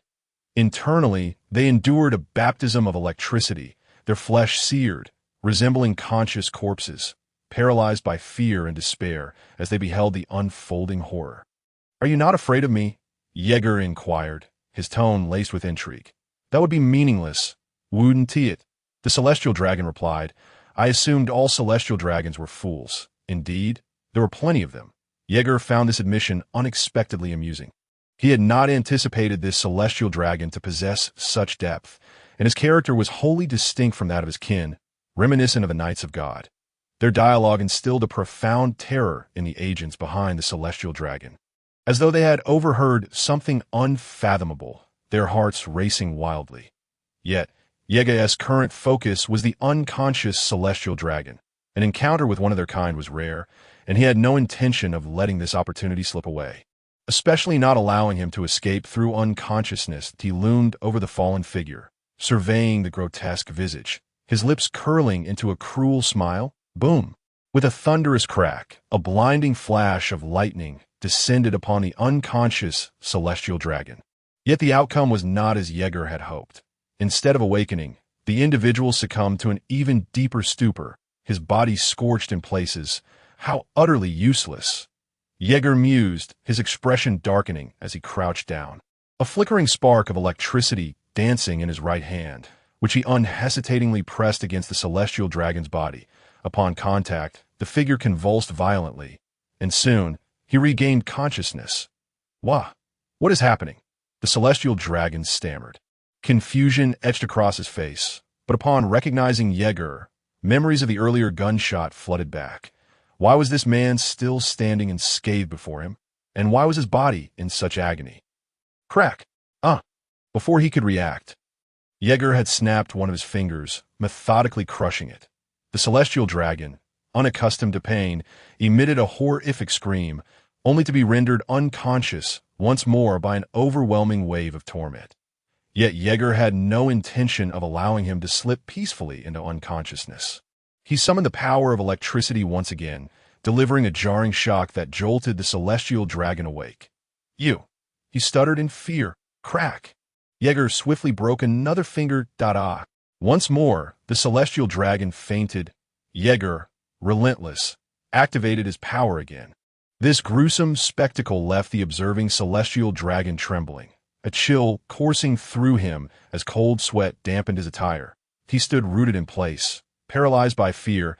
Even the surrounding agents were awestruck by the terrifying display of Yeager's might. As he methodically crushed the bones of his victim, reviving him each time he lost consciousness. Most alarming of all was Yeager's utter disregard for the celestial dragon's status as a descendant of the world's creators. However, he was indifferent, knowing that their fate was already sealed. If he were to lay a hand on our master, they would exchange knowing glances with the celestial dragon standing nearby. Such cries of agony revealed that the celestial dragons, like ordinary humans, could indeed feel pain and emit screams. I had thought they were somehow different. How fascinating! The torment of the celestial dragon incited a fit of uncontrollable laughter from Yeager, his gentle visage now marred by cruelty and madness. His maniacal laughter reverberated through the eerily silent venue, echoing beyond its confines. All present were transfixed, witnessing Yeager mercilessly torture a celestial dragon, the repeated cries sending shivers through their hearts, cold sweat cascading down their brows.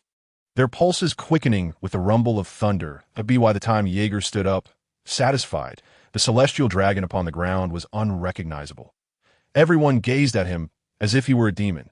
Did this man truly fear no retribution from the world government? As Yeager prepared to turn away, he noticed a young woman of noble bearing lying not far from his feet. She had just suffered his blow and was barely clinging to life, her eyes glaring at him with venomous hatred. A beautiful lady, what a pleasure to meet you. Clad in golden armor, Yeager exuded gentlemanly charm. I apologize for not bringing a gift on our first meeting. Allow me to present you with a flower. You must accept it. It's a small token of my esteem. With a serene expression, he extended his right hand, and a flower, resplendent with white and blue streaks, materialized in his grasp. With a smile, he tossed it aside and turned to leave. The moment the vibrant blossom touched the woman's body, it detonated with a horrific roar of thunder, bursting forth like a demon's maw, leaving only a charred mark in its wake. Was this man insane? The celestial dragons and their accompanying agents watched in terror as Yeager continued his rampage, unable to fathom how his words of civility contrasted so starkly with his actions. Every word he uttered was laced with courtesy. I've kept you waiting. It's your turn now. Yeager regarded the grotesque, yet cunning celestial dragon with amusement, relishing the prospect of slowly tormenting him.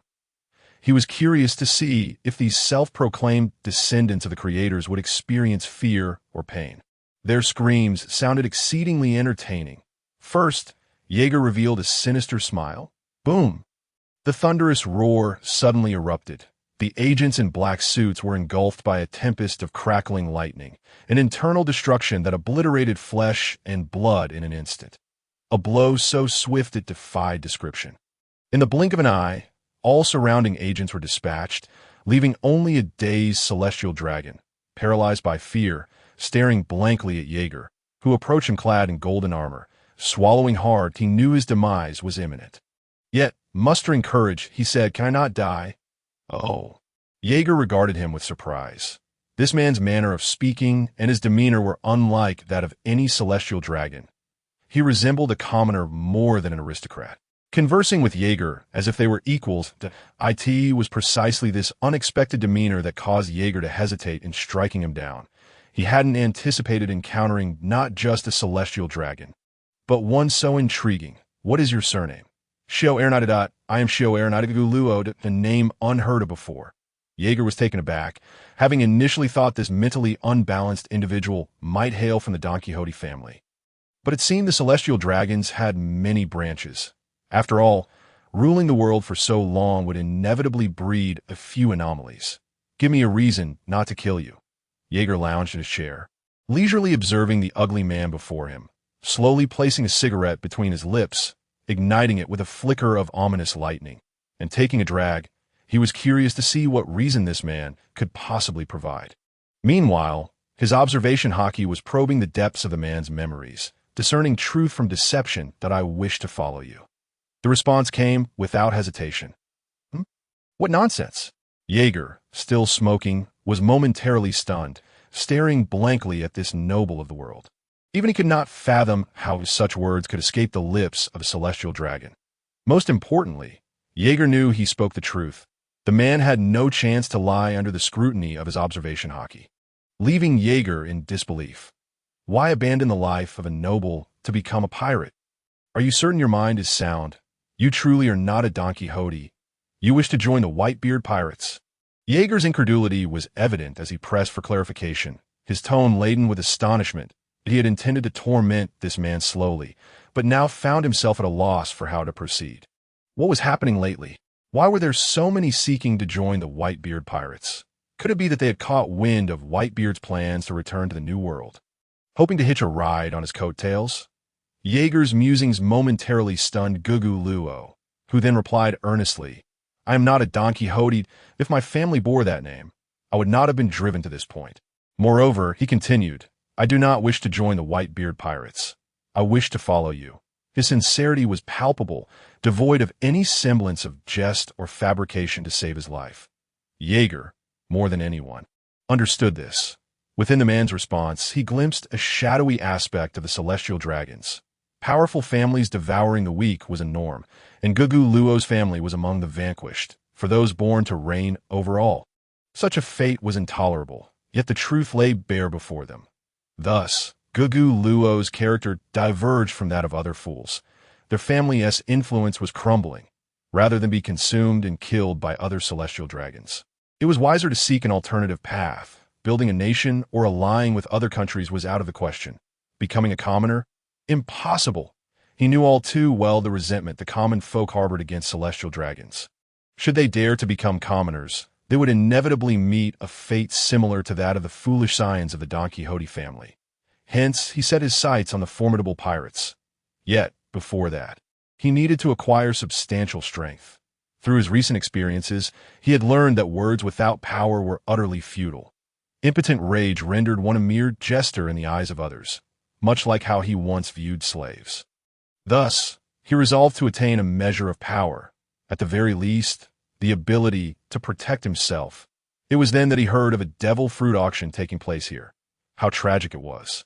Had it been in the past, their family would never have lacked such treasures, nor would they have entertained the thought of consuming devil fruits. But since their family had been devoured by other celestial dragon families, all their riches had been divided. Especially the devil fruits, which had served to amuse them, had been completely confiscated. Thus, he found himself here, as for following Jaeger. it was purely because he recognized the power of Whitebeard, as well as the potential of the youthful calamity, Jaeger, the second in command of the Whitebeard pirates.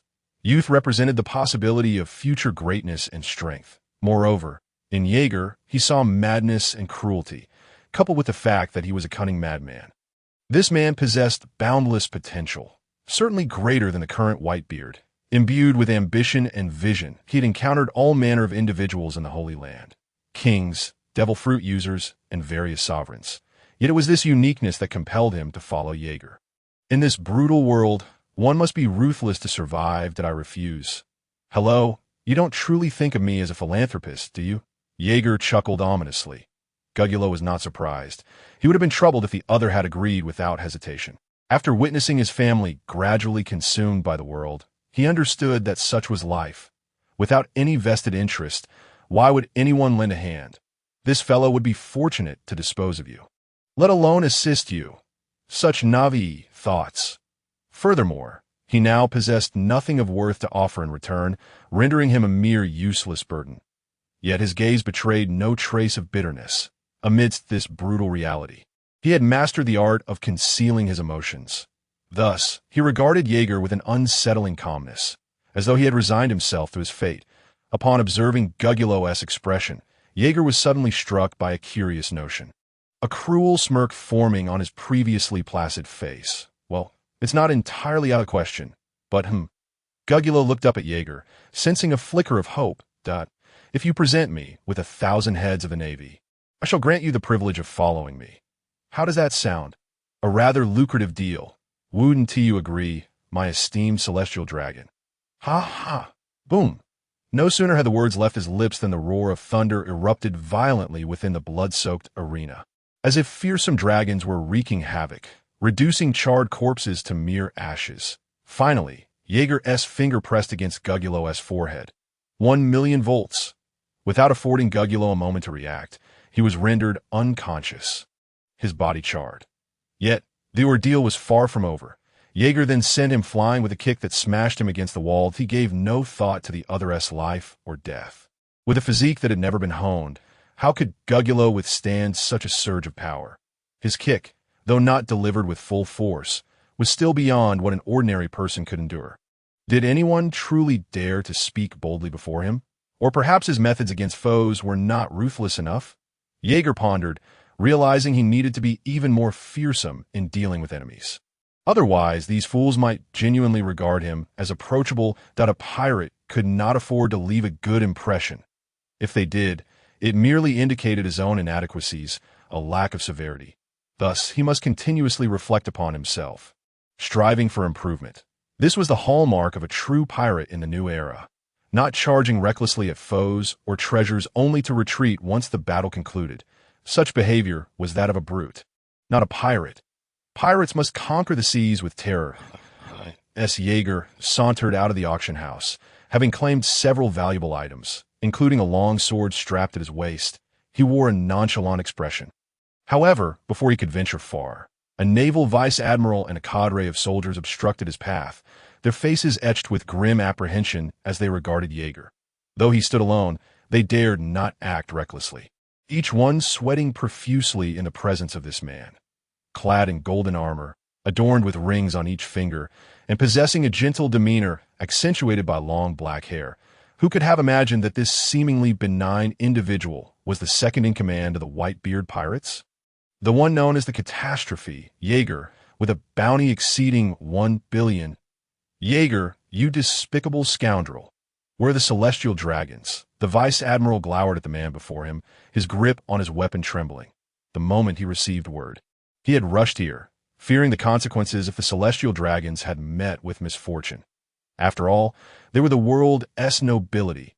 The soldiers behind him were equally anxious, their breaths growing erratic amidst the oppressive silence. It was far too quiet. Unlike any previous encounter with the celestial dragons, if those two remained alive, such a situation would have been inconceivable. Yet, deep down, they harbored a secret thrill. They envisioned the worst-case scenario. The celestial dragons might act against this man, leading to their own demise at his hands. The likelihood of that was substantial. If so, how splendid. If so, this man would be a hero, should they even attempt to subdue him? After all, he had indirectly aided many. Perhaps they could simply feign an attack when the time came. The naval forces stood solemnly, facing Jaeger, while secretly reveling in the prospect of this dire outcome. They understood all too well the true nature of the celestial dragons. If they were to perish, it would be for the best, right? Despite being a pirate, this fearsome individual seemed to hold a certain appeal. However, they quickly shook their heads, resolute, while he might have slain the celestial dragons. Countless innocents and navy men had fallen by his hand. He was, after all, a pirate, a villain. Damn, how could they have entertained such thoughts? Jaeger exhaled a cloud of smoke, casting a sinister glance at the naval troops before him. He questioned their intellect, incredulous that they would inquire about those worthless celestial dragons. The IT was absurdly laughable. Who knows? Perhaps their circumstances are not too favorable. As he spoke, a bizarre smile crept across Jaeger's otherwise gentle visage.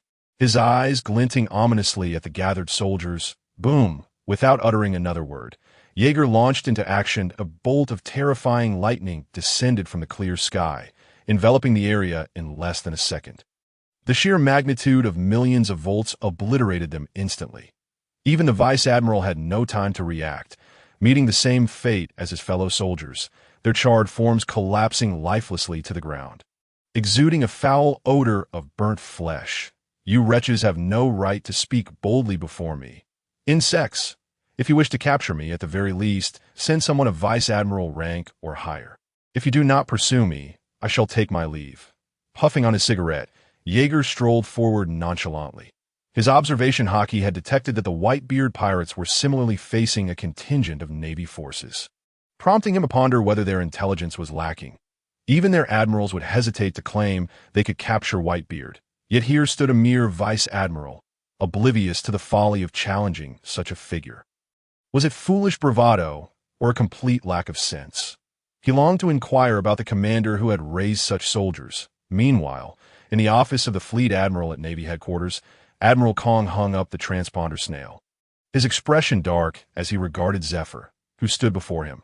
Upon the Whitebeard pirates' arrival at Sabati Archipelago, he had received immediate reports. The urgency stemmed from the presence of celestial dragons on the island, prompting higher-ups to insist he dispatch Zephyr to protect those two. However, it was clear that Admiral Kong had delayed the matter, leading to significant losses in naval personnel during this time. Elite forces were nearly depleted, and Zephyr alone stood no chance against the Whitebeard pirates. The likelihood of him perishing there was far greater.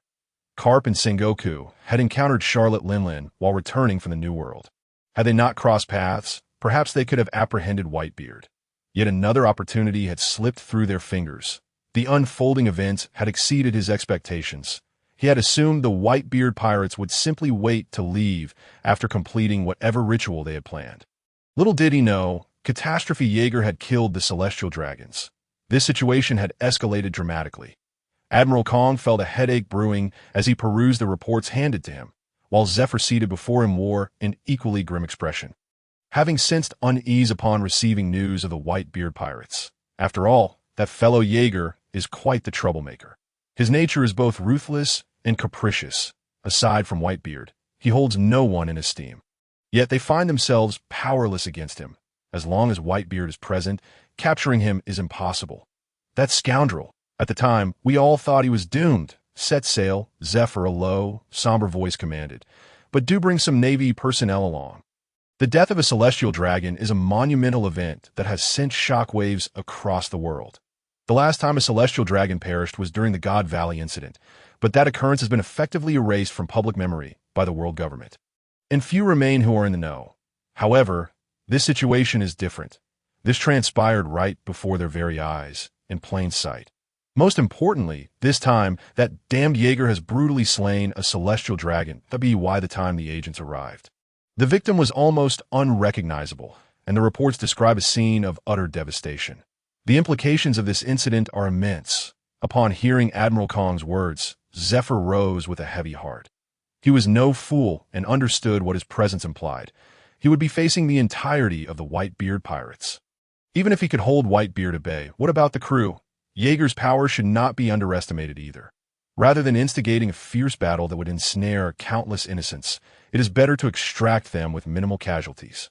Yet he finds himself compelled to act, and a fierce battle awaits him. He wonders how the Navy personnel on the island are faring. He had discreetly instructed them not to engage, for the Whitebeard pirates are not to be trifled with.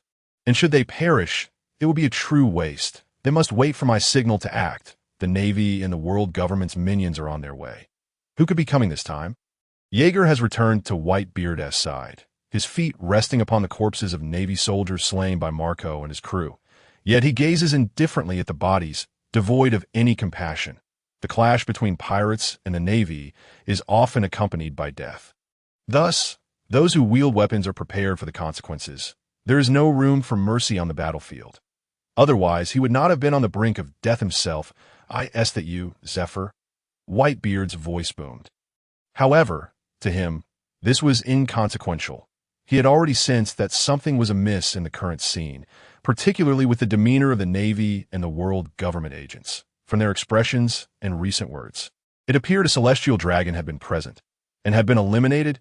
If those so-called noble beings truly appeared here and met their demise, he could only surmise it was Jaeger's doing. He is well aware of the nature of those world nobles. If they were to encounter his beloved son Jaeger, that scoundrel would not show them any leniency. Whitebeard cast a glance at the long blade strapped to Jaeger's waist, sensing an unusual sharpness emanating from it. Was it a renowned sword? You killed a celestial dragon? Whitebeard's tone remained flat, devoid of any emotional fluctuation, as if he were merely inquiring whether Jaeger had squashed an insignificant insect. It is outrageous that such a lowly fool dared to point a gun at me, and even fire. A sinister smile crept across Jaeger's gentle face as the grotesque visage of that fool flashed through his mind. If they dared to shoot and slaughter the innocent, then is it wrong for me to retaliate against them? I know those fools are dim-witted, but I never anticipated their stupidity would reach such depths. However, to be precise, there were two celestial dragons. One was rather interesting, but ultimately, he too has met his end. I apologize. My actions may complicate our voyage. That Jaeger's expression and voice shifted back to calmness, yet he perceived no fault in his actions. After all, they struck first. If he did not retaliate, that would be the real issue, wouldn't it? Whitebeard merely smiled at Jaeger, then remarked, "No, do not concern yourself. They are merely celestial dragons that I am well acquainted with their nature, so it is of no consequence." Their conversation was tranquil, yet to others it resonated like thunder, as disbelief washed over everyone's faces. Wait, those are celestial dragons, the world nobles. Do they not realize what consequences their murder would entail? Marco, however, remained relatively composed. After all, he had witnessed far graver events, particularly during the God Valley incident. Many celestial dragons had perished at the hands of their father. Yet Levi, on the other hand, was utterly incredulous. He could not fathom that Jaeger, that madman, would dare to lay hands on a celestial dragon. Could it be that the Whitebeard pirates are indeed powerful enough to fear no repercussions? He cast a skeptical glance at the others and the corpses littering the ground. He knew they were formidable, yet he had no clear understanding of just how powerful they truly were. What does it mean to be the strongest man in the world? What is the essence of a thunder disaster? He had never witnessed it and lacked any concrete concept. However, his body was already trembling with excitement, his fingers twitching involuntarily. If he could procure the body of a celestial dragon for study, would the results differ? What about those who deem themselves gods? How does their physiology differ from us mortals? If I were to splice their bodies with limbs from different species, would it yield unique outcomes? This is quite plausible, as the genetics of these self-proclaimed gods must be fascinating. Being a species that identifies as gods is a rarity in this world, and now I have corpses right before my eyes. Jaeger, I desire their bodies. Levi's gaze burned with fervor as he looked at Jaeger, his insatiable greed laid bare. Since departing from the magnetic drum kingdom, he no longer felt the need to conceal his true emotions, as the others on the ship had advised him. Moreover, he had begun to delve into the study of the devil fruits, those astonishing treasures of the sea. But now he required test subjects. And here lay the perfect specimens. Jaeger regarded him with a peculiar expression, but upon recalling Levi's intention to conduct experiments on living subjects, He understood the motivation behind his actions. Furthermore, he had glimpsed intriguing matters within Levi's memories. You wish to study the blood of devil fruit users. So, this means you intend to expand your expertise from the realm of medicine into that of science. The more Jaeger contemplated, the more bizarre it seemed. For such endeavors are not something an ordinary individual can comprehend. Even Vegapunk had invested considerable time in this direction. More importantly, Levi appeared to grasp nothing, relying solely on a series of conjectures and interests. Nonetheless, Jaeger playfully remarked, "Unfortunately, they have already turned to ash. If your room is sufficiently dim, I would not mind lighting them up for you as illumination. Such opportunities to come close to the gods are rare. You should cherish it." Jaeger's mischievous jest left Levi momentarily stunned, as if a realization struck him, causing him to shudder involuntarily, a chill creeping deep within his heart, enveloping him like a tempest. He then shot Jaeger a wary glance. "Gwa!" Even Whitebeard could not suppress his laughter at Levi's expression. Though he was still unfamiliar with this doctor, his years of experience sailing the seas suggested that Levi was akin to Jaeger. The only difference being that Levi lacked power. Otherwise, his whimsical pursuits would surely become a source of immense frustration, as evidenced by his fixation on the corpses of the celestial dragons. Yet it was unexpected that Levi did not need to act, as Jaeger had already seized control of the situation. This was quite fortunate. Otherwise, he would have found himself in a dilemma once more. However, to covet the bodies of celestial dragons, is he truly intent on conducting experiments? How utterly mad! "Marco, how long until the coating is completed?" Jaeger inquired, glancing at the time. They could not afford to linger here due to such trivial matters. In the present new world, it finds itself ensnared beneath the formidable reputation of the Golden Lion and the might of the Roger pirates. The Whitebeard pirates cannot afford to lag behind. At the very least, they must diminish their standing, compelling them to recognize that this era is not defined by the Golden Lion, nor is it the so-called era of the Pirate King. Joel deed at Roger. This era can only be termed as Whitebeard's. Moreover, the notion of a Pirate King? Jaeger's heart flickered with a savage intent to kill. This vendetta could not go unavenged, if not for a stroke of fortune. He would have perished long in this fleeting moment. Jaeger contemplated many things. Did that man not wish to uncover all of this world's secrets? Then I shall deliberately thwart your desires. I will take action to impede you. Along with that scoundrel, Carp.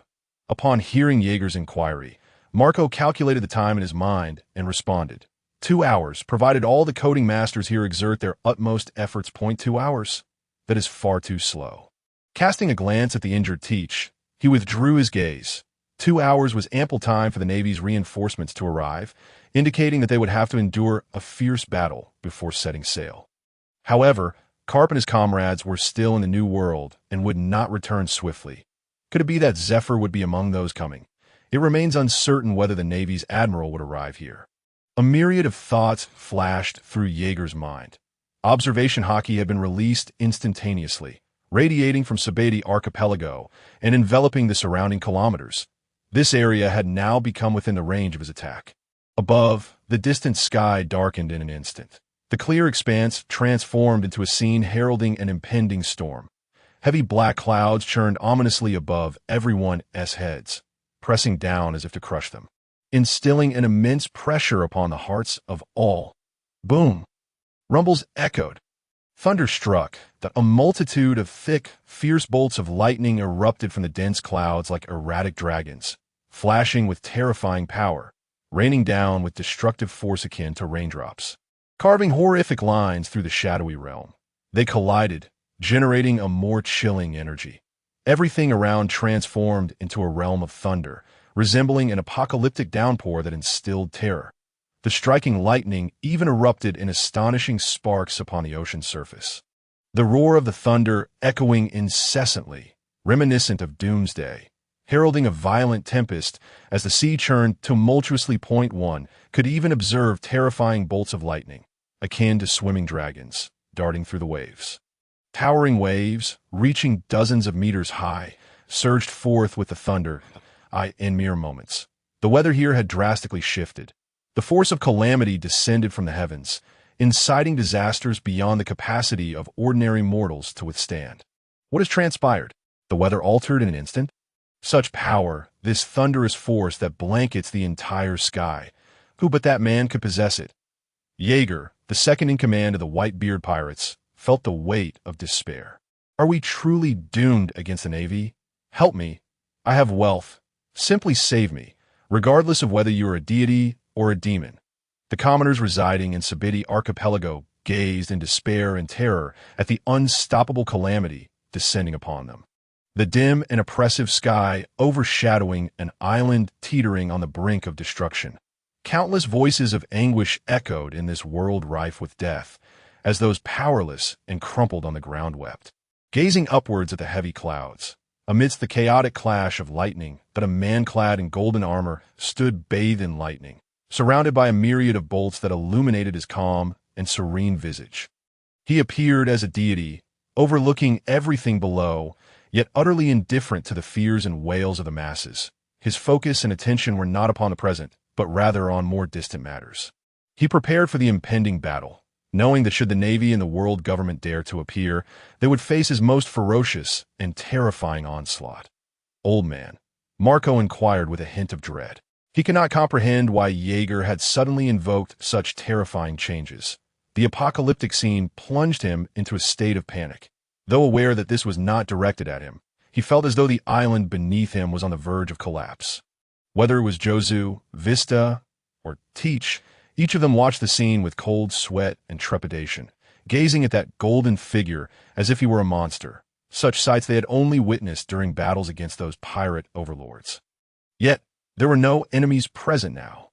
Yet, even the apprentices gazed at him with utmost reverence. The first time Levi witnessed Jaeger wielding such potent power, he was utterly petrified, trembling at the thought of a force capable of altering the weather to obliterate an island, ultimately collapsing helplessly to the ground. This guy, is he a god? Levi gaped in shock. He actually possesses such terrifying power. He recalled the moment when the others sought to eliminate him, realizing that such an assault was merely childish play in the eyes of his opponent. No. It was more accurate to say that such an attack could easily claim his life. Fear gripped Levi as he swallowed hard. I must not provoke him. As if struck by a realization, he stiffly turned to glance at Whitebeard, who nonchalantly sipped his strong liquor. If the second in command of the Whitebeard pirates is this fearsome, what manner of power does the captain, the strongest man in the world, Whitebeard, truly possess? Gulping down his drink, Whitebeard sat upon a massive rock, observing Jaeger above with a look of satisfaction. He sensed the enhancement of the latter's conqueror's Hakai. It seemed the battle had yielded significant growth for him. Suddenly, he erupted into laughter. Let him wreak havoc. Marco harbored a bloodlust and fury that had long been pent up, for such scenes were akin to humiliation in his eyes that Whitebeard's words plunged the onlookers into silence. They understood that Jaeger was a man who bore grudges. Should he be provoked, he would undoubtedly eliminate his adversary on the spot. If his power was insufficient, he would exhaust every means to augment his strength. Seeking to reclaim his pride, it was evident that his near demise at the hands of the other had profoundly impacted him, drawing a stark comparison between his strength and that of his enemies, akin to the disparity he felt with the old man. Hey, you lot, hurry up with the coding. What are you dawdling for? Joseph barked at the coding craftsman, who gazed in terror at Jaeger, who resembled a deity. Upon hearing Josu's reprimand, the workers snapped back to reality, trembling as they resumed their tasks, focused solely on completing their work and fleeing this place. The terrifying transformations of Sabidi Archipelago had been captured by a flock of newsbirds. The golden figure that seemed inescapable wherever Whitebeard was present now, igniting a cataclysmic disaster that engulfed this that Jaeger. How audacious he is! Honestly, I cannot fathom how Whitebeard tolerates this scoundrel. Given their vastly different temperaments, the darkened sea reverberated with the sound of thunder, as visible bolts of terrifying lightning incessantly descended from the heavy clouds, relentlessly striking the tumultuous ocean. Zephyr stood upon a warship rocked by the monstrous waves, gazing at the apocalyptic scene in the distance with a chilling smile. Only that man could unleash such chaos upon the waters, summoning calamity without restraint, in stark contrast to Zephyr's composure. The soldiers behind him were visibly unsettled by the terrifying spectacle. The dense, horrifying thunder seemed to unfurl from the heavens like a shroud, and the cacophony of clashing thunder echoed, as if it could annihilate the world, whether it was an illusion or reality. They felt a wave of numbness in their breaths, their bodies covered in a cold sweat. It seems as though the distance between them is insubstantial, yet they are profoundly influenced by one another. Progress has become impossible. The sheer ferocity of this individual's lightning is utterly terrifying. Those lacking sufficient dominance cannot withstand his onslaught, and recklessly advancing would merely result in unnecessary casualties. Zephyr's expression darkened as he had just attempted to contact the Navy stationed at Sabeti Archipelago, only to receive no response, indicating that the soldiers above had all been eliminated. This was the worst outcome, yet one that was anticipated. You are all aware of the capabilities of that individual. Thus, in the forthcoming battle, refrain from employing cannons or long-range weaponry. We must not allow our artillery to become instruments of our own demise. Zephyr spoke in a grave tone, recalling how the enemy had seemingly manipulated repulsion to deflect their shells, causing them to collide mid-air and explode. He could not gamble on the possibility that this adversary had honed his abilities to a level of precision. The lives of his soldiers were a wager he could not afford. As an admiral, he could not treat their lives as mere trifles, nor could he bear to witness the sorrow of their families upon their return. He was determined to secure victory and bring them home. Meanwhile, perched atop the highest treetop, Jaeger languidly smoked a cigarette, his expression cold and indifferent as he observed Zephyr and his men encroaching upon his strike zone. Apart from Zephyr, the thoughts of the other naval soldiers had all reached his consciousness.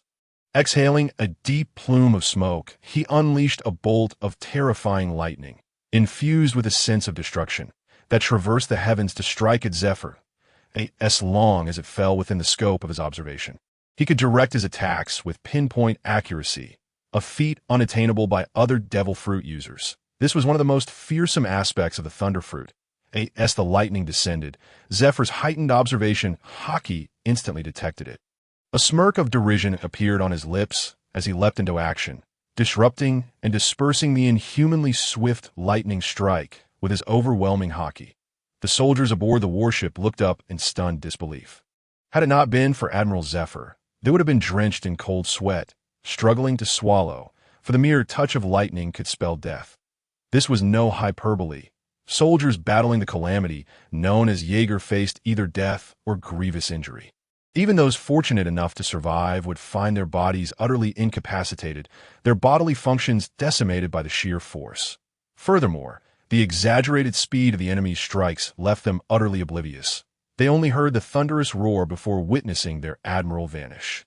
Zephyr, momentarily suspended in the sky, gazed into the distance. Though his view was obscured by a terrifying display of lightning, he felt as if he could see Jaeger's indifferent expression, a cold smile gracing his features.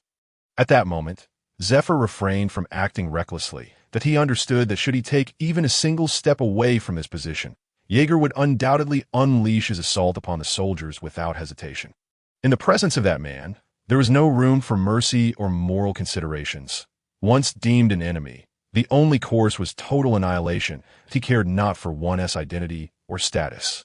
And with the consumption of the legendary thunder fruit, the speed and destructiveness of his strikes magnified his ruthless nature. Yet, in this predicament, he recalled the words of his superior upon his departure. It became evident why he had been instructed to lead the soldiers here. It was merely a fade. After all, should a real confrontation ensue, even Whitebeard would not unite with others against him. However, Jaeger would not engage in reasoned discourse during battle. He would seize any opportunity to crush you without hesitation. Thus, if one truly aspired to defeat the Whitebeard pirates, it was essential to send forth those with formidable hockey. For otherwise, no number of naval soldiers would suffice against Jaeger's wrath. You have no intention of fighting? Jaeger observed as Zephyr's warship lingered at the periphery of his observation hockey, merely standing at the bow, gazing toward Sabeti Archipelago, seemingly just putting on a show. Yet with a thunderous crash, several terrifying bolts of lightning descended once more, but Jaeger's face contorted into a chilling, sinister curve, since his adversary had no intention of advancing. He harbored no thoughts of restraint or playfulness. They were enemies. After all, he was determined to end their lives. More and more dreadfully powerful bolts of lightning struck relentlessly, their destructive force tearing through the sky with terrifying precision. Targeting the naval warship, the sky grew dimmer, the incessant rumble of thunder resonating like ants before a divine wrath. Were it not for Zephyr's formidable presence radiating an overwhelming aura, no one would doubt that the warship, housing over 100 men, would be obliterated in an instant, without a shred of resistance. They had yet to even glimpse Jaeger's face. This bastard! Retreat, quickly! Withdraw from this sea! Zephyr felt an incomprehensible aura colliding and converging overhead, generating an energy that sent chills down his spine. His observation hockey was in a frenzy of warnings. The only thing capable of evoking such a sensation was Jaeger's devastating technique. Divine judgment. Though immensely powerful, Zephyr deemed it insufficient. It was merely a means to intimidate those lacking strong hockey. His fists could effortlessly withstand it. The thunderous roars echoed above them, reminiscent of dragons unleashing their fury, each crack reverberating as if to shatter the firmament in this dimly lit world. Where sunlight barely penetrated, irregular flashes of lightning danced in chaotic convergence. The entire somber sky transformed. Countless bolts of lightning flickered as if alive, uniformly distributed across a specific range, each area marked by dozens of bolts colliding and twisting together. Finally, to the astonished gazes of all, these bolts coalesced into fearsome thunder spears, suspended ominously above the sea. Each spear crackled with an aura of dread, the air filled with the most horrifying of sounds. The blinding white light dragged the dim sky into a realm of terror, a lethal aura enveloping every corner of the sea, warping and shattering the very air itself. Hey, this can't be serious. This guy... Zephyr's expression darkened considerably. He had miscalculated. This was not the island-destroying technique he had anticipated. However, the unprecedented technique evoked a chilling sensation within him. He had not imagined that the enemy could exhibit such a terrifying aspect in harnessing the powers of the devil fruit. This was not the frequently employed myriad lightning, but rather a convergence of its chaotic strikes, intertwining the power of dozens of bolts into a singular long spear, akin to steel, a brilliant yet destructive concept. The potential for devastation contained within it was unfathomable. What if he could further intertwine these lightning spears? What if he could wrap such strikes around his own fists? To what extent could his power escalate? The mere thought sent shivers down Zephyr's spine. Though he was an outlaw, one could not deny his genius in mastering his abilities. However, a villain remains a villain. A fleeting look of regret crossed Zephyr's face. Why must the talented and powerful flock to piracy? Is the life of a pirate truly so enticing? They are merely a group of nefarious individuals wreaking havoc upon the seas, instilling fear in the hearts of ordinary people. Zephyr raised his gaze to the ominous thunder spears shimmering above, their electric tendrils interwoven like a spider's web, casting a dark shroud over the sky. There was no escape from Jaeger's impending assault. The resounding thunder echoed relentlessly, causing the majority of the Whitebeard pirates to tremble in trepidation, as though their very spirit had been shattered by this overwhelming celestial might. Leaving them shivering in fear, Titch's voice quivered as he peered through his telescope at the cataclysmic scene unfolding in the distant sky. In that moment, he recalled the devastating technique Jaeger had wielded during the Battle of Gold. That singular strike had decimated the Golden Lion fleet, creating a colossal crater in the ocean and affecting an area nearly a kilometer wide. Could it be that this tempest of thunder spears was the same? Titch was not the only one sweating profusely in disbelief. Marco and the other members of the Whitebeard pirates were equally awestruck, their minds racing back to that moment when a single blow had annihilated the aerial fleet. Now, the situation was manifesting itself with a terror magnified hundredfold. Yet Marco discerned a difference. The fearsome spectacle above was not quite as dreadful as before. Despite the horror, he recognized that the terrifying scene overhead was not as formidable as it had once been. Perhaps the dispersion of the opponent's power played a role, or perhaps their current strength was insufficient to sustain the same magnitude of force as before. However, Marco's assessment was accurate. Jaeger's current strike did not reach the devastating level of his previous encounter with the Golden Lion fleet. After all, this was merely an unrefined convergence of thunderous energy, IT fell short of the precision he could achieve when manipulating thunderbolts. Nevertheless, he believed that it would not be long before he could replicate that power. Following the battle, he had reached a level of formidable strength that allowed him to accomplish what had once been impossible with ease. This technique could easily supplant God's judgment, as it did not require the prolonged energy accumulation that the former technique demanded. The concentrated strikes could indeed obliterate an island. That ha ha ha. Jaeger has indeed grown stronger, Whitebeard exclaimed with heartfelt joy upon witnessing the scene. And one understood better than the sacrifices Jaeger had made in pursuit of immense power. It was the result of risking his very life in rigorous training. His relentless efforts and fervor had forged the formidable individual he had become. Thus, he gazed upon Jaeger with immense pride. Knowing that his beloved son had consistently brought him unparalleled honor and glory, that it seemed that the heart of the Sea King had indeed strengthened his physique. Whitebeard could hear Jaeger's heart pounding, along with the searing heat radiating from him, signaling that his body had become considerably more robust. Coupled with his assertion of constantly honing his physique with lightning, Jaeger's path to power would be uniquely profound, leading him to an astonishingly formidable state. Unbeknownst to Jaeger, Whitebeard's eyes, filled with icy disdain, locked onto the foreboding figure of Zephyr. Since you have chosen not to act, I shall see how you respond. Or do you wish to sink along with that sea? The reputation of Admiral Black-Armed Zephyr, although not on par with that of Garp, remained formidable as one of the elite few standing at the pinnacle of the Navy. His strength was undeniably terrifying, particularly his mastery of hockey, which had reached an apex of perfection. His fists had quelled countless foes, while he was known for his mercy towards pirates, earning the title of the Merciful Admiral. None dared to underestimate him, not even the infamous pirates of the New World.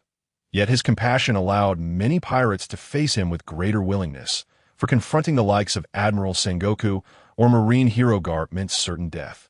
But facing Black-Armed Zephyr often resulted in merely being imprisoned in the depths of the sea. Boom!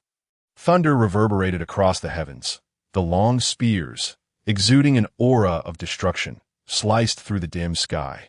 Even the ordinary citizens of Sabeti Archipelago witnessed the sky ablaze with lightning, as spears surrounded by indescribable terror blazed down like meteors, trailing erratic flashes of electricity behind them. The thunder roared incessantly. Meanwhile, on the tumultuous surface of the ocean, a ship rocked violently under the relentless waves, revealing a towering, fearsome figure who wore a terrifying grin. His imposing physique radiated an aura of chilling dread, as the air around him warped and ignited, and he leapt forth to confront the deluge of thunderous strikes. "Marco, how is the ship's coating coming along?" Whitebeard inquired, his gaze calm as he observed the distant dark sea illuminated by flashes of light. He saw the fierce thunder tearing through the air, its sound crackling with wild intensity as the great lightning erupted like a spider's web into the sky. Only to vanish in an instant, he noted the scorched remnants left in the wake of the lightning, followed by an overwhelming aura that erupted with violent ferocity. Yet he nonchalantly turned to Marco and asked, "Almost ready. We can set sail shortly," Marco replied after inspecting the ship's coating, his gaze then drifting to the distant horizon. He then turned to Jaeger, perched atop a nearby tree. "Brother Jaeger, we are ready to depart." Initially poised to continue the assault, Jaeger halted at Marco's words. When he turned, he saw the members of the Whitebeard pirates already mobilizing their supplies. Whitebeard himself was watching him, and all were preparing for the next phase. After a moment of hesitation, Jaeger resolved to refrain from further aggression towards Zephyr and appeared beside Whitebeard. Yet his observation hockey was still probing the memories of the coding artisans. He could not afford to place the safety of the Whitebeard pirates in the hands of these individuals. After all, no one could guarantee that some among them would not wish to see these pirates perish beneath the waves. Fortunately, the memories he gleaned were reassuring. As Jaeger withdrew his assault, the heavy clouds above began to dissipate.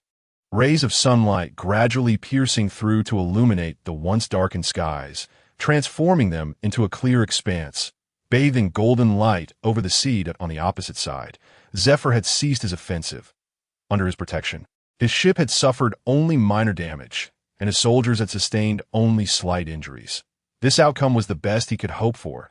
He had merely lost a portion of his admiral's cloak. The speed of the lightning strikes had been utterly terrifying, with dozens, even hundreds, striking in an instant, pushing his observation hockey and physical prowess to their limits. If that individual had possessed even greater hockey, the situation might have unfolded differently. Had he truly grown to such an extent? Did this mean he could now subtly stand against you? It seemed that if his hockey were to strengthen further, even you might struggle to suppress him.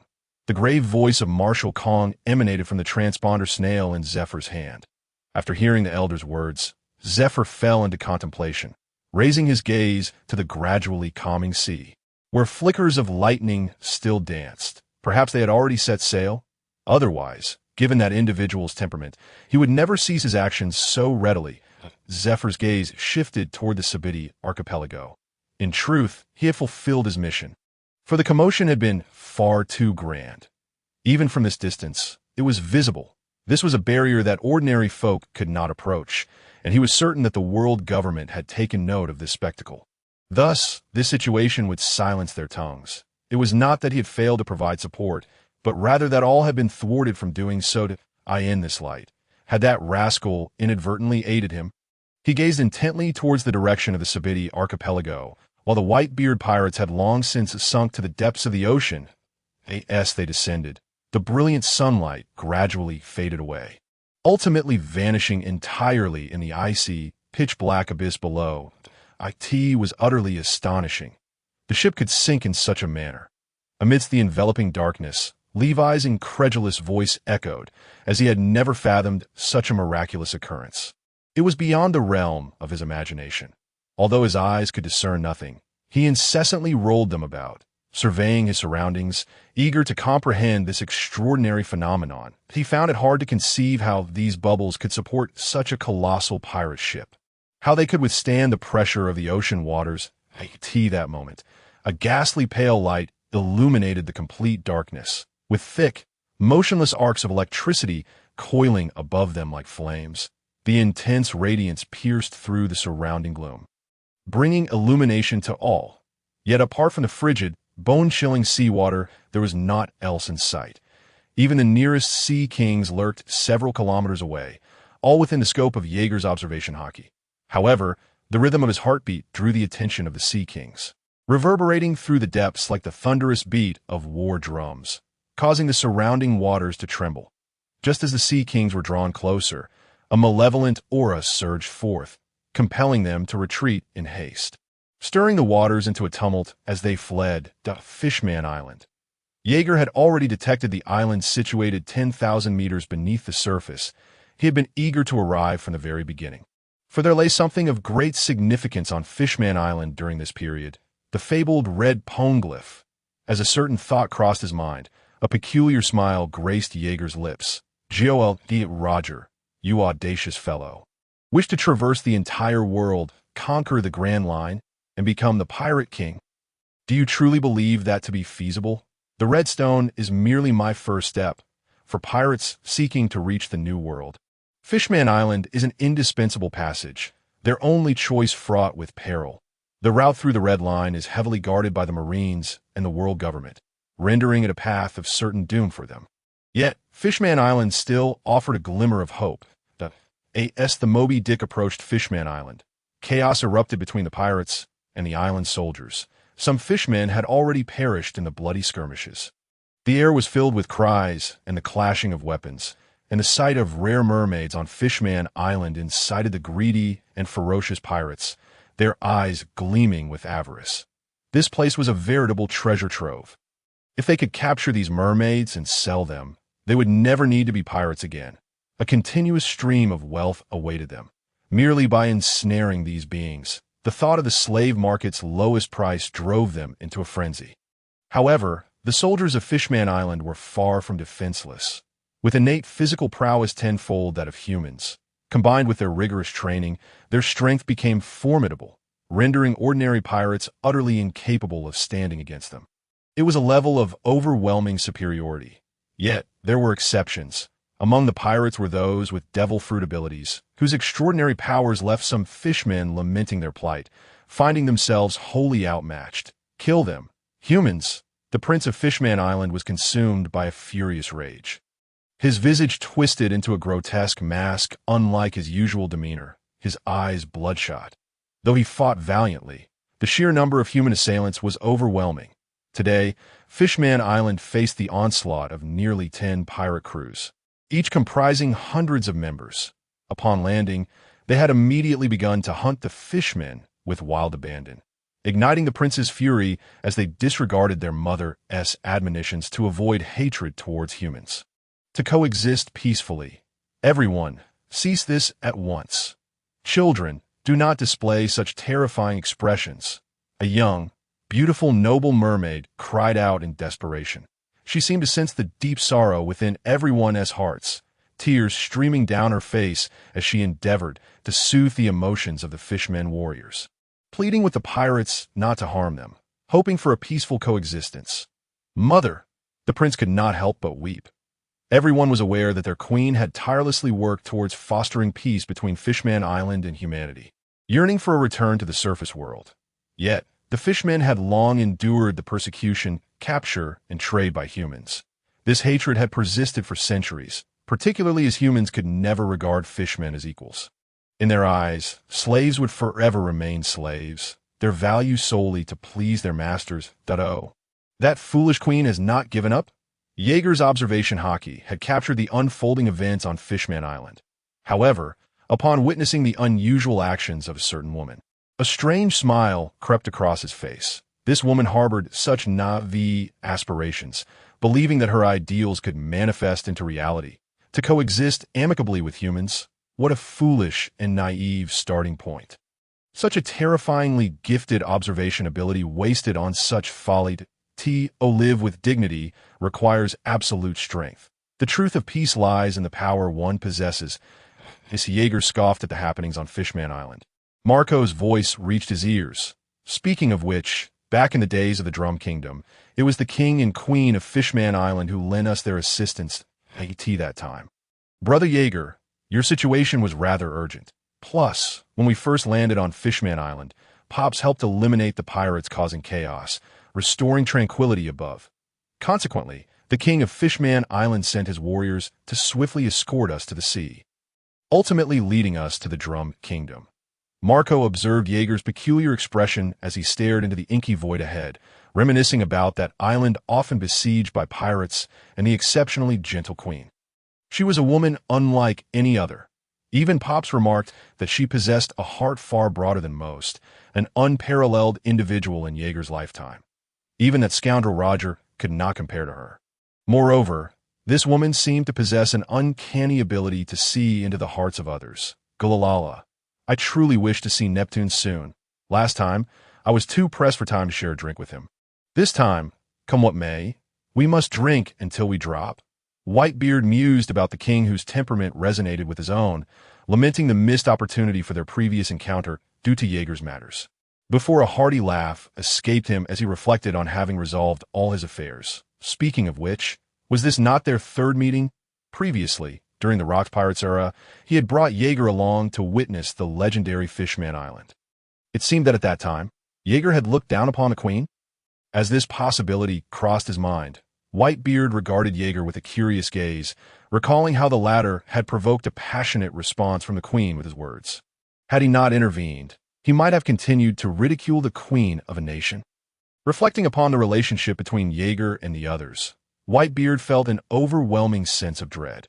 However, as the Moby Dick continued its relentless approach towards Fishman Island, the expression of expectation on Whitebeard's face gradually darkened, revealing a hint of suppressed fury. He sensed the ebbing of life around him, his gaze fixated ominously on the direction of Fishman Island. Realizing that other pirates remained as obstinate as ever, Jaeger, his voice was low and grave.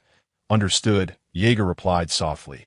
Then, a terrifying surge of lightning spread across the vessel's surface, gathering in great quantities at the stern.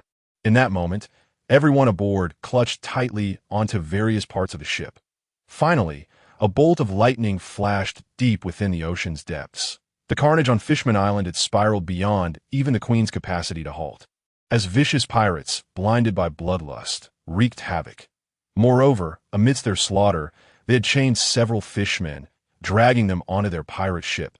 This act further ignited the fury of the fishermen warriors as chaos enveloped Fishman Island. An overwhelming and terrifying aura surged from the cold, dark expanse outside, akin to a monstrous sea king fixated on this very spot. Each breath of air seemed laden with the weight of 1,000 burdens, rendering all present breathless. In an instant, a formidable pressure descended upon the battlefield, like a hurricane unleashed from the eye of a storm, as purplish-black bolts of Conqueror's hockey struck, plunging the area into a hellish nightmare. The atmosphere reverberated with sounds reminiscent of tormented spirits, a precise manifestation of Conqueror's hockey that left many pirates dazed, frothing at the mouth as they succumbed to unconsciousness. Even those so-called devil fruit users were reduced to trembling figures, collapsing to their knees in a cold sweat, their consciousness foggy as they scanned their surroundings in terror. Utterly bewildered by the unfolding events, the warriors of Fishman Island were equally perplexed. Could it be? The king and queen exchanged incredulous glances, contemplating the presence of such power. Were there truly individuals with Conqueror's hockey on Fishman Island? Yet, as they observed their human adversary succumb to unconsciousness, the king's expression softened, relieved that this formidable presence had not turned against them. Boom! Just as the crowd grappled with the inexplicable, a colossal pirate ship shattered the frigid darkness, crashing into Fishman Island with an imposing presence. Instantly capturing everyone's attention, the ship bore the visage of a whale's head, adorned with the white mustache of its flag. This was the infamous Whitebeard pirates? The bewildered pirate captain was enveloped in overwhelming fear.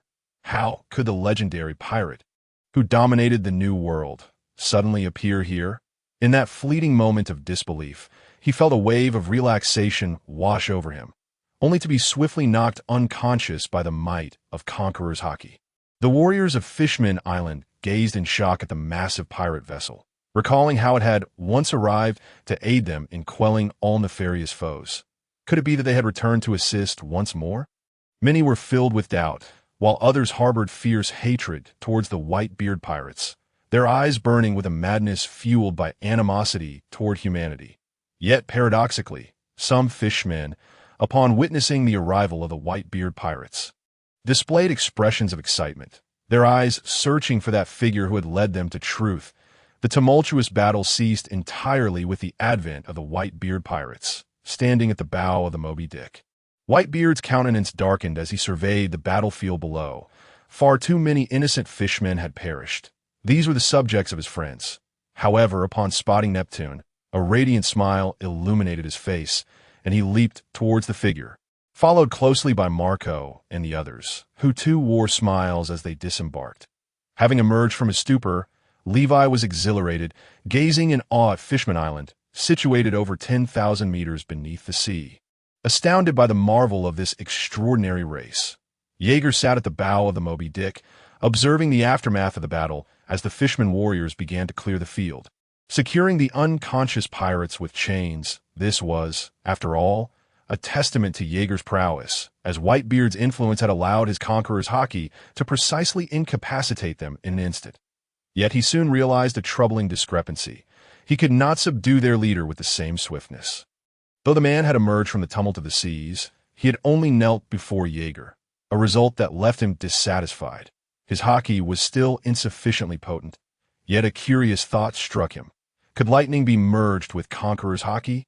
If feasible, would an increase in electrical voltage amplify the terror of Conqueror's hockey? Jaeger pondered this as he sat on the ship, contemplating the implications of such a synthesis.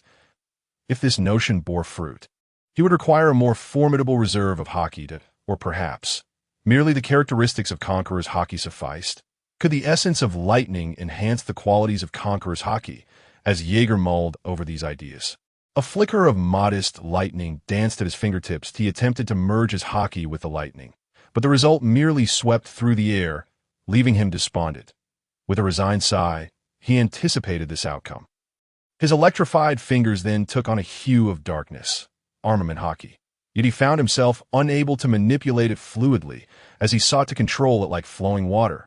Would higher levels of hockey allow for such finesse? Was the principle of flowing Sakura akin to that of Conqueror's hockey? If so, might it parallel the energy of a Logia-type devil fruit? For instance, with his thunder fruit, he could wield it in various forms. Ultimately, it came down to mastery over energy manipulation. This was merely Jaeger's conjecture, much like his observation hockey, which allowed him to control its radius and probe memories. Now, with his armament hockey, he could envelop his body or any object he touched. Thus, Conqueror's hockey should be no different, allowing for precise control over its impact on individuals. This was a rather rigid application of energy, akin to wielding an iron rod with brute force, just as when he first acquired the thunder fruit. He could only strike with lightning, and to reshape it into different forms required training. Thus, could he not refine his hockey to operate with such fluidity, to manipulate his hockey as one would his fruit, seamlessly coalescing it into a liquid form and unleashing it? What would that look like? Jaeger remained uncertain. However, he resolved to test whether the concept of flowing Sakura held true. "You wretched, lowly fishmen, release me. Damn you all, release us at once, or I shall slay every last one of you." As Jaeger contemplated these matters, the unconscious pirates began to regain their senses after several minutes, only to erupt in furious curses upon realizing they were bound by those they deemed unworthy of the auction block. Their faces contorted with ferocity. Yet, what awaited them was the even more brutal retaliation of the fishermen warriors, fueled by hatred, who showed no mercy as they struck, leaving their adversaries spitting blood. This, however, was merely the beginning. The scene below, which had interrupted Jaeger's thoughts, bore a grim visage. Even as the queen, in her foolishness, attempted to comfort the crowd, Jaeger's murderous intent seeped uncontrollably from him. A chilling, primal fear blossomed within every heart, and they anxiously sought the source of their unease. Ultimately, amidst the eerie atmosphere, the rhythmic thud-thud drew their attention to its origin. The queen, drenched in a cold sweat of terror, beheld the golden figure at the bow of the Moby Dick. The source of the drum-like resonance emanating from the man. This figure was all too familiar to her. Jaeger! The wrath of Jaeger erupted like a volcano, as he callously disregarded the terrified gaze of the princess and fixed his cruel stare upon the trembling pirates. These raucous individuals were simply insufferable, and only their demise could restore a semblance of peace to this place, and to himself. "Wait! Wait!" the princess cried out in desperation. She sensed an indescribable malevolence emanating from Jaeger and had already grasped his intentions. Despite her cold sweat and fervent desire to intervene, Jaeger blatantly ignored the foolish woman's every utterance. He rose to his feet. A thunderous roar echoed through the air, shaking the very souls of those present with a violent destruction. In that fleeting moment of deafness, as they remained oblivious to the unfolding chaos, the pirates were struck down by bolts of lightning. The charred, blackened corpses continued to emit plumes of smoke, with flickering flames still dancing upon the blackened remains, which ultimately collapsed to the ground, shattering into fragmented obsidian shards. All present swallowed hard in terror, their eyes fixated on the blackened remains on the ground, unable to fathom how the fierce pirates who had been cursing just moments earlier had been reduced to this grotesque state. What unfathomable power lay behind the recent lightning strike? Some had begun to awaken from their stupor, their eyes now burning with hatred and fury as they recalled Whitebeard and the man who had accompanied him in the past. Could it be that this man was the very youth who wielded lightning? The notorious pirate with a bounty surpassing 1,000,000,000 berries. All gazes converged upon the golden figure standing at the bow of the Moby Dick. Yet he paid no heed to those gathered, merely casting a glance at the princess before vanishing into thin air. He did not approach Whitebeard, who was preparing for a banquet with the king, but instead made his way to a more secluded spot, the sea forest of Fishman Island, where 2 pieces of historical text were kept. Jaeger stood before one of these precious artifacts. The red historical text. Was this the object in question? One of the markers leading to the final island. Jaeger's calm demeanor suddenly morphed into something inexplicably strange, for he understood the significance this object held in the eyes of certain individuals. Particularly those eager to uncover the world's past. He knew there were 4 such pieces. One on Fishman Island, one in Zoe, one in Wayno, and the last with Charlotte Lin, from whom Roger had stolen a copy. Yet, was it truly impossible to destroy this object? Sea Prism Stone. Jaeger pondered the stone before him, contemplating the prospect of shattering it to shatter the daydreams of countless souls. However, he realized that his current abilities were far from sufficient to obliterate such a high-purity sea prism stone. If it were possible, the world government would never have allowed it to persist to this day, indicating that this object was impervious to human destruction. That he recalled the massive sea prism stone he had previously utilized to hone his physique. Even without using hockey, he could only manage to shift it a fraction. However, the moment he could strike it with ease, grasp it effortlessly, he would have attained an unfathomable level of physical prowess. Coupled with the continuous refinement of lightning and the pressure of seawater, he was confident that his body in hockey would become unparalleled in existence. Moreover, the effects of the Sea King's heart had left him feeling immensely uncomfortable. His blood surging with a terrifying heat, his body strengthening with each passing moment. Yet, would he perish from insufficient blood supply? Jaeger pondered this absurd possibility, but he merely felt a slight discomfort without any other alarming signs. However, another option loomed before him, consuming a second devil fruit, the long-coveted Zoan-type fruit he had kept for so long. With the amplification from the Zoan devil fruit, his recovery and defensive capabilities would be unimaginable. Nevertheless, he was not in a rush given the current circumstances, and it was ill-advised to consume the second devil fruit just yet, at least not until he began to train his physique. He believed that the training afforded by the Zoan devil fruit would yield exponential benefits. Yet he had to ensure the secrecy of the capabilities granted by the second devil fruit. It was his trump card, to be used only when absolutely necessary. Ideally, when he was capable of overcoming those around him. As for the nearby historical text, was it a letter of apology from Joy Boy to the Mermaid Princess? If he could decipher the characters inscribed upon it, he would wish to amend the message, surprising that scoundrel Roger in due course. Jaeger sat nearby, smoking as he gazed at the two stones before him, the inscriptions resembling incomprehensible scribbles to him, that he had no intention of seeking out the unknown location of O'Hara due to this matter. However, he pondered the nature of the ability to hear the voices of all things. How could one perceive the sounds of existence, even when Roger, who could not read the inscriptions, could still glean their meaning through this ability? How could one hear the voices of other creatures? Jaeger exhaled a deep plume of smoke. He was uncertain how long he had remained there, until the ground was littered with cigarette butts and a few fishmen approached. Yet, Jaeger's gaze remained unfocused on them. Still lost in contemplation regarding the question of hearing the voices of all things, he firmly believed that this ability could not be exclusive to the D-Clan or limited to those connected to Joy Boy. If it were a power emanating from within oneself, then he ought to possess it as well, just as others should. That it was akin to the difference between those who trained and those who did not. Much like Hakai, it was merely a matter of whether one could awaken it. The nature of hearing the voices of all things bore a striking resemblance to the swordsman's ability to sense the breath of existence. Yet it also held similarities to the observation Hakai, as he pondered, lost in thought. The two fishmen had approached him. The leader, a fishman with red skin, regarded Jaeger and spoke. Long time no see. Jaeger, Taig, having reunited with Jaeger after several years, recognized him as an exceptional human unlike any other. Even within the Whitebeard pirates, he was one of the most formidable individuals. Neither his thoughts nor insights could be compared to those of others. Most importantly, Taig could perceive no disdain or other emotions in Jaeger's eyes. He regarded them as equals, as friends. Naturally, Whitebeard shared a similar sentiment. Jaeger glanced up briefly at Taig, along with the much younger Jean Bay and another unfamiliar fishman. Taig was someone he had met during his previous visit with Whitebeard, and he held a strong impression of him. After all, Taig would eventually ascend to the Red Line, leading to a world-shaking event. It was this unwavering determination that caused Jaeger to regard him with respect. He was indeed one of the most remarkable fishmen of this era. One could liken him to a potential Joy Boy of this age.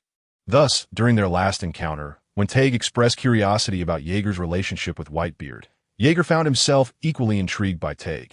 Their subsequent clash and exchange had left an indelible mark on Taig, particularly Jaeger's insights into the world.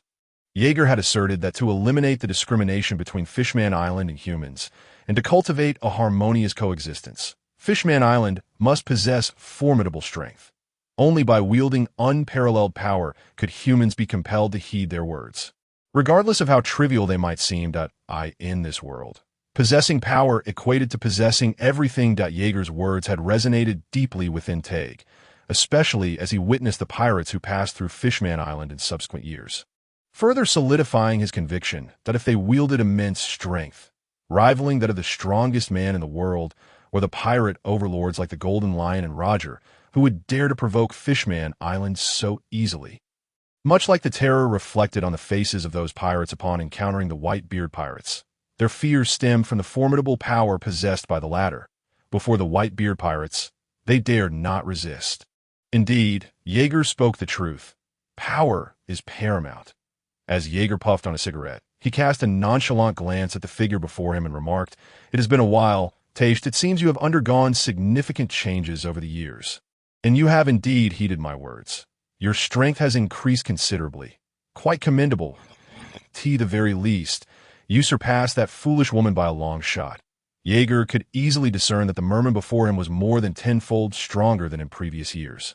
And he exhibited signs of hockey, a promising indication that the people of this nation were not all fools. Standing behind him, the yellow-haired Jinbei watched Jaeger with excitement.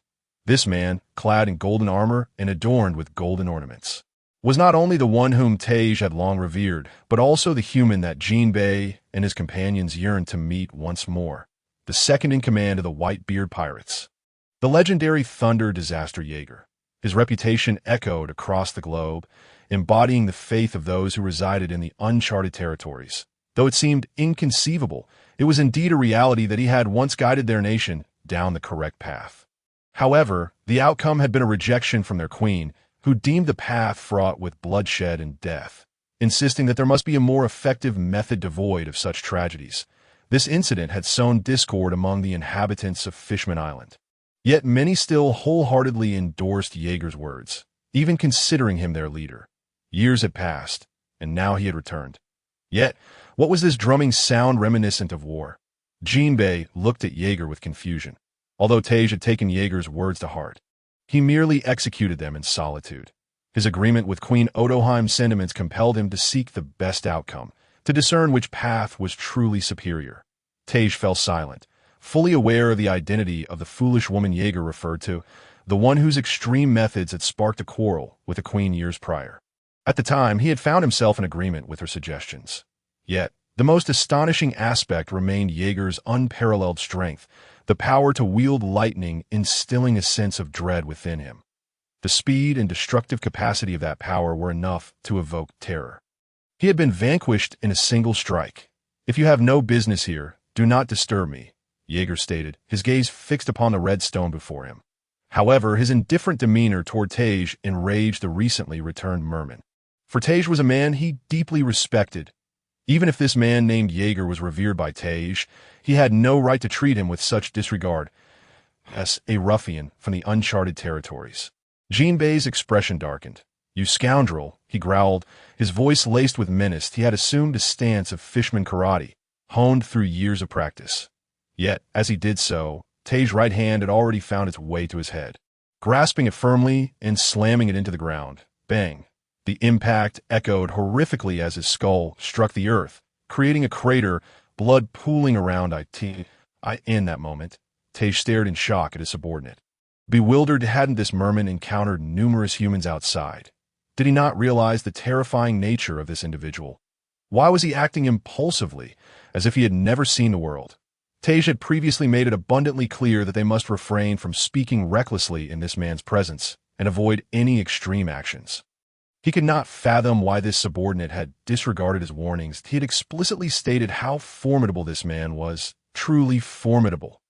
Had he not perceived that this was a promising individual? Otherwise, he would never have brought him to meet Jaeger, never expecting such an incident to transpire. Panic rising, he glanced up at Jaeger. Yet Jaeger remained unfazed, seemingly indifferent to the situation. Instead, he observed something unusual about the merman, as if he had once been a slave. However, had Tage not intervened, the elemental force of his lightning would have been enough to obliterate the merman. Though whether he would have survived remained uncertain, he cast a sidelong glance at the frightened Jinbei, who was still bleeding, before looking back at Tage with an expression of amusement. "You seem overly tense. I'm not a malevolent fiend. And besides, we are friends, Tage. How could I possibly do anything untoward to a friend? However, if you think you can take me on, you have a long way to go, my young friend. Jaeger erupted into hearty laughter, and his demeanor relaxed Tage considerably. Perhaps Jinbei and the others were unaware of the true nature of this extraordinary being. But Tage had personally experienced Jaeger's power, and in recent years he had heard tales of the Whitebeard pirates and the Thunder Disaster Jaeger from other pirates. This indicated that Jaeger was even more formidable now than he had been in the past. He had been capable of defeating Tage then, let alone now. As the merman rose to his feet, he recalled Tage's earlier admonishments. He felt he had let Tage down, especially given the rumors he had heard about Jaeger. Rumors of a truly nefarious villain. Should a confrontation arise, it would undoubtedly lead to devastation. Not only would he be outmatched, but even Tage would be no match for Jaeger. I apologize. I was impulsive, the merman expressed, his face etched with regret. The years of being enslaved had fueled his hatred and fury towards humans to a boiling point, prompting such reckless behavior. Fortunately, Tage had intervened in time. Otherwise, a significant crisis would have ensued.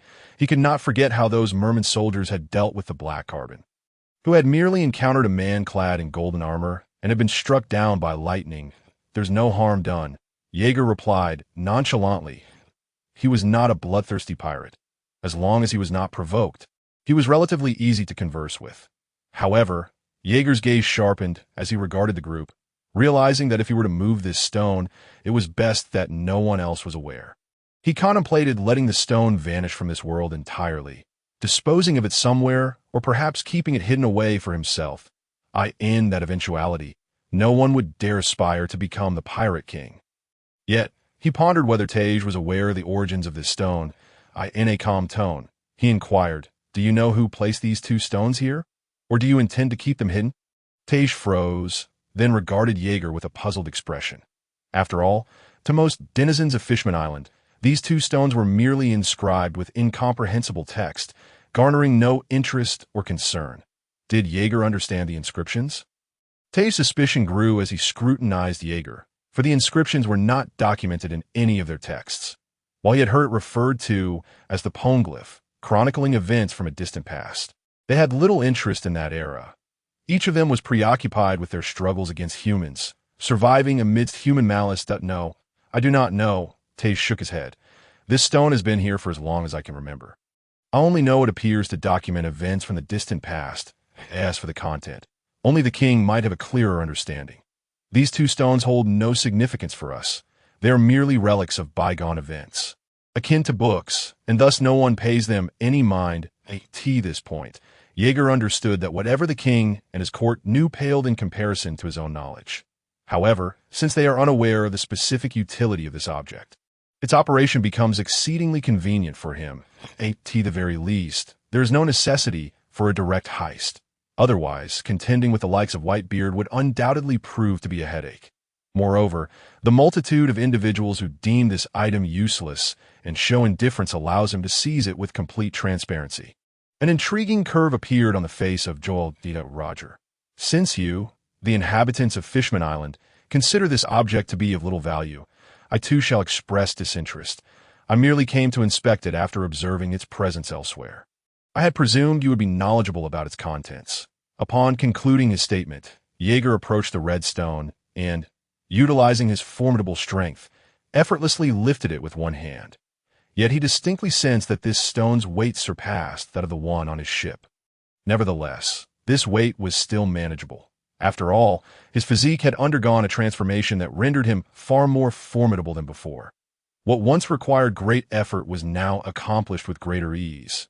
Yet, why does the world government not reclaim these artifacts? Is it merely due to uncertainty regarding their locations? That seems implausible.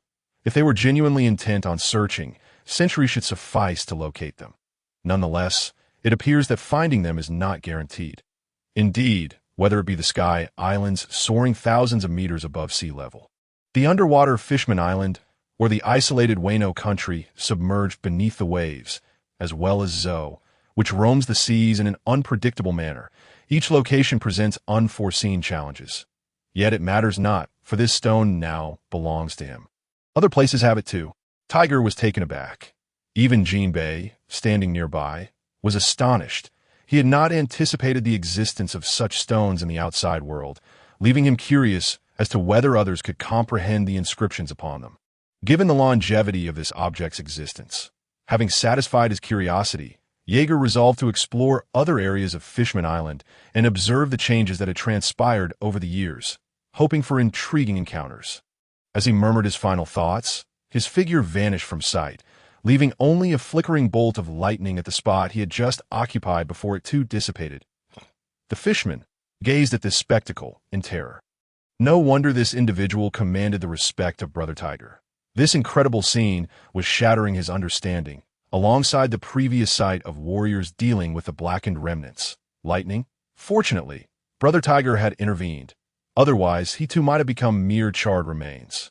For the disparity in power between them was insurmountable, akin to that between him and Tiger. After encountering the person he longed to see, Tiger departed with Jinbei and another fishman. Unbeknownst to them, after their departure, Jaeger's silhouette had reappeared beside the red stone. His expression was contemplative as he regarded the object before him. Fortuitously, due to his collecting tendencies, he had designed his room to be quite spacious, allowing ample space for the treasures and other items he had acquired. Otherwise, this substantial artifact would have posed a challenge to accommodate. Having raised the red stone with one hand, he vanished from the location.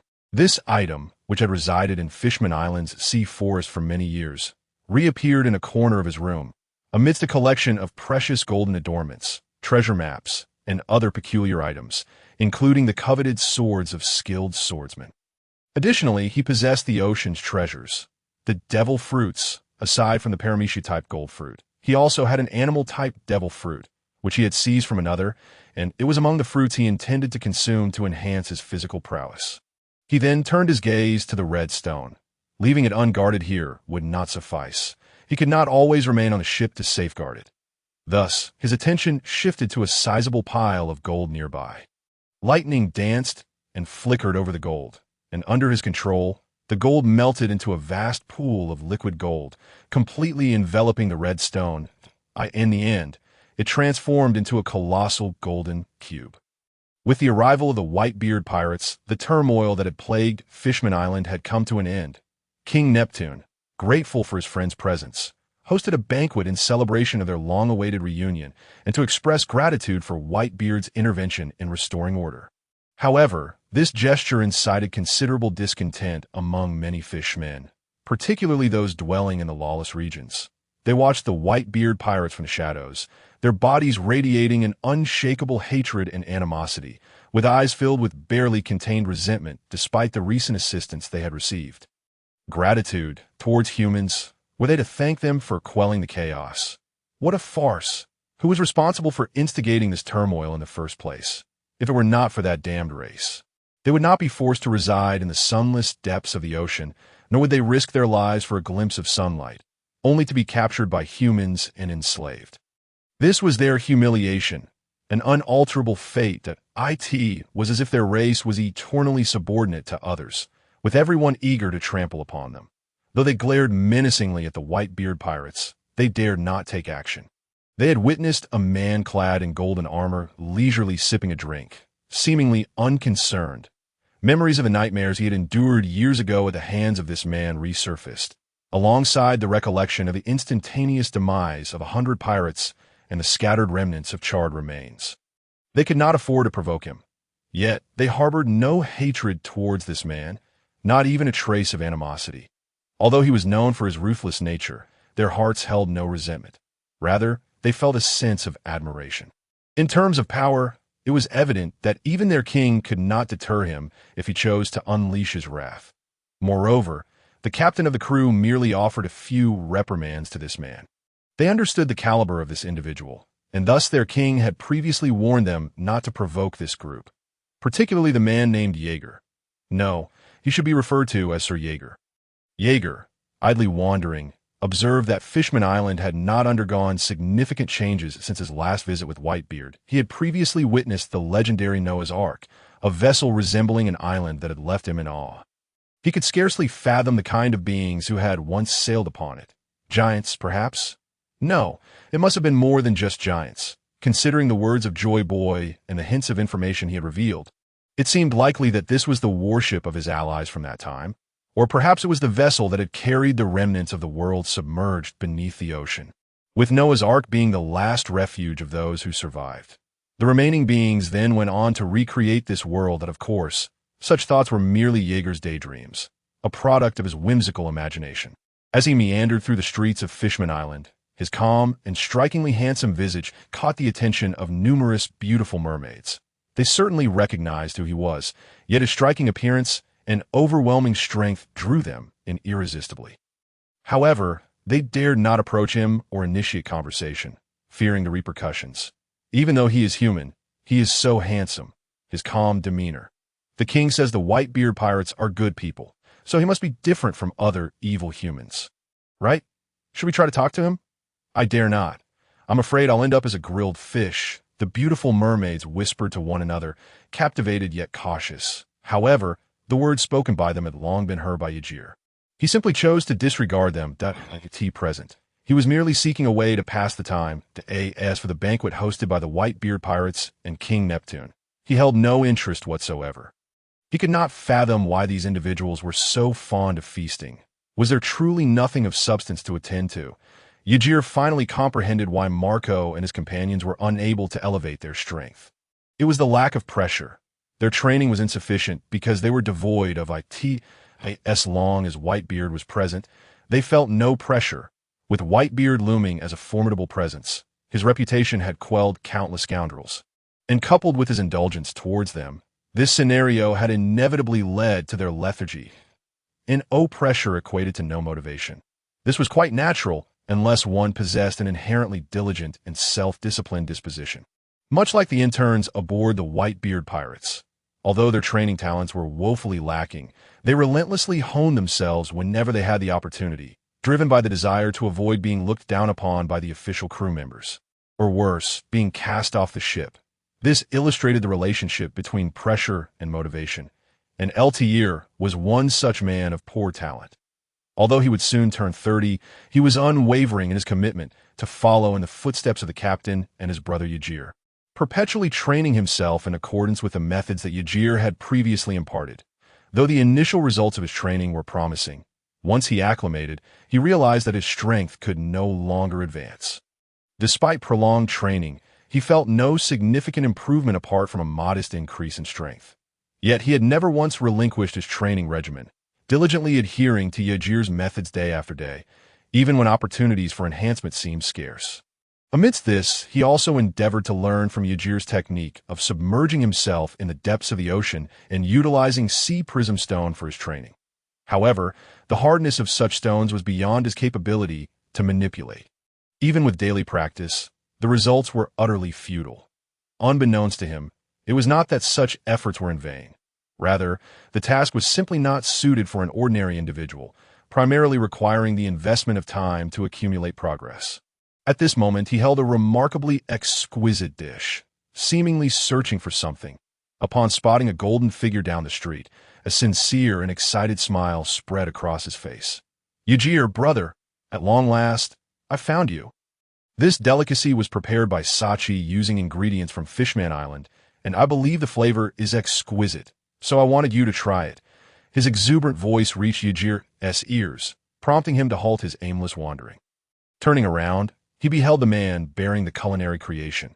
Ygir recognized him, not merely due to the man's admiration, but also because he was among the few who diligently trained during Ygir's tutelage.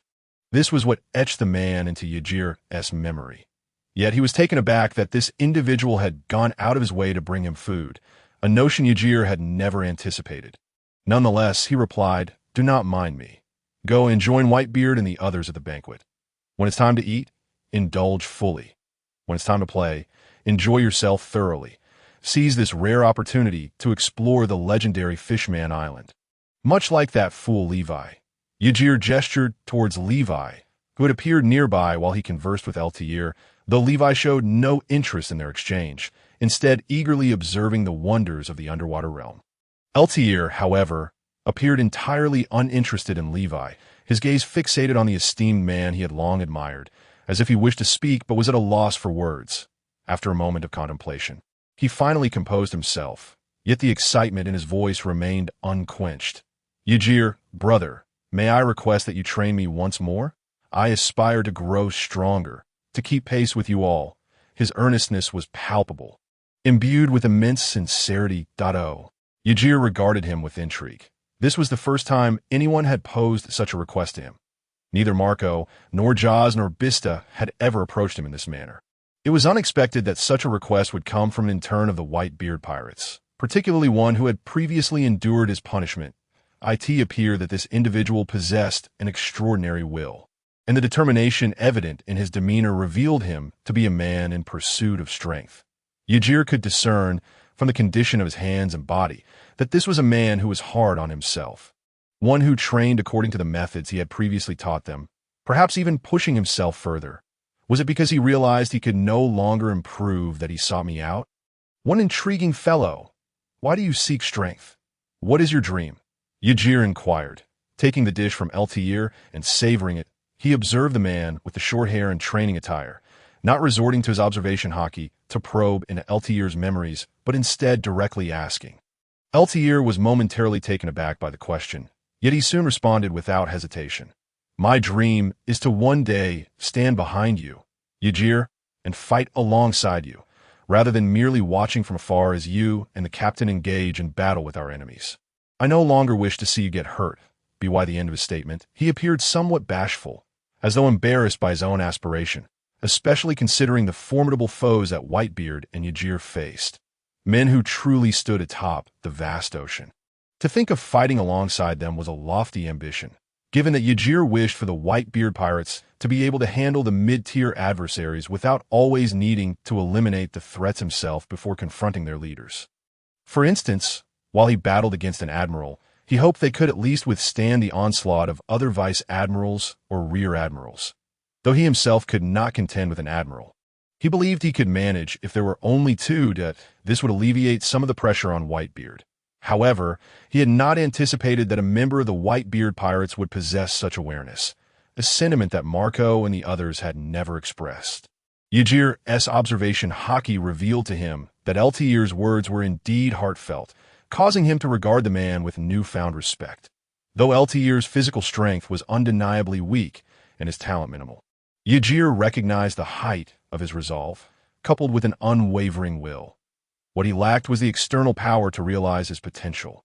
Yet, as Yajir observed Altair's ceaseless training, he lamented that all this effort was ultimately in vain without the right method.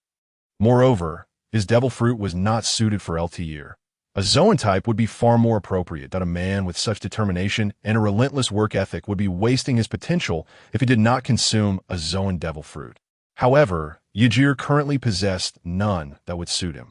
Training you is certainly feasible. However, I cannot guarantee that I will always have the time to train you. Moreover, I can tell just by looking at your fist that you have been imitating my method of striking the sea prism stone. To be honest, this surprises me. Continuing with this method could indeed yield results that, if you manage to discover the interplay between willpower, strength, and physique, you will have nearly reached your pinnacle. Yes, the pinnacle you envision. The pinnacle of the ocean. Yajir observed Altair, who was momentarily stunned by his words. Yet he did not speak falsely. This method was inspired by the despicable Carp's training regimen. If Carp could train himself without hockey by striking a warship, then why could he not do the same? If Carp could utilize a warship for his training, then Yajir could use sea prism stone instead. Once he achieved a synthesis of willpower, physique, and strength, he would seek to obliterate that wretched scoundrel. By the way, the speed of strengthening through this method is uncertain. It purely depends on one's innate talent. Thus, I believe that if you truly wish to become stronger, consuming a devil fruit would be your best course of action. I recommend you indulge in a Zoan-type devil fruit, preferably one of the mythical variety. A devil fruit, or perhaps a mythical Zoan. Upon hearing the mention of the devil fruit, Eltel's eyes sparkled with excitement. How could he not covet such a treasure of the sea? He was well aware of the extraordinary powers these fruits bestow. In fact, a significant portion of the formidable warriors he had encountered had consumed a devil fruit. His father, Brother Jaeger, the Golden Lion, Admiral Sengoku, not to mention Marco and Jozu, all had partaken of the devil fruit. This extraordinary item could elevate an ordinary individual to incredible heights of power in an instant. Regrettably, throughout the years, he had yet to witness a single devil fruit. If it weren't for the powers possessed by those around him, he might have doubted the very existence of such things. As for the Zoan-type mythical variety, he recalled Marco's abilities, which were indeed remarkable. However, let's not even discuss how rare a mythical Zoan is. He had not even encountered a mere ordinary Zoan. It seemed he would have to proceed as Brother Jaeger advised. Indeed, he placed no hope in the devil fruit. Rather than relying on such an elusive entity, it would be more prudent to diligently train his own body. Moreover, Brother Jaeger had asserted that this method was viable. Otherwise, the latter would not have chosen to hone himself in such a manner. He had considered mastering swordsmanship and other skills, but invariably, he had failed, as though he were a block of stone. Incapable of learning Is this for real? As Jaeger savored his meal, Levi's voice, filled with terror, echoed from nearby, as if he had heard something utterly unbelievable. After confirming that he had not misheard, his face bore an expression of incredulity as he gazed at Jaeger. A whirlwind of shock, confusion, and disbelief flashing across his contorted features. This left Jaeger perplexed. However, upon noticing a small girl dressed in purple seated before him, he suddenly understood. It appeared that Levi had gleaned some astounding information from the girl's predictions. Yet, what did that expression signify? Did it relate to him? Or perhaps it foretold a day when he would eliminate Levi? This was indeed plausible. After all, if he were to confront Levi, the reason was apparent. This fellow had likely divulged his secret of possessing 3 hearts. With this thought, Jaeger's gaze turned dangerous. In an instant, he was beside Levi, his icy eyes fixed on the frantic individual before him, his observation hockey probing into Levi's memories. If Levi truly held the thoughts Jaeger suspected, he would show no mercy in eliminating him. Gradually, however, Jaeger's expression morphed into one of bewilderment. This fellow had just had the child, Sherry, predict whether he would acquire the corpse of a celestial dragon for experimentation, which was utterly astonishing. What was even more incredible was that this adorable little Sherry had indeed performed the prediction, revealing that he would obtain numerous subjects for his experiments in the future, though she could not specify how many. This revelation was what had left Levi in shock. He had heard from others that predictions made by the child, named Sherry, were guaranteed to come to fruition. If he remained with the Whitebeard pirates, the only one capable of fearlessly undertaking such actions, disregarding the so-called celestial dragons, would be Jaeger. Did this imply that he would kill many celestial dragons in the future? Levi gazed at Jaeger in disbelief. Did this mean he could have numerous corpses of gods for experimentation? How splendid an opportunity that would be! Indeed, joining the Whitebeard pirates had proven to be the most astute decision. Levi gazed at Jaeger with intense enthusiasm, while Jaeger remained somewhat speechless. Was he fixated on him merely because of such trivial matters? One might think he was privy to some significant secret. Curiously, Jaeger regarded the little Sherry before him. Were it not for her presence, he would never have believed in the existence of someone with divination abilities of such magnitude. Yet the credibility of this child's power was undeniable. 100% accuracy. How terrifying that notion was that he scrutinized her with uncertainty. How could he not desire to possess such abilities? However, he hesitated, doubting that such power could be cultivated, especially at such a tender age. That was fundamentally unscientific, unless she possessed some unknown lineage or perhaps a devil fruit. In any case, it appeared to be quite troublesome. Speaking of divination, Jaeger recalled the woman from 8 centuries ago, Tianhua, who had come to this era seeking refuge in Wano, claiming to search for that day, suggesting she might have foreseen a transformation long before, coupled with the fact that rascal Roger was aware that Joy Boy would emerge in a few decades. Both seemed to share an uncanny belief that Joy Boy would inevitably awaken, even specifying the timing of that awakening. This raised suspicions about Sherry's abilities that, in other words, there were those 8 centuries ago who could predict future events. And judging by Tianhua's reaction, her predictions pertained to events 8 centuries hence.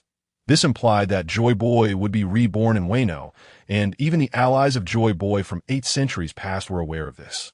However, this inevitably led to speculation regarding the mermaid witch from Fishman Island, who had been an ally of Joy Boy.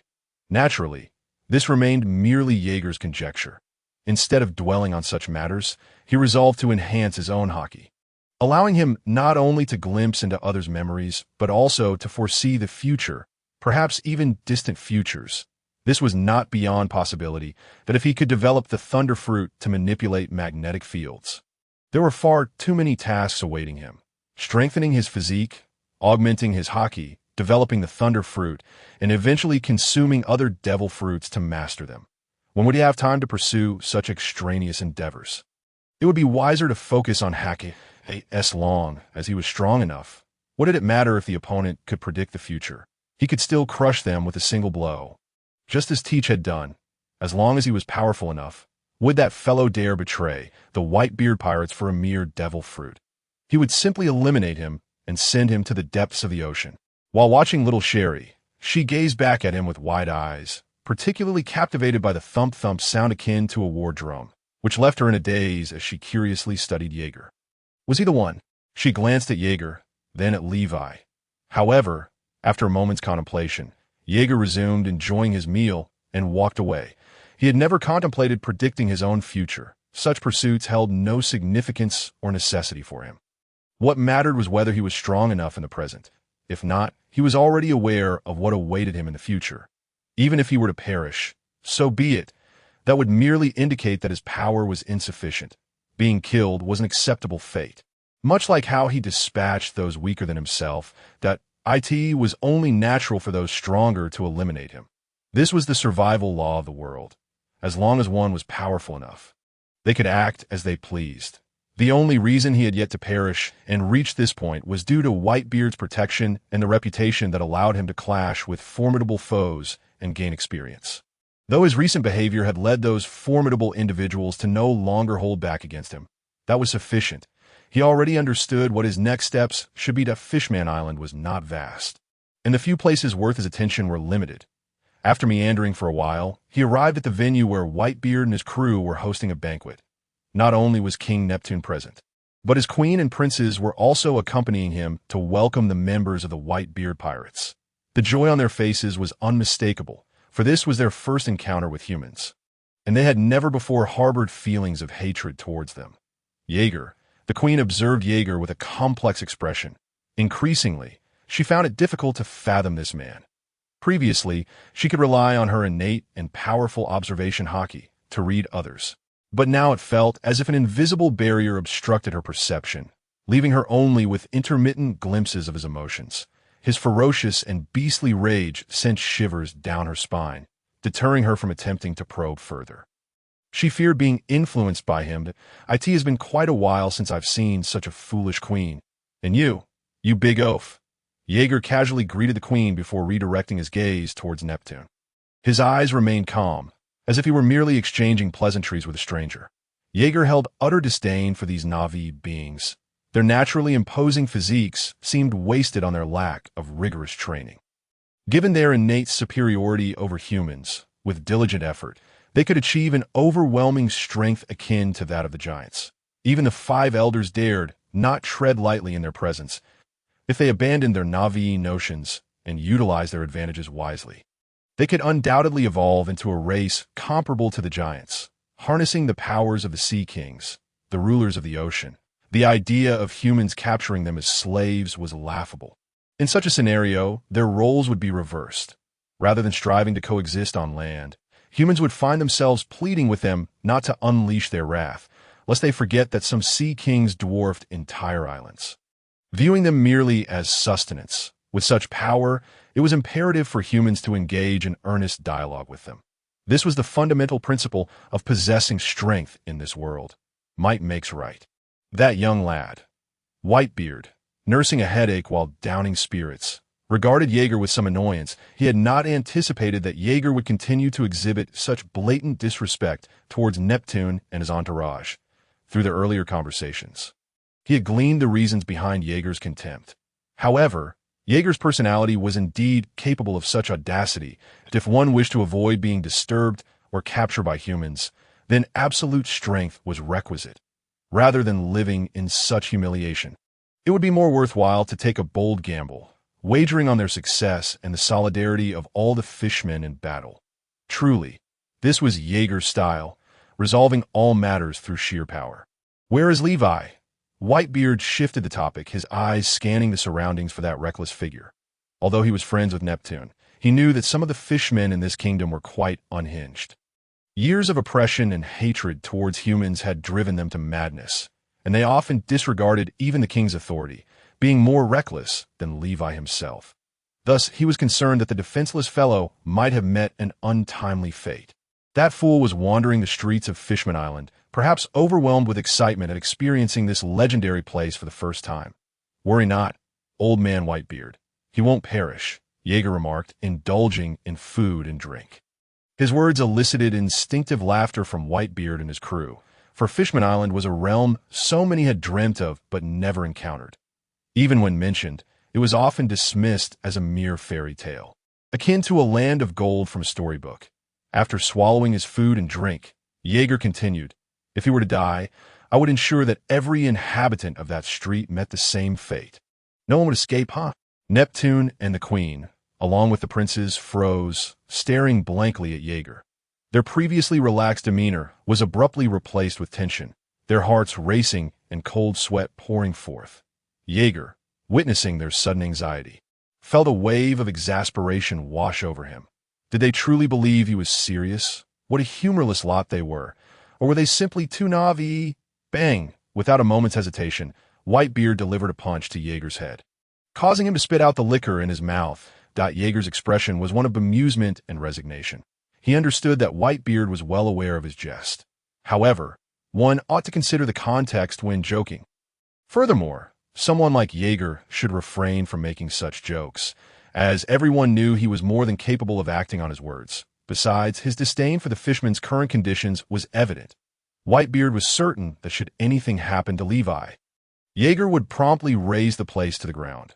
According to him, the dignity of the Whitebeard pirates would not tolerate any affront. "I was merely joking. Please don't take it to heart," Jaeger said, rubbing the back of his head in exasperation. Did they truly think him a butcher? After all, they were friends of old man Whitebeard, and he would show them some courtesy to know. "It's nothing," Neptune replied awkwardly with a smile. Even the princes, filled with hatred towards humans, dared not exhibit any dissatisfaction at that moment. They were acutely aware of the terrifying nature of the individuals before them, and despite everything, they were their benefactors. The Queen, too, looked at Jaeger with a hint of embarrassment, recognizing that he was not jesting. For aside from Alice, she sensed no other emotion emanating from him. By the way, have you given any thought to what I mentioned earlier?" Whitebeard asked earnestly. He could have easily claimed this territory for himself, yet he chose to consult his friend first. If Neptune disagreed, so be it. In his eyes, this was the best solution. If he could transform Fishman Island into the territory of the Whitebeard pirates, then any other pirates seeking to stir trouble would have to weigh the consequences of incurring their wrath. Neptune fell into deep contemplation, and the Queen also pondered the matter, for the peace she desired seemed a distant dream. Moreover, she could not passively watch her people being slaughtered and sold. "If this truly could protect our race, then I would certainly agree. We shall borrow your name for Fishman Island." Neptune's voice was laden with gravity. He was yet unaware of the weight carried by the flag of the Whitebeard pirates, the banner of the world's strongest man. Even the Navy would think twice before challenging it, as doing so would mean preparing for a battle with a formidable overlord. This matter held significant importance for Whitebeard, for it would be his first territory. Should he mishandle it, it would be a slap in the face. This is how you can contact us through our transponder snail. If ever faced with insurmountable issues, reach out to us directly. "I doubt there is any fool bold enough to provoke us," Whitebeard stated, his gaze fixed on Neptune, that if there truly existed anyone with such audacity, it would have to be Shiki or Roger, but they were no fools. Observing this exchange while relishing his meal, Jaeger's eyes sparkled with intrigue. This was a matter of great significance concerning the reputation of the Whitebeard pirates. Since old man Whitebeard had placed his flag here, did that indicate he harbored intentions of dominance? While the title of the world's strongest man undoubtedly carries a resounding weight, augmenting it with the prefix pirate overlord would further intimidate others. The grand line is not to be underestimated, and there are many who have yet to witness the vastness of the world. Some individuals may disregard your identity, whether you are the pirate overlord or the world's strongest man. There are those who would dare to challenge you with a blade that, in the eyes of those fools, the universe revolves around their own significance. Only through confrontation can one ascertain the outcome of such encounters. They will not be deterred by your reputation. Moreover, this region serves as a crucial passage for pirates venturing into the New World, a veritable melting pot of all sorts. There are indeed formidable characters in this era. And while they may not belong to the same echelon as figures like Whitebeard or Captain John, they should not be underestimated. Therefore, if they genuinely intend to take action against Fishman Island and then vanish, even the Whitebeard pirates, stationed far in the New World, would be powerless against them, unless they choose to live in hiding for eternity, and I cannot fathom what Whitebeard was thinking when he entrusted his banner to these Na'vi individuals. There were certainly more effective means to address the situation than this submissive approach. Advocating for peace in this world? Utter nonsense. The most conspicuous location on Fishman Island is now adorned with a pirate flag bearing the skull of Whitebeard. And all eyes are transfixed on this flag fluttering in the wind, with some already grasping its implications. The flag of the Whitebeard pirates now flies over Fishman Island, signifying that this territory belongs to the world's strongest man, Edward Newgate, also known as Whitebeard. Any attempt to cause unrest here should be considered with caution, as one must contemplate the consequences of waging war against them. Some are incredulous and shocked, while others are filled with seething rage. These latter individuals are extremists, the fishmen living in lawless territories. They harbor a profound hatred for humanity, yet they idolize the figure of Jaeger, particularly after hearing Jaeger's words to the Queen and Tiger. They have become unwavering in their belief that Jaeger speaks the truth. Their previous concessions have led to their current predicament. Thus, they hold no animosity towards Jaeger. He represents a human who genuinely contemplates their plight. A far superior alternative to their current methods. They view Jaeger as a guiding light. Only his words can lead their oppressed lives to the desired destination. He is right. Na'vi ideals are futile in this age. The most effective strategy is to combat brutality with brutality, to counter evil with evil. They aspire to eliminate all humans who dare tread upon this land, instilling fear in all who approach. Hence, only the words of this esteemed figure resonate with them. Their gaze is fierce as they fixate upon the flag. They yearn to burn this ridiculous banner and compel their kin to raise their weapons against humanity.